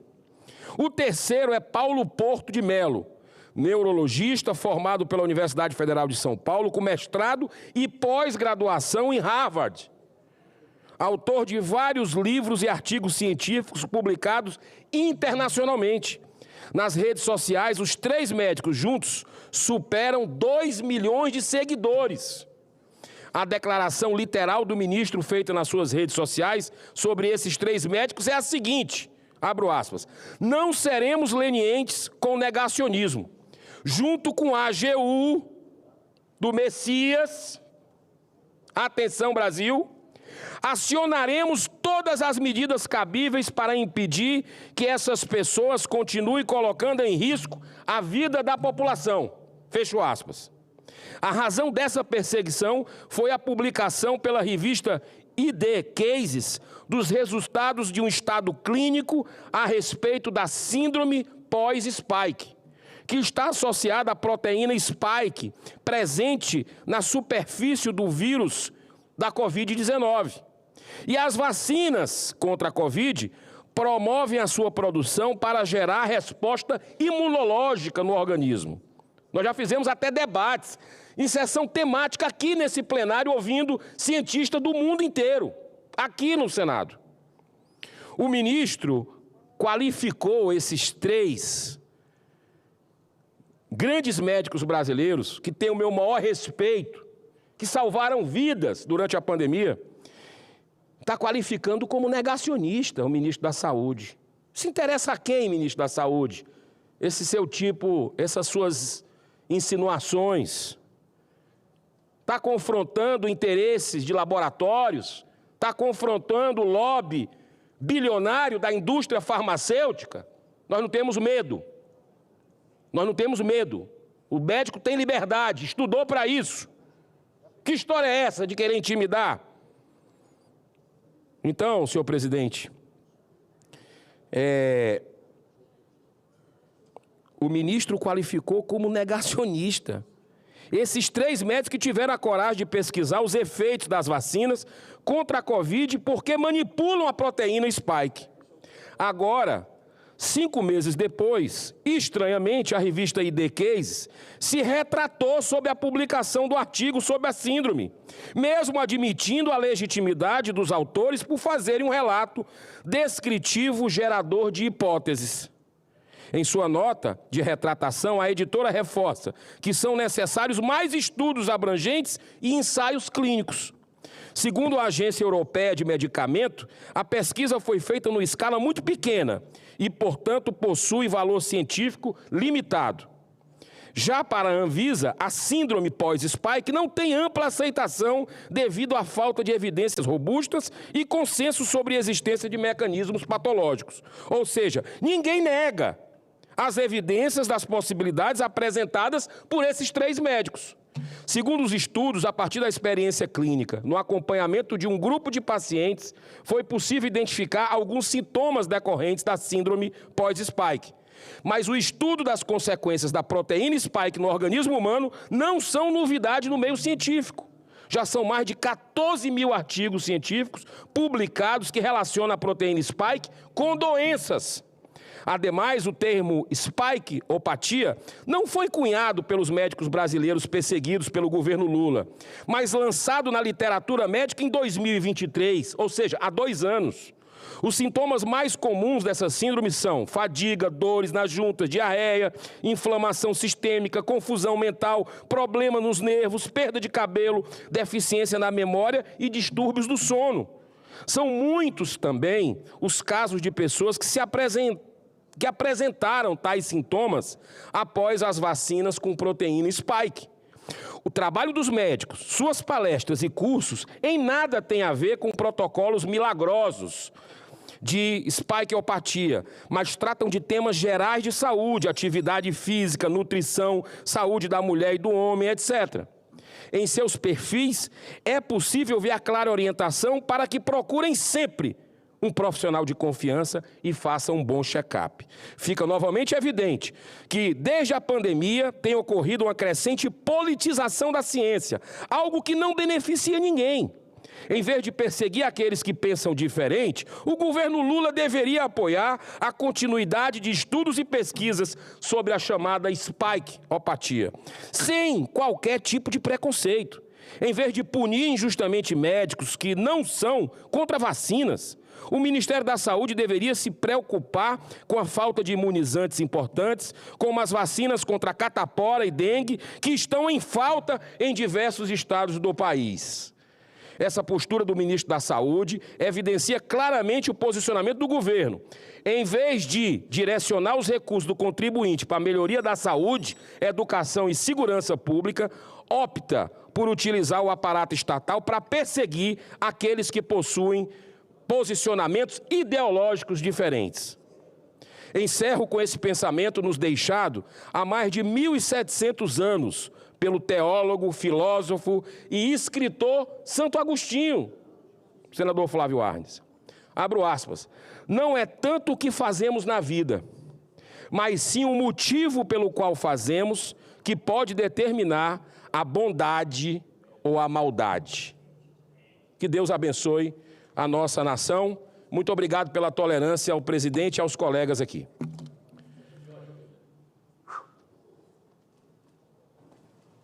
Senador Eduardo Girão, quero cumprimentá-lo especialmente por essa parte final da sua manifestação, que me fez fazer uma breve viagem sobre o que a Academia de Ciências da União Soviética fazia com quem divergisse da tese científica dominante. Era muito maltratado.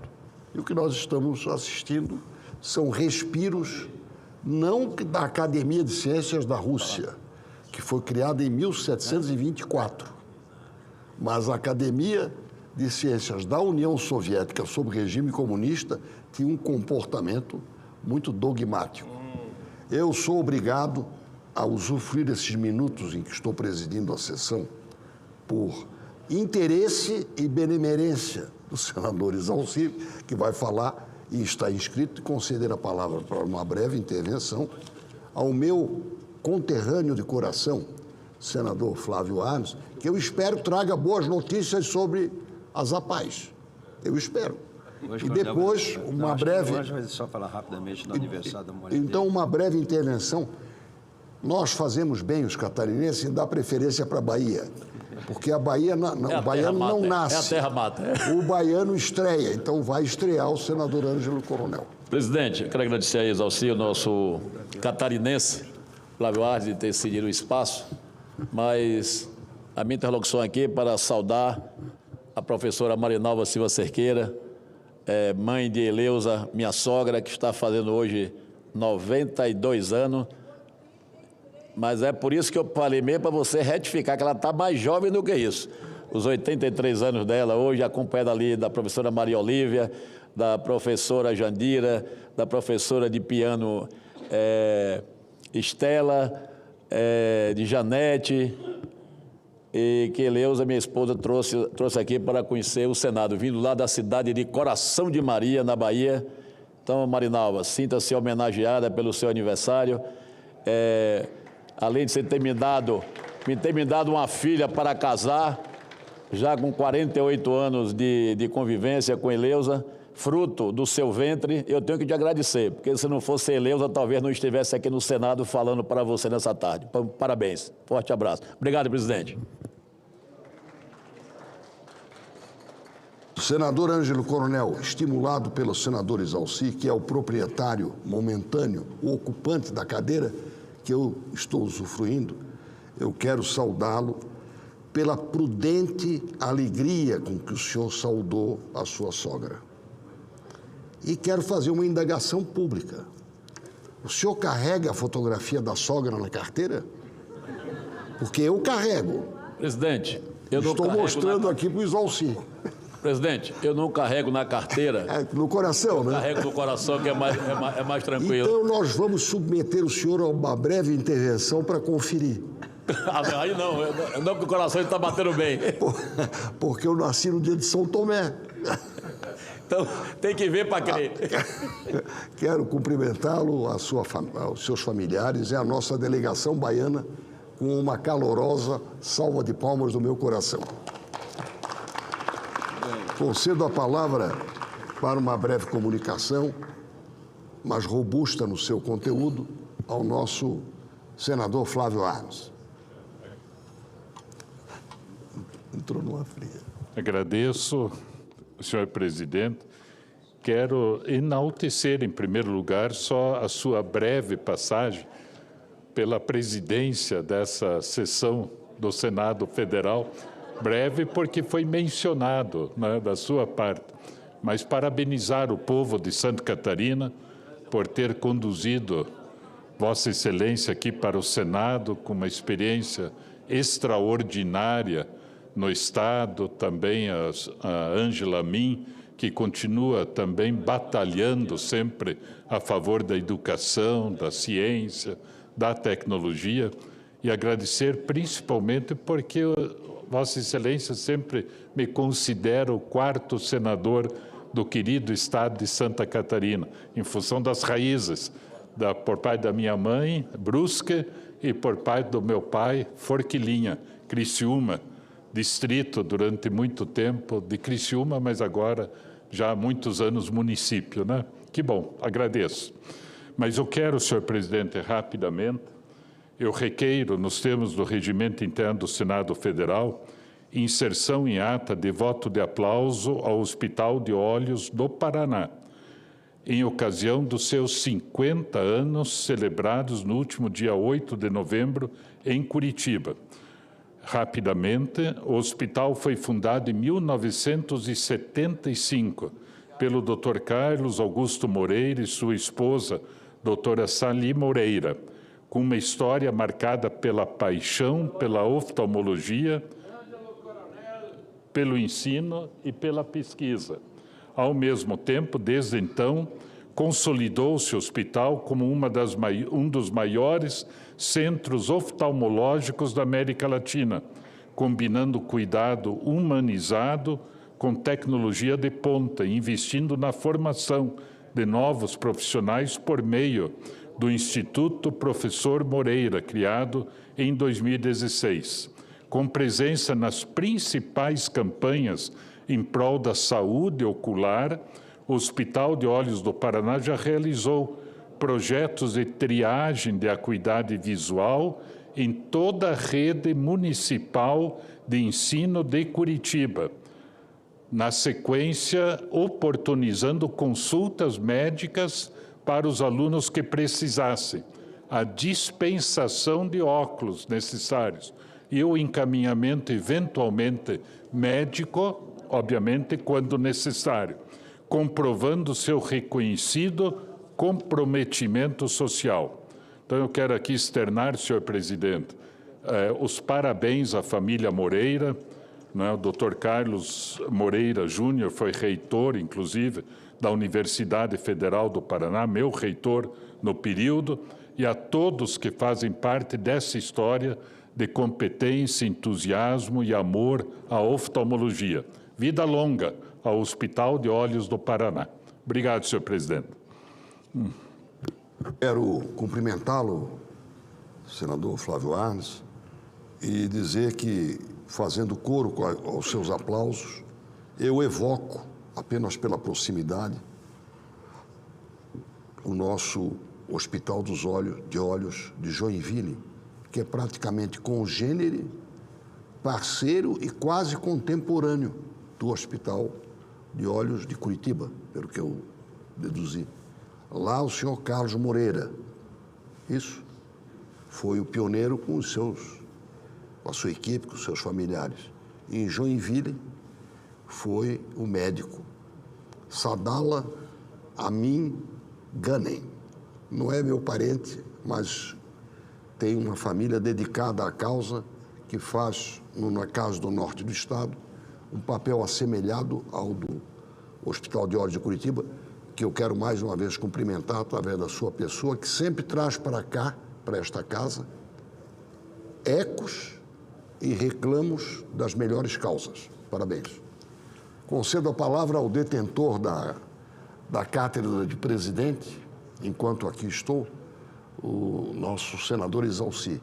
Só que antes gostaria de registrar a presença do deputado Afonso Ramos, que faz eco ao pedido do senador Luiz Carlos Reis para a tramitação com urgência do PL 5122, que trata da renegociação da dívida do nosso agro a partir do Rio Grande do Sul, de interesse do Brasil inteiro. E já aprovado por 346 E já aprovado por 346 votos. Por 346 votos. Se não me falha a memória, isso é exatamente 60%, não, 66% do quórum da Câmara, da Câmara Federal. 346 dá exatamente 2/3 dos 513. Bom de matemática. Na hora. Muito obrigado. Com a palavra o senador Exalci nosso querido companheiro e grande lutador pelas melhores causas de Brasília, do Distrito Federal e do Brasil. Obrigado, presidente. Cumprimento aqui todos os parlamentares. Presidente, esses dias eu estava pensando em tudo que já passei aqui dentro do Congresso. Todo o trabalho que eu já realizei, todos os presidentes que eu já vi governando o país, e essa reflexão embrulhou o meu estômago. Quando o Lula assumiu o seu primeiro mandato, tinha uma coisa muito forte sobre ele, que era fazer um governo para os pobres, colocando como uma das suas maiores bandeiras a igualdade. Porém, isso não chegou nem perto de acontecer. Nos primeiros mandatos do Lula, ele achou um jeito de colocar a JBS, JF, para receber cerca de 16 bilhões do BNDES, como justificativa para se tornarem as campeãs nacionais e, com isso, serem gigantes mundiais, uma das empresas do grupo. A Eldorado Celulose recebeu investimentos dos fundos de pensão, das estatais, Caixa, Petros, FGTS, etc. Mas pouco tempo depois, eles foram alvos de investigações na Operação Granfield. Vejam como sempre parece um bom negócio, né? Uma empresa receber tanto incentivo do governo federal para ser um gigante mundial. Só que estamos falando do PT. E sempre quando eles governam, tem corrupção. E os escândalos de corrupção foram vários. Operações para todos os lados. Teve a Lava Jato, a Bullish, a Grudfield.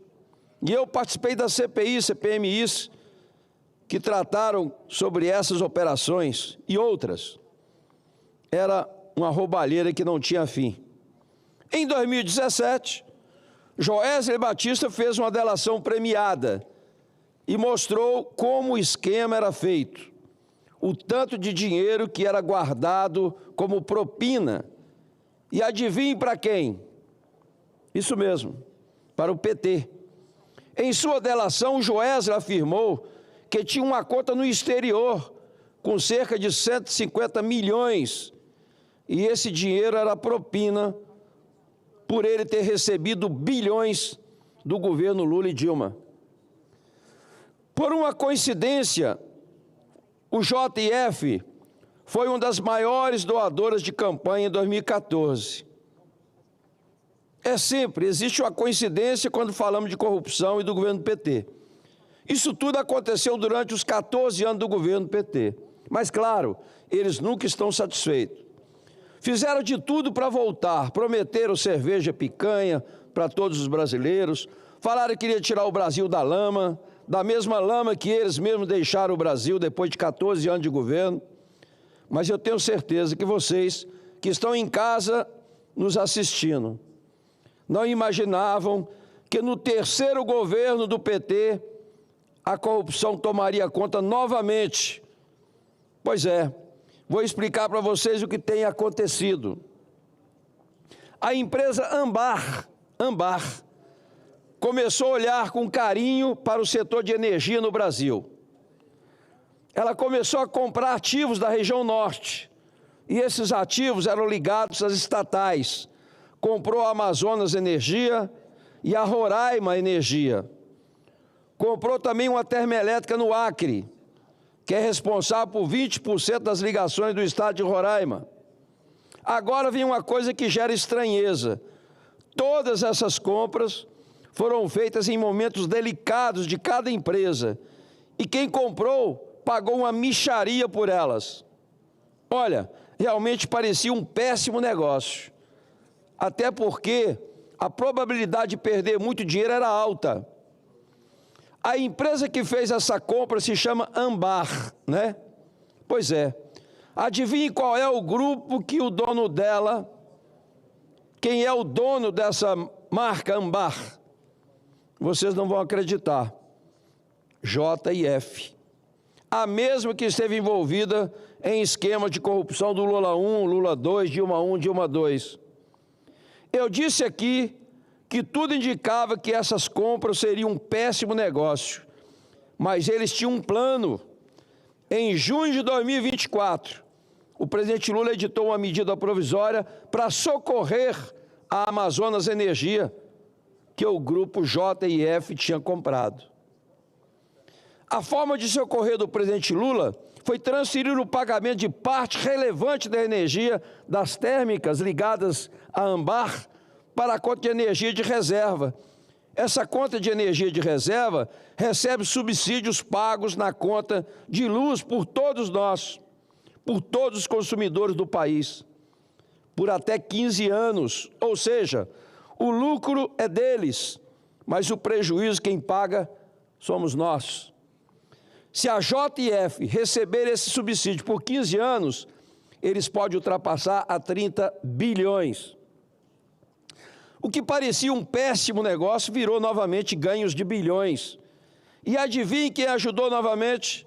O governo PT. Por isso, continuo falando, onde tem corrupção, tem o governo do PT.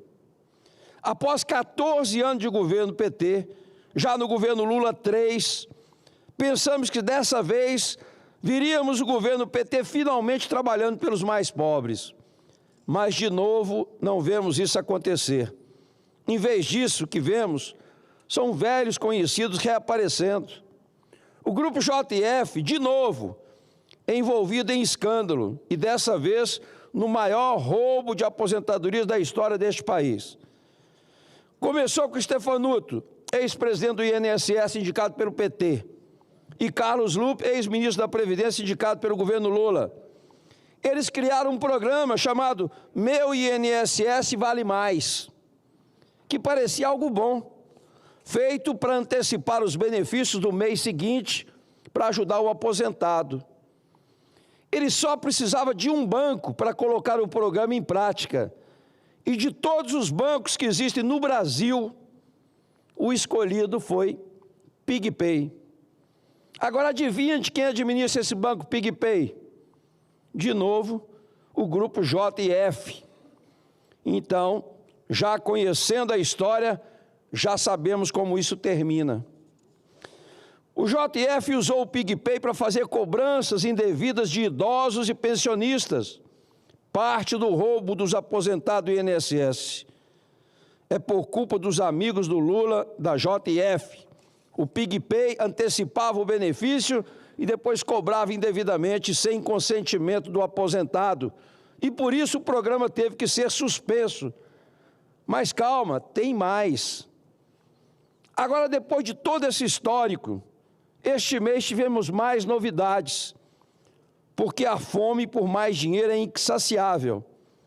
Recentemente, o governo PT usou o Conabio para incluir a tilápia, sim, um dos peixes mais consumidos do Brasil, na lista nacional oficial como espécie exótica, invasora. Na prática do PT, dificultou 60% da produção de peixes do país.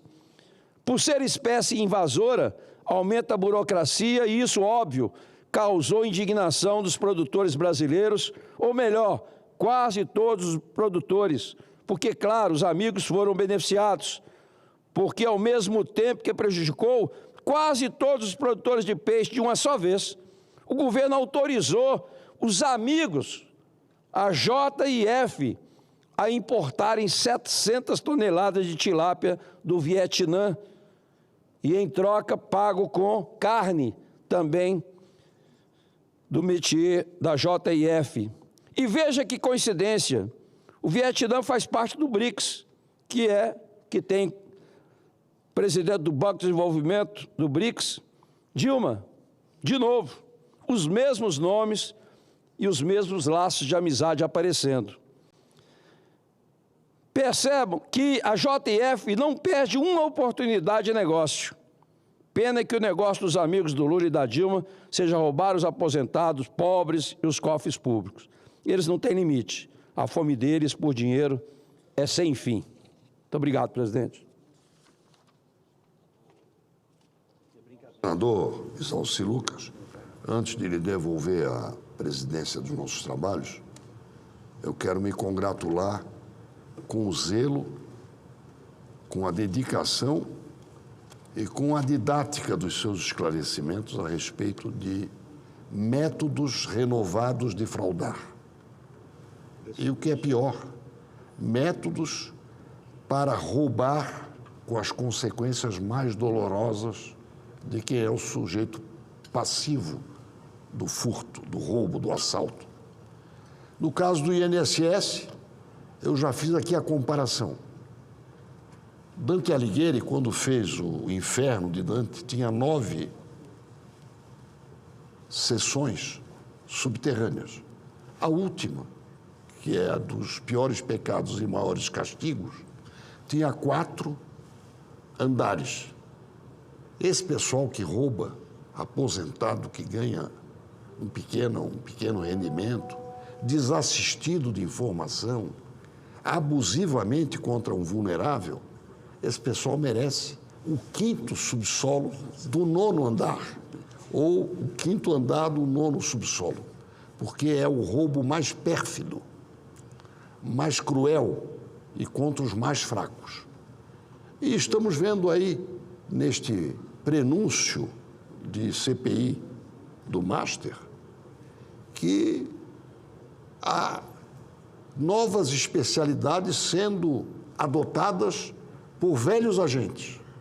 Ou seja, os agentes da roubalheira, depois do, entre aspas, perdão que o judiciário brasileiro fez sobre os comprovadamente culpados da Lava Jato, ganharam em audácia e em criatividade, infelizmente, desequilibrando ainda mais a balança da justiça, do castigo e da impunidade.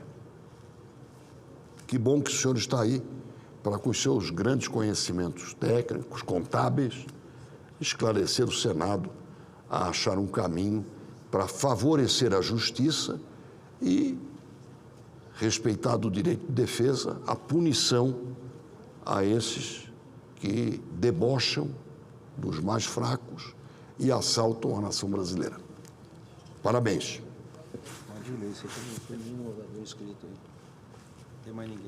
Não havendo mais oradores presentes, autorizado pelo senador Isalci Lucas, a presidência suspende a sessão deliberativa, que será reaberta para apreciação das matérias constantes da ordem do dia. Está suspensa a sessão.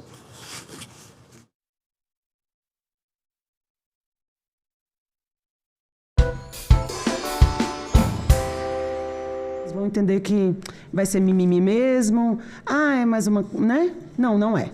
São os nossos corpos que estão sendo violentados e aviltados cotidianamente. Peço licença aqui a essa mesa para ler e para fortalecer a existência das mulheres de axé do Brasil, que é um coletivo muito importante. Vou refazer uma frase que disse ainda há pouco. Todos nós nascemos de uma mulher, então merecemos respeito. E merecemos todas as reverências, e reverencio todas as mulheres presentes e ao meu coletivo, que é muito importante para mim e para a minha existência enquanto uma mulher negra, né, aqui no Cerrado. Bom, peço também, senadora, já para os encaminhamentos, que a gente precisa de dinheiro, a gente precisa de recurso para que as nossas políticas e implementações sejam realmente reconhecidas. Nós precisamos subir a rampa com o presidente. Nós não subimos a rampa. Então, muito obrigada, presidente, pela política, mas a gente precisa subir a rampa. A gente precisa ser reconhecido enquanto povos, né? E lembrando também, senadora, que a gente não é processo religioso, nós somos maneira de viver, isso é uma maneira de existência. Povos de terreiros de matrizes africanas não é só processo religioso. Quando a gente diz que a gente é uma mulher de povos tradicionais, a gente vive enquanto mulher de povos tradicionais. Né? É um modo de vida. Então, isso deve ser destituído, né, como cultura, né, de achar que a gente é só processo religioso. Não, não é. A religião, eu diria que é a última fase do nosso processo. Eu diria, assim, com muito cuidado, né? E com muita E com muito amor digo isso, somos modo de vida. Peço licença para ler uma carta rapidamente, que foi feita e instituída pelo coletivo Mulheres de Axé do Brasil, tá? Que foi organizada por lideranças sociais, culturais e de comunidades de matriz africana. Apresenta uma denúncia formal, com base em vivências, escutas, pesquisas, registros e incidências nacionais e internacionais realizadas em participação na construção do Plano Nacional de Povos de Comunidades de Matriz Africana e Povos de Terreiro, a partir das escutas territoriais, abre caminhos realizadas pelo Ministério da Igualdade Racial. Encontro Nacional de Mulheres de Axé, realizado em julho de 2025, no Rio de Janeiro. A Cúpula dos Povos Tradicionais, COP30, Belém do Pará. E a segunda Marcha de Mulheres Negras em Brasília. Esses passos consolidaram diagnósticos, denúncias, vivências e reivindicações legítimas de mulheres negras e de axé, guardiãs ancestrais do equilíbrio entre a vida, território e natureza. Este documento constitui uma denúncia formal, senadora, sobre as violações históricas e estruturais contemporâneas vividas pelos povos africanos. Eu vou querer mais um tempinho, porque todos os homens tiveram 3, 4 minutos e eu vou requerer isso aqui publicamente. Este documento constitui uma denúncia formal sobre as violações históricas, estruturais e contemporâneas. A denúncia se fundamenta no Encontro Nacional de Mulheres de Axé, a participação da nossa presidenta Yalaxé Jussara na COP30 Belém, né? A ausência quase total de mulheres negras neste espaço. Isso deve ser dito aqui nessa casa, né? Povos de axé e vozes da diáspora africana nos espaços decisórios da diplomacia. Houve a travessia pelo Rio Amazonas, que isso para os povos tradicionais é algo muito importante para nós, né? A inquietude se origina, senadora, de a denúncia persistente da exclusão de mulheres negras, que há séculos enfrentam invisibilidade, apagamento institucional, violência racial e patriarcal, e a dominação das autoridades brancas sobre os espaços que definem as políticas sobre os nossos corpos, vidas e territórios. Temos que olhar para o tráfico transatlântico, a escravidão e o crime estrutural e continuado. Denunciamos a escravidão, processo de escravização, estados e monarquias europeias, impérios coloniais, empresas mercantis, bancos e instituições religiosas europeias. Não estou falando nada de novo, mas isso deve ser demarcado nessa casa. Por mais de 350 anos, esses agentes promoveram captura e sequestro de milhões de africanos, deslocamentos forçados intercontinentais, torturas físicas, psicológicas e espirituais, genocídio, extermínio sistemático e a destruição cultural e territorial dos nossos povos. Exploração econômica baseada na violência e separação de famílias e a desumanização total dos nossos corpos negros. Vou passar agora, para finalizar a minha fala, falar sobre a crise climática, que é uma violação dos direitos humanos que atinge de forma desproporcional as comunidades negras e tradicionais. Nós temos que tentar e exercer este reconhecimento da responsabilidade histórica que Portugal, Inglaterra, França, Espanha, Países Baixos, Bélgica, Vaticano e as instituições de Igreja Católica reconheçam a sua participação direta nesse processo, com efeitos acumulados até o presente. Precisamos de reparação histórica, mas também precisamos de reparação financeira. Isso é importante deixar aqui registrado. A gente não tem coragem de falar sobre isso, mas aqui as mulheres de axé se encorajaram para falar. É importante, né? Essa justiça climática com a participação negra plena. Exigimos, senadora, assento permanente de mulheres negras e povos da diáspora na UNFCCC, cotas obrigatórias de delegações afrodiaspóricas, financiamento para projetos comunitários, reconhecimento de saberes tradicionais como uma ciência, mecanismos obrigatórios de consulta prévia e da criação do Observatório Internacional da Reparação de Justiça Climática. Já estou encerrando. Composto por mulheres negras da diáspora, pesquisadoras independentes, organismos internacionais, lideranças comunitárias. Para o encerramento, senadora, este documento se completa após a travessia do Rio Amazonas. A terra falou, os ancestrais falaram, agora cabe o mundo a ouvir. Reafirmamos, enquanto mulheres de axé do Brasil, que a escravização é um crime de lesa humanidade, que é a responsabilidade dos países europeus e da Igreja Católica. A continuidade que não pode mais haver a continuidade do racismo estrutural e que esses impactos climáticos passam sim sobre os corpos negros principalmente, e o direito à plena reparação histórica, moral, climática e financeira. Senadora Augusta, A hora é agora. Contamos com a senhora e com todas as pessoas que estão à frente dessa luta. Muito obrigada, a carta vai estar disponível. Vou repassar aqui de forma simbólica para a senhora e conte conosco para elucidar e escurecer alguns pontos que não foram lidos. Muito obrigada.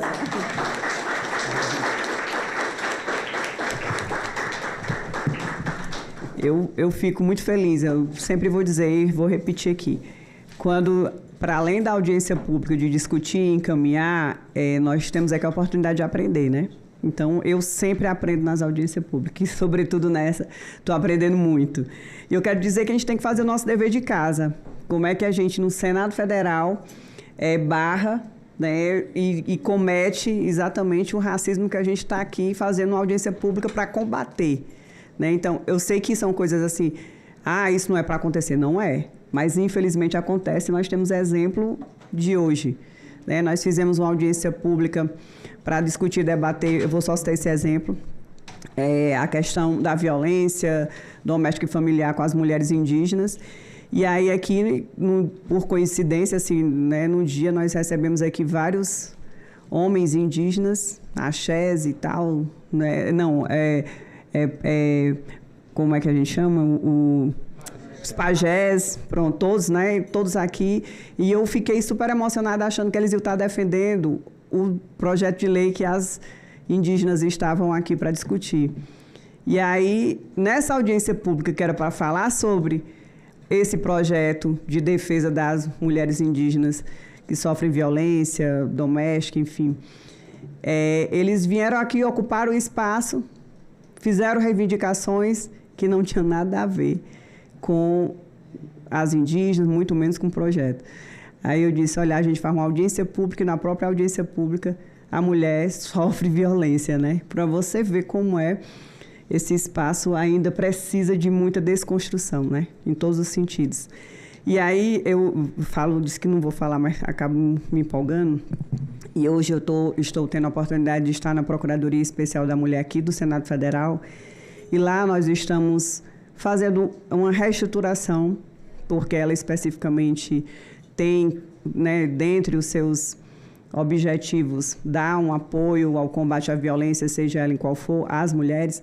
A gente tem lá, né, uma questão específica para falar sobre o racismo, que a gente consiga incluir a mulher negra. Né? Nós temos a mulher negra lá também, né, que não quis, isso é bondade. Não, isso não é bondade, não. É competência, é exatamente o espaço é dela, não está sendo, né, não é cota, não tem nada disso. E a partir daí a gente quer construir ações também da Procuradoria, né? Eu estou aproveitando a oportunidade de pegar aqui, de pedir ajuda, de botar e construir na Procuradoria também, ouvindo, né? Ouvindo e fazendo os encaminhamentos, já de outra pauta, né? Já estou botando outra pauta no meio, mas que eu acho que é muito importante e necessária, que é o que a gente já vai construir lá na Procuradoria. E eu quero pedir aqui às nossas mulheres que estão sendo representadas aqui, por todas, obviamente, mas que a gente possa fazer uma conversa e uma conversa de trabalho para a gente determinar e definir algumas ações específicas, né, assim, diferenciadas e específicas também na Procuradoria, porque é outra ferramenta do Senado. Que seja, porque lá nós vamos fazer outro exemplo. Vamos fazer um cine-debate para a gente passar um documentário que fala sobre a importância do homem no combate à violência contra nós mulheres, desconstruindo a história do machismo, etc. e tal. E por que não fazer também ações para que a gente possa estar botando... Vamos começar dentro de casa, né? Botando aqui os nossos servidores, enfim, para entender e para saber melhor, para não fazer nenhum tipo de discriminação, como já foi sofrido aqui hoje. Então, por que não pensar também numa ação aqui dentro de casa, né? Vamos pensando, aos poucos a gente vai conseguir, com certeza. E aí, já estou pensando aqui em outras ações que vamos discutir para a gente chegar aí numa forma de ampliar, né, o que a gente tem que fazer, que é o combate a qualquer tipo de preconceito, de racismo, enfim, de discriminação que possa acontecer. Vamos começar em casa, né? O exemplo aqui foi dado. E agora eu já vou passar também com muito prazer. Pode ficar tranquila, comigo o tempo... Meu tempo era só porque eu não podia chegar, mas depois que eu cheguei, agora também, se vocês tiverem disponibilidade, eu posso ouvir com o maior prazer. Quero passar para a Priscila Carvalho Leão, que também poderá fazer o uso que for necessário para suas considerações finais, resposta. Fique à vontade, Priscila. Obrigada, senadora. Agradecer o espaço, dizer que nossas ações foram apresentadas aqui do MDHC. Espero que você possa retomar aí o histórico do início da audiência para que a gente possa estabelecer aí parcerias também aqui com essa casa. Eu acho importante a gente estreitar os laços. Eu vou fazer comentários e minhas contribuições a partir de 2 perguntas para depois a gente fazer o encerramento. Vou até usar o resto do meu tempo inicial lá, vou aproveitar o ensejo aqui da nossa Albadaí para poder a gente também reivindicar nosso tempo de fala. Juliana da Bahia, ela perguntou quais medidas estruturais podem reduzir o racismo institucional que dificulta o acesso à saúde, moradia e renda para povos de matriz africana. Olha, não dá para a gente reduzir o racismo institucional sem uma medida efetiva e política pública estrutural. Só conseguimos combater o racismo estrutural com políticas estruturais.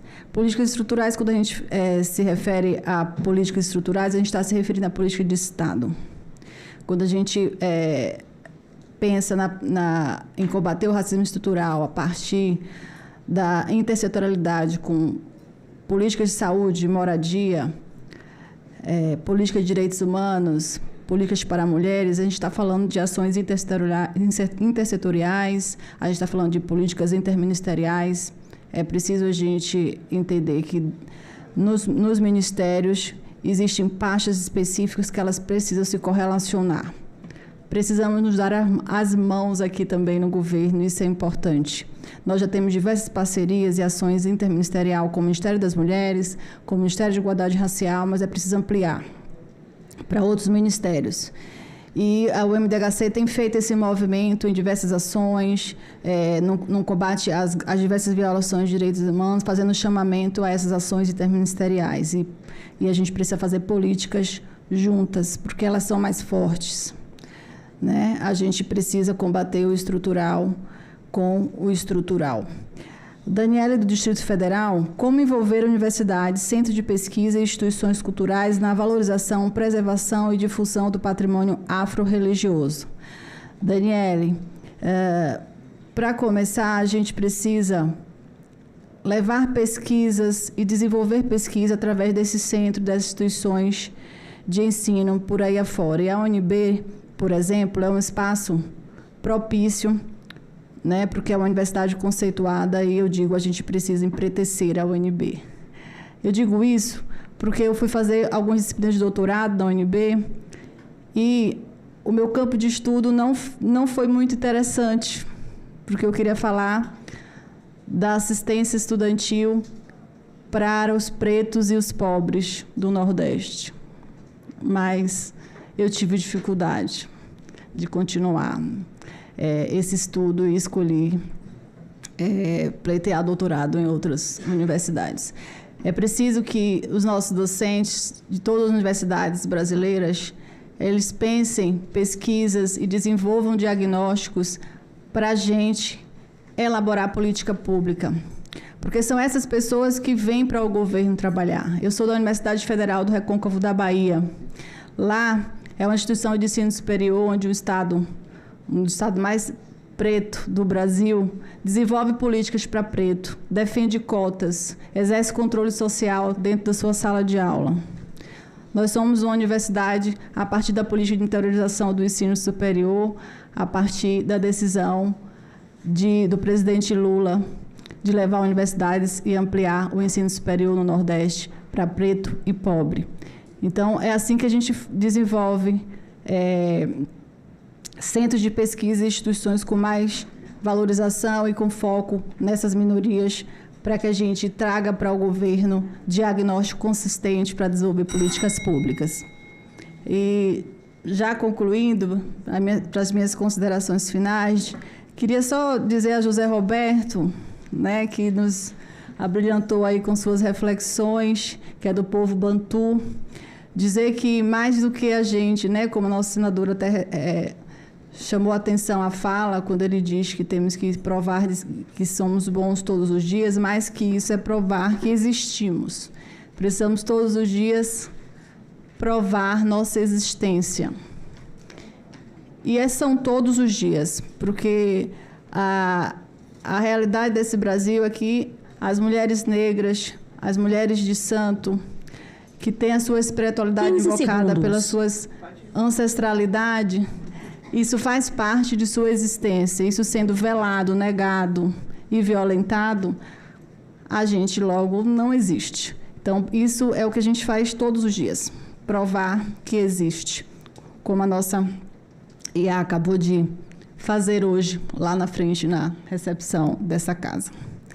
Então, nesse sentido, eu, como representante do MDHC hoje, estou aqui evocando nossas ancestralidades e nosso poder de fala e desses espaços que nós ocupamos, que são tão raros, né? Estar à frente de uma gestão com uma ministra preta, mulher, né? Para mim e para muitas mulheres hoje é representatividade. Então, estamos à disposição sempre. As parcerias interministeriais, as parcerias com a sociedade civil, elas existem, elas são valorizadas dentro do MDHC. A gente está à disposição para estabelecer essas parcerias com essa casa, com esses que aqui nos ouviram, com esses que estão no remoto nos ouvindo, né, para que a gente possa unir força e desenvolver política pública de Estado, né, e não de governo, porque é isso que fica, né? Então, eu encerro minha fala, vou aproveitar aqui e citar Conceição Evaristo, né? Ela que nos abrilhantou também em diversas ações no Rio de Janeiro recentes, né? E no organizar da Marcha das Mulheres Negras, né? Como inspiração, onde ela, né? Vou puxar aqui só porque eu separei, mas onde ela nos diz: nossos passos vêm de longe. Superar é carregar as dores e as lutas dos nossos ancestrais e transformar isso em força para seguir em frente. Então, sigamos por mais espaços de poder, por mais canetas, por mais recursos, né, por mais reflexões como essas aqui hoje e por mais política pública para negro e para povo de santo e povos de terreiro. É isso. Obrigada. Obrigada. Obrigada, senhora Priscila. Aqui só, antes de passar a palavra de forma remota para o senhor Aderbal, a Shogun, é isso? Eu vou passar aqui só para a nossa querida, para eu não errar, né? Obadei. Pronto. Gente, Obadei. É menos de 10 segundos. Gostaria de fazer uma retratação pública aqui. A carta tinha 4 páginas. Eu não citei a rede afroambiental que nos proporcionou que a Rede Mulheres de Axé do Brasil fizesse essa travessia para Aderbal. Está citada na página 3 da carta. Então, assim, peço a Gô e nós da Rede Mulheres de Axé do Brasil agradecemos a oportunidade que o senhor nos proporcionou para fazer essa travessia. Muito obrigada. Obrigada. Agora eu já passo a palavra de forma remota, para também fazer as suas considerações finais ou responder alguma pergunta. O senhor Aderbal. Um prazer ouvi-lo. Bem-vinda, senadora. Nós falamos sobre educação, né? No primeiro momento, eu quis aproveitar o tempo, né, para dedicar à educação, mas a cultura é vital para que se restabeleça uma educação com a identidade real do povo brasileiro, né? Nós estamos falando aí de 56% da população, né, e que vê seu patrimônio cultural ser expoliado, né, com o engodo do domínio público, né, a reforma dos direitos autorais do ECAD, que não acontece, né, é o patrimônio imaterial que não define nem nos dá autonomia, né, para fazer a gestão do nosso patrimônio natural dentro das nossas comunidades, né? A gente está falando de uma cultura aí, né, e obrigado pela lembrança, e ao Abadeí, sua bênção, né, a gente está falando de um patrimônio natural, né? A gente está falando de como nós somos orgânicos, né? Somos une, né, com a natureza, e esse patrimônio cultural não está explícito, né, nessa salvaguarda, registro, nessas ferramentas de proteção do patrimônio. Né, hoje mesmo, num território que a companheira do MDHC citou, né, Cachoeira, o berço, né, da cultura de matriz africana, na Bahia, né, é um território hoje que vem sendo ameaçado pelo racismo ambiental. Né, a Penha Celulose se diz detentora de 48% daquele território sagrado. A gente está falando de uma cultura que só agora, né, durante a COP, nós tivemos sancionado a Lei Nacional de Cultura, né, que vem compor o Sistema Nacional de Cultura. O Sistema Nacional de Cultura tem conselho, plano e fundo. Né? O conselho é onde tem a representação, né? É ali que está pessoas que representam, né? Que faz a participação social. Mas esses espaços de participação social vêm sendo embranquecidos ao longo dos anos, por conta de uma ferramenta, né, de escolha e de eleição que não contempla os povos de matriz africana e nem suas lideranças, mestres e mestres de cultura tradicional de matriz africana. Então, se a gente não proteger nossa cultura, né, através de outra paleta de cores, vão sempre achar que nós somos mais ou menos alguma coisa. E aí nós vamos ficar como esses vários nomes, né, que tem aqui, Política Nacional para Religiões Afro-Brasileiras.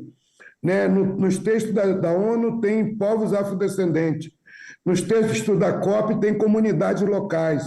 Nos textos do PL, do plano, né, tem povos e comunidades tradicionais de matriz africana e de terreiro. Essa não normatização de quem somos nós, né, promove uma confusão na gestão que é quase impossível de implementar alguma ação, né, proveniente daí. Eu acho que o exercício, né, é buscar essa episteme de quem é o povo de matriz africana no Brasil, quem são esses pretos e pretas, né? E aí sim estabelecer uma Câmara Técnica que de fato seja desse povo, né? Porque o que a gente vê hoje é cada dia o embranquecimento, né, dessas áreas de participação social. Então, quando a gente está dentro de um Conselho Nacional de Políticas Culturais, né, então existem os terreiros tombados, existem as referências mais antigas, nós temos a nossa história, nós temos as nossas referências, né? Parece que é uma coisa que cada um faz o que quer, né? Parece que esse povo não tem língua. É Missoro Yoruba, eu falo Yorubá. É Miunjajeum, eu como minha comida. É Mixirê, eu danço, eu me encontro. Né? Então, nós temos que normatizar essa situação para dizer o que nós queremos não é religião. O que nós queremos é proteger, né, o nosso patrimônio cultural comunitário, porque é de toda a comunidade. Eu sou filho de uma liderança, Mãe Beata de Iemanjá, que se encantou, está aqui entre nós, tendo o prazer de escutar a fala do filho dela, que é um homem negro que sobreviveu aos grupos de extermínio na Baixada Fluminense, enquanto os bem-nascidos fugiam.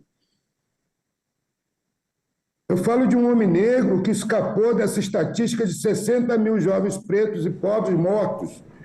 Né? E essa consciência de zumbi, de preto, tem que chegar para esses meninos também. Né? Nós, homens pretos, não somos um violador branco. Não somos escravocrata branco. Nós somos homens negros matriarcais, sustentado, mantido, ensinado, orientado por Dona Menininha do Cantuá, por Mãe Estela, por minha mãe Olga, por minha mãe Beata, por minha mãe Runhó, por minha mãe Aninha, por vários homens, meu pai Procópio, meu pai Zezito, meu pai Vicente, meu pai Djalma de Lalu, mãe Mirinha de Portão. Então, não ter o reconhecimento não reparar essas famílias é dizer que nunca vai haver reparação. Nunca vai haver reparação se você não chegar a essas famílias e dizer que elas vieram de um povo que detém o conhecimento original de África. E essa cultura é uma cultura ecológica. Foi isso que nos levou à Eco 92. Foi um questionamento de Mãe Biacha de Iemanjá pela ignorância dos homens que diziam, né, que era recurso mineral, recurso hídrico. E minha mãe disse, eles não sabem nem do gênero com que ele está lidando. O Aie, a terra, é nossa mãe. Isso não quer dizer que o filho da terra é ruim. Nós, homens, vivemos uma situação de violência extrema. O genocídio da juventude preta e pobre, na sua maioria, 90% são de homens, na sua faixa mais produtiva, que deveria estar numa escola onde ele se identificasse com Xangô como eu, e que soubesse que minhas origens são o reino do Benin, na África, é no Daomé, é em Fé. Essas referências que me tiraram da estatística da Baixada Fluminense. Não foi a escola convencional que me dizia que Pedro Álvares Cabral tinha descoberto o Brasil, nem que a sinhazinha filantrópica Isabel tinha libertado o meu povo. Não, eu aprendi, foi com Ogum. Ogum Alacaiô Simolé Ogum. Ogum Komu Kobu Ogum. Ogum Alabedé Oru Ogum. Ogunhe. Ogum, o guerreiro de Olorum, Oló Senhor, Orum Astros. 15 segundos. É dessa cultura que eu estou falando, é desse conhecimento que eu estou falando. É por isso que nós descemos o rio Amazonas, para nos encontrar com nossa mãe Oxum, que é a referência de fertilidade, beleza e amor. Nós descemos o rio Amazonas para encontrar uma COP que se arvora de querer salvar o mundo, mas sonega o fundo verde. Tira do sul global o protagonismo da luta ambiental.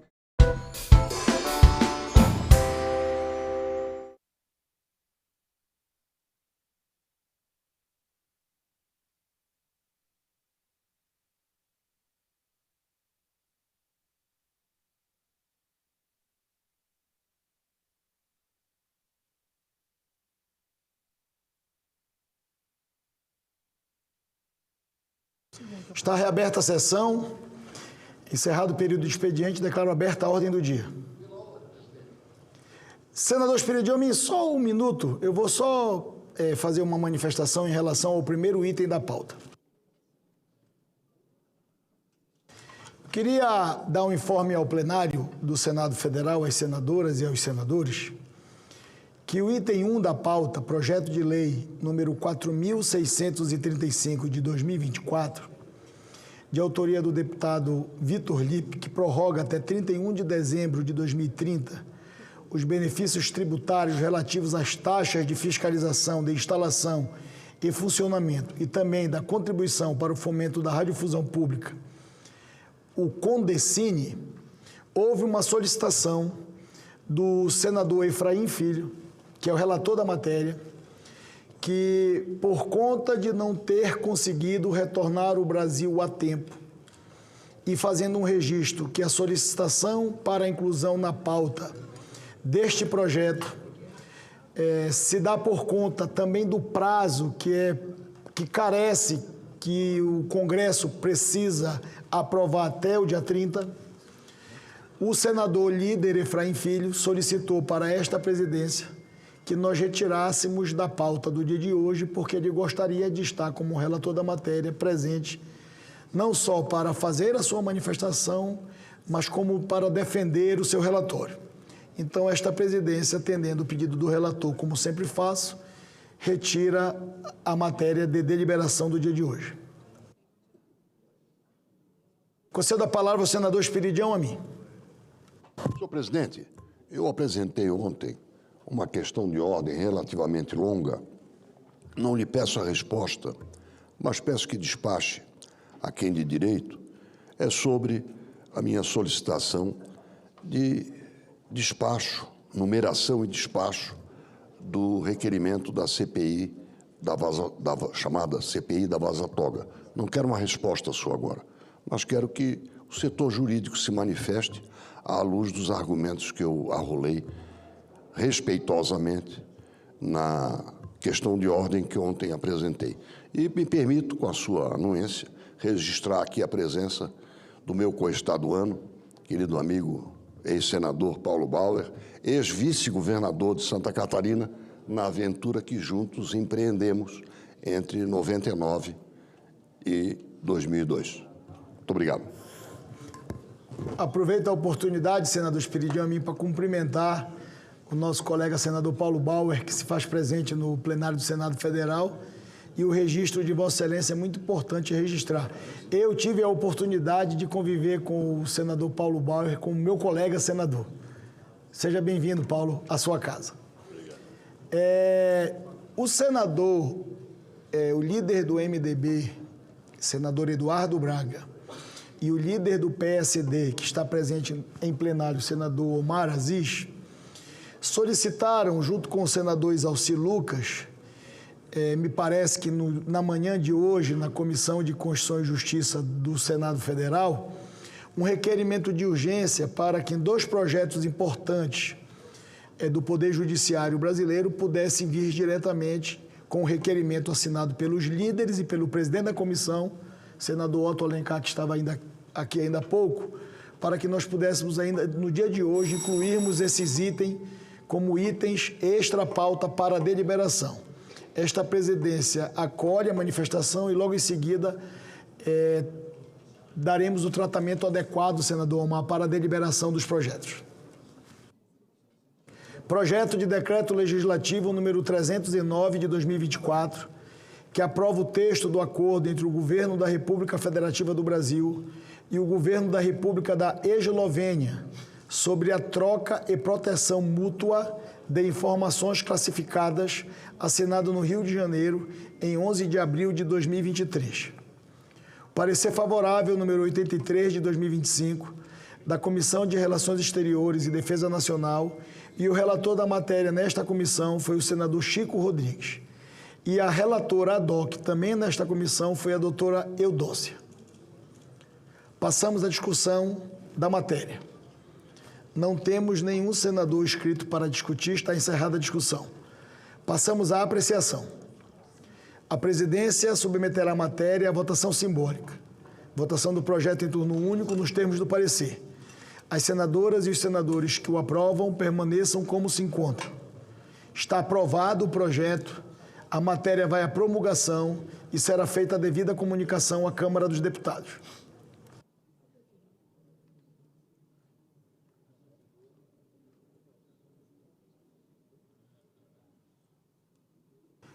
Item 3 da pauta.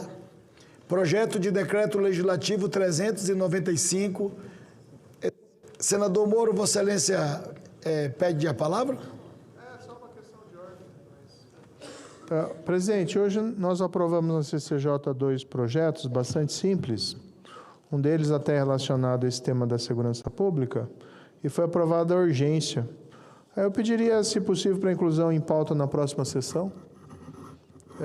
Projeto de Lei 5391 e o projeto de Lei 542. Vossa Excelência pode encaminhar à Secretaria-Geral da Mesa, que quando nós formos deliberar amanhã sobre a pauta da próxima semana, a gente inclui por solicitação de Vossa Excelência. Inclusive, como já foram aprovados na Câmara, já vão daí para sanção. E um deles é relacionado a esse tema da segurança pública e basicamente para um assassino de policial cumprir pena em presídio federal de segurança máxima. Vossa Excelência já tinha tratado este assunto comigo para fazer um registro. Eu cumprimento Vossa Excelência por se dedicar em relação à votação e ao requerimento desta matéria, mas esse é um debate tão importante, eu queria pedir a compreensão de Vossa Excelência. Eu vou pautar esse projeto na próxima semana, eu só não queria incluir no dia de hoje como item extra. Não, é para a semana que vem tá bom. Que eu estou pedindo, não é para hoje não. Está feito o registro. Doutor Danilo já recepcionou aqui os documentos, já recebeu da assessoria. Projeto de Decreto Legislativo número 395 de 2024. que aprova o texto do acordo sobre o comércio eletrônico no Mercosul, firmado em Montevidéu em 29 de abril de 2021. Parecer favorável de número 85 de 2025, da Comissão de Relações Exteriores e Defesa Nacional, e o relator da matéria foi o senador Hamilton Mourão.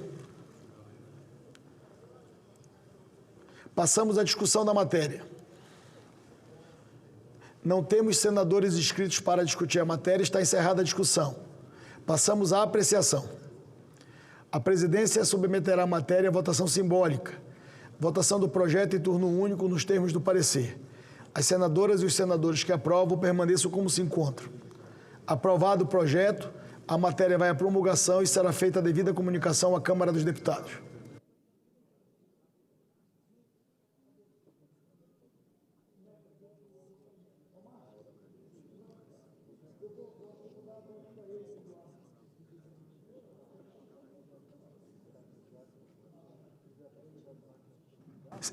Líder Omar, vamos logo deliberar o que Vossa Excelência está presente, daqui a pouco a gente delibera o outro.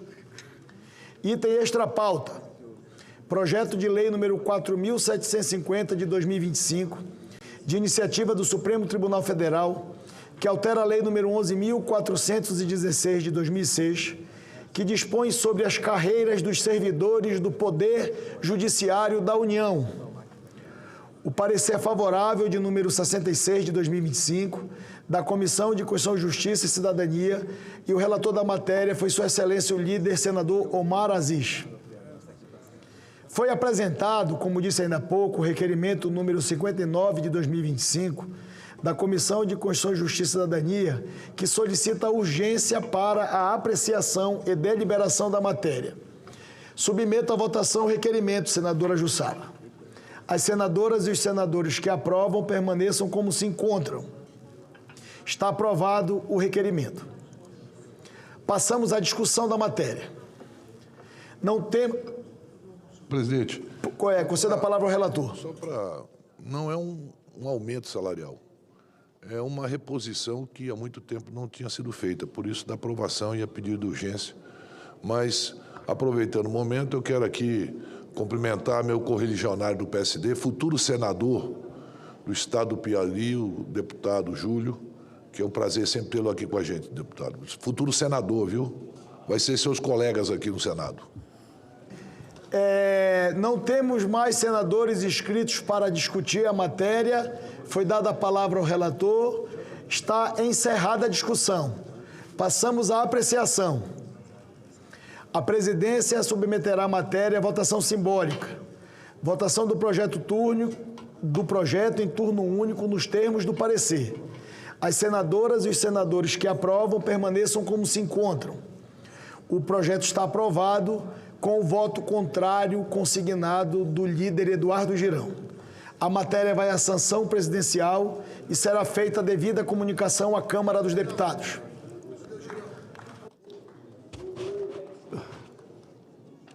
Item extra pauta.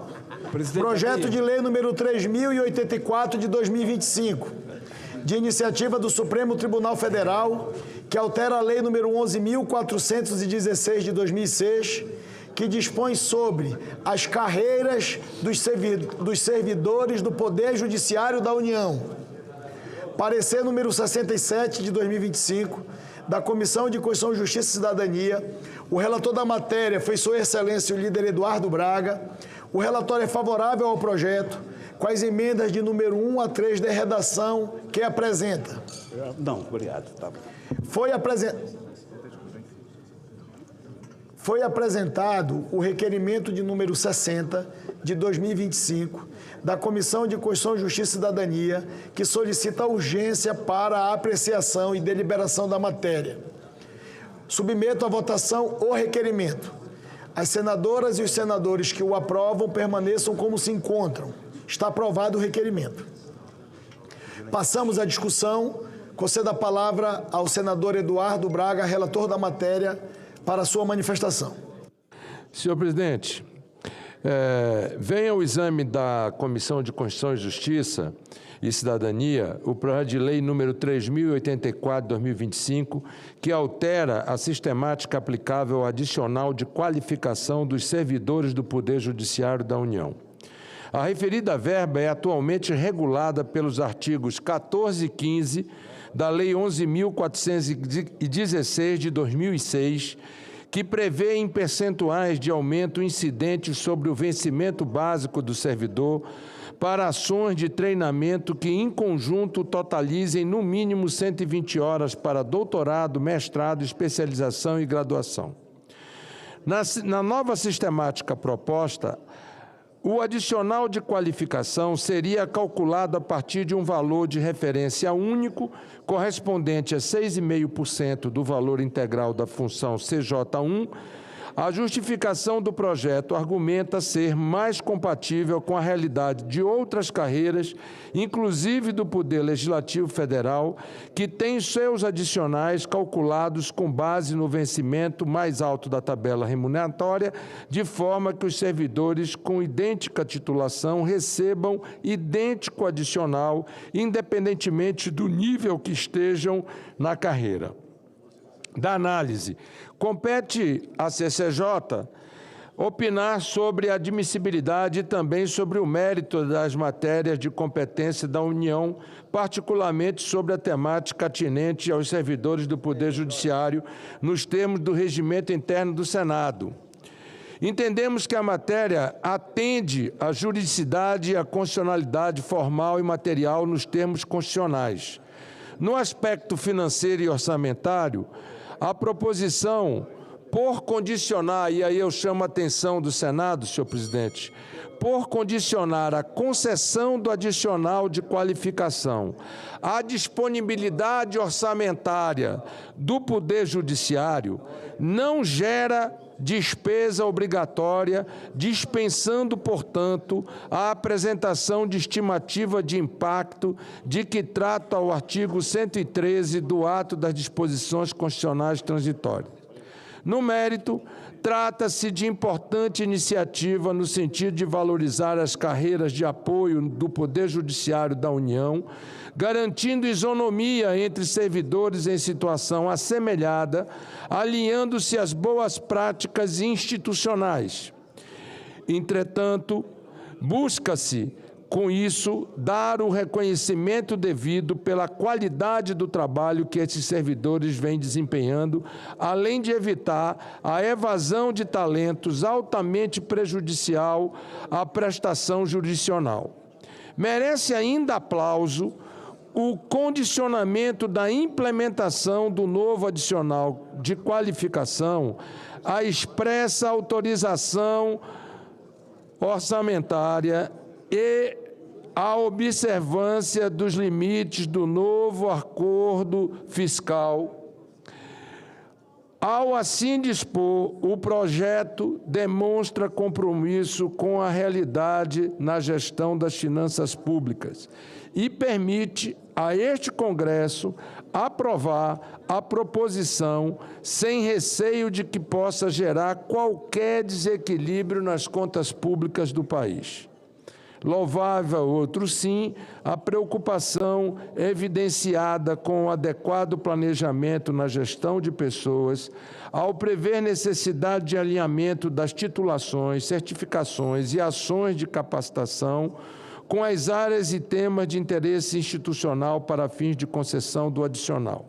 Por fim, o projeto carece de reparos meramente formais para sanar pequenos vícios de linguagem e, especialmente, para adequar a ementa de forma a melhor evidenciar o objeto da lei em que se converterá nos termos da Lei Complementar número 95 de 1998, que dispõe sobre a elaboração, a redação e a alteração e a consolidação das leis. Do voto, senhor presidente, ante o exposto, o voto é pela regimentabilidade, juridicidade, constitucionalidade e, no mérito, pela aprovação do projeto número 3084/2025, com as emendas de redação apresentadas e publicizadas no relatório. Esse é o relatório, esse é o voto, senhor presidente. Obrigado, querido líder. Não temos mais senadores inscritos para discutir a matéria.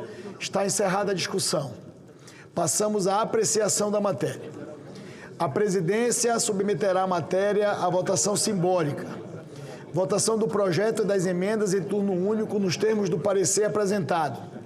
As senadoras e os senadores que aprovam permaneçam como se encontram. Aprovado o projeto, com as emendas número 1 a 3 de redação e com o voto contrário consignado do líder Eduardo Girão. O parecer da comissão diretora, oferecendo a redação final, será publicado na forma regimental. Passamos à discussão da redação final. Está encerrada a discussão. Em votação. As senadoras e os senadores que a aprovam permaneçam como se encontram.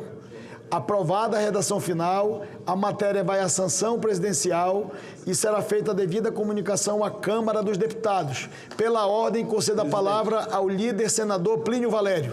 Presidente, eu sei que o senhor vai ficar feliz, foi um defensor desse projeto de lei desde o começo. Eu estou pedindo extra pauta, projeto de lei número 499, 2025, que altera a lei 11.664, 29 de abril de 2008, para assegurar a todas as mulheres a partir dos 40 anos de idade o direito à realização de exame de mamografia. A nossa relatora foi aprovado hoje na CAIS, pedido de regime de urgência. Foi aprovado na CAIS hoje pela manhã. Querido senador líder Plínio Valério, eu não sei se esse projeto se já veio apensado da CAIS para cá. Foi aprovado pela manhã hoje. Querido líder...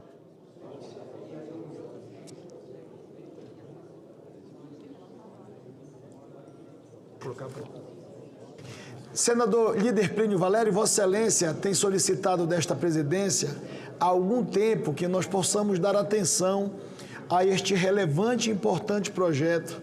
E eu peço só a paciência de Vossa Excelência, eu me comprometo de incluir hoje ainda a extra pauta, é porque a mesa vai ter que puxar o apensado lá da Caixa, pelo que me informou aqui é rápido, 10 minutos. E vai ser bom que eu fico com a companhia de Vossa Excelência, que até nós votarmos no plenário. E da nossa relatora, senadora Damares, que está aqui. Senadora Damares. E também eu fiquei de avisar a bancada feminina da Câmara Federal, que apoiou isso para valer. Eu fiquei de avisá-las meia hora, uma hora antes, para que viessem aqui, para homenageá-las também. Porque esse projeto, presidente, é de uma relevância tremenda. Nós vamos salvar, essa lei vai salvar muitas e muitas vidas. Então, daqui a uma previsão, eu vou convidar a bancada feminina, e a bancada feminina daqui também, que participou muito, muito. Todas as senadoras hoje colaboraram para isso. Sendo hoje, eu fico aqui até o amanhecer. Senador Plínio, nem vai precisar os 30 minutos. A mesa está dizendo que em 10 minutos a matéria vai chegar no sistema. 10 minutos. Presidente. Concedo a palavra ao líder Isalci Lucas. Presidente, em primeiro lugar, eu quero registrar a presença aqui do meu querido presidente do Sindjus, Costa Neto, veio acompanhar com a sua equipe aqui a votação desses dois projetos.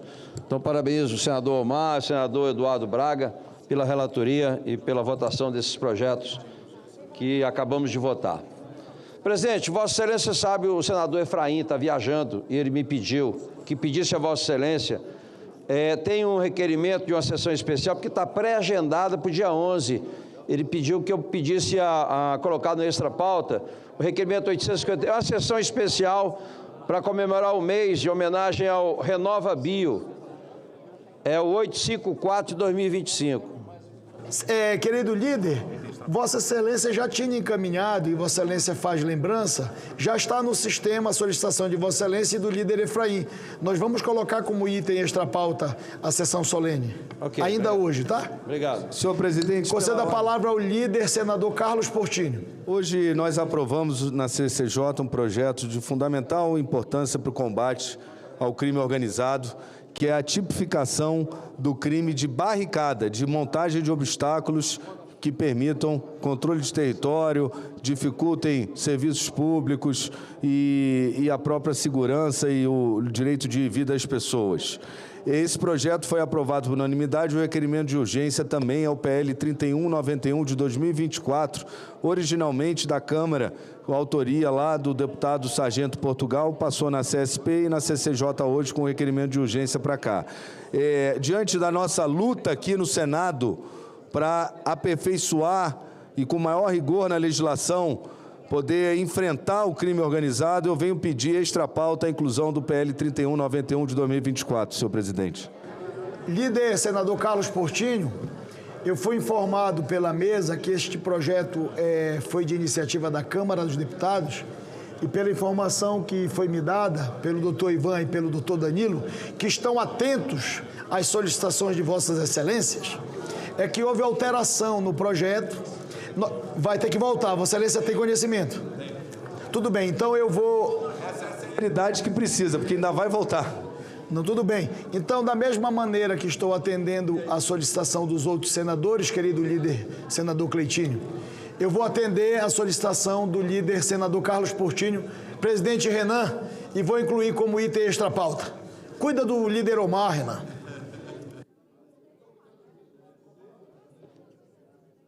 Projeto.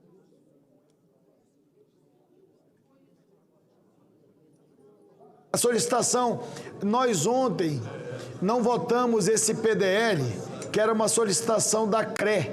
Então nós transferimos de ontem para hoje e ele vai ser incluído como item extra pauta na sessão de hoje, porque ele estava marcado para ontem. Só para informar o plenário. Item extra pauta, projeto de decreto legislativo 655 de 2025, de iniciativa da Comissão de Relações Exteriores e Defesa Nacional da Câmara dos Deputados, que aprova o texto da Convenção Aduaneira sobre o Transporte Internacional de Mercadorias ao abrigo das cadernetas TIR, Convenção TIR de 1975, celebrada em Genebra em 14 de novembro de 1975. Parecer favorável número 88 de 2025, da Comissão de Relações Exteriores e Defesa Nacional, e o relator nesta comissão foi o presidente senador Nelsinho Trade. Passamos à discussão da matéria. Não temos senadores inscritos para discutir a matéria, está encerrada a discussão. Passamos à apreciação da matéria. A presidência submeterá a matéria à votação simbólica. Votação do projeto em turno único nos termos do parecer. As senadoras e os senadores que o aprovam permaneçam como se encontram. Aprovado o projeto, a matéria vai à promulgação e será feita a devida comunicação à Câmara dos Deputados.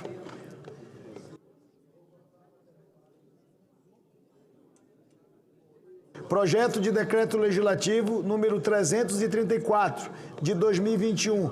Este PDL também estava na pauta de ontem. Ele foi transferido como item extra pauta porque nós não deliberamos ele ontem. Por isso que está sendo incluído agora. De iniciativa da Comissão de Relações Exteriores e Defesa Nacional da Câmara dos Deputados, que aprova o texto do tratado entre a República Federativa do Brasil e a República do Cazaquistão sobre o auxílio jurídico mútuo em matéria penal, assinado em Astana em 20 de junho de 2018. Parecer favorável número 81 de 2025, da Comissão de Relações Exteriores e Defesa Nacional. O relator da matéria foi o senador Sérgio Moro e o relator ad hoc foi o senador Nelsinho Trade. Passamos à discussão da matéria.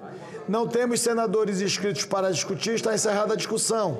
Passamos à apreciação da matéria. A presidência submeterá a matéria à votação simbólica. Votação do projeto em turno único nos termos do parecer. As senadoras e os senadores que o aprovam permaneçam como se encontram. Aprovado o projeto, a matéria vai à promulgação e será feita a devida comunicação à Câmara dos Deputados.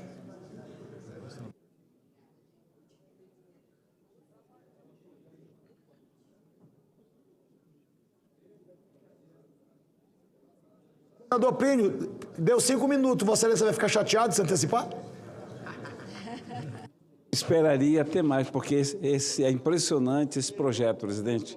Como ele foi bem aceito em todos os lugares. Levou 6, 7 meses para ser aprovada uma lei aqui dentro.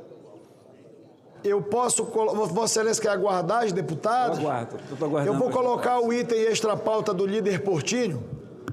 Pode ser? Item extra pauta. Projeto de lei número 3.191 de 2024, de autoria do deputado Sargento Portugal, que altera o Código Penal para tipificar o crime de obstrução de via pública mediante uso de barricadas para fins de cometimento ou ocultação de crimes. Pareceres favoráveis ao projeto e à emenda número 1, número 36 de 2025, da Comissão de Segurança Pública, e o relator na matéria foi o presidente da comissão, senador Flávio Bolsonaro. Parecer número 70 de 2025, da Comissão de Constituição, Justiça e Cidadania, e o relator na comissão foi o líder, senador Carlos Portinho. Foi apresentado o requerimento de urgência de número 63 de 2025, da Comissão de Constituição, Justiça e Cidadania, que solicita a urgência para a apreciação da matéria em plenário. Submeto à votação o requerimento apresentado.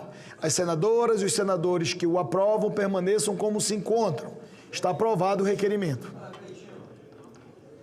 Passamos à discussão da matéria. Concedo a palavra ao líder e relator do projeto, senador Carlos Portinho. Muito obrigado, presidente Davi Alcolumbre, a todos os meus colegas, por anuir com esse requerimento de urgência. O tema é urgente. Cidades do nosso país sofrem com o problema do domínio do território pelo crime organizado, muitas vezes através da obstrução de vias públicas e de vias particulares também. Isso acontece, por exemplo, em todo o Brasil, nos condomínios Minha Casa Minha Vida. Eu fui secretário de Habitação, conheço muito bem. Esse projeto, assim como outras iniciativas desse Poder Legislativo, desse Senado Federal, vem buscando enfrentar o crime organizado com maior rigor na lei. O crime organizado, ele se reinventa e traz práticas criminosas que o nosso Código Penal muitas vezes não acompanha na mesma velocidade.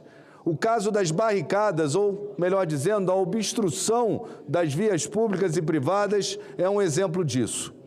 Hoje, no Rio de Janeiro, o governador Cláudio Castro lançou o programa Barricada Zero e vem removendo barricada, mesmo com risco não só aos policiais militares, mas aos operadores de tratores e máquinas. Nessa semana, em São Gonçalo, uma bala atingiu um desses tratores, também em Duque de Caxias, mas o enfrentamento é absolutamente necessário e a legislação deve acompanhar, ainda que tardio, porque poderíamos ter feito isso antes, como também esse enfrentamento feito no Rio de Janeiro. O projeto é imediato. O que ele quer é tipificar o crime como crime, porque não tem esse tipo penal a obstrução de vias públicas e particulares através de barricadas. Dito isso, sigo para ler o parecer. Parecer referente ao projeto de lei 3191 de 2024. Senhor presidente, considerando que o parecer foi previamente publicado, peço vênia para apresentar um breve resumo, indo diretamente à análise. Registre que perante essa Comissão de Constituição, Justiça e Cidadania não foram apresentadas emendas até o momento e tampouco aqui em plenário. No exame do texto da proposição não se identificam inconstitucionalidades, injuridicidade ou qualquer óbice de natureza constitucional. No mérito, consideramos o projeto conveniente, urgente e oportuno. A obstrução de vias para garantir a execução de crimes, mantendo as forças policiais e os serviços públicos distantes, é conduta muito grave, que deve ser punida com severidade. Atenta não só o direito à segurança, como principalmente outro direito constitucional, que é o direito de ir e vir do cidadão. O cidadão das comunidades, em especial, está refém, está sequestrado pela criminalidade. Não à toa que 90% dos moradores de favelas são a favor das operações policiais. Se antigamente o tráfico, a milícia, os bandidos faziam algum tipo de assistencialismo e, por isso, tinham alguma guarita das favelas, das comunidades, hoje em dia o grito uníssono é contra isso que está limitando as liberdades e os direitos do cidadão. Essas obstruções deliberadas de via com a finalidade criminosa, comumente conhecida como barricadas, representam verdadeira afronta ao Estado de Direito.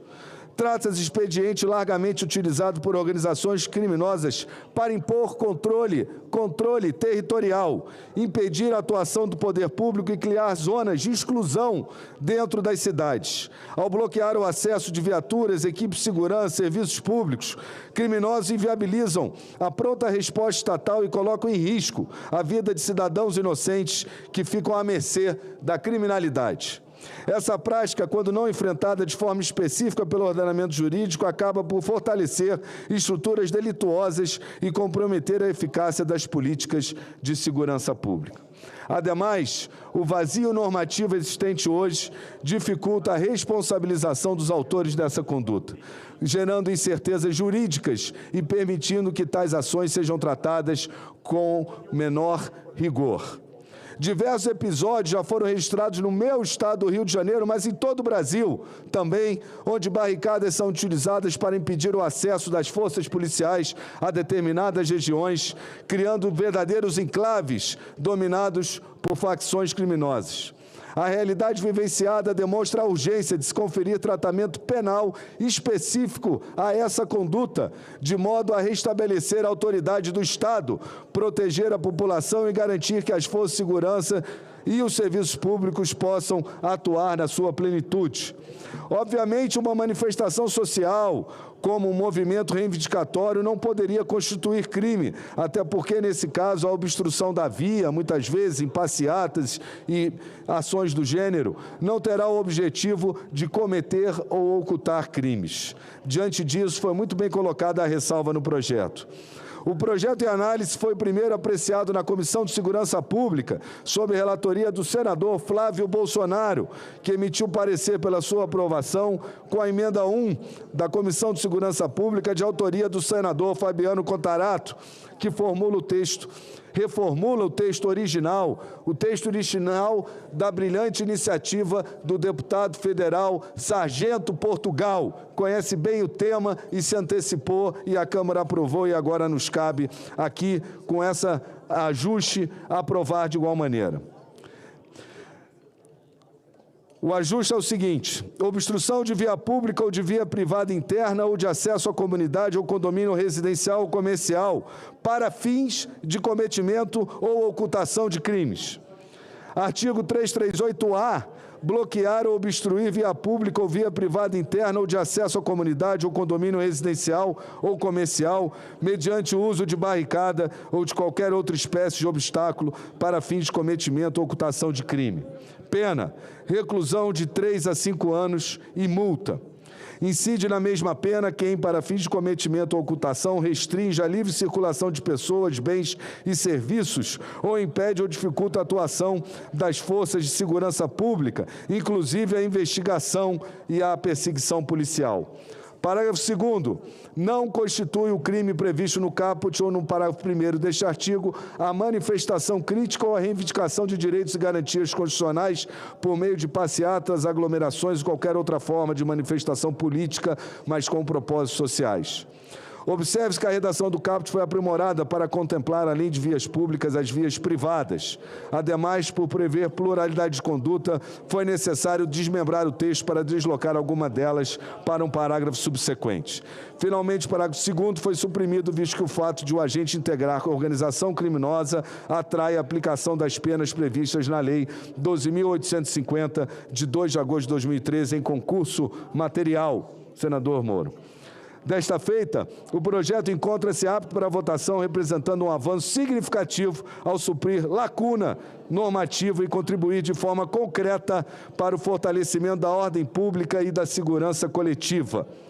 Quero aqui, antes de encaminhar o voto, agradecer ao Sargento Portugal, deputado federal do meu estado do Rio de Janeiro, e parabenizá-lo por essa iniciativa. O projeto que vamos aprovar, eu espero, com a participação de todos aqui por unanimidade, atacando o crime organizado em uma das suas formas de atuação, ele ainda deve seguir à Câmara dos Deputados e com a mesma celeridade empregada pelo presidente Davi Alcolumbre aqui, tenho certeza que o deputado Sargento Portugal, junto ao presidente Hugo Mota, o fará. Pelo exposto, o voto é pela constitucionalidade, juridicidade, regimentalidade e, no mérito, pela aprovação do projeto de lei 3191 de 2024, com a emenda 1 da Comissão de Segurança Pública. Esse é a minha manifestação, peço apoio e o voto de todos. Continuamos em discussão a matéria, conceda a palavra ao senador Sérgio Moro. Primeiro quero elogiar o projeto, tanto vindo da Câmara como as alterações feitas aqui no Senado. E, de fato, o Rio de Janeiro vive uma situação surreal em matéria de segurança pública. Claro que ela é um problema no país inteiro, mas nós temos áreas dominadas territorialmente pelo crime organizado, o que não é tão comum, ainda bem, no restante das cidades brasileiras. Claro que não é só apenas no Rio de Janeiro, mas isso ressalta a vulnerabilidade. E esses cidadãos que se encontram nessas áreas dominadas pelo tráfico acabam sendo, na prática, abandonados pelo Estado, vivendo num regime de exceção sob o jugo de traficantes e criminosos da pior espécie. E um dos meios nos quais eles têm utilizado para reforçar o seu domínio territorial é a construção dessas barreiras. Então, em boa hora,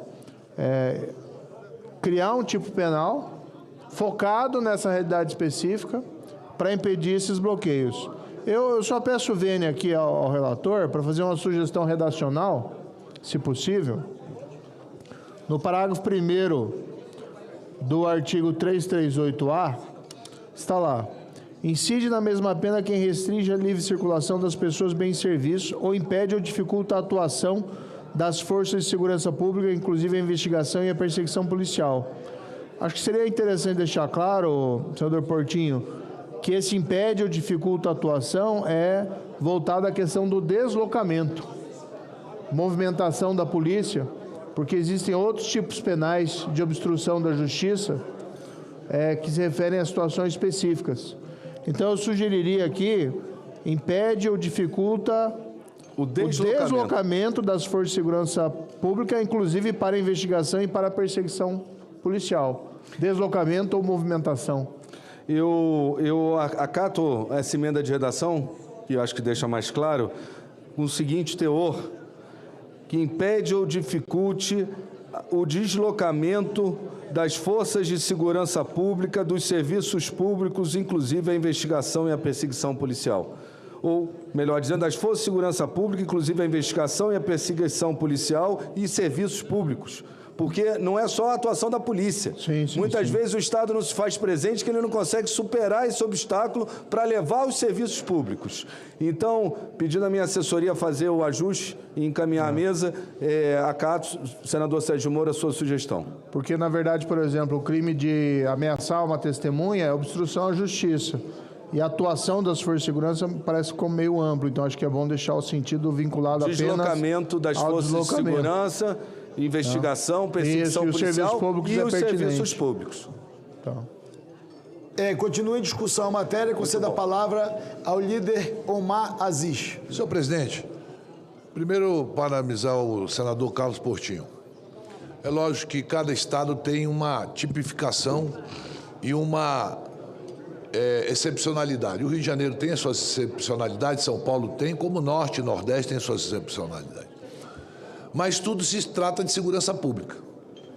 E um dos equívocos que os últimos governos brasileiros, e aí eu não vou falar só desse governo, eu tenho que falar dos anteriores também, foi em que uma atividade de fim, como segurança pública, não se tem um ministério para essa área. Verdade. Não se tem um ministério. E aí não é só o Lula, não. O Bolsonaro também se equivocou e outros presidentes se equivocaram ao longo do tempo.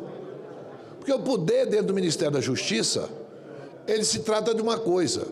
Um Ministério da Segurança Pública estaria falando política de segurança pública de Estado. Programas de Estado. Não adianta vir um presidente candidato falar sobre isso ou aquilo. Nós temos que ter um projeto de Estado. E esse projeto de Estado inclui governo federal, governos estaduais e governos municipais. Porque a atividade está lá dentro do município. Lá é que a droga anda, lá é que a facção atua, lá é que o narcotráfico está atuando. E ele não está atuando só nos morros do Rio de Janeiro. Até porque no Rio de Janeiro não se produz a R15, não se produz cocaína. Essa cocaína que chega dos morros, que financia o narcotráfico, ela vem dos rios da Amazônia, onde todos nós sabemos que existe Então, não adianta, todos os estados brasileiros têm uma Secretaria de Segurança Pública, como tem uma Secretaria de Saúde, como tem uma Secretaria de Educação.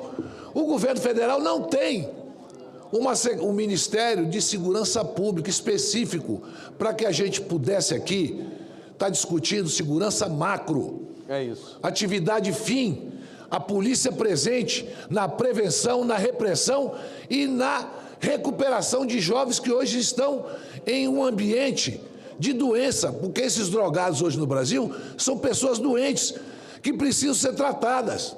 Nenhuma mãe, nem o pai quer enterrar o seu filho.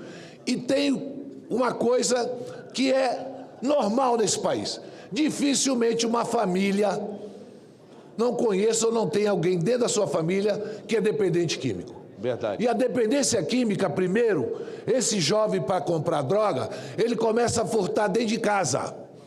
Ele furta o cordão da mãe, o relógio. A partir do momento que ele não tem o que furtar dentro de casa e a mãe não denuncia o filho, porque nenhuma mãe quer denunciar seu filho, ele vai para a rua. E sabe o que vai acontecer na rua? Ou ele será morto ou será preso. É por isso que eu digo, nós discutimos aqui leis, várias leis sobre segurança pública, mas enquanto a gente não tiver um projeto de Estado envolvendo as 3 esferas, envolvendo o Judiciário, Ministério Público e as nossas polícias federal, civil, militar, nós estaremos enxugando gelo o tempo todo. Por isso que hoje, qualquer presidente futuro tem que se comprometer sobre segurança pública e ter o Ministério da Segurança Pública. Eu queria só fazer essa parte. Queria fazer um complemento e concordar com Vossa Excelência, senador Aziz. Política de segurança pública tem que ser política de Estado, como Vossa Excelência afirma, política de Estado, não política de governo. Uma política de Estado que começa no primeiro ano do governo e vai para o governo seguinte, e continua no governo seguinte ao seguinte. Não adianta. É bom que tenha iniciativa, sem dúvida, mas não pode ser um espasmo. Não pode mudar a política de acordo com o governo. Ela tem que ser uma política de Estado executada desde o primeiro dia de qualquer governo. Vossa Excelência está coberto de razão. E a nossa função aqui, senador, pelos diversos projetos que nós temos aprovado, é aperfeiçoar a legislação e aumentar o rigor da lei, para que não deixe dúvida, para que não se permita que, por exemplo, o marginal usando fuzil e vendendo droga, o porte do fuzil não aumente a sua pena, como nós decidimos aqui em projetos recentes. Mas o judiciário vinha decidindo ao contrário, que vale a venda da droga, não é o porte do fuzil. Onde já se viu isso? Uma arma de guerra militar, onde as pessoas andam de fuzil na rua, sem ser ameaçadas pelas forças do Estado como devem. Só no Brasil isso acontece, e não é só no meu estado, não, é também no meu estado do Rio de Janeiro. Por isso, Vossa Excelência está coberto de razão, e por isso que a gente aqui, nesse caso, está tratando de um tipo específico, que são as obstruções de vias públicas, que já se espalhou por diversas cidades do interior. Cidades pacatas do Rio de Janeiro já sofrem com isso. E certamente no Brasil, o que acontece no Ceará, não sei se o senador Girão está aqui, que ele tem denunciado, uma vergonha, cidades fantasmas, dominado o território e abandonado pelos próprios moradores com medo desses terroristas. Mas isso é outro assunto que a gente vai tratar em outro projeto. Obrigado. Senhor. Só para me fazer uma consulta aqui ao doutor Danilo, o senador Moro sugeriu um novo texto, uma emenda de redação. Um ajuste de redação. Um ajuste redacional. Cabe. Tá, continue a discussão a matéria, conceda a palavra ao senador líder Marcos Rogério. Senhor presidente, senhoras e senhores senadores, eu queria, na mesma esteira que os demais senadores, senhor presidente, cumprimentar Vossa Excelência por pautar esse tema. O tema da segurança pública é um tema sensível para o Brasil. Cumprimentar o senador Carlos Portinho, que é um senador de um estado da federação que conhece com profundidade a extensão desse problema, mas aquilo que até pouco tempo atrás era um problema mais focado na realidade dura do Rio de Janeiro, hoje é um problema do Brasil. Hoje, o narcoterrorismo se transformou num problema nacional. Não é exclusividade do Rio de Janeiro, não é exclusividade de São Paulo com o PCC, não é exclusividade do Ceará, que também vive hoje um quadro dramático de violência, é um problema do Brasil. Eu olho para o meu estado de Rondônia e vejo lá a preocupação, o medo que a comunidade do Rio de Janeiro tem, também a população de Rondônia o tem nesse momento, porque está refém do crime organizado. E veja, Vossa Excelência, senador Portinho, que o projeto aqui, ele criminaliza, ele tipifica o crime de criar obstáculos com finalidade criminosa, para a prática do crime ou para a manutenção, né, de posições de organizações criminosas. Mas nós já estamos com a outra situação que vai além disso, que Vossa Excelência está enfrentando com esse projeto e que eu louvo, voto a favor com muita segurança de que estamos fazendo algo que dialoga com o Brasil, que quer segurança pública. Mas hoje nós temos uma outra situação, é que essa barricada, que essa barreira, ela é uma barreira também de cultura do crime. A criança que é filha do morador de um condomínio, de um bairro, e que quer estudar na escola que fica no outro bairro, vizinho, ela tem uma barreira virtual, que é um comando, que diz aqui, o filho daquele bairro ou o filho daquele condomínio não estuda, porque aqui é território dominado pela facção rival. Senhor presidente, nós estamos diante de uma situação, de um quadro, onde o diagnóstico é simples. O Estado deixou de ocupar o seu espaço, deixou de promover as políticas públicas mais adequadas, e não estou falando apenas da política de segurança pública, porque essa é a última trincheira do enfrentamento, porque o Estado se tornou ausente. E quem é que ocupou esse espaço? O crime organizado. E aí nós estamos hoje diante do que chamamos de narcoterrorismo.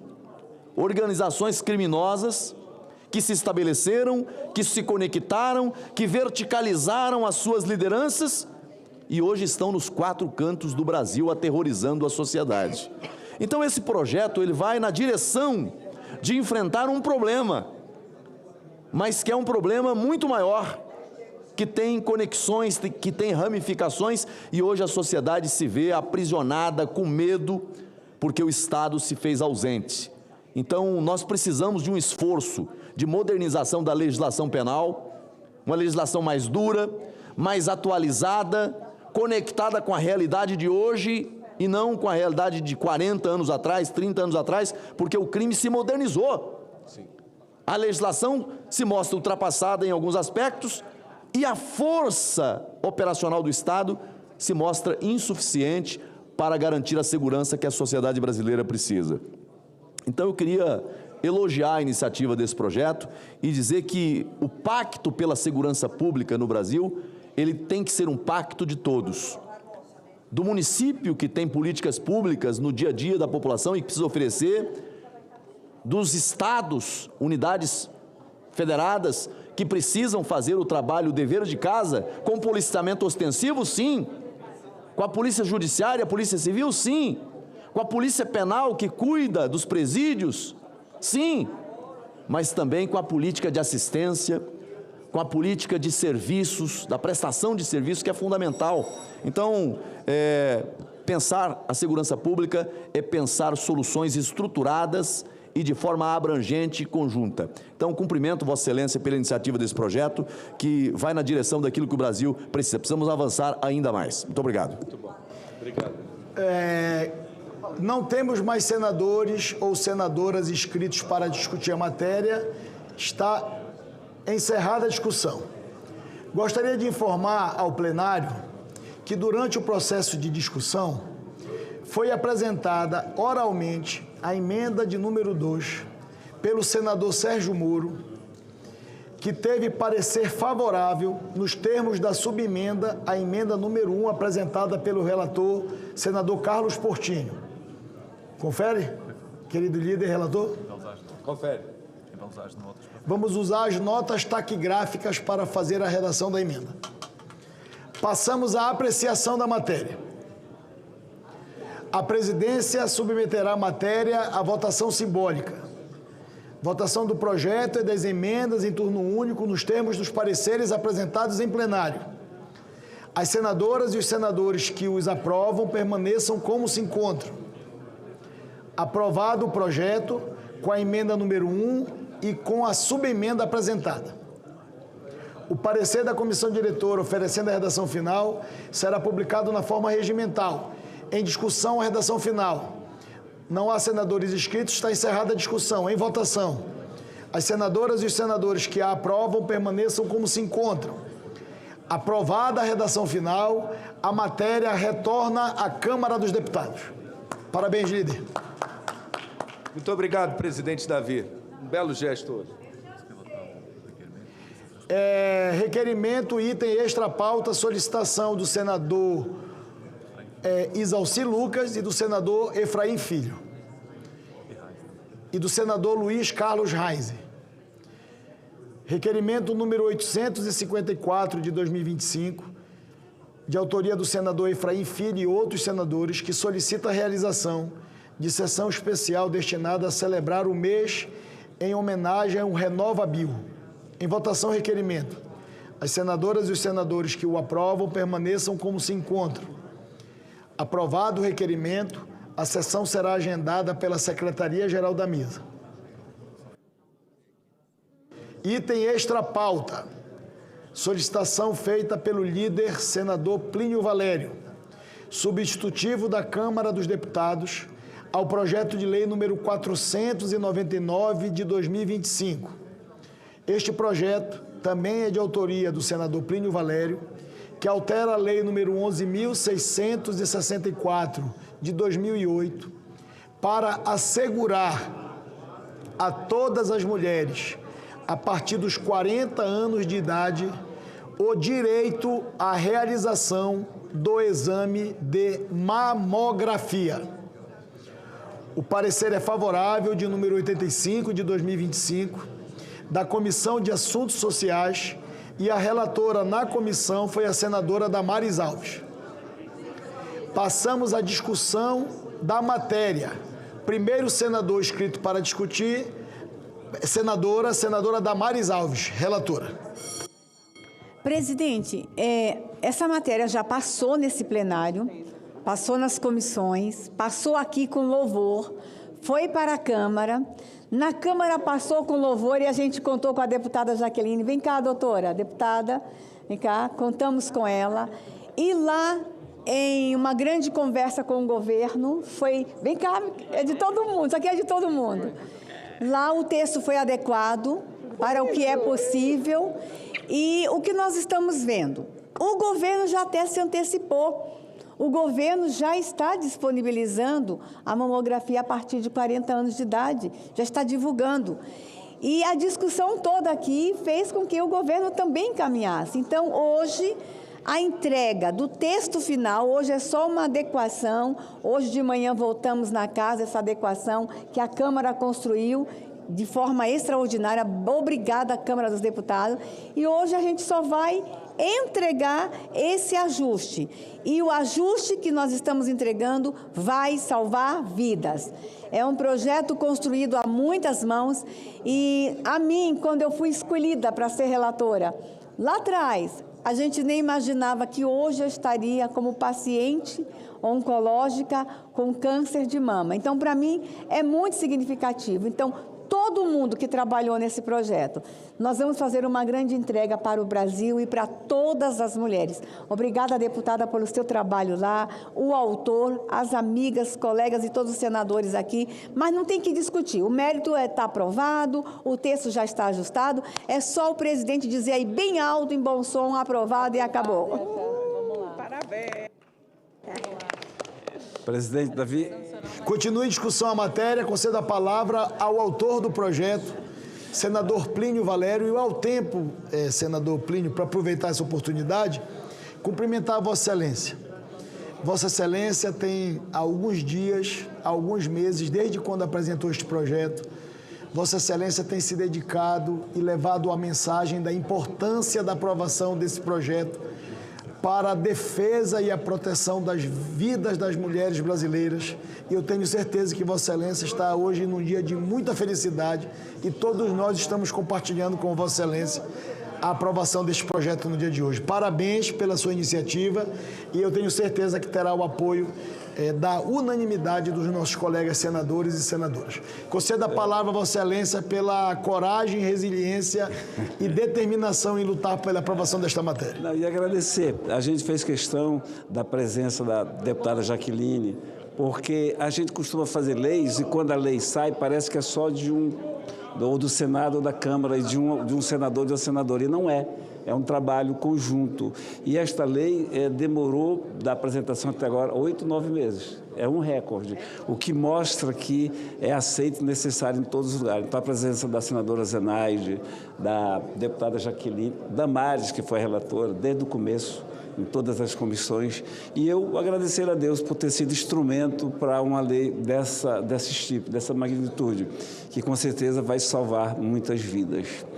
Agradecer mesmo, e a bancada feminina aqui colabora, na Câmara, né? É impressionante na Câmara quando chega, a bancada feminina lá é unida tal qual, unida aqui também. Eu sou realmente alegria, mesmo em tratando de um problema tão sério, e compartilhar com todos os oncologistas do país todo, Zenaide. Foi os especialistas de São Paulo, o doutor Gerson Mourão, que trouxeram isso para nós.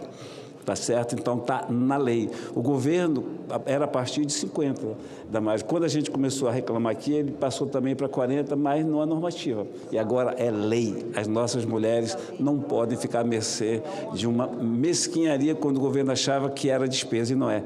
É um grande investimento. Jaqueline, obrigado por tudo. Damares, hoje é a 100ª vez que eu te elogio. A Zenaide também pela participação. Todos nós. E mais a nossa senadora aqui. Parabéns. Obrigado. Parabéns a todos. Concedo a palavra para discutir a matéria, senadora Zenaide Maia. Doutora Zenaide. Senhor presidente, colegas senadores e senadoras e as mulheres brasileiras que estão nos assistindo. O câncer de mama não é uma sentença de morte, desde que diagnosticado precocemente. Eu quero aqui parabenizar Plínio, Augusta, Damares, as deputadas que estão aqui. Queria lembrar ao Brasil que a gente precisa botar a saúde da mulher no orçamento desse país. As leis aqui nós nos debruçamos, atendemos, acho importante que Plínio teve essa ideia. Isso é a ciência que avança. Eu digo que quem se formou há 40 anos atrás nesse Brasil, a maioria dos cânceres de mama eram mulheres acima de 50 anos. Mas a gente está vendo que o câncer baixou a idade, a faixa etária é menor. E mais com uma característica, o câncer, quanto mais jovem, mais agressivo ele é.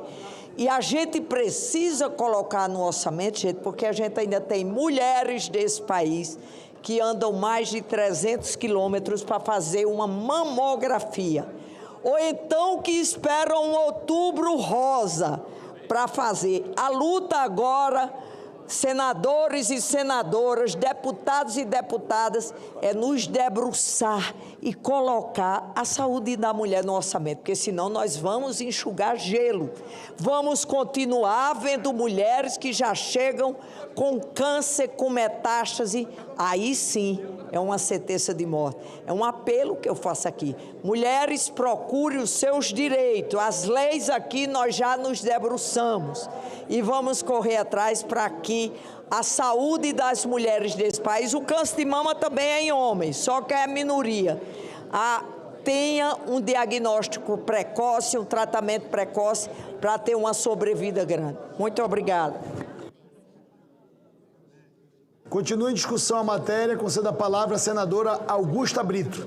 Obrigada, senhor presidente. Eu quero aqui parabenizar ao senador Plínio, quero parabenizar a senadora Damares, a nossa deputada Jaque Rocha, a todos os senadores e deputadas, senadoras que se envolveram num projeto que é muito importante. Nós estamos falando em antecipar exatamente dar condição à mulher de sonhar e de poder pensar na cura se tiver aí descoberto um câncer. Então, veio num momento muito, eu diria, providencial, já disse a senadora Damares aqui de forma emocionada. Quando ela pegou esse projeto para relatar, ainda não sabia que ia passar por esse tratamento de câncer. E que bom que ela teve a oportunidade de fazer o diagnóstico antecipado para poder realmente garantir uma cura com menos danos, né? Porque nós sabemos o que é a dor de uma quimioterapia, a gente vê e percebe nas mulheres que precisam fazer algum tratamento. E aí eu fico feliz em ver que o governo federal se antecipou, que as nossas queridas articulações aqui, independente de partido, a gente está pensando exatamente na saúde da mulher, em garantir o que é já de direito na lei. Então, nós estamos garantindo isso na lei e a gente tem certeza que será efetivado e que as nossas mulheres e que nossos, eu diria assim, representantes políticos, sejam prefeitos, que sejam do executivo, que eles garantam que seja realmente efetivada essa lei que está sendo aprovada aqui no Senado Federal. Então, parabéns a todos os envolvidos numa lei que vai fazer muita diferença na vida das mulheres. Pela ordem, senhor presidente. Continue em discussão a matéria. Conceda a palavra ao senador Fabiano Contarato. Senhor presidente, mais uma vez eu quero parabenizar a Vossa Excelência pela condução, pela serenidade, sobriedade. O senhor sabe do meu carinho e respeito que tenho pela condução de todas as vezes que por aqui já passou, mas eu não poderia deixar de também fazer esse registro. Quero aqui registrar a presença da deputada Jaque Rocha, que é deputada do meu Partido dos Trabalhadores, do Estado do Espírito Santo, que foi presidenta do Partido dos Trabalhadores e que muito dignifica a boa política. Em nome dela, eu quero cumprimentar todas as senadoras e deputadas, bem como cumprimentar o meu querido vizinho, senador Plínio Valério, e a minha querida Damares, que tem a sensibilidade. Eu só queria fazer um relato breve sobre a importância dessa aprovação, senadora Damares. A minha irmã, ela foi diagnosticada com câncer de mama e ela não tinha plano de saúde. E eu acompanhei no Hospital das Clínicas todo o tratamento dela. E foi um tratamento foi um momento muito difícil para todos nós, mas principalmente para minha irmã. Eu acompanhei ali em cada casinha daquela do UCAM, do Hospital das Clínicas, minha irmã fazendo a mastectomia, tendo que fazer 2 intervenções cirúrgicas, depois quimioterapia, depois radioterapia.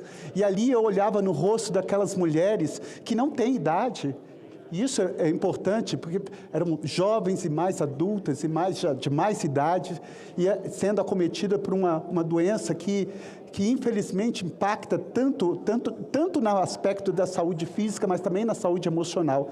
Então, eu tenho muito orgulho de hoje, esse Senado está dando essa resposta, para que a gente está dando uma efetividade a essa garantia constitucional que está no artigo 6º, que a saúde pública é direito de todos, mas é dever do Estado. Então, parabéns, e parabéns a todas as mulheres. Podem ter certeza que aqui no Senado, eu sempre estou do lado das pautas das mulheres, porque uma coisa que me motiva, a senadora Damares sabe disso, é essa inquietação para eu não perder a minha capacidade de indignação. A gente tem que se colocar na dor do outro. Então, quando a gente fala que homens e mulheres são iguais em direitos e obrigações, mas você vê hoje como é que nós temos ainda um tratamento tão desigual. Você vê que dos 3 poderes, esse poder legislativo nunca foi presidido por uma mulher. Você vê que nas câmaras de vereadores, a maioria são de homens, quase que 100%. E que nós temos que ter uma representatividade efetivamente para que as mulheres passem a fazer parte cada vez mais, com maior vigor, desse processo político, porque só através da política é que nós podemos transformar a vida das pessoas. Então, parabéns a todas as mulheres, parabéns, senador Plínio Valério, senadora Damares, minha querida deputada federal, Jaque Rocha, que muito orgulha o Partido dos Trabalhadores e das Trabalhadoras. Obrigado, senhor presidente. Cumprimento o senador Fabiano Contarato. Antes de nós encerrarmos a discussão da matéria, eu queria registrar, senador Petecão aqui ao meu lado, nosso companheiro, nosso amigo, senador Elmano Ferrer, o velhinho trabalhador, do Piauí para o mundo. Seja bem-vindo à sua casa, meu irmão querido.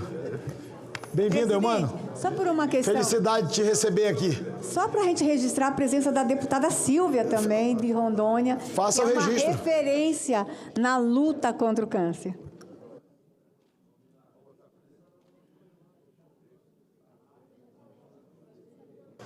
Não, deputada Silvia, naturalmente feito o registro pela senadora Damares, e já fiz os meus elogios ao senador Plínio, mas eu divido com todos os senadores e com todas as senadoras. Essa sugestão, o senador Plínio Valério, o senador Fabiano trouxe, com um requerimento para que nós pudéssemos incluir como item extra-pauta. E eu sei que é uma luta que as mulheres brasileiras esperam há muitos anos a possibilidade de termos uma legislação que proteja e que obrigue o Estado brasileiro a identificar e tratar, caso tenha a doença, as mulheres com câncer de mamografia.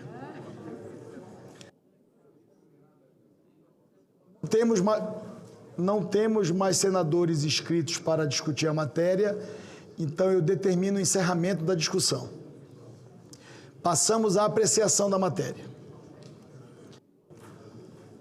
A presidência submeterá a matéria à votação simbólica. Votação do substitutivo da Câmara dos Deputados em turno único, nos termos do parecer. As senadoras e os senadores que o aprovam permaneçam como se encontram. Aprovado o substitutivo da Câmara dos Deputados, a matéria vai à sanção presidencial e será feita a devida comunicação à Câmara dos Deputados. Conceda a palavra pela ordem ao senador Sérgio Petecão. Presidente Davi, é apenas para lhe agradecer. Tivemos aí uma boa conversa e ficou acertado que na próxima terça-feira Vossa Excelência irá pautar o projeto que trata dos ex-servidores, ex-funcionários do setor elétrico. Hoje votamos na CCJ e Vossa Excelência já teve a oportunidade de expressar seu sentimento de alegria e que está junto. E, se Deus quiser, na próxima terça-feira nós iremos votar aqui no plenário dessa casa. E também fazer outros registros, presidente Davi, a respeito do projeto que acabou de ser sancionado pelo presidente da República, que trata da situação dos taxistas. Tive o prazer de presidir este projeto e agorinha, lá no Palácio do Planalto, o presidente Lula tive a oportunidade de participar da solenidade do evento e foi sancionado o projeto que vai trazer muitos benefícios para a classe dos taxistas do Brasil, em especial do meu estado do Acre. Era isso, senhor presidente. Obrigado. Senhor presidente. Pela ordem, senhor presidente. Pela ordem, senhor presidente. Pela ordem ao senador Otto Alencar.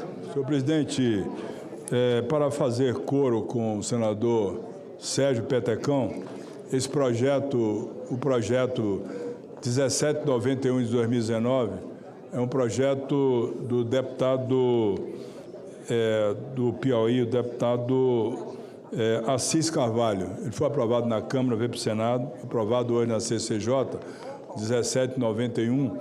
É o projeto que prevê e passa a dispor do aproveitamento dos empregados do setor elétrico das empresas que foram desestatizadas, no caso da Eletronorte, da Chesf, da Eletrobras. Esse projeto vem, de alguma forma, fazer uma justiça trabalhista a tantos quanto fizeram o concurso, trabalharam e contribuíram para o desenvolvimento econômico e social do setor elétrico. Sobretudo no meu estado da Bahia, os empregados da Chesf, que trabalharam tanto naquelas usinas hidrelétricas lá de Paulo Afonso 1, 2 e 3, Mochotó, Xingó, a usina que faz homenagem ao rei do Baião, Luiz Gonzaga. Portanto, eu acho que nós poderemos apreciar essa matéria e Vossa Excelência está pautando ela para a próxima terça-feira, quando deveremos votar na próxima terça-feira. Só lembrando que ela tramita em regime de urgência um requerimento que foi aprovado na CCJ hoje. Querido líder, presidente senador Otto Alencar, Vossa Excelência corrobora com a solicitação feita pelo senador Sérgio Petecão, que trouxe à mesa não só a solicitação em virtude da aprovação do requerimento de urgência que foi apresentado na Comissão de Constituição e Justiça, mas também relata a ansiedade desses servidores e trabalhadores que serviram ao Estado brasileiro. E este projeto 1791 de 2019, ele será dado na reunião com o secretário-geral da mesa no dia de amanhã, ele será dado na sexta-feira e será pautado a solicitação do senador Petecão e de Vossa Excelência para a próxima semana. Presidente Davi, mais uma vez para lhe agradecer e quero fazer um agradecimento especial ao nosso presidente da CCJ, meu amigo, meu irmão Otto Alencar, que cumpriu um papel importante. Nós somos o relator dessa proposta e ele não mediu esforço em nos ajudar para que nós pudéssemos dar a maior celeridade possível. Muito grato, meu presidente, muito grato. Aproveitar que o senador Messias de Jesus está aqui na mesa, o nosso querido líder, e fazer um registro que o Republicanos também fez uma solicitação a partir do líder Messias para que nós pudéssemos deliberar a urgência desta matéria em plenário. Então, eu queria cumprimentar o senador Messias, senador Otto e o senador Petecão pela solicitação e me comprometer que este projeto estará na pauta na próxima terça-feira. Antes de eu conceder a palavra pelo tempo de liderança, eu quero apenas novamente, nós estamos concluindo já a nossa sessão deliberativa do dia de hoje, apenas lembrar Vossas Excelências que teremos amanhã sessão do Congresso Nacional às 10 horas da manhã para a deliberação das matérias que foram previamente estabelecidas. Sejam elas os PLNs que foram acordados com a liderança do governo e o projeto de lei do licenciamento ambiental, os vetos remanescentes deste projeto e os vetos remanescentes do PROPAG. Portanto, convido as senadoras e os senadores para estarem atentos para a deliberação do Congresso no dia de amanhã, a partir das 10 horas, e por se tratar de uma sessão do Congresso Nacional, Vossas Excelências, senador Flávio, poderão participar efetivamente e ativamente a partir do aplicativo no telefone celular. Obrigado. Concedo a palavra pela ordem ao senador Jaime Campos.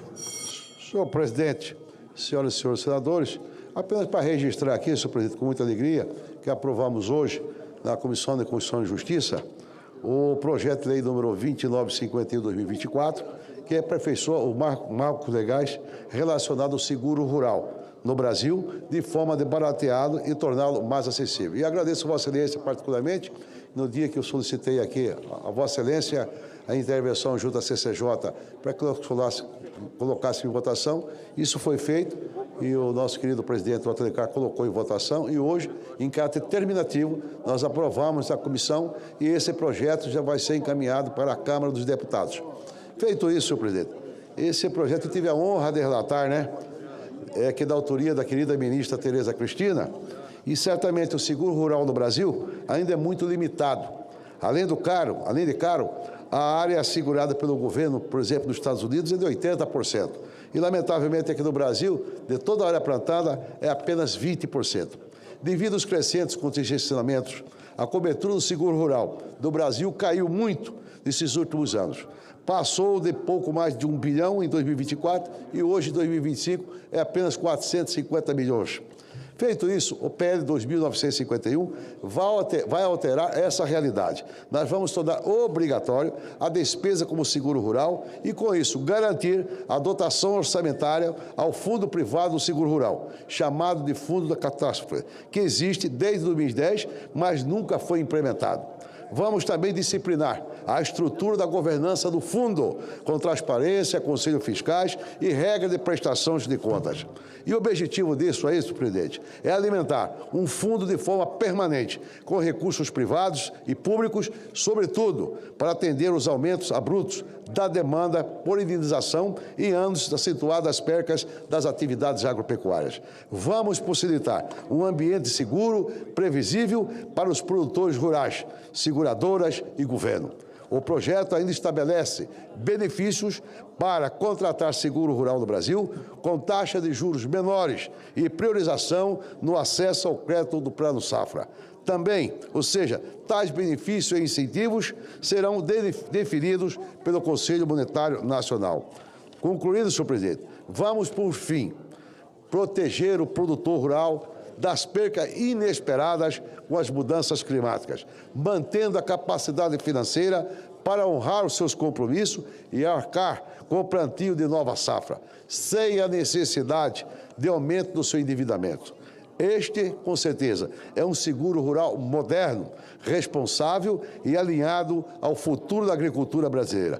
Protege o produtor, preserva os recursos públicos e fortalece, com certeza, a segurança alimentar do nosso país. De forma, é um motivo de muita honra para mim de ser o primazia, de ser designado para ser o relator da matéria, após uma discussão com todos os segmentos, seja da área rural, seja com o Ministério da Economia, de todos os interessados, conseguimos chegar num projeto que certamente vai melhorar sobremaneira a questão do seguro, por conseguinte, quem tem o seguro tem taxa de juros bem mais barato daqueles que não têm, com certeza, o seguro rural. Mas agradeço de antemão a Vossa Excelência, que interferiu, permitimos que no dia de hoje votássemos em caráter terminativo e encaminhado para a Câmara dos Deputados. Muito obrigado, senhor presidente Davi Alcolumbre. Parabéns, querido senador Jaime Campos. Pela ordem, presidente. Eu tenho um orador aqui na tribuna, querido líder. Eu aguardo. Vossa Excelência está inscrito pelo tempo de liderança também, logo após o senador Messias. Pelo tempo de liderança, concedo a palavra ao senador Messias de Jesus. Presidente Davi, minha gratidão e meus cumprimentos a Vossa Excelência pela condução dos trabalhos e pela pauta de projetos importantes que estão sendo discutidos no Senado Federal no dia de hoje. E eu quero agradecer já antecipadamente, em nome de todos os brasileiros, a pauta para amanhã do Congresso Nacional do projeto dos vetos ao marco do licenciamento ambiental brasileiro, que é muito solicitado pela sociedade brasileira. Senhor presidente, caros colegas senadores, colaboradores desta casa, é com muito orgulho que subo a esta tribuna para prestar uma justa homenagem à advocacia brasileira, mas em especial à advocacia do meu estado. Celebramos o Dia Estadual da Advocacia de Roraima, comemorado anualmente em 26 de novembro, hoje. Essa data, que agora é lei em Roraima, por iniciativa do deputado estadual Marco Jorge, não trata apenas de um marco local. É um exemplo de reconhecimento e que ecoa em todo o Brasil. O dia 26 de novembro foi escolhido por ser a data histórica da implantação do Conselho da Seccional da Ordem dos Advogados do Brasil em Roraima, no ano de 1979. Presto minha homenagem aos pioneiros, os primeiros bacharéis em Direito e advogados que desbravaram o então Território Federal de Roraima, que sob a liderança do primeiro presidente, Esmone Saraiva Grangeiro, em memória, fincaram a bandeira da justiça em nossa terra. A OAB Roraima, sob a liderança de seus 11 presidentes eleitos, de Esmone Grangeiro, seu primeiro presidente, até o atual presidente, Dr. Edinaldo Gomes Vidal, já reeleito para o triênio 2025 a 2027. Tem sido a OAB Roraima um farol de ética e de resistência. Quero enaltecer a todos os advogados e advogadas de Roraima. Vocês são a vanguarda da defesa intransigente do Estado Democrático de Direito em uma região de fronteira, com desafios únicos e complexos, A atuação de cada um de vocês transcende o mero litígio. Ela é a garantia de que a voz do cidadão será ouvida, de que o direito será respeitado e de que a justiça prevalecerá. A advocacia roraimense é um motor essencial para o desenvolvimento do nosso Estado. A advocacia é e sempre será função essencial à justiça. É o elo entre a lei e a vida real. Hoje, desta tribuna, presto minha homenagem e meu profundo respeito a cada um advogado e advogada de Roraima. Parabéns à OAB de Roraima e a todos os seus membros.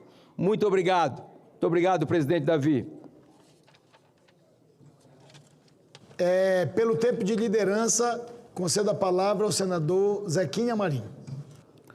Presidente, apenas para fazer um registro importante aqui, estamos aqui com o Alexandre Magnus, o Enilson e a senhora Eliana, que representam o Citraeng, Sindicato dos Servidores do Judiciário de Minas Gerais. Vieram hoje aqui fazer um trabalho e foram muito bem sucedidos. Projetos aprovados na CCJ pela manhã e agora à tarde aqui no plenário grande do Senado Federal. Parabéns a vocês pelo trabalho, estamos aqui sempre abertos para receber com muito carinho. Eu sou paraense, mas o estado do Pará está cheio de mineiros que nos ajudaram e nos ajudam muito na economia, no agronegócio daquele grande estado. Parabéns pelo trabalho, muito obrigado. Sejam muito bem-vindos e bem-vinda ao Senado Federal. Pela lista de oradores inscritos, concedo a palavra à doutora senadora Zenaide Maia. Senhor presidente, colegas senadoras e senadores e a todos que nos acompanham pelos veículos de comunicação. Eu vim a essa tribuna propor que o Senado aprove um voto de aplauso a uma costureira de 78 anos, moradora de um pequeno povoado na região do Siridó, no interior do meu amado Rio Grande do Norte. Esta sertaneja, brilhante, chama a atenção de Hollywood, atuando ao lado de Wagner Moura no prestigiado filme O Agente Secreto, de Kleber Mendonça Filho, em cartaz nos cinemas, com corajosa narrativa histórica. Rainha da cena, dona de uma interpretação naturalista e magnética, esta atriz conquista plateias nacionais e internacionais. Tânia também aparece na crítica especializada, inclusive como cotada para atriz coadjuvante no Oscar de 2026, o maior prêmio da indústria de cinema norte-americana. Sebastiana Maria de Medeiros, ou simplesmente Tânia Maria, merece nossos aplausos cheios de admiração. Conforme reportagem especial do jornal Folha de São Paulo, ela virou uma atração tão grande que seu busto pintado passou a estampar o muro com figuras notáveis de Santo Antônio da Cobra, ou simplesmente Cobra, a 20 quilômetros de Parelha, onde mora com a filha Shirley Azevedo e a neta Jácila. Ferreira Goulart já nos disse que a arte existe porque a vida não basta. Desfrutemos, portanto, desta oportunidade única de celebrar o talento de brasileiras que enriquece a diversidade de nossa produção cultural. O sonho de Dona Tânia é ir para Hollywood. Para nós, ela já é uma vencedora, por dar este exemplo de que a mulher, independentemente onde viva e de que idade tenha, pode estar onde quiser estar. Dona Tânia tem toda a nossa torcida e no nosso coração já é campeã de todos os prêmios e homenagens. E em reconhecimento tardio, porque a vida é aqui e agora. Somos fãs orgulhosos desta grande artista que já havia brilhado em outras obras do cinema nacional, como o sucesso Bacurau, rodado no Siridó Potiguar. Tânia é uma sensação do momento no nosso estado e no país e merece mesmo ser celebrada e exaltada. A representatividade da mulher na arte brasileira e mundial é um assunto da maior relevância. Aprovar este voto de aplauso demonstra a sensibilidade do Parlamento brasileiro para celebrar os artistas de todos os cantos do Brasil, corrigir injustiças históricas e abrir caminhos para que o talento feminino encontre o seu legítimo espaço. Muito obrigada, senhor presidente.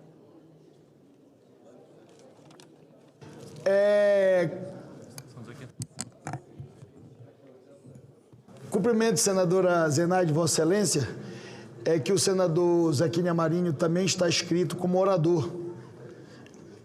Conceda a palavra, Vossa Excelência, querido líder.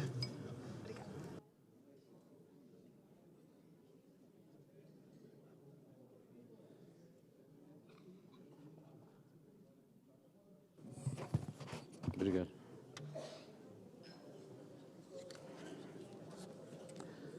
Muito obrigado, presidente. Eu quero cumprimentar os colegas e retorno ou subo à tribuna nessa tarde para manifestar uma preocupação que não é apenas do setor agropecuário, não.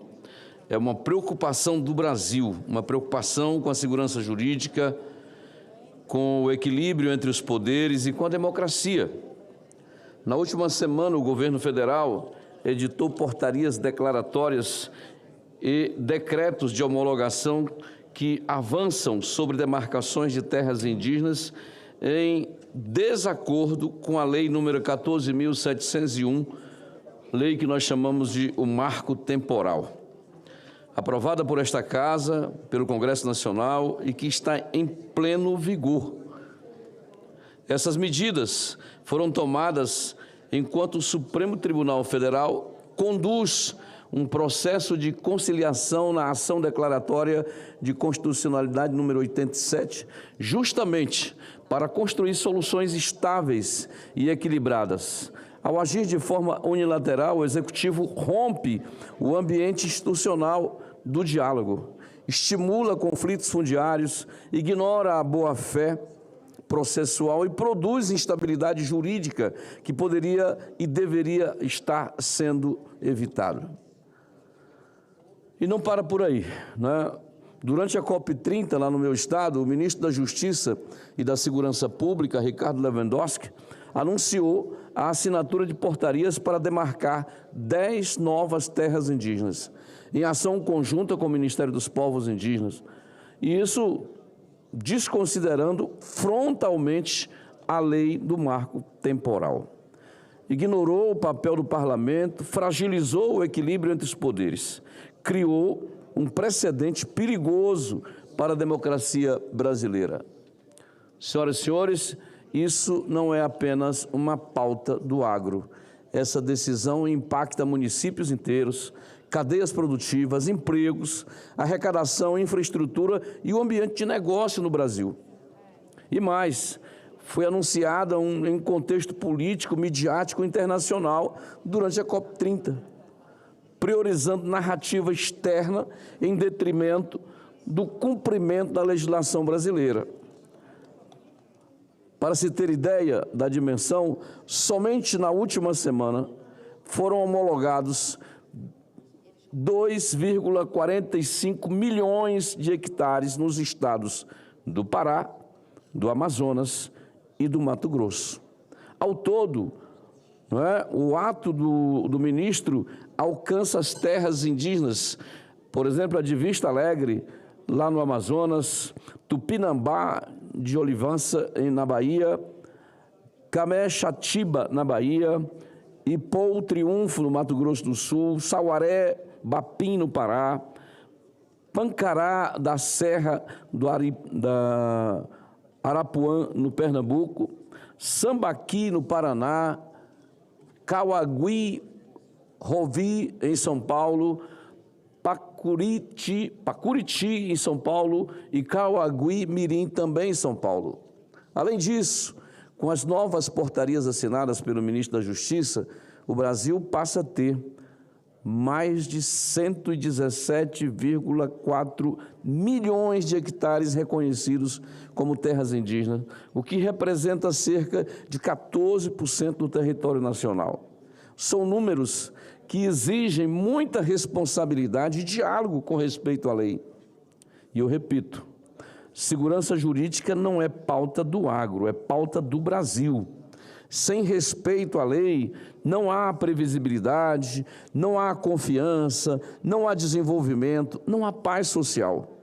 Por isso, a Frente Parlamentar da Agropecuária reafirma a importância da atuação do Supremo Tribunal Federal para restabelecer a ordem constitucional e reafirmar os limites entre os poderes. E nós esperamos que o STF se posicione com clareza diante desses atos, evitando novos conflitos fundiários e a ampliação da instabilidade jurídica no nosso país. O Brasil não pode normalizar decisões administrativas tomadas à revelia de legislação, do devido processo legal, da segurança jurídica e do equilíbrio entre os poderes. A democracia exige diálogo institucional, transparência, previsibilidade normativa e respeito às regras internas do país.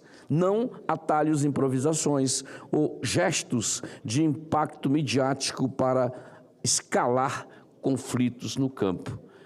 E realmente a gente precisa ter cuidado, porque senão esse parlamento, senhor presidente, vota, não é? As coisas andam, mas se faz tudo como se nada existisse, motivado por um sentimento que a gente desconhece a razão, não é? Nós não estamos aqui para atender gringos, nós estamos aqui para atender o povo brasileiro. Isso é muito perigoso. Na medida que eu comprometo o território nacional, a produção, a segurança jurídica, a questão institucional, apenas para agradar quem vem lá de fora, dar pitaco da nossa vida aqui, sem saber nada de como vivemos, das nossas lutas, isso fica complicado. Esse governo tem que governar para o país. Não é? O parlamento tem que legislar para o país, e a gente tem que focar isso aqui, porque senão a gente perde o rumo das coisas e torna as instituições muito frágeis diante da opinião pública, não só aqui dentro, mas lá fora também. Muito obrigado, presidente.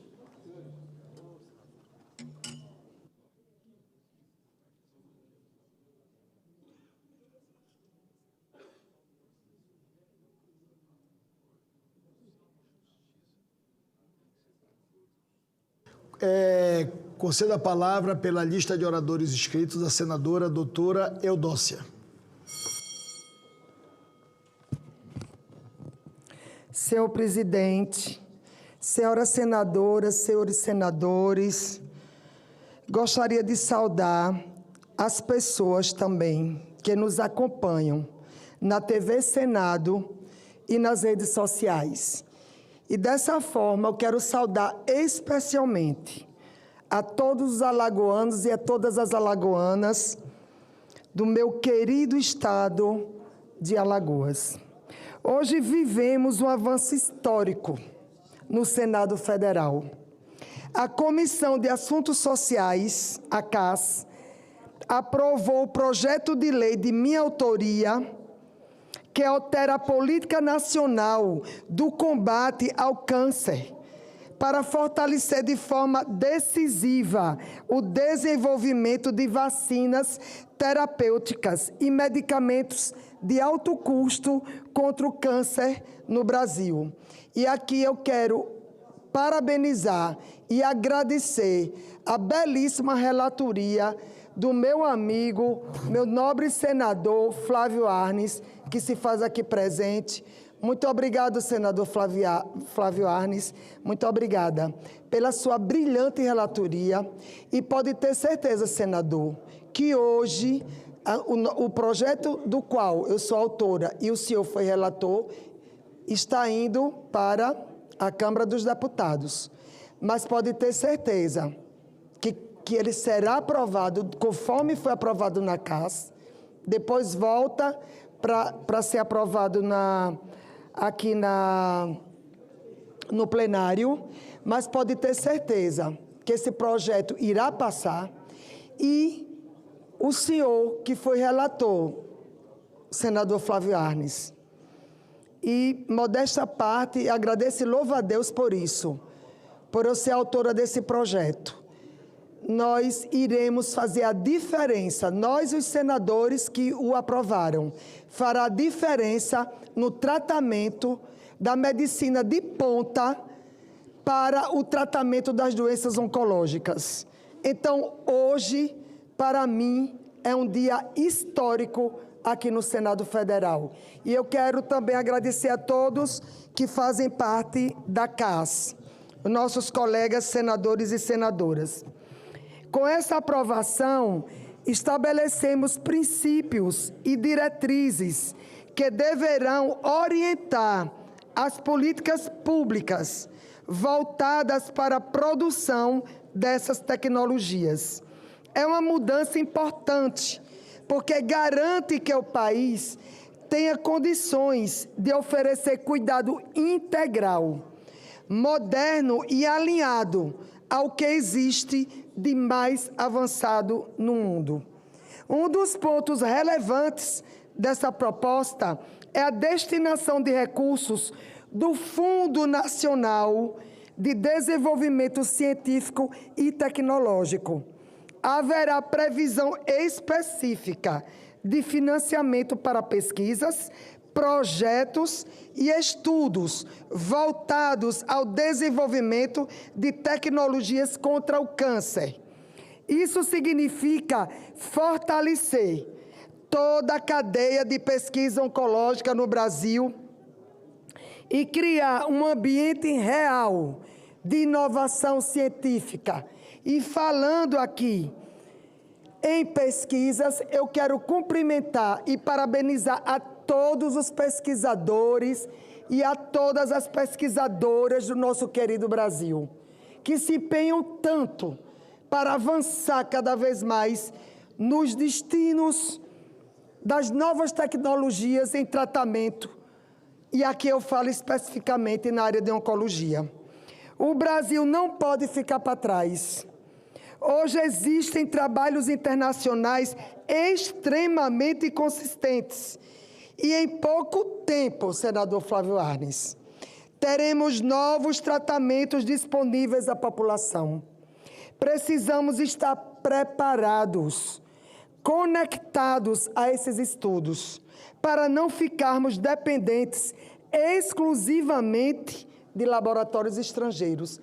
Aqui nós temos a Fiocruz, aqui nós temos o Instituto Butantan, nós temos nossos próprios laboratórios com toda a alta tecnologia em aparelhos e alta competência dos nossos grandes pesquisadores.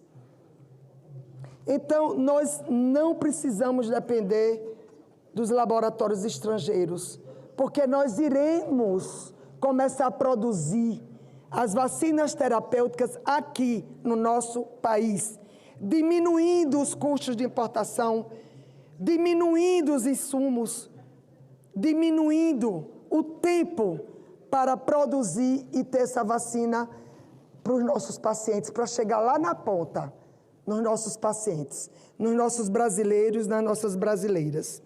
E para concluir, senhor presidente, essa é uma pauta que carrego há muito tempo. Recentemente, representei o Senado Federal em uma missão oficial ao Reino Unido e à Rússia. Visitei universidades, centro de pesquisa e laboratórios que lideram avanços na oncologia.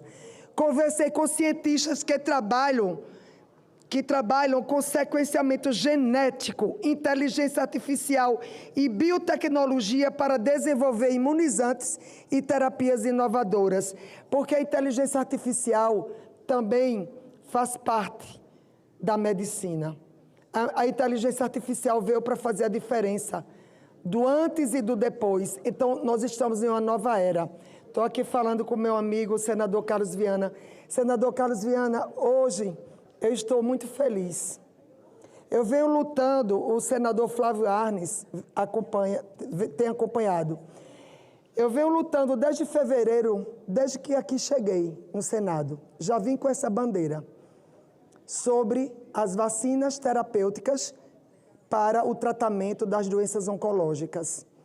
E só agora nós conseguimos aprovar na CAS. E está indo para a Câmara dos Deputados esse projeto de lei.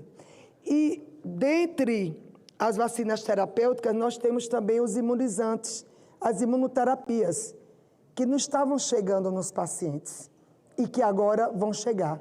Agora todos os brasileiros e todas as brasileiras vão ter direito a receber as me perdoem, vão ter direito a receberem as imunoterapias específicas, caso a caso, para cada tipo de câncer que esses pacientes foram diagnosticados e foram indicados pelos oncologistas o tratamento através de imunoterapias.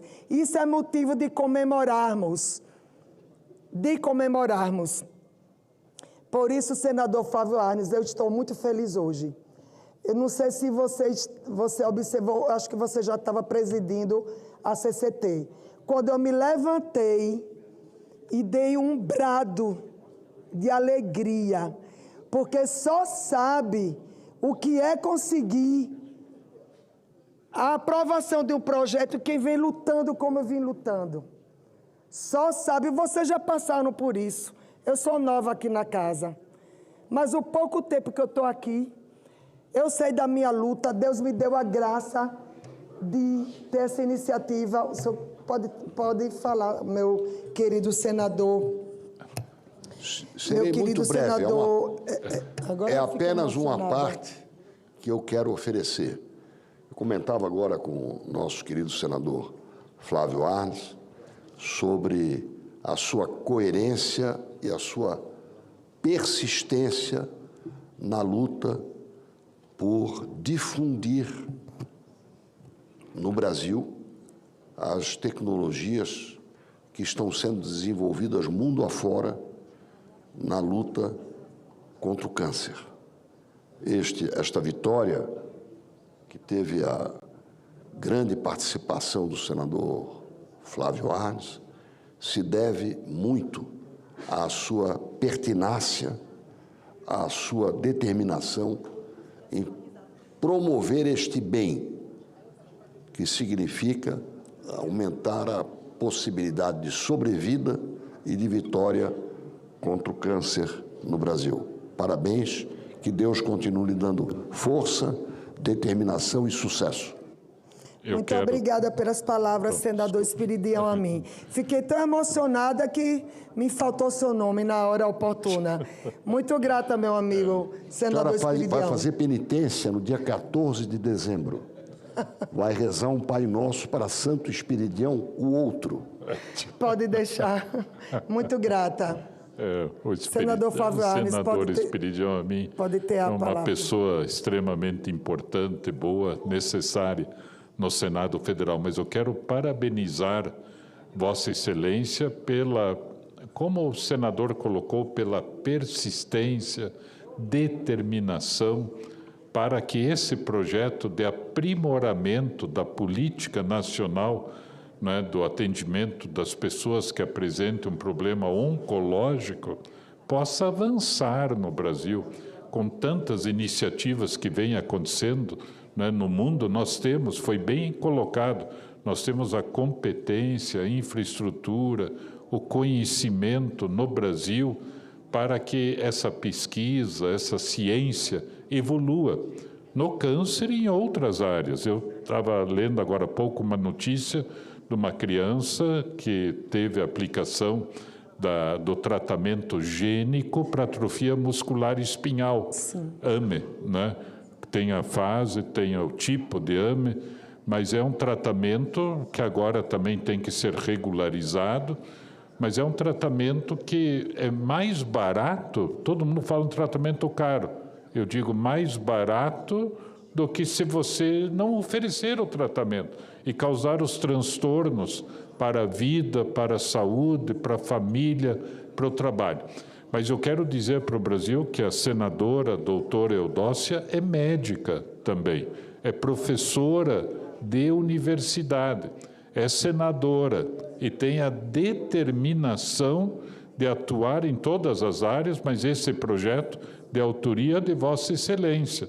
Então, dizer lá para o povo de Alagoas, olha, Alagoas, a doutora Eudócia está representando o Estado aqui, autora do projeto, com uma qualificação profissional extraordinária e que apresentou esse projeto, inclusive também teve um diálogo intenso, né, com a gente, mas com o Ministério da Saúde, para chegarmos, convergirmos, né, no relatório final, que foi aprovado, né, de maneira terminativa na CAS, eu acho que por unanimidade, inclusive, e que agora vai para a Câmara dos Deputados e lá a gente faz o apelo também, né, para que isso seja aprovado, e não precisa nem ser aprovado lá sem mudanças, não precisa nem retornar para o Senado Federal. O processo se encerra na Câmara dos Deputados daí. Mas parabéns, e que o povo de Alagoas e do Brasil, né, e do Brasil, porque as pessoas fazerem tratamento de câncer por problemas oncológicos, né, seja de que natureza for, isso é uma necessidade no país, né? Parabéns. Muito obrigada pelas palavras, senador Flávio Arnes. Isso só me incentiva cada vez mais a lutar.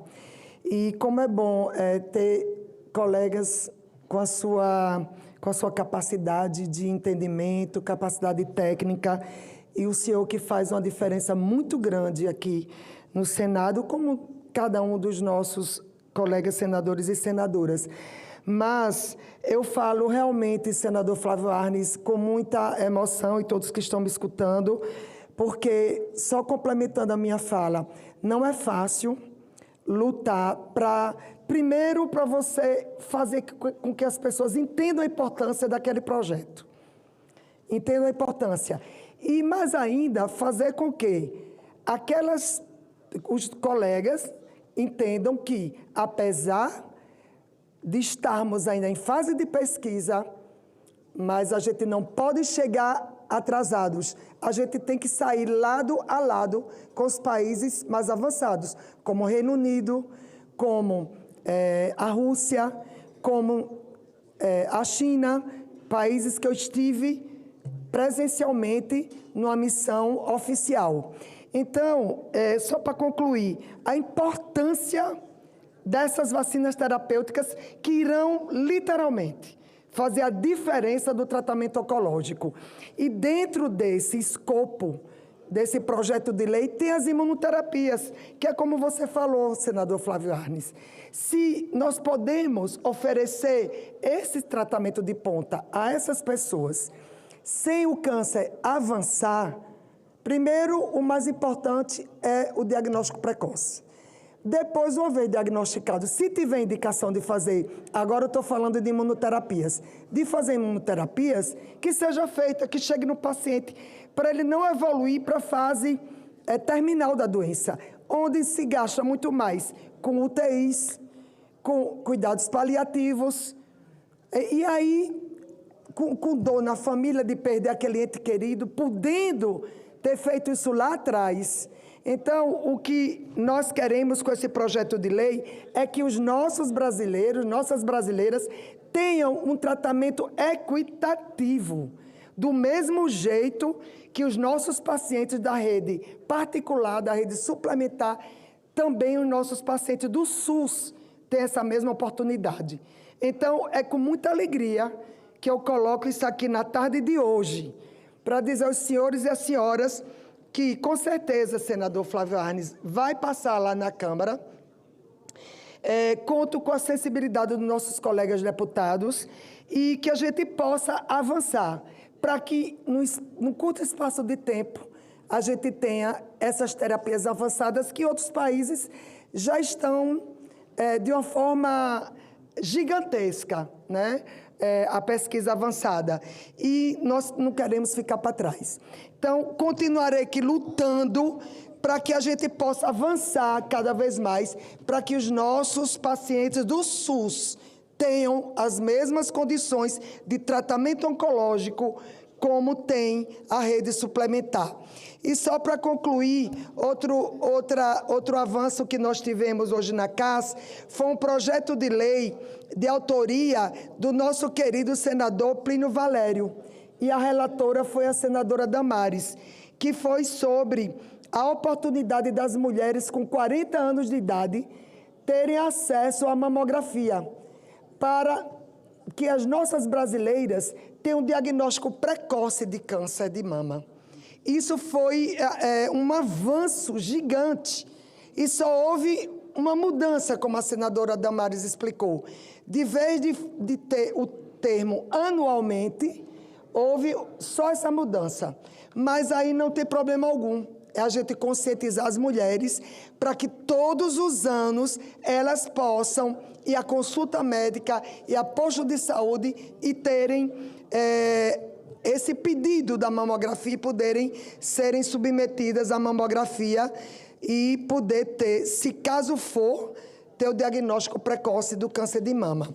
E agora, para terminar, presidente, agradeço o tempo que o senhor colocou para a minha fala, mas só para concluir agora, dizer que hoje damos um passo firme em direção ao futuro do tratamento do câncer no nosso país. Um passo de coragem, de responsabilidade e, acima de tudo, de esperança. O projeto agora, como a gente acabou de mencionar, vai para a Câmara dos Deputados e nós seguiremos acompanhando pessoalmente cada etapa, porque o Brasil, o nosso querido Brasil, merece estar na vanguarda dessa revolução científica, porque eu não aceito, enquanto médica, como você bem colocou, senador Flávio Arnes, obrigado pelas suas considerações que o senhor fez ao meu respeito, mas eu não aceito, enquanto médica, e agora, enquanto senadora, ter, presidente, eu já estou concluindo, ter o nosso Brasil ficando para trás, sem acompanhar os avanços tecnológicos no tratamento, me perdoe, especialmente do câncer, que é uma doença que hoje é a segunda doença que mais mata no nosso país e no mundo. Só perde para as doenças cardiovasculares, que são AVC, as tromboses, infarto agudo do miocárdio. Mas estima-se que até 2030 o câncer será a doença que mais vai matar tanto os nossos brasileiros quanto toda a população mundial. E se nós não trabalharmos agora, haverá um colapso dos nossos hospitais, das nossas clínicas, e isso não pode acontecer. Então, por isso que estarei aqui, vigilante, e com essa bandeira levantada para que a gente possa não ficar para trás, ao contrário, a gente poder andar lado a lado com as grandes nações que estão avançando de uma forma avassaladora no tratamento de ponta das doenças oncológicas. Muito obrigada, senhor presidente, pela oportunidade e um abraço para todos os colegas senadores e senadoras. Pela ordem, senhor presidente. Pela ordem, concedo a palavra ao senador líder Carlos Viana. Solicito à presidência a gentileza de um requerimento extra-pauta para aprovação, recebeu o número 878. O senhor tem acompanhado, o Senado tem dado uma grande demonstração de respeito aos aposentados brasileiros com a CPMI, que tem sido a CPMI que na história mostrou mais resultados. Só presos nós temos 9, o núcleo principal que roubou bilhões dos aposentados brasileiros. Esse núcleo está na cadeia. Mas agora nós temos assistido um número cada vez maior de milhões de pessoas aguardando uma concessão pelo INSS das aposentadorias. E nós temos que agir. Portanto, eu solicito ao Tribunal de Contas da União uma auditoria no INSS sobre a fila para análise de concessão de benefícios. Entendo que é um gesto importante desse Senado para os aposentados e pensionistas e cobrando do governo, cobrando do INSS que agilize a concessão de benefícios, porque é impossível que milhões de brasileiros que pagaram 30, 40 anos fiquem 6, 7 meses, 1 ano à espera da resposta por uma aposentadoria. Portanto, peço a Vossa Excelência a aprovação do meu requerimento e a comunicação ao Tribunal de Contas da União.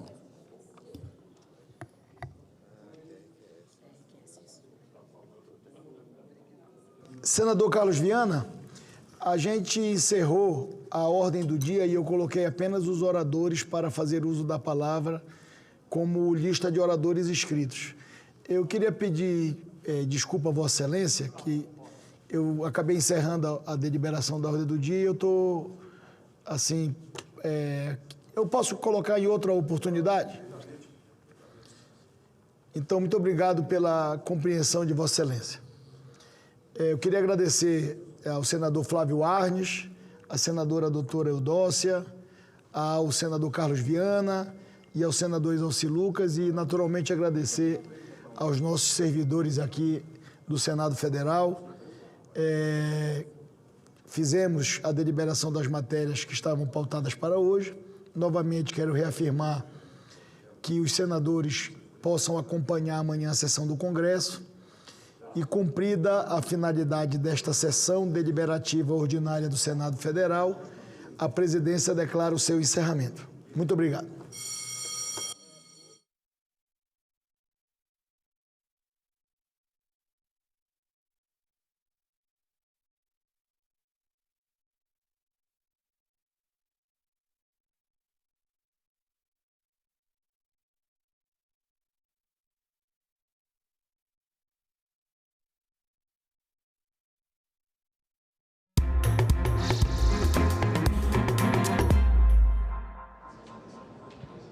Olá, mulheres a partir de 40 anos terão direito à mamografia gratuita pelo SUS a cada 2 anos. Esse projeto acabou de ser aprovado aqui pelo plenário do Senado e segue para a sanção da Presidência da República. E eu vou conversar agora com o autor do projeto, senador Plínio Valério. Senador, esse projeto vai salvar muitas vidas. Muitas vidas. Os especialistas do Brasil todo, quando me procuraram, me falaram de 23% dos novos casos. Isso dá 18 mil mulheres. Então a gente tem plena convicção de que salvaremos muitas vidas, essa lei vai salvar, principalmente daquelas que não têm condições de pagar o exame de mamografia. A ciência está provando, infelizmente, que o câncer de mama está acontecendo cada vez mais cedo, né? Então 40 anos é uma idade razoável. É razoável, a gente poderia fazer independente, porque eu tenho relato de mulheres de 30, mas aí pelo menos a gente já trouxe para 40, né? Eu acho que a gente tem que avançar, a gente tem que cuidar das mulheres, tem que cuidar da saúde da mulher e são momentos como esse que faz a gente estar feliz por estar senador da República. São muitos problemas, muita corrida, mas numa hora dessa vale a pena estar aqui. E o senhor conseguiu aprovar em tempo recorde? Quase 9 meses. Eu não conheço nenhuma lei que foi aprovada em 9 meses. Quer dizer, por quê? Porque era necessário e foi encontrando apoio e guarita em todos os setores. As mulheres da Câmara Federal. A senadora Damares pegou para relatar, aprovamos aqui, foi para a Câmara, voltou da Câmara e a gente aprovou hoje mesmo foi plenário. Isso graças às mulheres, a bancada feminina também da Câmara. Por isso que eu chamei para que ela viesse aqui. Porque uma lei você não faz sozinho. Uma lei você faz com pessoas, com deputados e senadores. Quando você vê uma lei, passou na Câmara e no Senado. Então, foi homenagem também às mulheres lá da Câmara que nos ajudaram nisso. Certo. E hoje o exame é só a partir dos 50 anos, né? A gente deixar bem claro que vai passar para 40. Isso, passou. Quando a gente começou a reclamar, o governo divulgou que era só a partir de 50. Aí eu fui para a tribuna, fiz o projeto, começamos a brigar, falar. 2 meses depois o governo fez uma normativa dizendo que também ia arrastar a mulher a partir de 40, mas com histórico. Ora, ele colocou na normativa e a gente quer na lei, por isso que o projeto foi adiante. Então, hoje é lei. Hoje é lei. As mulheres, a partir de 40, são arrastadas pelo SUS. A lei, assim que for sancionada, passa a vigorar. E é muito bom estar garantido isso. Muito, muito, muito bom. Porque nós, legisladores, ao contrário do que a gente pensa, a gente está aqui para fazer leis. As pessoas, às vezes, culpam o político, culpam o Senado, culpam o vereador. Não. A gente, eminentemente e prioritariamente, nós temos que fazer leis. E eu estou feliz. Essa é a 4ª lei que a gente já consegue aprovar aqui. Olha só, eu que tenho 6 netas, né?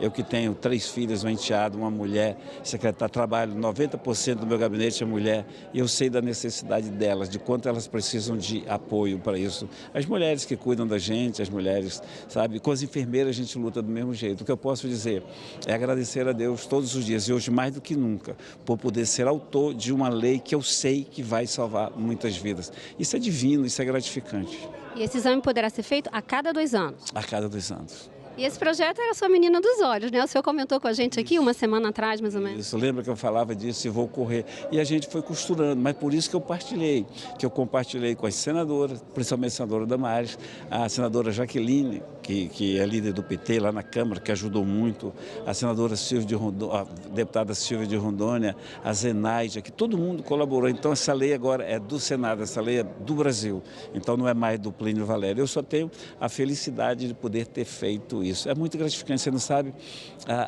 o quanto é bom a gente sentir o privilégio de poder. De repente você tem o poder para fazer isso. E eu sempre disse que o poder só se justifica se for para fazer o bem.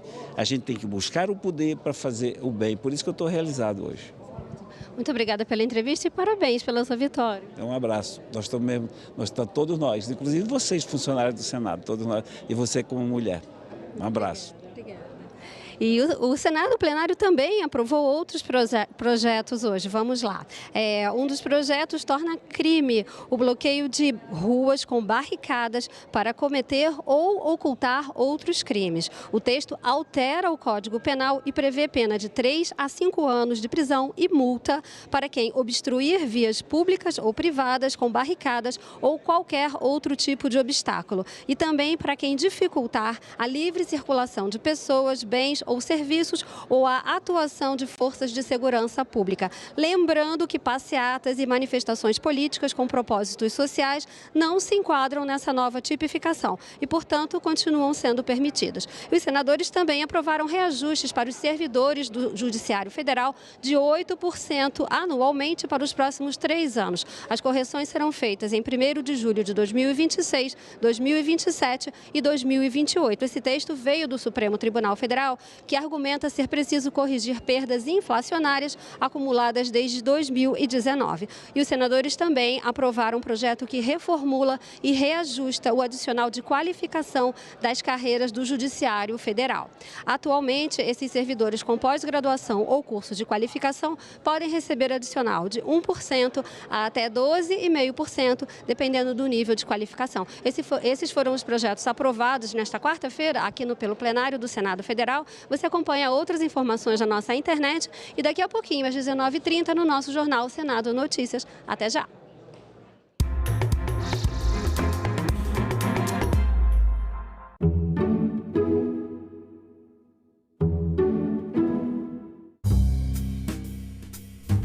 Nós temos uma chacina por mês de mulheres vítimas de homens que simplesmente dizem: se não é minha, não vai ser de ninguém.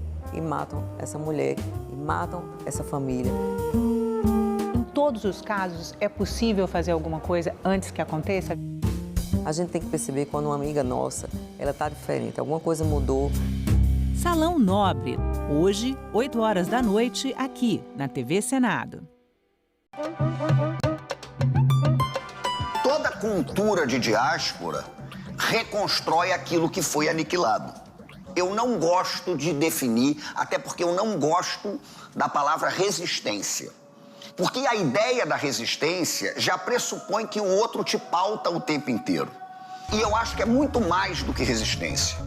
Inclui a resistência, evidentemente, mas as culturas de diáspora, elas são culturas de reinvenção de sentido do mundo.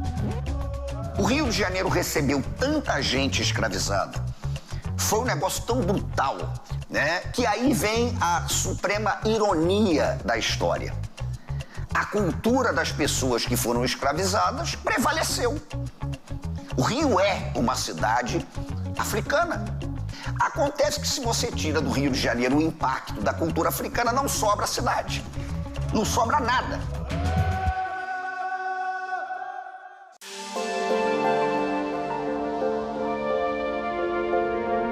A TV Senado é a primeira emissora de TV do mundo a transmitir a multiprogramação no portal do YouTube.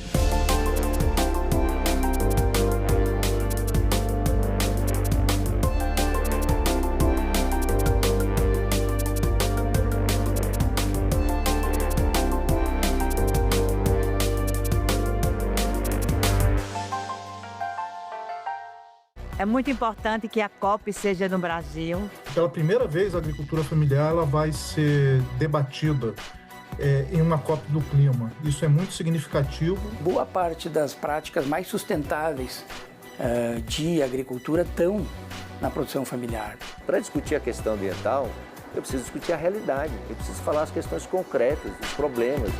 Em Discussão, nesta quinta, 20h, aqui na TV Senado.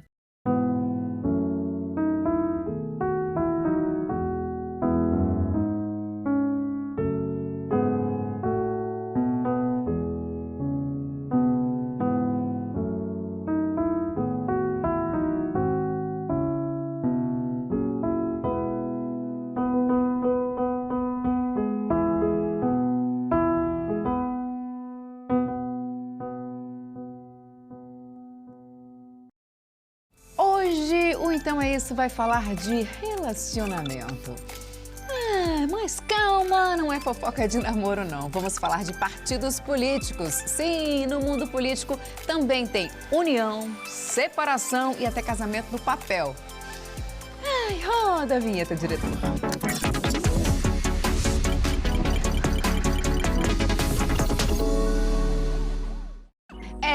Gente, na política, esses casamentos acontecem de dois jeitos, por fusão ou incorporação.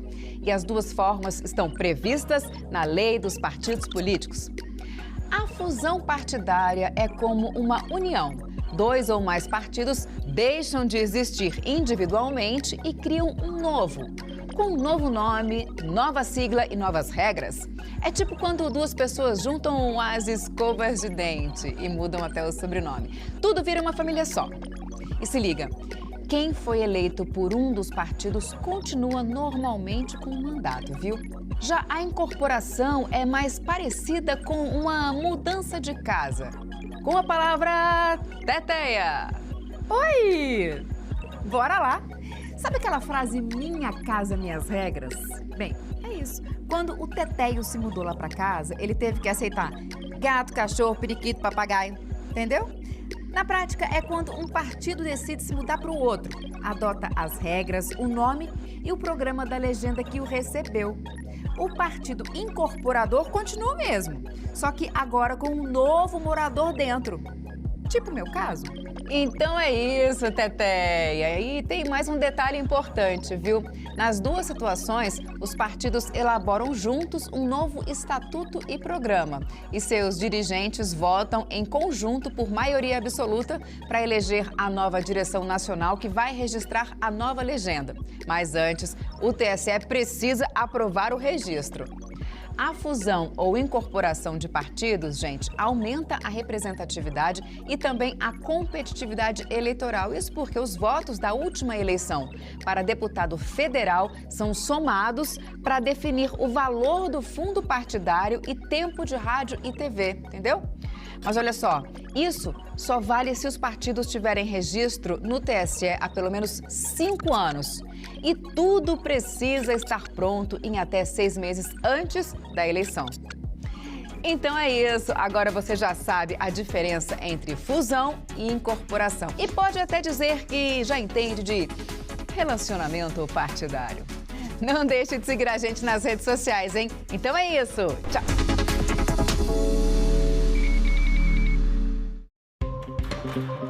O que mostra a nova pesquisa nacional de violência contra a mulher? Como tornar o ambiente digital mais seguro para elas? A antropóloga Beatriz Acioli e o coordenador do Instituto de Pesquisa Data Senado respondem a essas e outras perguntas ao vivo. TV Senado Live nesta sexta, 9h. O mundo cabe dentro de um museu. É só entrar e deixar a curiosidade te guiar. Pinturas, esculturas, traços e cores que atravessam séculos e que contam histórias. Cada obra é uma janela aberta para outras épocas, outros olhares e outras culturas. A arte não tem tempo, ela vive e está exposta. Museus, onde o passado encontra o presente e inspira o futuro. Visite, descubra, valorize. Agora é lei. A reforma tributária prevê 2 impostos, a Contribuição sobre Bens e Serviços, CBS, que é federal, e o Imposto sobre Bens e Serviços, IBS. De competência dos estados e municípios, a CBS vai substituir 3 impostos atuais, PIS, COFINS e IPI, enquanto o IBS será cobrado no lugar do ICMS e ISS.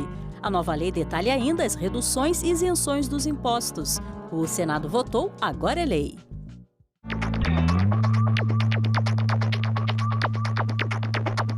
A gente também fala tupi. Tocantins é uma palavra tupi que identifica uma etnia indígena e significa bico de tucano. Vem de tucã, como o pássaro é chamado em tupi, mais ti, que pode significar bico ou nariz. Já o nome tucano é formado por tu ou ti, que quer dizer bico, mais canga, termo para osso. Seria então a ave do bico feito de osso. A gente também fala tupi.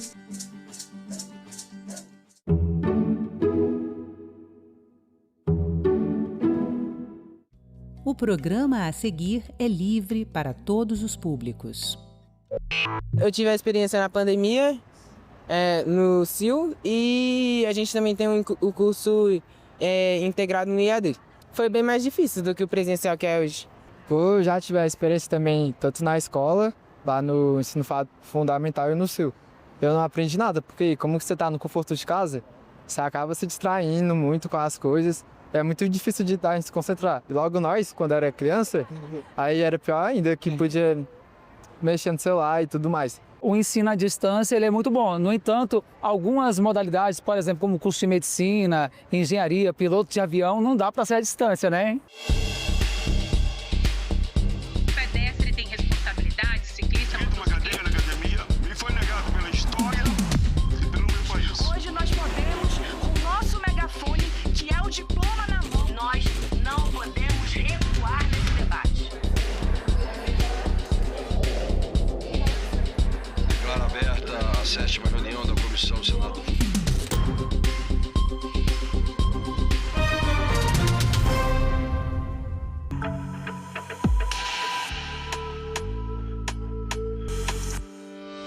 O país ganhou um marco regulatório da educação à distância.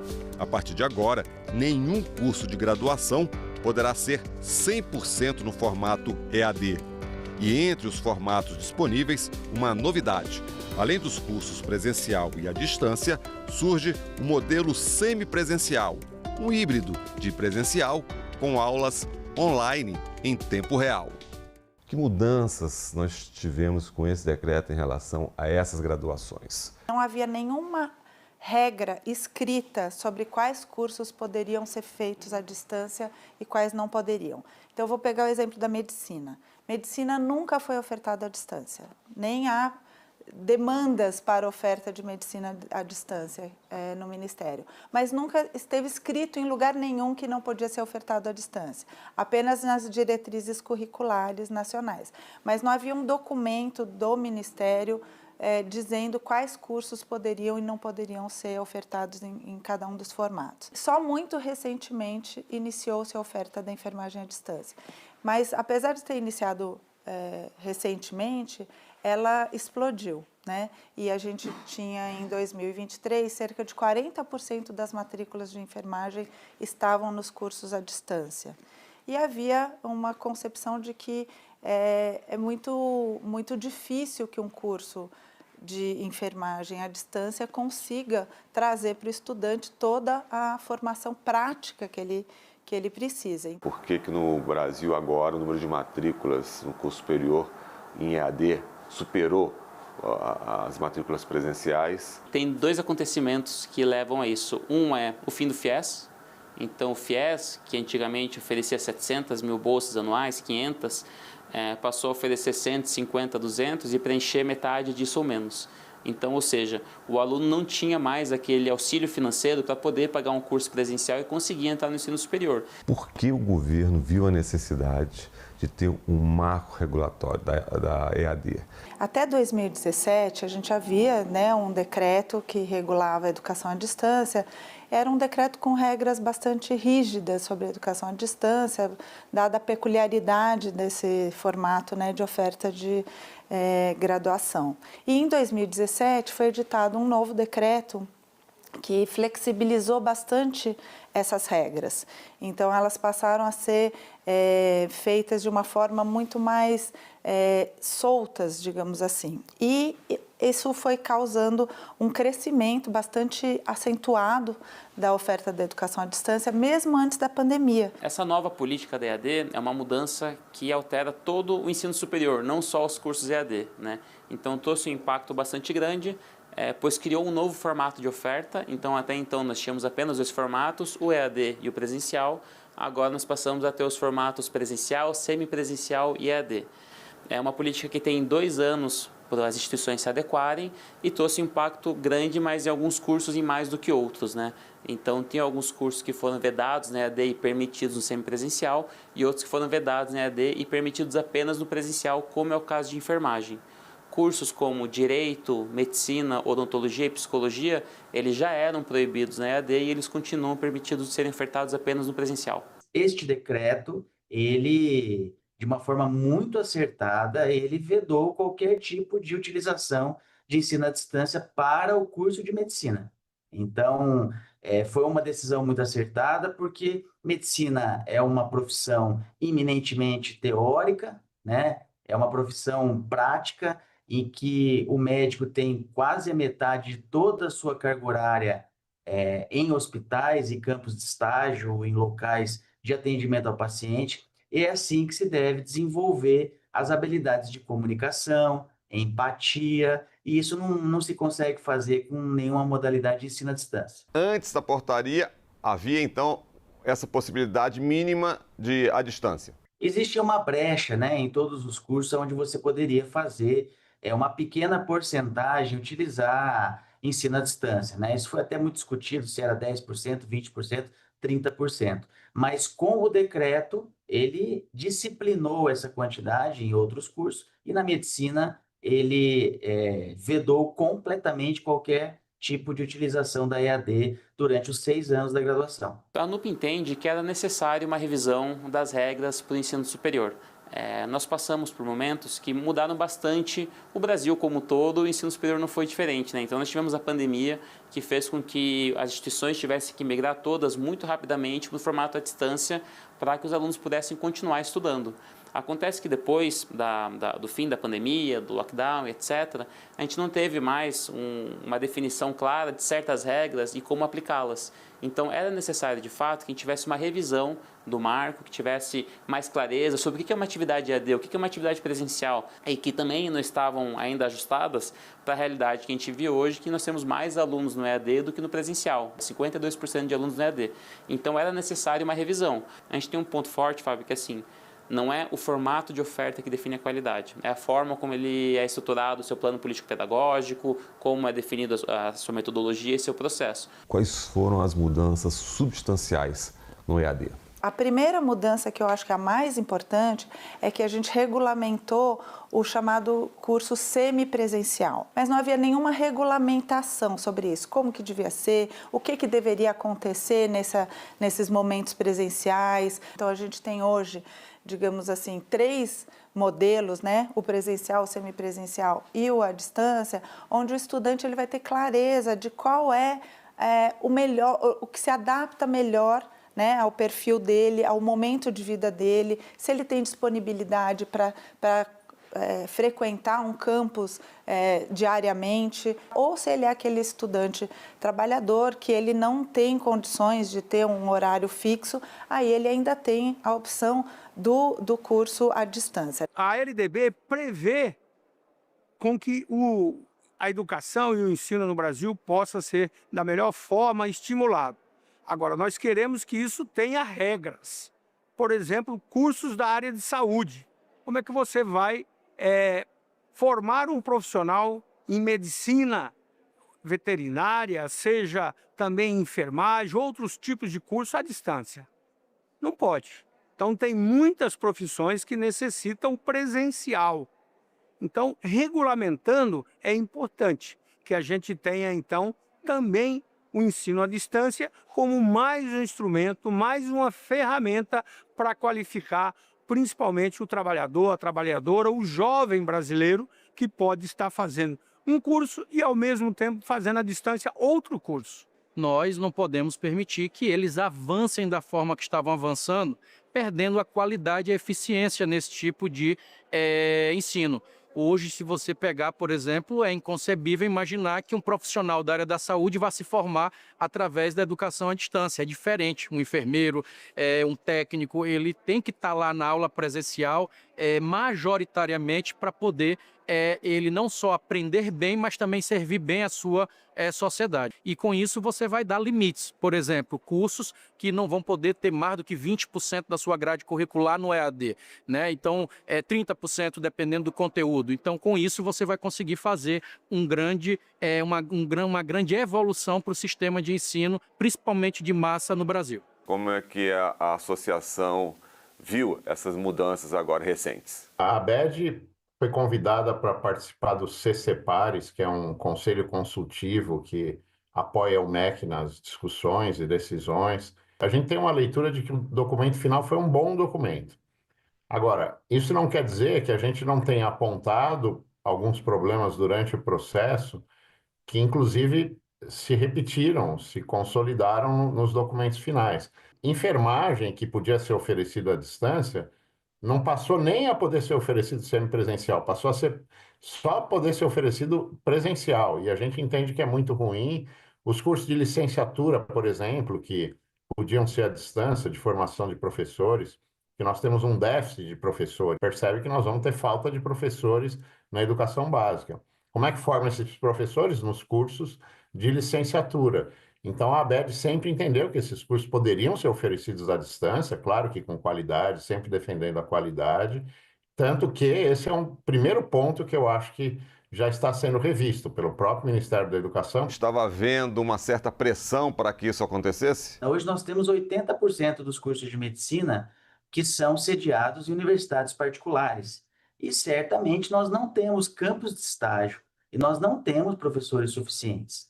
Então, se pressionava muito para que o ensino à distância fosse mais uma ferramenta facilitadora destes cursos, no sentido de não temos professores, então vamos utilizar aulas gravadas ou professores de forma síncrona ou assíncrona, que eles podem dar aula para mais grupos e mais turmas, para suprir esta clara falta de professores de medicina que a gente tem no mercado por essa abertura desenfreada de cursos de medicina que a gente teve. Qual é o alerta que eu gostaria de fazer para a educação à distância?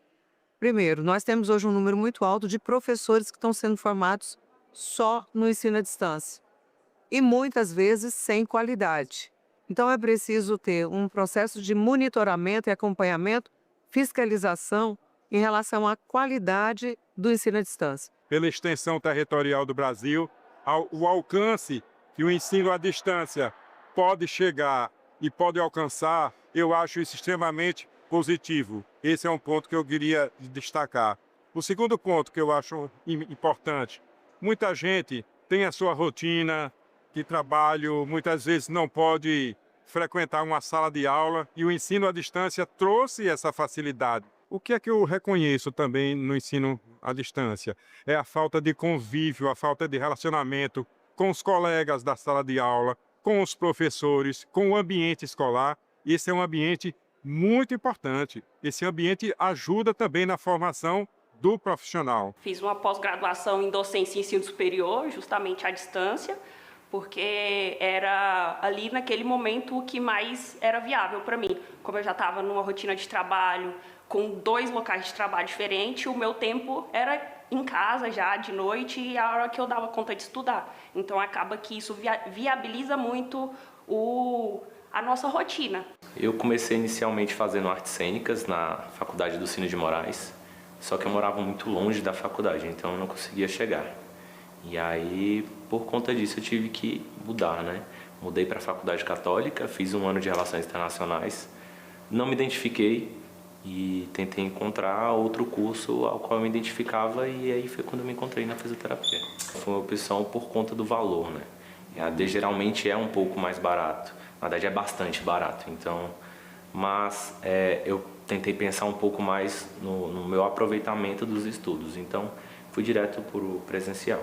Eu gosto mais desse contato, sabe, com os professores, de estar ali, de precisar ir até a faculdade para aprender. Eu acredito que o meu ensino ele é mais aproveitado quando eu estou participativo, quando eu estou participando.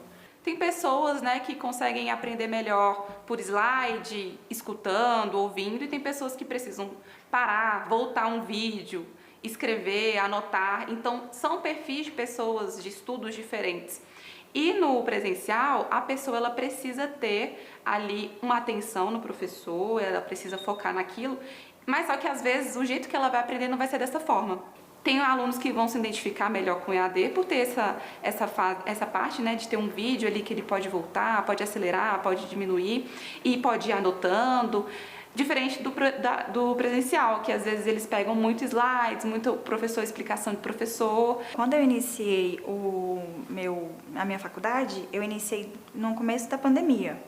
Então, no início, o que eu pensei? Que eu queria algo, sim, que fosse presencial. Só que como não ia ter aulas presenciais, porque eu entrei em contato com a faculdade, eu não ia ter aula. Então, eu pensei, por que eu vou pagar um presencial, sendo que eu não vou para aula? E aí, no início, tanto que os 3 primeiros semestres que eu tive, foi EAD, foi tudo por vídeo e tudo mais. E aí, eu comecei com EAD e pensei, futuramente eu mudo para o presencial. Isso não ia fazer diferença. E aí eu pensei, por que não, né? Só que aí eu fui me identificando, as aulas foram ficando bem práticas, por mais que eu tivesse aula 2 vezes na semana prática, eu não estava vendo tanta diferença conforme fosse um presencial. Tanto na minha graduação, tinha as matérias online, mas agora depois eu estou fazendo pós-graduação online, totalmente online, sem ser presencial. E também estudo para concurso, que é a plataforma online também. Arquitetura, engenharia, matérias assim que você coloca em risco a posição de vida, como médico, medicina, são matérias que eu acho que não seria interessante à distância. Mas matérias mais assim, teóricas, não tão como administrativas, assim, é válido. Eu prefiro as aulas presenciais, não só pela questão das perguntas que a gente consegue tirar, as dúvidas que a gente consegue tirar na hora, as perguntas, e também porque a gente tem mais a didática também de cada professor. As aulas EAD eu não consigo me concentrar totalmente, né, porque tem as outras distrações em casa e tudo mais. Então as atividades também se tornam meio que inválidas, não consigo aprender direito. A acessibilidade de ir e vir é muito difícil, né? Então, para o cadeirante, o ideal é uma semipresencial ou uma EAD. Eu aconselho, para quem é PCD, que faça uma dessa. Eu sou a favor, sim, do EAD, mas não que seja de forma universalizada.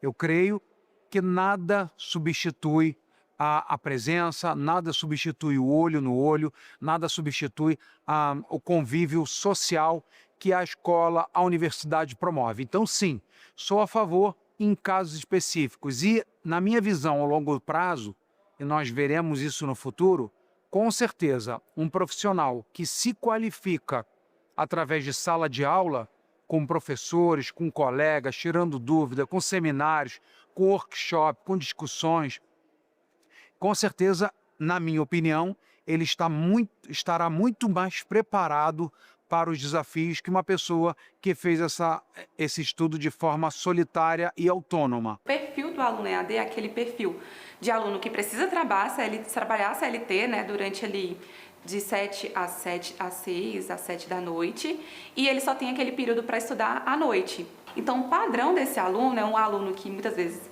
tem família, é um aluno que tem um trabalho, ele não pode deixar esse trabalho, ele precisa desse trabalho, mas ele quer mudar de vida, ele quer uma graduação para conseguir algo melhor, para conquistar e almejar mais coisas na vida. Por que, no seu ponto de vista, há um equívoco em relação à questão da enfermagem?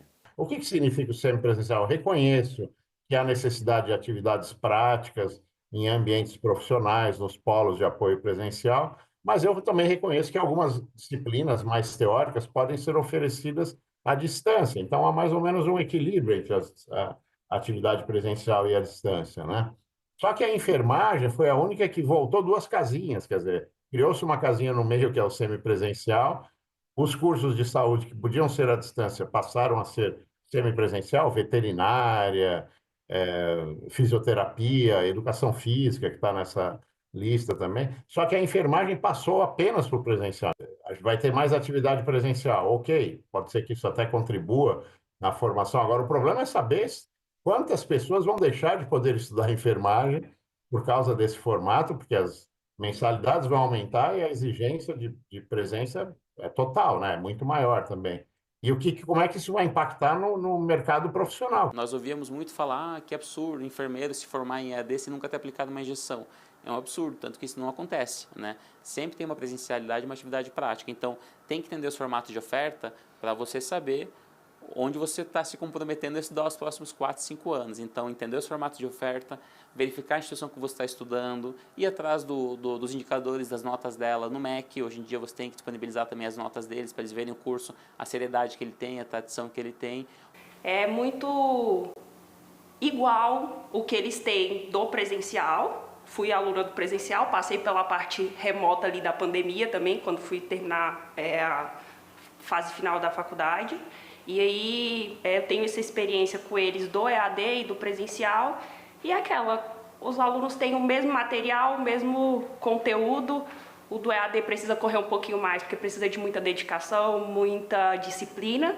Os meninos do presencial têm um pouco mais de facilidade, porque é o contato direto com o professor, mas na hora que chega aqui no estágio, a gente quase não nota a diferença. O fato de ter a prática, muitas vezes, não diferencia o aluno presencial do aluno EAD, porque aqui eles têm que aprender na prática.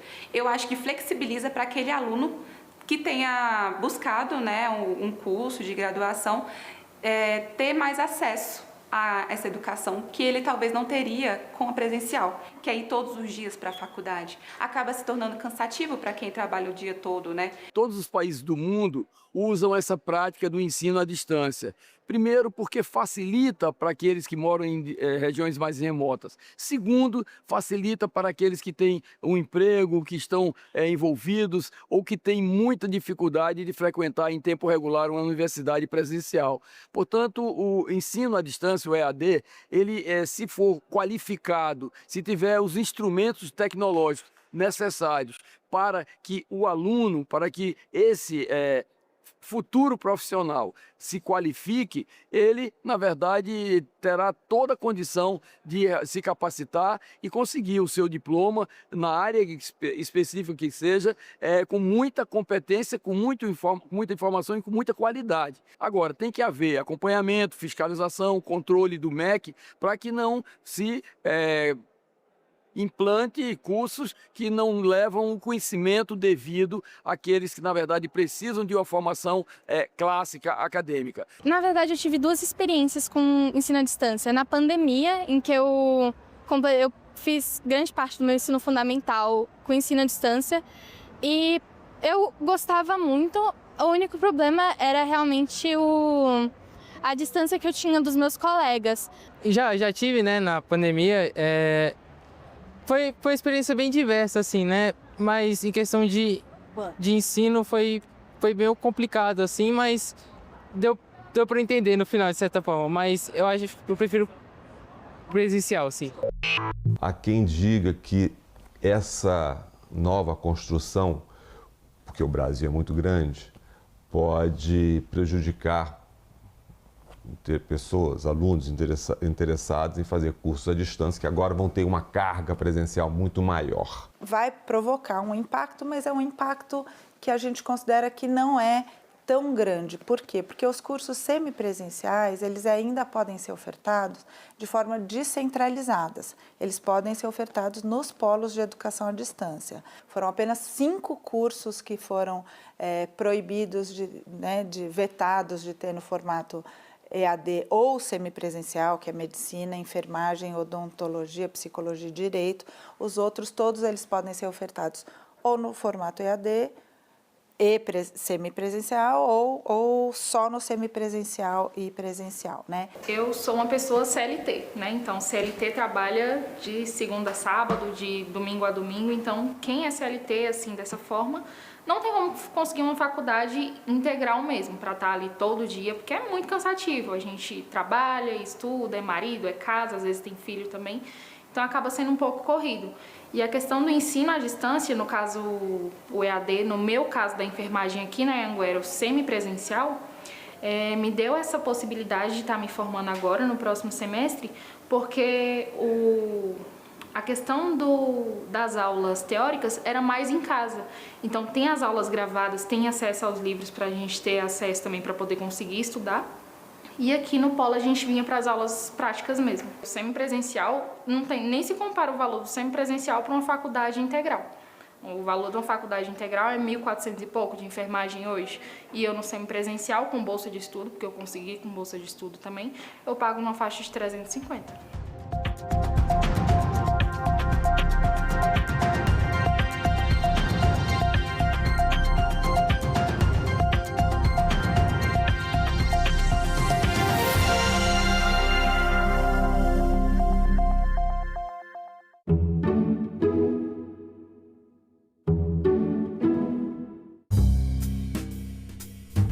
Nós temos uma chacina por mês de mulheres vítimas de homens que simplesmente dizem: se não é minha, não vai ser de ninguém. E matam essa mulher, e matam essa família. Em todos os casos, é possível fazer alguma coisa antes que aconteça? A gente tem que perceber quando uma amiga nossa, ela está diferente, alguma coisa mudou. Salão Nobre, hoje, 20h, aqui na TV Senado. A vida e a liberdade são nossos bens mais preciosos, assim, e a liberdade é onde o Estado acaba mais nos atingindo. Historicamente, o Brasil se vale de mecanismos legais para controle de corpos pretos, desde a escravidão. Então, assim, me colocar nessa posição de advogado criminal, de defesa de jovens jovens negros e negras estigmatizados e criminalizados e atuar na defesa deles, eu acho que é dar um fim social para a minha profissão. Eu fui descobrir que a abolição não foi feita pela Princesa Isabel depois de velho, depois dos 20 anos. Então, quando você vai estudar o processo de abolição e você vê toda a luta de grandes figuras negras, como o próprio Luiz Gama, e que não nos é passada, é de respeito ao projeto de país, assim. E aí, como que se deu essa abolição, largar os negros nessa, né? Simplesmente, olha, agora você não é mais escravo e vai lá e dá teu jeito, sabe? De que maneira que isso foi feito diz muito do que nós vivemos hoje, né? Hoje, a pobreza no Brasil ela não é exclusivamente negra, mas ela é majoritariamente negra. Mais de 40 mil mortos tiveram seu cadastro como tentativa de inclusão e desconto associativo. Em 2023, o senhor era presidente da CBPA? Como eu não tenho conhecimento dessa informação, me permaneço calado. Sim, 23 era, sim, senhor. Pronto. Em 2024, o senhor era presidente da CBPA? Sim, senhor. Vocês tentaram colocar 40 mil mortos em descontos associativos. Eu pergunto, de quem é a responsabilidade por essa falcatrua? É do presidente da CBPA ou a quem o senhor delegou poderes para fazer isso? Eu permaneço em silêncio, senhor. Em 4 oportunidades, o depoente, na qualidade de testemunha nesta casa, faltou com a verdade, fez afirmação falsa ou calou a verdade. E por conta disso, senhor presidente, solicito a Vossa Excelência que o depoente seja preso em flagrante por infringência ao artigo 342 do Código Penal Brasileiro.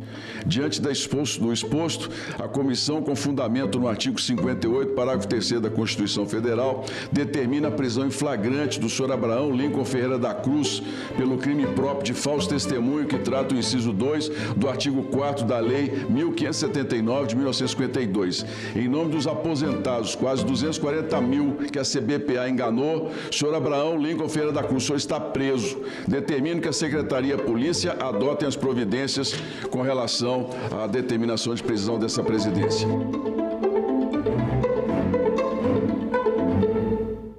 É muito importante que a COP seja no Brasil. Pela primeira vez, a agricultura familiar ela vai ser debatida em uma COP do clima. Isso é muito significativo. Boa parte das práticas mais sustentáveis de agricultura estão na produção familiar. Para discutir a questão ambiental, eu preciso discutir a realidade, eu preciso falar as questões concretas, os problemas. Em discussão, nesta quinta, 20h, aqui na TV Senado.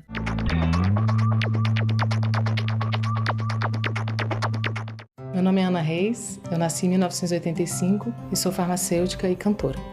Eu também sempre segui essas duas profissões, né? Completo 20 anos da minha carreira como cantora e também tem 20 anos que eu entrei na UNB para o curso de farmácia.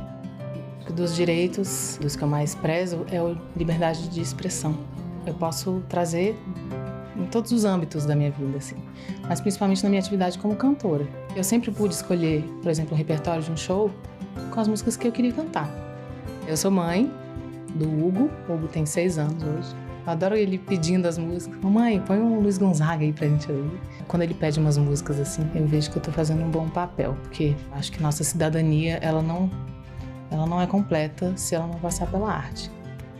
Eu posso trabalhar com o que eu gosto, eu posso cantar o que eu quero. Democracia é isso, é liberdade. Meu nome é Ana e eu nasci com a democracia.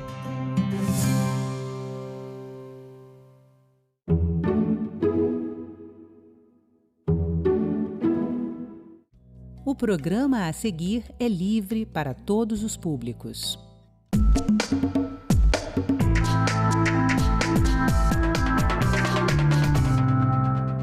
Manaus analisa proposta para entregar remédio de uso contínuo diretamente na casa de pessoas com mobilidade reduzida. Senado aprova a Política Nacional de Promoção da Atividade Física para pessoa idosa. Projeto de lei quer garantir internet gratuita nas ruas do Distrito Federal. Hoje em dia a internet é como um item de necessidade básica, né? Como água, energia elétrica, né? A gente não vive mais sem internet. Vai tirar muita gente assim do aperto. Você sabe que é daqui e de casas de leis como esta que são tomadas decisões importantes para você. E são mais de 5.000 em todo o Brasil. Que tal saber o que acontece país afora? Eu sou Andréa Alves e este é o Parlamento Brasil, um programa que há 19 anos é feito em parceria com as TVs legislativas de todo o país. Vamos para um giro?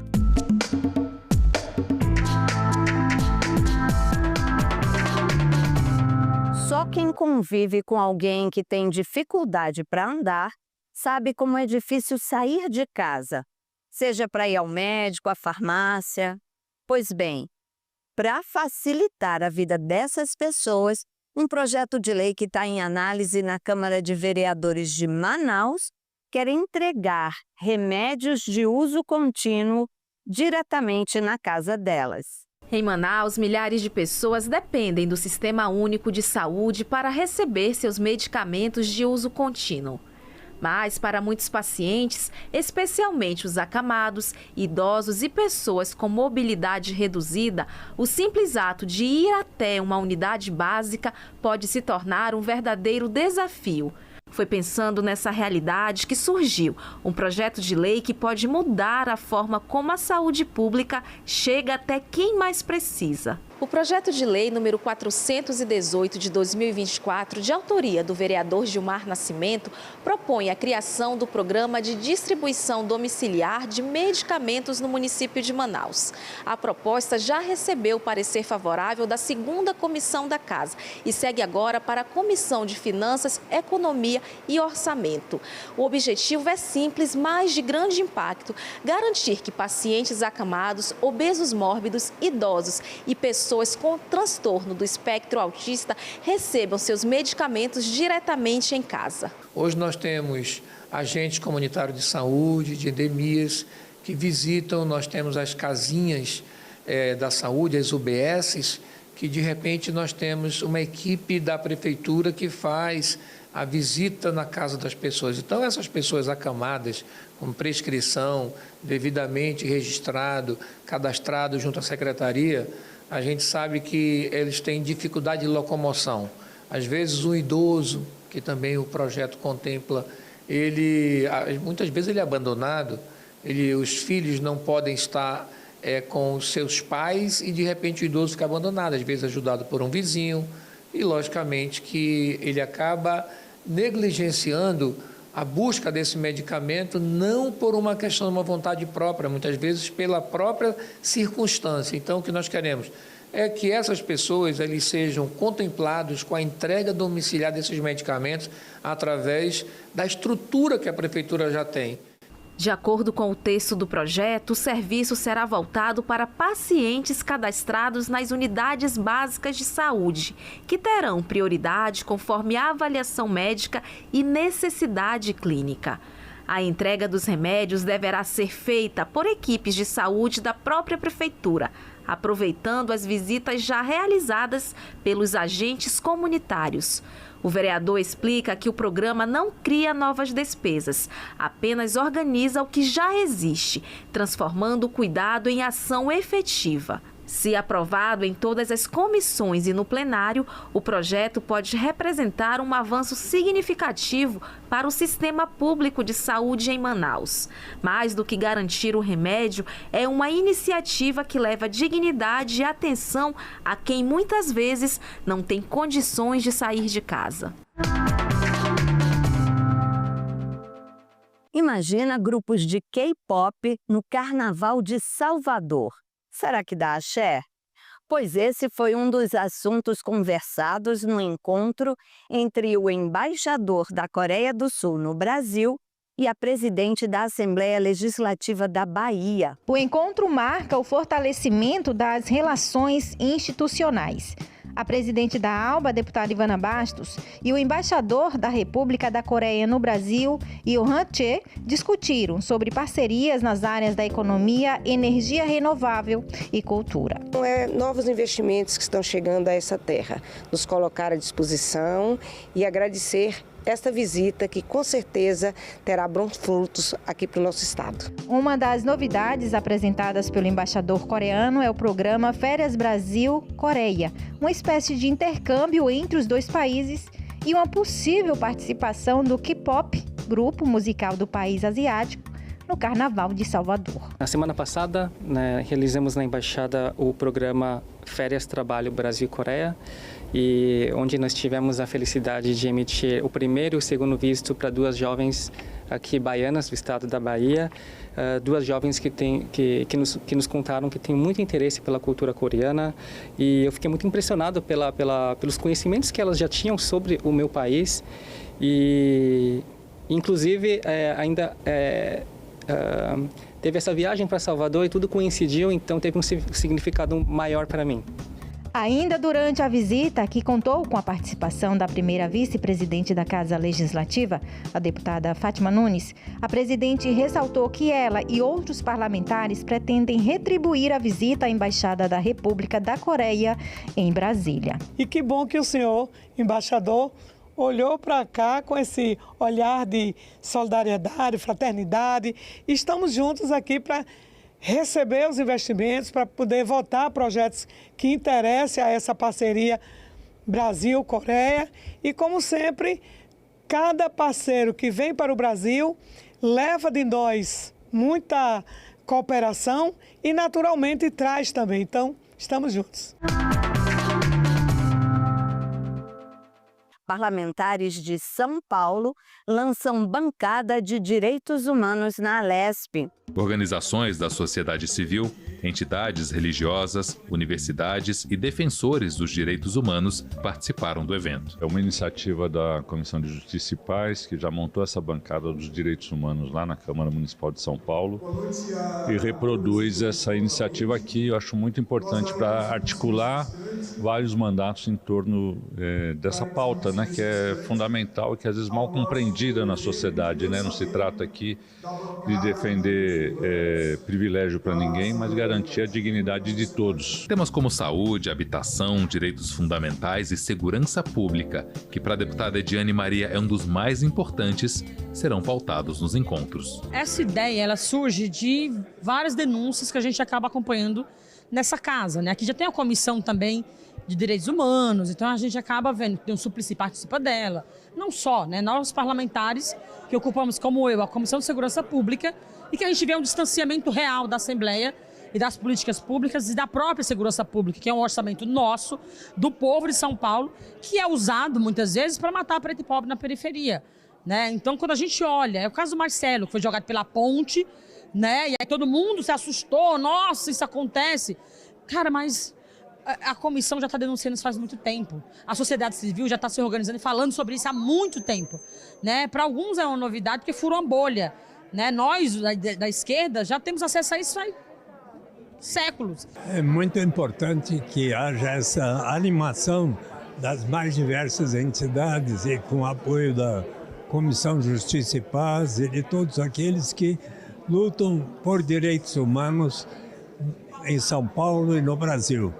E é com a maior satisfação que eu estou aqui participando, uma vez que ao longo desses mais de 40 anos de vida pública e desde menino, jovem, adolescente, eu fiquei sempre preocupado que no Brasil temos que ter a maior consideração pelo respeito aos direitos humanos. Inspirada na proposta da Comissão de Justiça e Paz, da Conferência Nacional dos Bispos do Brasil, CNBB, a bancada tem como fundamento a concepção de que toda a política pública deve sempre proteger e promover a vida e a defesa dos direitos de todos os cidadãos. Ao todo, 24 deputados e mais de 60 instituições participarão dessa bancada. Não diz respeito só a questões que muitas vezes são associadas em relação à violência policial ou coisas do tipo, mas sim a dignidade da pessoa humana, o seu direito à moradia, à educação, ao transporte digno, à saúde, né? Então, são todos aspectos que dizem respeito aos direitos fundamentais da humanidade consagrados na Carta da ONU. É fundamental ter uma junção de forças, não só de um partido, mas de uniões, então, de representações da sociedade para canalizar mais as lutas por direitos humanos de diversos movimentos sociais. Rio Grande do Sul homenageia a Associação de Trabalhadoras Rurais. A solenidade destacou o trabalho desenvolvido há mais de 3 décadas por mulheres agricultoras de 10 municípios da região Centro-Serra. A associação foi criada lá em 1992, no município de Segredo, e hoje reúne mais de 2.800 trabalhadoras rurais.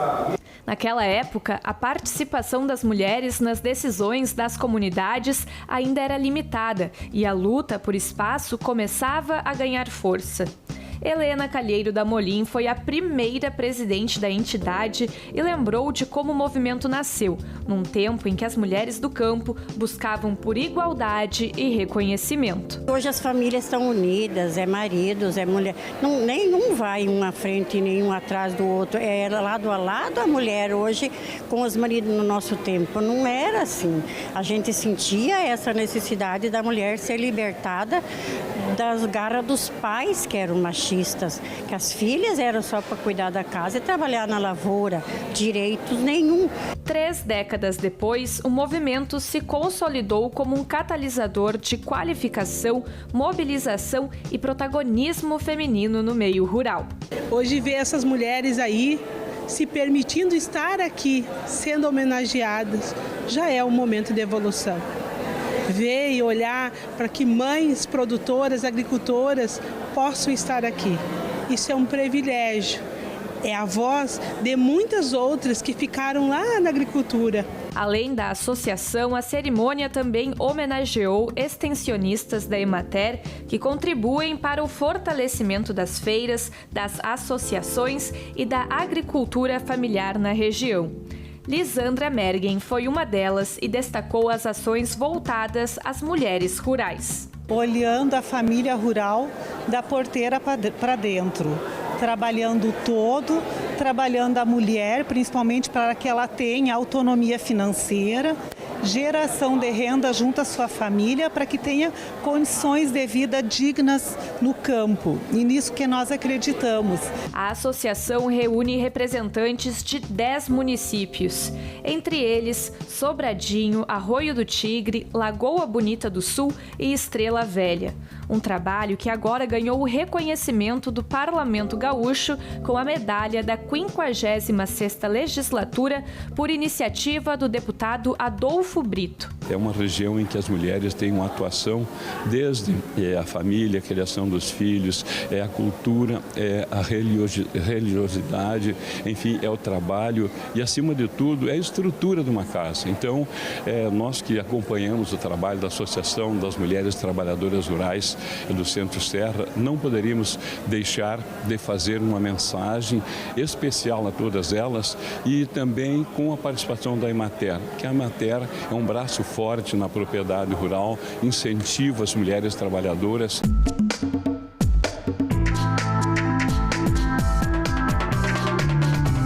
Você sabe o que é economia circular? De uma forma bem resumida, é quando um produto é pensado desde o início, desde a escolha da matéria-prima, para ser o menos prejudicial possível ao meio ambiente e para ter uma vida útil longa, que ele possa ser reutilizado, consertado, reformado e reciclado. Bem diferente do que vem acontecendo hoje em dia, que até parece que os produtos são programados para quebrar, não é mesmo? E que às vezes nem vale a pena a gente consertar. Pois bem, isso pode mudar no Brasil, viu? A Câmara dos Deputados aprovou um projeto que cria a Política Nacional de Economia Circular. A Câmara aprovou o projeto de lei que institui a Política Nacional de Economia Circular para promover a transição do setor produtivo para um modelo sustentável com redução de resíduos, circulação de produtos e materiais e da regeneração. A iniciativa foi da deputada fluminense Jandira Fegali, do PCdoB. Economia circular é um conceito moderno na história. É um conceito que é diferente, inclusive, do meu projeto de 2012, que encabeça aqui essa votação, porque ali era o chamado consumo sustentável. Depois, essa discussão evolui o conceito para a economia circular, que é uma economia que garante a reciclagem de materiais, reaproveitamento e que contamina menos o meio ambiente, garante a transição energética e a sustentabilidade. O texto, que segue agora para o Senado, prevê incentivos para empresas que promovam a pesquisa, inovação tecnológica e novos modelos de negócios, além da formação profissional. Idosos mais saudáveis, com mais autonomia e qualidade de vida. Esse é o objetivo de um projeto que cria a Política Nacional de Promoção da Atividade Física para a Pessoa Idosa. Ele foi aprovado na Comissão de Assuntos Sociais aqui do Senado e seguiu para a Câmara dos Deputados. O projeto apresentado pelo senador Eduardo Gomes e relatado pela senadora Leila Barros prevê a criação de programas para estimular a prática de atividades físicas pelos idosos, que já são quase 33 milhões no Brasil. Entre as medidas para atingir esse objetivo estão a criação e manutenção de espaços públicos para a prática das atividades, a realização de parcerias com órgãos governamentais, escolas e empresas, incentivos fiscais para o estímulo a esses programas e a promoção de campanhas de conscientização. O texto prevê também a inclusão de atividades físicas adaptadas nos programas de atenção à saúde e de assistência social e a capacitação de profissionais dessas áreas para atender às necessidades da pessoa idosa. O projeto foi aprovado por unanimidade. A questão emocional, muitos idosos ficam em casa, seus filhos, as suas famílias trabalham, e esse tipo de atividade em que eles estão em contato com os demais idosos ali é fundamental também para a questão emocional. Essa atividade física vai evitar AVC, infarto, a circulação dos membros inferiores vão melhorar e vão evitar as tromboses venosas. Eu aqui como psiquiatra quero realçar esse aspecto, que a atividade física ela será tanto melhor quanto ela for feita em grupo, em equipe, porque tem a parte da socialização também. Então, por exemplo, eu faço caminhadas, mas eu só aprendi a fazer caminhada de maneira regular, só passei a fazer regularmente quando eu formei um grupo. Então, em Teresina eu tenho um grupo para caminhada, em Brasília eu tenho outro grupo para caminhada. A gente vai conversando, trocando ideias, contando história. Todos mentem, menos a gente, né? E no final da caminhada você fez amizade, fez a sua socialização e você libera as endorfinas, você está com o humor mais elevado.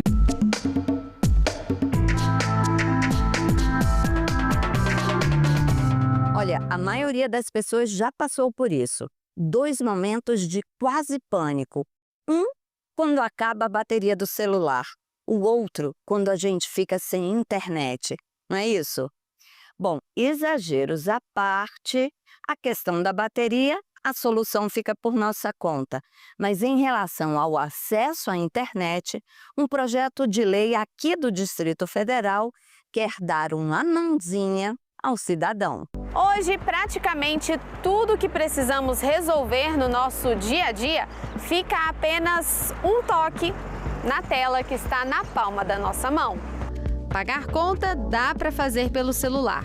Chegar a algum lugar, só colocar no GPS do celular. Conversar com alguém por aplicativo de mensagem, no celular também. Isso sem falar nas redes sociais.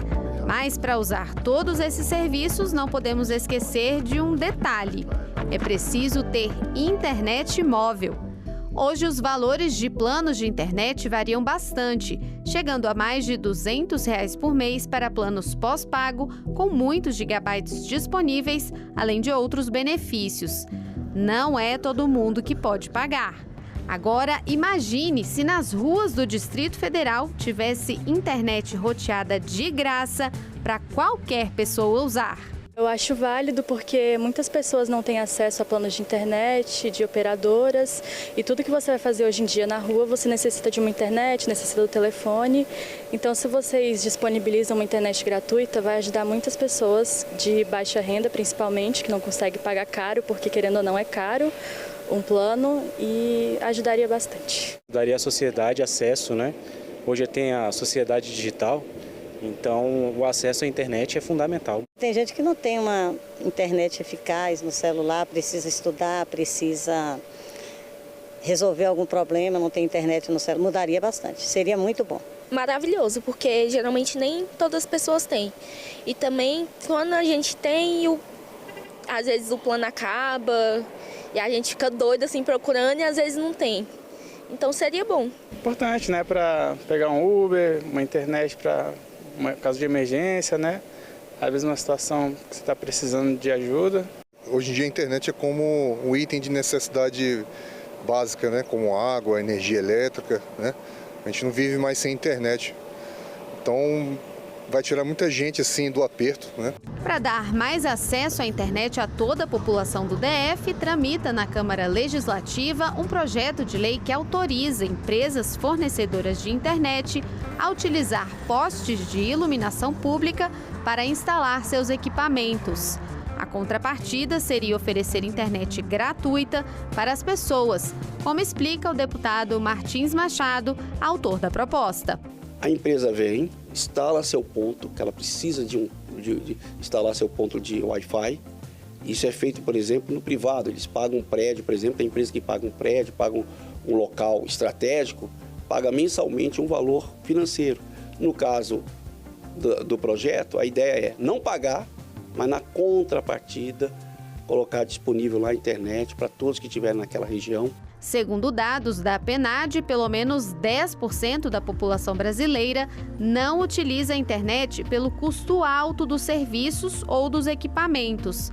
Para esta advogada atuante em direito digital, muitas pessoas até conseguem usar a internet em espaços públicos, mas em casa o acesso fica prejudicado. Nas casas, nas residências, principalmente à noite, as pessoas ficam sem esse acesso. A gente tem que pensar, por exemplo, num familiar que cuida de uma pessoa que tem necessidades especiais e fica preso dentro de casa e só vai ter acesso a algum tipo de informação quando vai a um posto de saúde ou a um hospital. Então essas pessoas precisam de acesso. Então é muito relevante e muito importante você ter um Wi-Fi social gratuito para toda a população.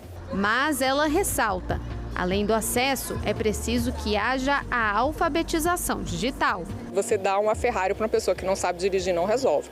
Ter Wi-Fi não é suficiente. A gente precisa capacitar essas pessoas para elas entenderem e poderem utilizar a internet. A internet, eu brinco que ela veio para o bem e para o mal. Nós temos que ver o lado positivo na internet e batalhar contra o negativo. E a população concorda. Tem os seus pontos positivos, mas também tem os pontos negativos, né? Esse acesso o tempo todo à internet, até que ponto vai ser bom em algum aspecto para alguns, né? Tudo com moderação é bom, né? O brasiliense vai ficar feliz, hein? Bom, você vai ver agora os visitantes do Congresso Nacional. Sabia que são mais de 3 mil todas as semanas? E você sabe que se quiser rever este ou qualquer outro programa da TV Senado, tem tudo na internet, no site da TV ou no YouTube. Até semana que vem, pessoal. Tchau! Qual a parte que te chamou mais a atenção?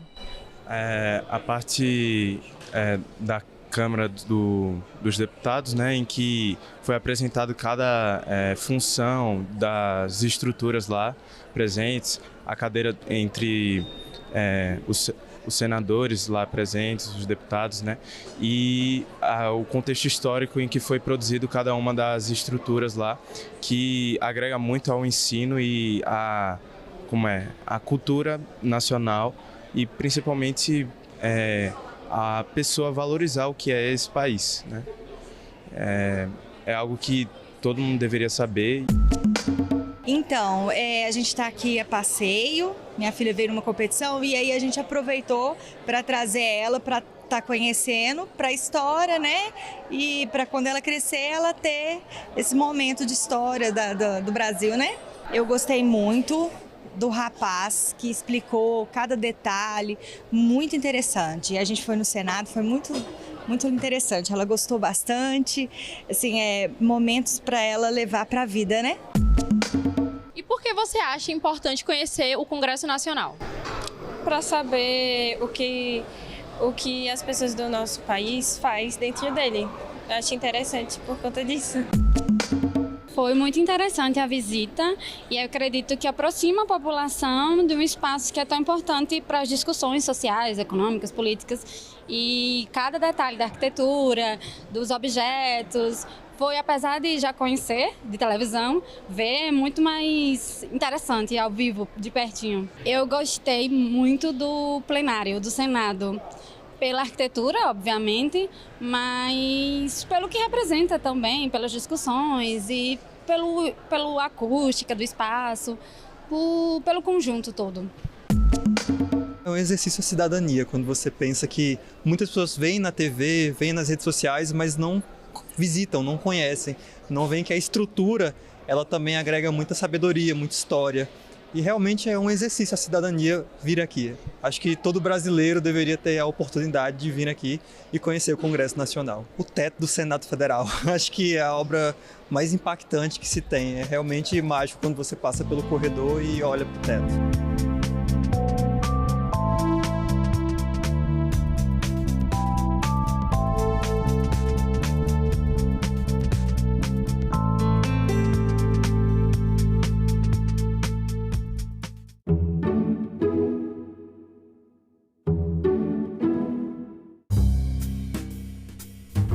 Nós temos uma chacina por mês de mulheres vítimas, de homens que simplesmente dizem, se não é minha, não vai ser de ninguém. E matam essa mulher, e matam essa família. Em todos os casos, é possível fazer alguma coisa antes que aconteça? A gente tem que perceber quando uma amiga nossa, ela está diferente, alguma coisa mudou. Salão Nobre, hoje, 8 horas da noite, aqui na TV Senado.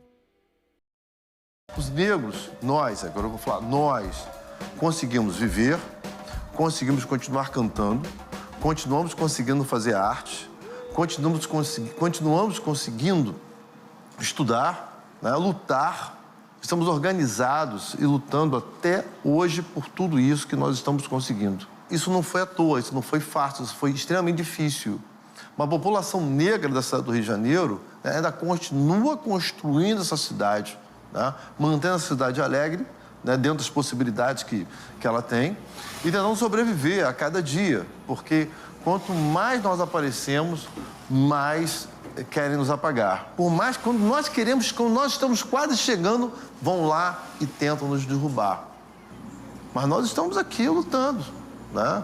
E quem perdeu nessa história toda foi o Brasil.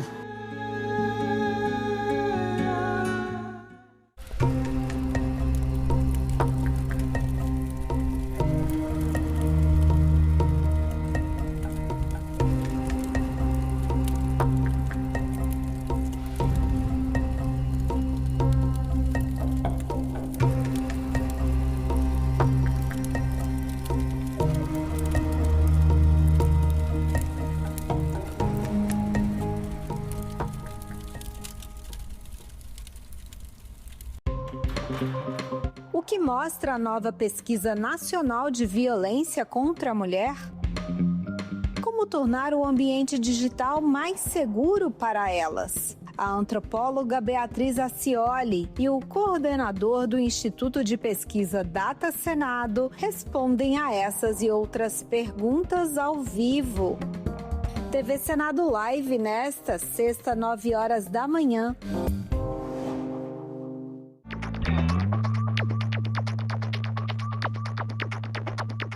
Declaro aberta a sessão solene. Se não existe parlamento, não existe democracia. O governo via todos como se fosse comunista.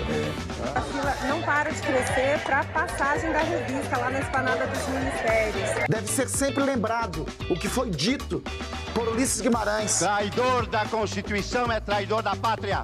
Eu disse, quem fala? Eu disse, Ariano Suassuna.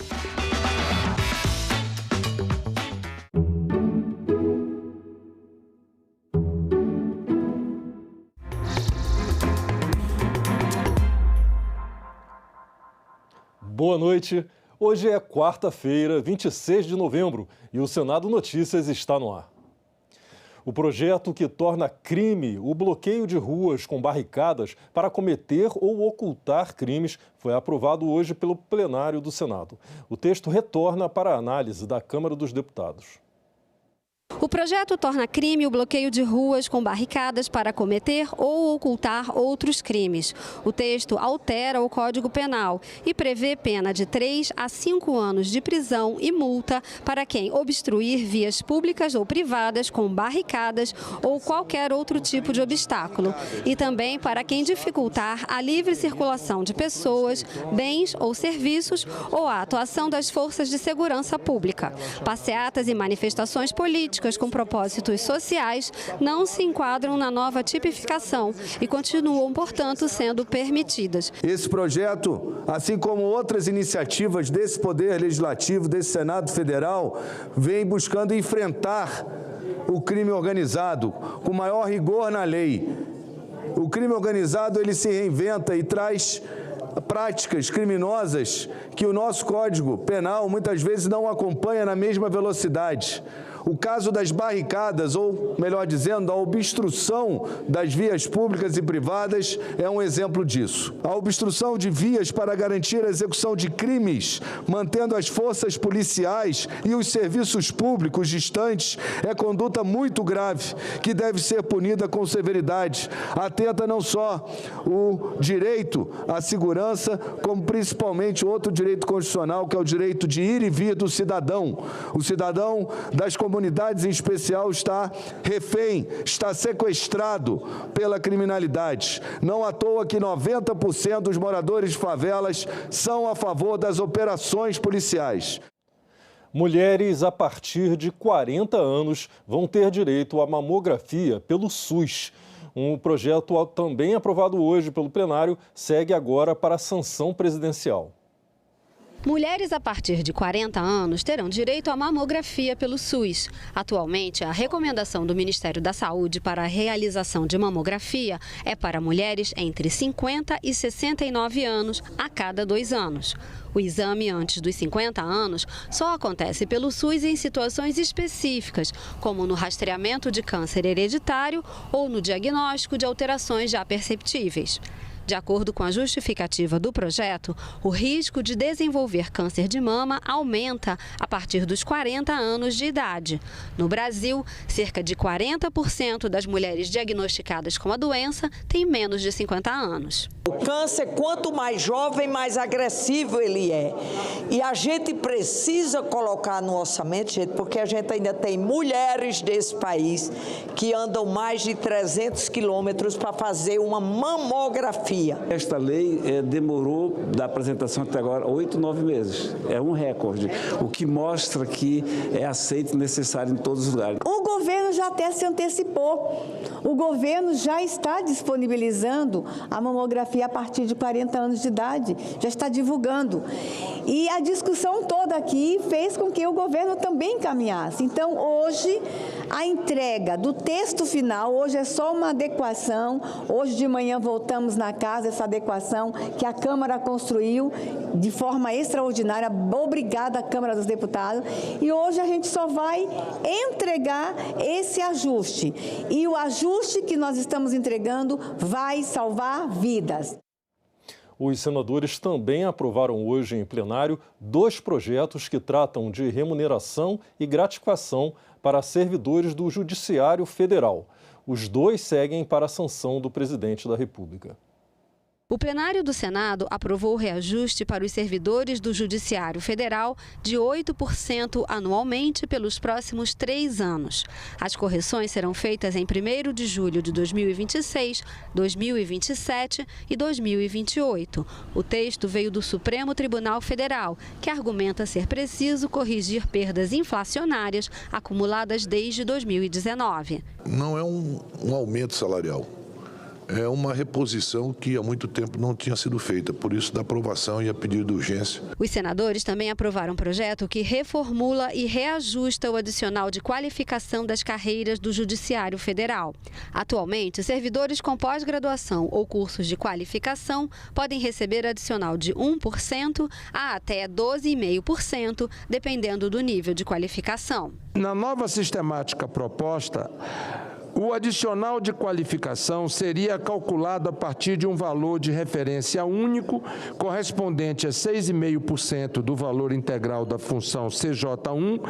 A justificação do projeto argumenta ser mais compatível com a realidade de outras carreiras, inclusive do Poder Legislativo Federal, que tem seus adicionais calculados com base no vencimento mais alto da tabela remuneratória, de forma que os servidores com idêntica titulação recebam idêntico adicional, independentemente do nível que estejam na carreira.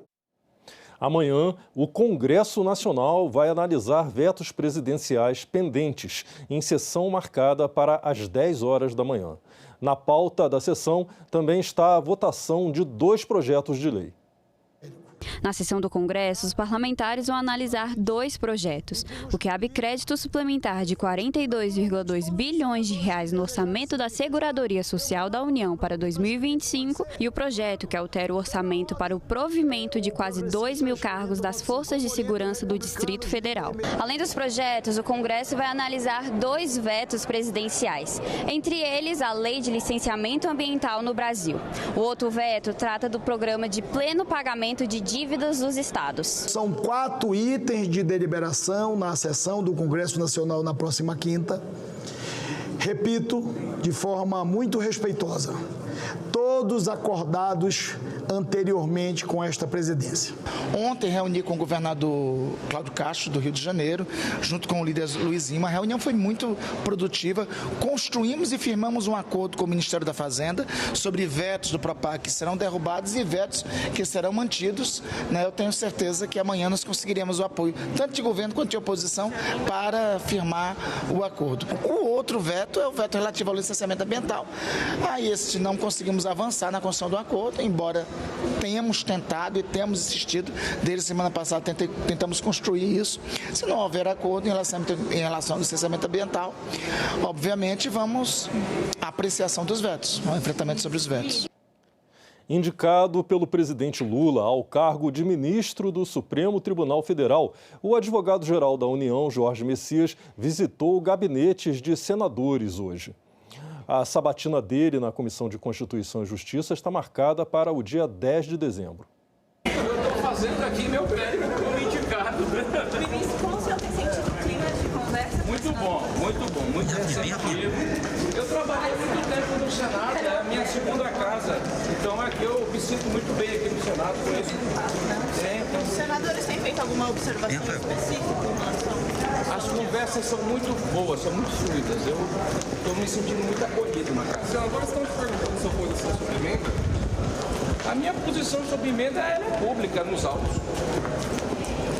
Você defende um adiamento da votação? Não cabe a mim essa discussão. A CPI do crime organizado ouviu hoje 2 especialistas em segurança pública. Durante a reunião, o senador Alessandro Vieira, que é relator da CPI e do projeto antifacção, anunciou a criação de um novo fundo de combate a essas organizações. Os recursos vão ser obtidos com uma nova contribuição sobre as bets. Durante o depoimento de 2 especialistas em segurança pública, o senador Alessandro Vieira, relator da CPI e do projeto de lei antifacção, disse que vai propor um novo fundo de combate ao crime organizado. Os recursos virão de uma contribuição cobrada das bets. A ideia é criar esse novo fundo, aproveitando a antifacção, com dinheiro novo, né? Criando uma contribuição, uma CID, focada em bets, colocar lavanderia para pagar o custo que a gente tem para combater o crime organizado. Gestão compartilhada entre Estados e União, uma composição razoavelmente paritária, uma gestão administrativa com a União, naturalmente, e uma restrição na possibilidade de emprego, focada na criação de vagas e reestruturação do sistema prisional e no financiamento de operações integradas de combate ao crime organizado, em particular nas nossas fronteiras. Ele questionou os pesquisadores sobre a necessidade de aumentar penas e os especialistas defenderam o perdimento antecipado dos bens. A questão do perdimento antecipado talvez doa mais no sistema financeiro do que exatamente a majoração de penas. Talvez a questão, na verdade, é inclusive tirar do foco. O sistema financeiro tem a sua própria regulação, engenharia. Então, por exemplo, alguém cometeu alguma falha, paga uma multa e tudo bem, você não tem persecução penal. Então, a CVM cobra uma multa, você falhou, você fica 1 ano inabilitado para operar. Eu acho que em casos de lavagem de dinheiro tem que ter uma regra de exclusão para ter tratamento penal. Não necessariamente o quantum da pena, mas talvez a punição se você lavar dinheiro, não será via regulamentação do sistema financeiro. Na verdade, você vai ter tratamento penal como outro qualquer. O jornalista e pesquisador do Núcleo de Estudos de Violência da Universidade de São Paulo, Bruno Paes, explicou ainda que as facções criminosas propagam uma ideologia criminal, arregimentam presos e atuam de forma horizontal, oferecendo suporte a outras organizações que têm o mesmo interesse. Essa nova governança e essas regras que foram criadas para o crime a partir das facções permite um mercado muito mais lucrativo e muito mais previsível. Então, por exemplo, você tem um bicheiro que tem uma ascendência grande na distribuição de cigarros e vai ter contato com o terceiro comando e com o Comando Vermelho para que ele permita e autorize e participe da distribuição de cigarros falsificados no território que eles dominam. Da mesma forma, você já tem uma nova rota de cigarro importado e contrabandeado, indo pelo Suriname, entrando pelo norte, chegando no Nordeste e no norte do Brasil, que a partir do domínio que o Comando Vermelho exerce nos territórios, também tem uma penetração a partir dessa rota que é construída pelo bicho no Rio de Janeiro. Então você tem uma possibilidade de novas parcerias, porque todos têm um interesse pelo lucro ilegal. E aí eu acho que isso é interessante, o que o Renato mostrou, dessa diminuição do número de facções e dessas novas parcerias que são criadas ao longo do Estado, porque é o caminho óbvio. Conflitos reduz os lucros. Já o diretor-presidente do Fórum Brasileiro de Segurança Pública, Renato Sérgio Lima, que também falou à CPI, as cidades mais violentas são onde há disputas entre facções. Ele apresentou dados que revelam o aumento de facções criminosas em determinadas regiões do país, como a Amazônica, e fez críticas ao PL antifacção. De fato, a gente precisa pensar a punição de lideranças de facções e milícias de forma diferenciada das demais. Isso é indiscutível. Agora, como fazer isso? E acho que esse é um dos problemas, por exemplo, com que a gente vê na proposta do PL antifacção, que é, no limite, a forma como está redigido, quem vai ficar preso é o chefe local do tráfico. E vai aumentar demais a quantidade de gente. E o do andar de cima, como diz o Hélio Gaspari, continuará sem ser punido. Então, a gente tem que, em termos de técnica legislativa, um desafio do senador Alessandro é pensar um pouco como fechar essa porta para quem realmente precisa ficar preso para resolver este problema, pensando no crime organizado faccional de milícia. Os dois especialistas reforçaram que o celular é o principal instrumento do crime no Brasil, seja roubado na rua para obtenção de dados ou como ferramenta para aplicar golpes. Segundo os pesquisadores, com a entrada dos celulares nos presídios, as cadeias se tornaram escritórios do crime. Na primeira parte da reunião de hoje, a CPI do crime organizado aprovou as convocações do deputado estadual TH Joias, que está preso por envolvimento com uma facção criminosa, e do diretor-geral da Meta no Brasil.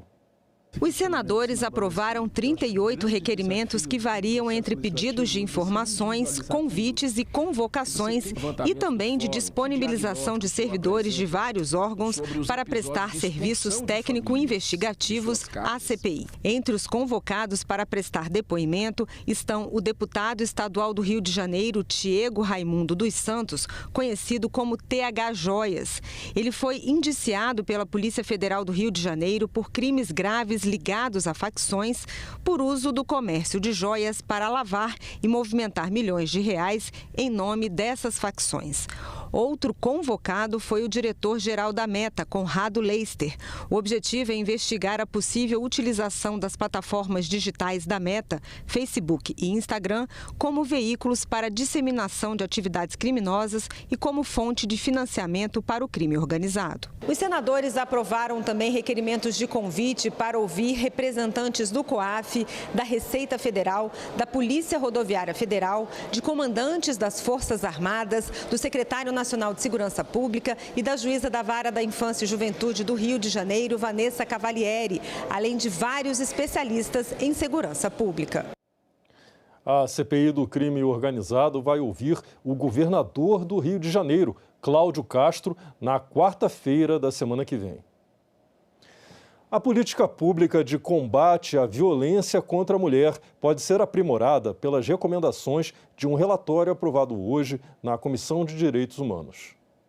O relatório da senadora Mara Gabrilli detalha em 92 páginas a avaliação do Plano de Ação do Pacto Nacional de Prevenção aos Feminicídios, uma das políticas públicas avaliadas pela Comissão de Direitos Humanos este ano. O Pacto Nacional de Prevenção aos Feminicídios foi estabelecido pelo Decreto número 11.640, de 16 de agosto de 2023, com a finalidade de prevenir todas as formas de discriminação, misoginia e violência de gênero contra as mulheres. De acordo com o diagnóstico apresentado no relatório, um dos principais problemas identificados é a falta de oferta de serviços especializados, como casas da mulher brasileira e centros de referência, especialmente em áreas rurais, áreas de floresta e periferias urbanas.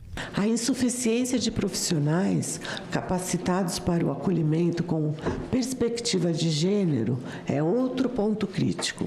Dados do projeto Justiça de Gênero, o direito à informação salva vidas, corroboram que muitos profissionais de ponta desconhecem conceitos fundamentais sobre violência de gênero, o que compromete o atendimento qualificado e humanizado.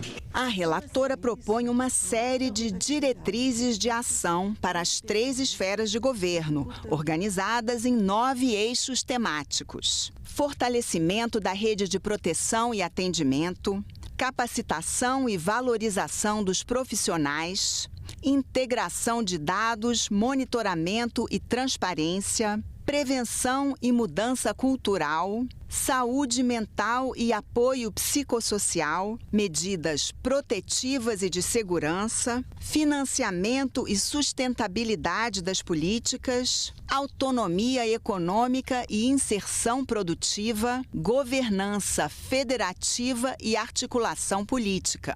Os senadores destacaram a importância de divulgar o diagnóstico e de executar o orçamento de 2,5 bilhões de reais previsto para o plano. A execução do orçamento tem que ser 100%. Não pode ser de outra maneira, né? Particularmente em áreas essenciais como essa. Então, eu quero parabenizar, e eu penso, inclusive, senadora Damares, que como o relatório é muito bom, pensar numa forma de publicar isso. Sim, né? Eu estou pensando a gente fazer uma separata com ele, a secretaria já providenciar, porque eu acho que nós vamos ter que encaminhar para alguns órgãos esse relatório. Um orçamento dessa dimensão, com a importância do que a gente está trabalhando, do que a gente está falando, que é prevenção ao feminicídio, a morte das mulheres, e não executar, é sim um atestado de incompetência muito grande. E a gente não pode ver nossas mulheres morrendo por conta de uma inação. A Comissão de Educação e Cultura debateu hoje em audiência pública a Política Nacional para Povos e Comunidades Tradicionais de Terreiros e de Matriz Africana. Representantes desses povos defendem o cumprimento das leis já existentes e a aprovação da Política Nacional para garantir os direitos dessas comunidades.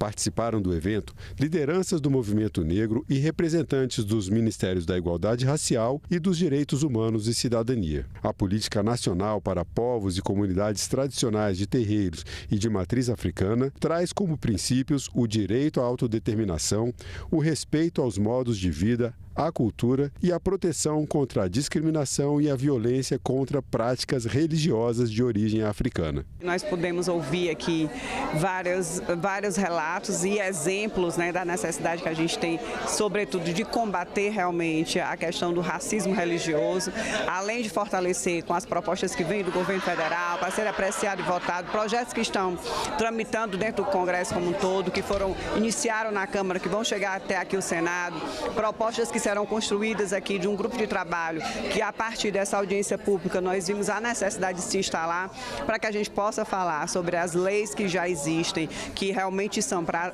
apoiar e defender, né, a questão e o combate, aliás, o combate a todo tipo de violência, especialmente a violência religiosa. As lideranças e representantes ministeriais presentes no evento defenderam o cumprimento da legislação já existente e a aprovação da Política Nacional como instrumento para dar mais visibilidade aos direitos dos povos de terreiros e de matriz africana. Eu acho que essa audiência pública, não diferentemente, ela cumpre esse papel, né, de fazer com que diferentes olhares, diferentes autoridades possam estar falando sobre a política para os povos de comunidade tradicionais de matriz africana e povos de terreiro, que já está, na verdade, em vigência, né, mas que precisa chegar ao máximo nos territórios, nos municípios, ser conhecido e apropriado por todos e todas. Como encaminhamento desta audiência, sai um grupo de trabalho, isso é super importante, porque com esse fruto a senadora garantiu que a gente vai, a partir de agora, né, estreitar as relações e com esses encaminhamentos de hoje, desenvolver mais políticas, implementar de fato o plano nos estados, da federação. Então, hoje a gente sai daqui com a sensação de dever cumprido e que há um seguir e um caminhar aí na trajetória da implementação do plano. A Subcomissão de Agricultura sobre embargos de terras aprovou hoje o relatório final do senador Hamilton Mourão. O relator da comissão defendeu a aprovação do projeto que regulamenta as sanções do IBAMA com o objetivo de viabilizar as atividades econômicas de acordo com a legislação ambiental. A subcomissão realizou 2 audiências públicas com especialistas, representantes do agronegócio, produtores rurais e órgãos ambientais para debater os impactos socioeconômicos dos embargos ambientais coletivos aplicados pelo IBAMA. Em outubro, a subcomissão fez uma diligência no estado de Rondônia para averiguar in loco os efeitos desses embargos sobre a vida dos produtores rurais e na economia regional. O senador Hamilton Mourão criticou as ações do IBAMA. Afrontam a excepcionalidade do edital como forma de citação no processo administrativo, negam ampla defesa e contraditório, ferem a liberdade econômica do produtor rural e não contribuem para reduzir o desmatamento de maneira estrutural. No relatório final aprovado pela subcomissão, o senador Hamilton Mourão defendeu a aprovação do projeto de lei 4.554 de 2025, que determina a notificação prévia da fiscalização ambiental e garante contraditório e a ampla defesa antes de qualquer embargo. O projeto também proíbe o uso pelo IBAMA de embargos coletivos preventivos por edital. Foi encaminhado com urgência ao plenário do Senado um projeto que determina regime mais rigoroso e presídio federal para homicídio de policiais e outras autoridades. A Comissão de Justiça aprovou ainda outros itens hoje.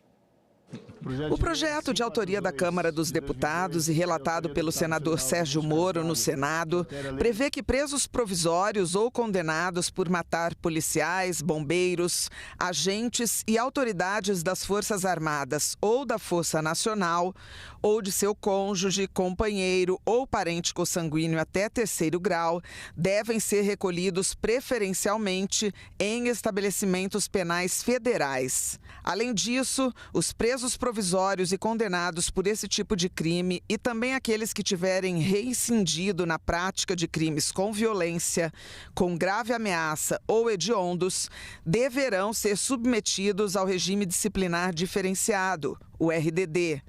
Neste regime, as celas são individuais, as visitas são quinzenais, monitoradas e sem contato físico. A correspondência é fiscalizada, a saída da cela é limitada a 2 horas por dia e as audiências judiciais são por videoconferência.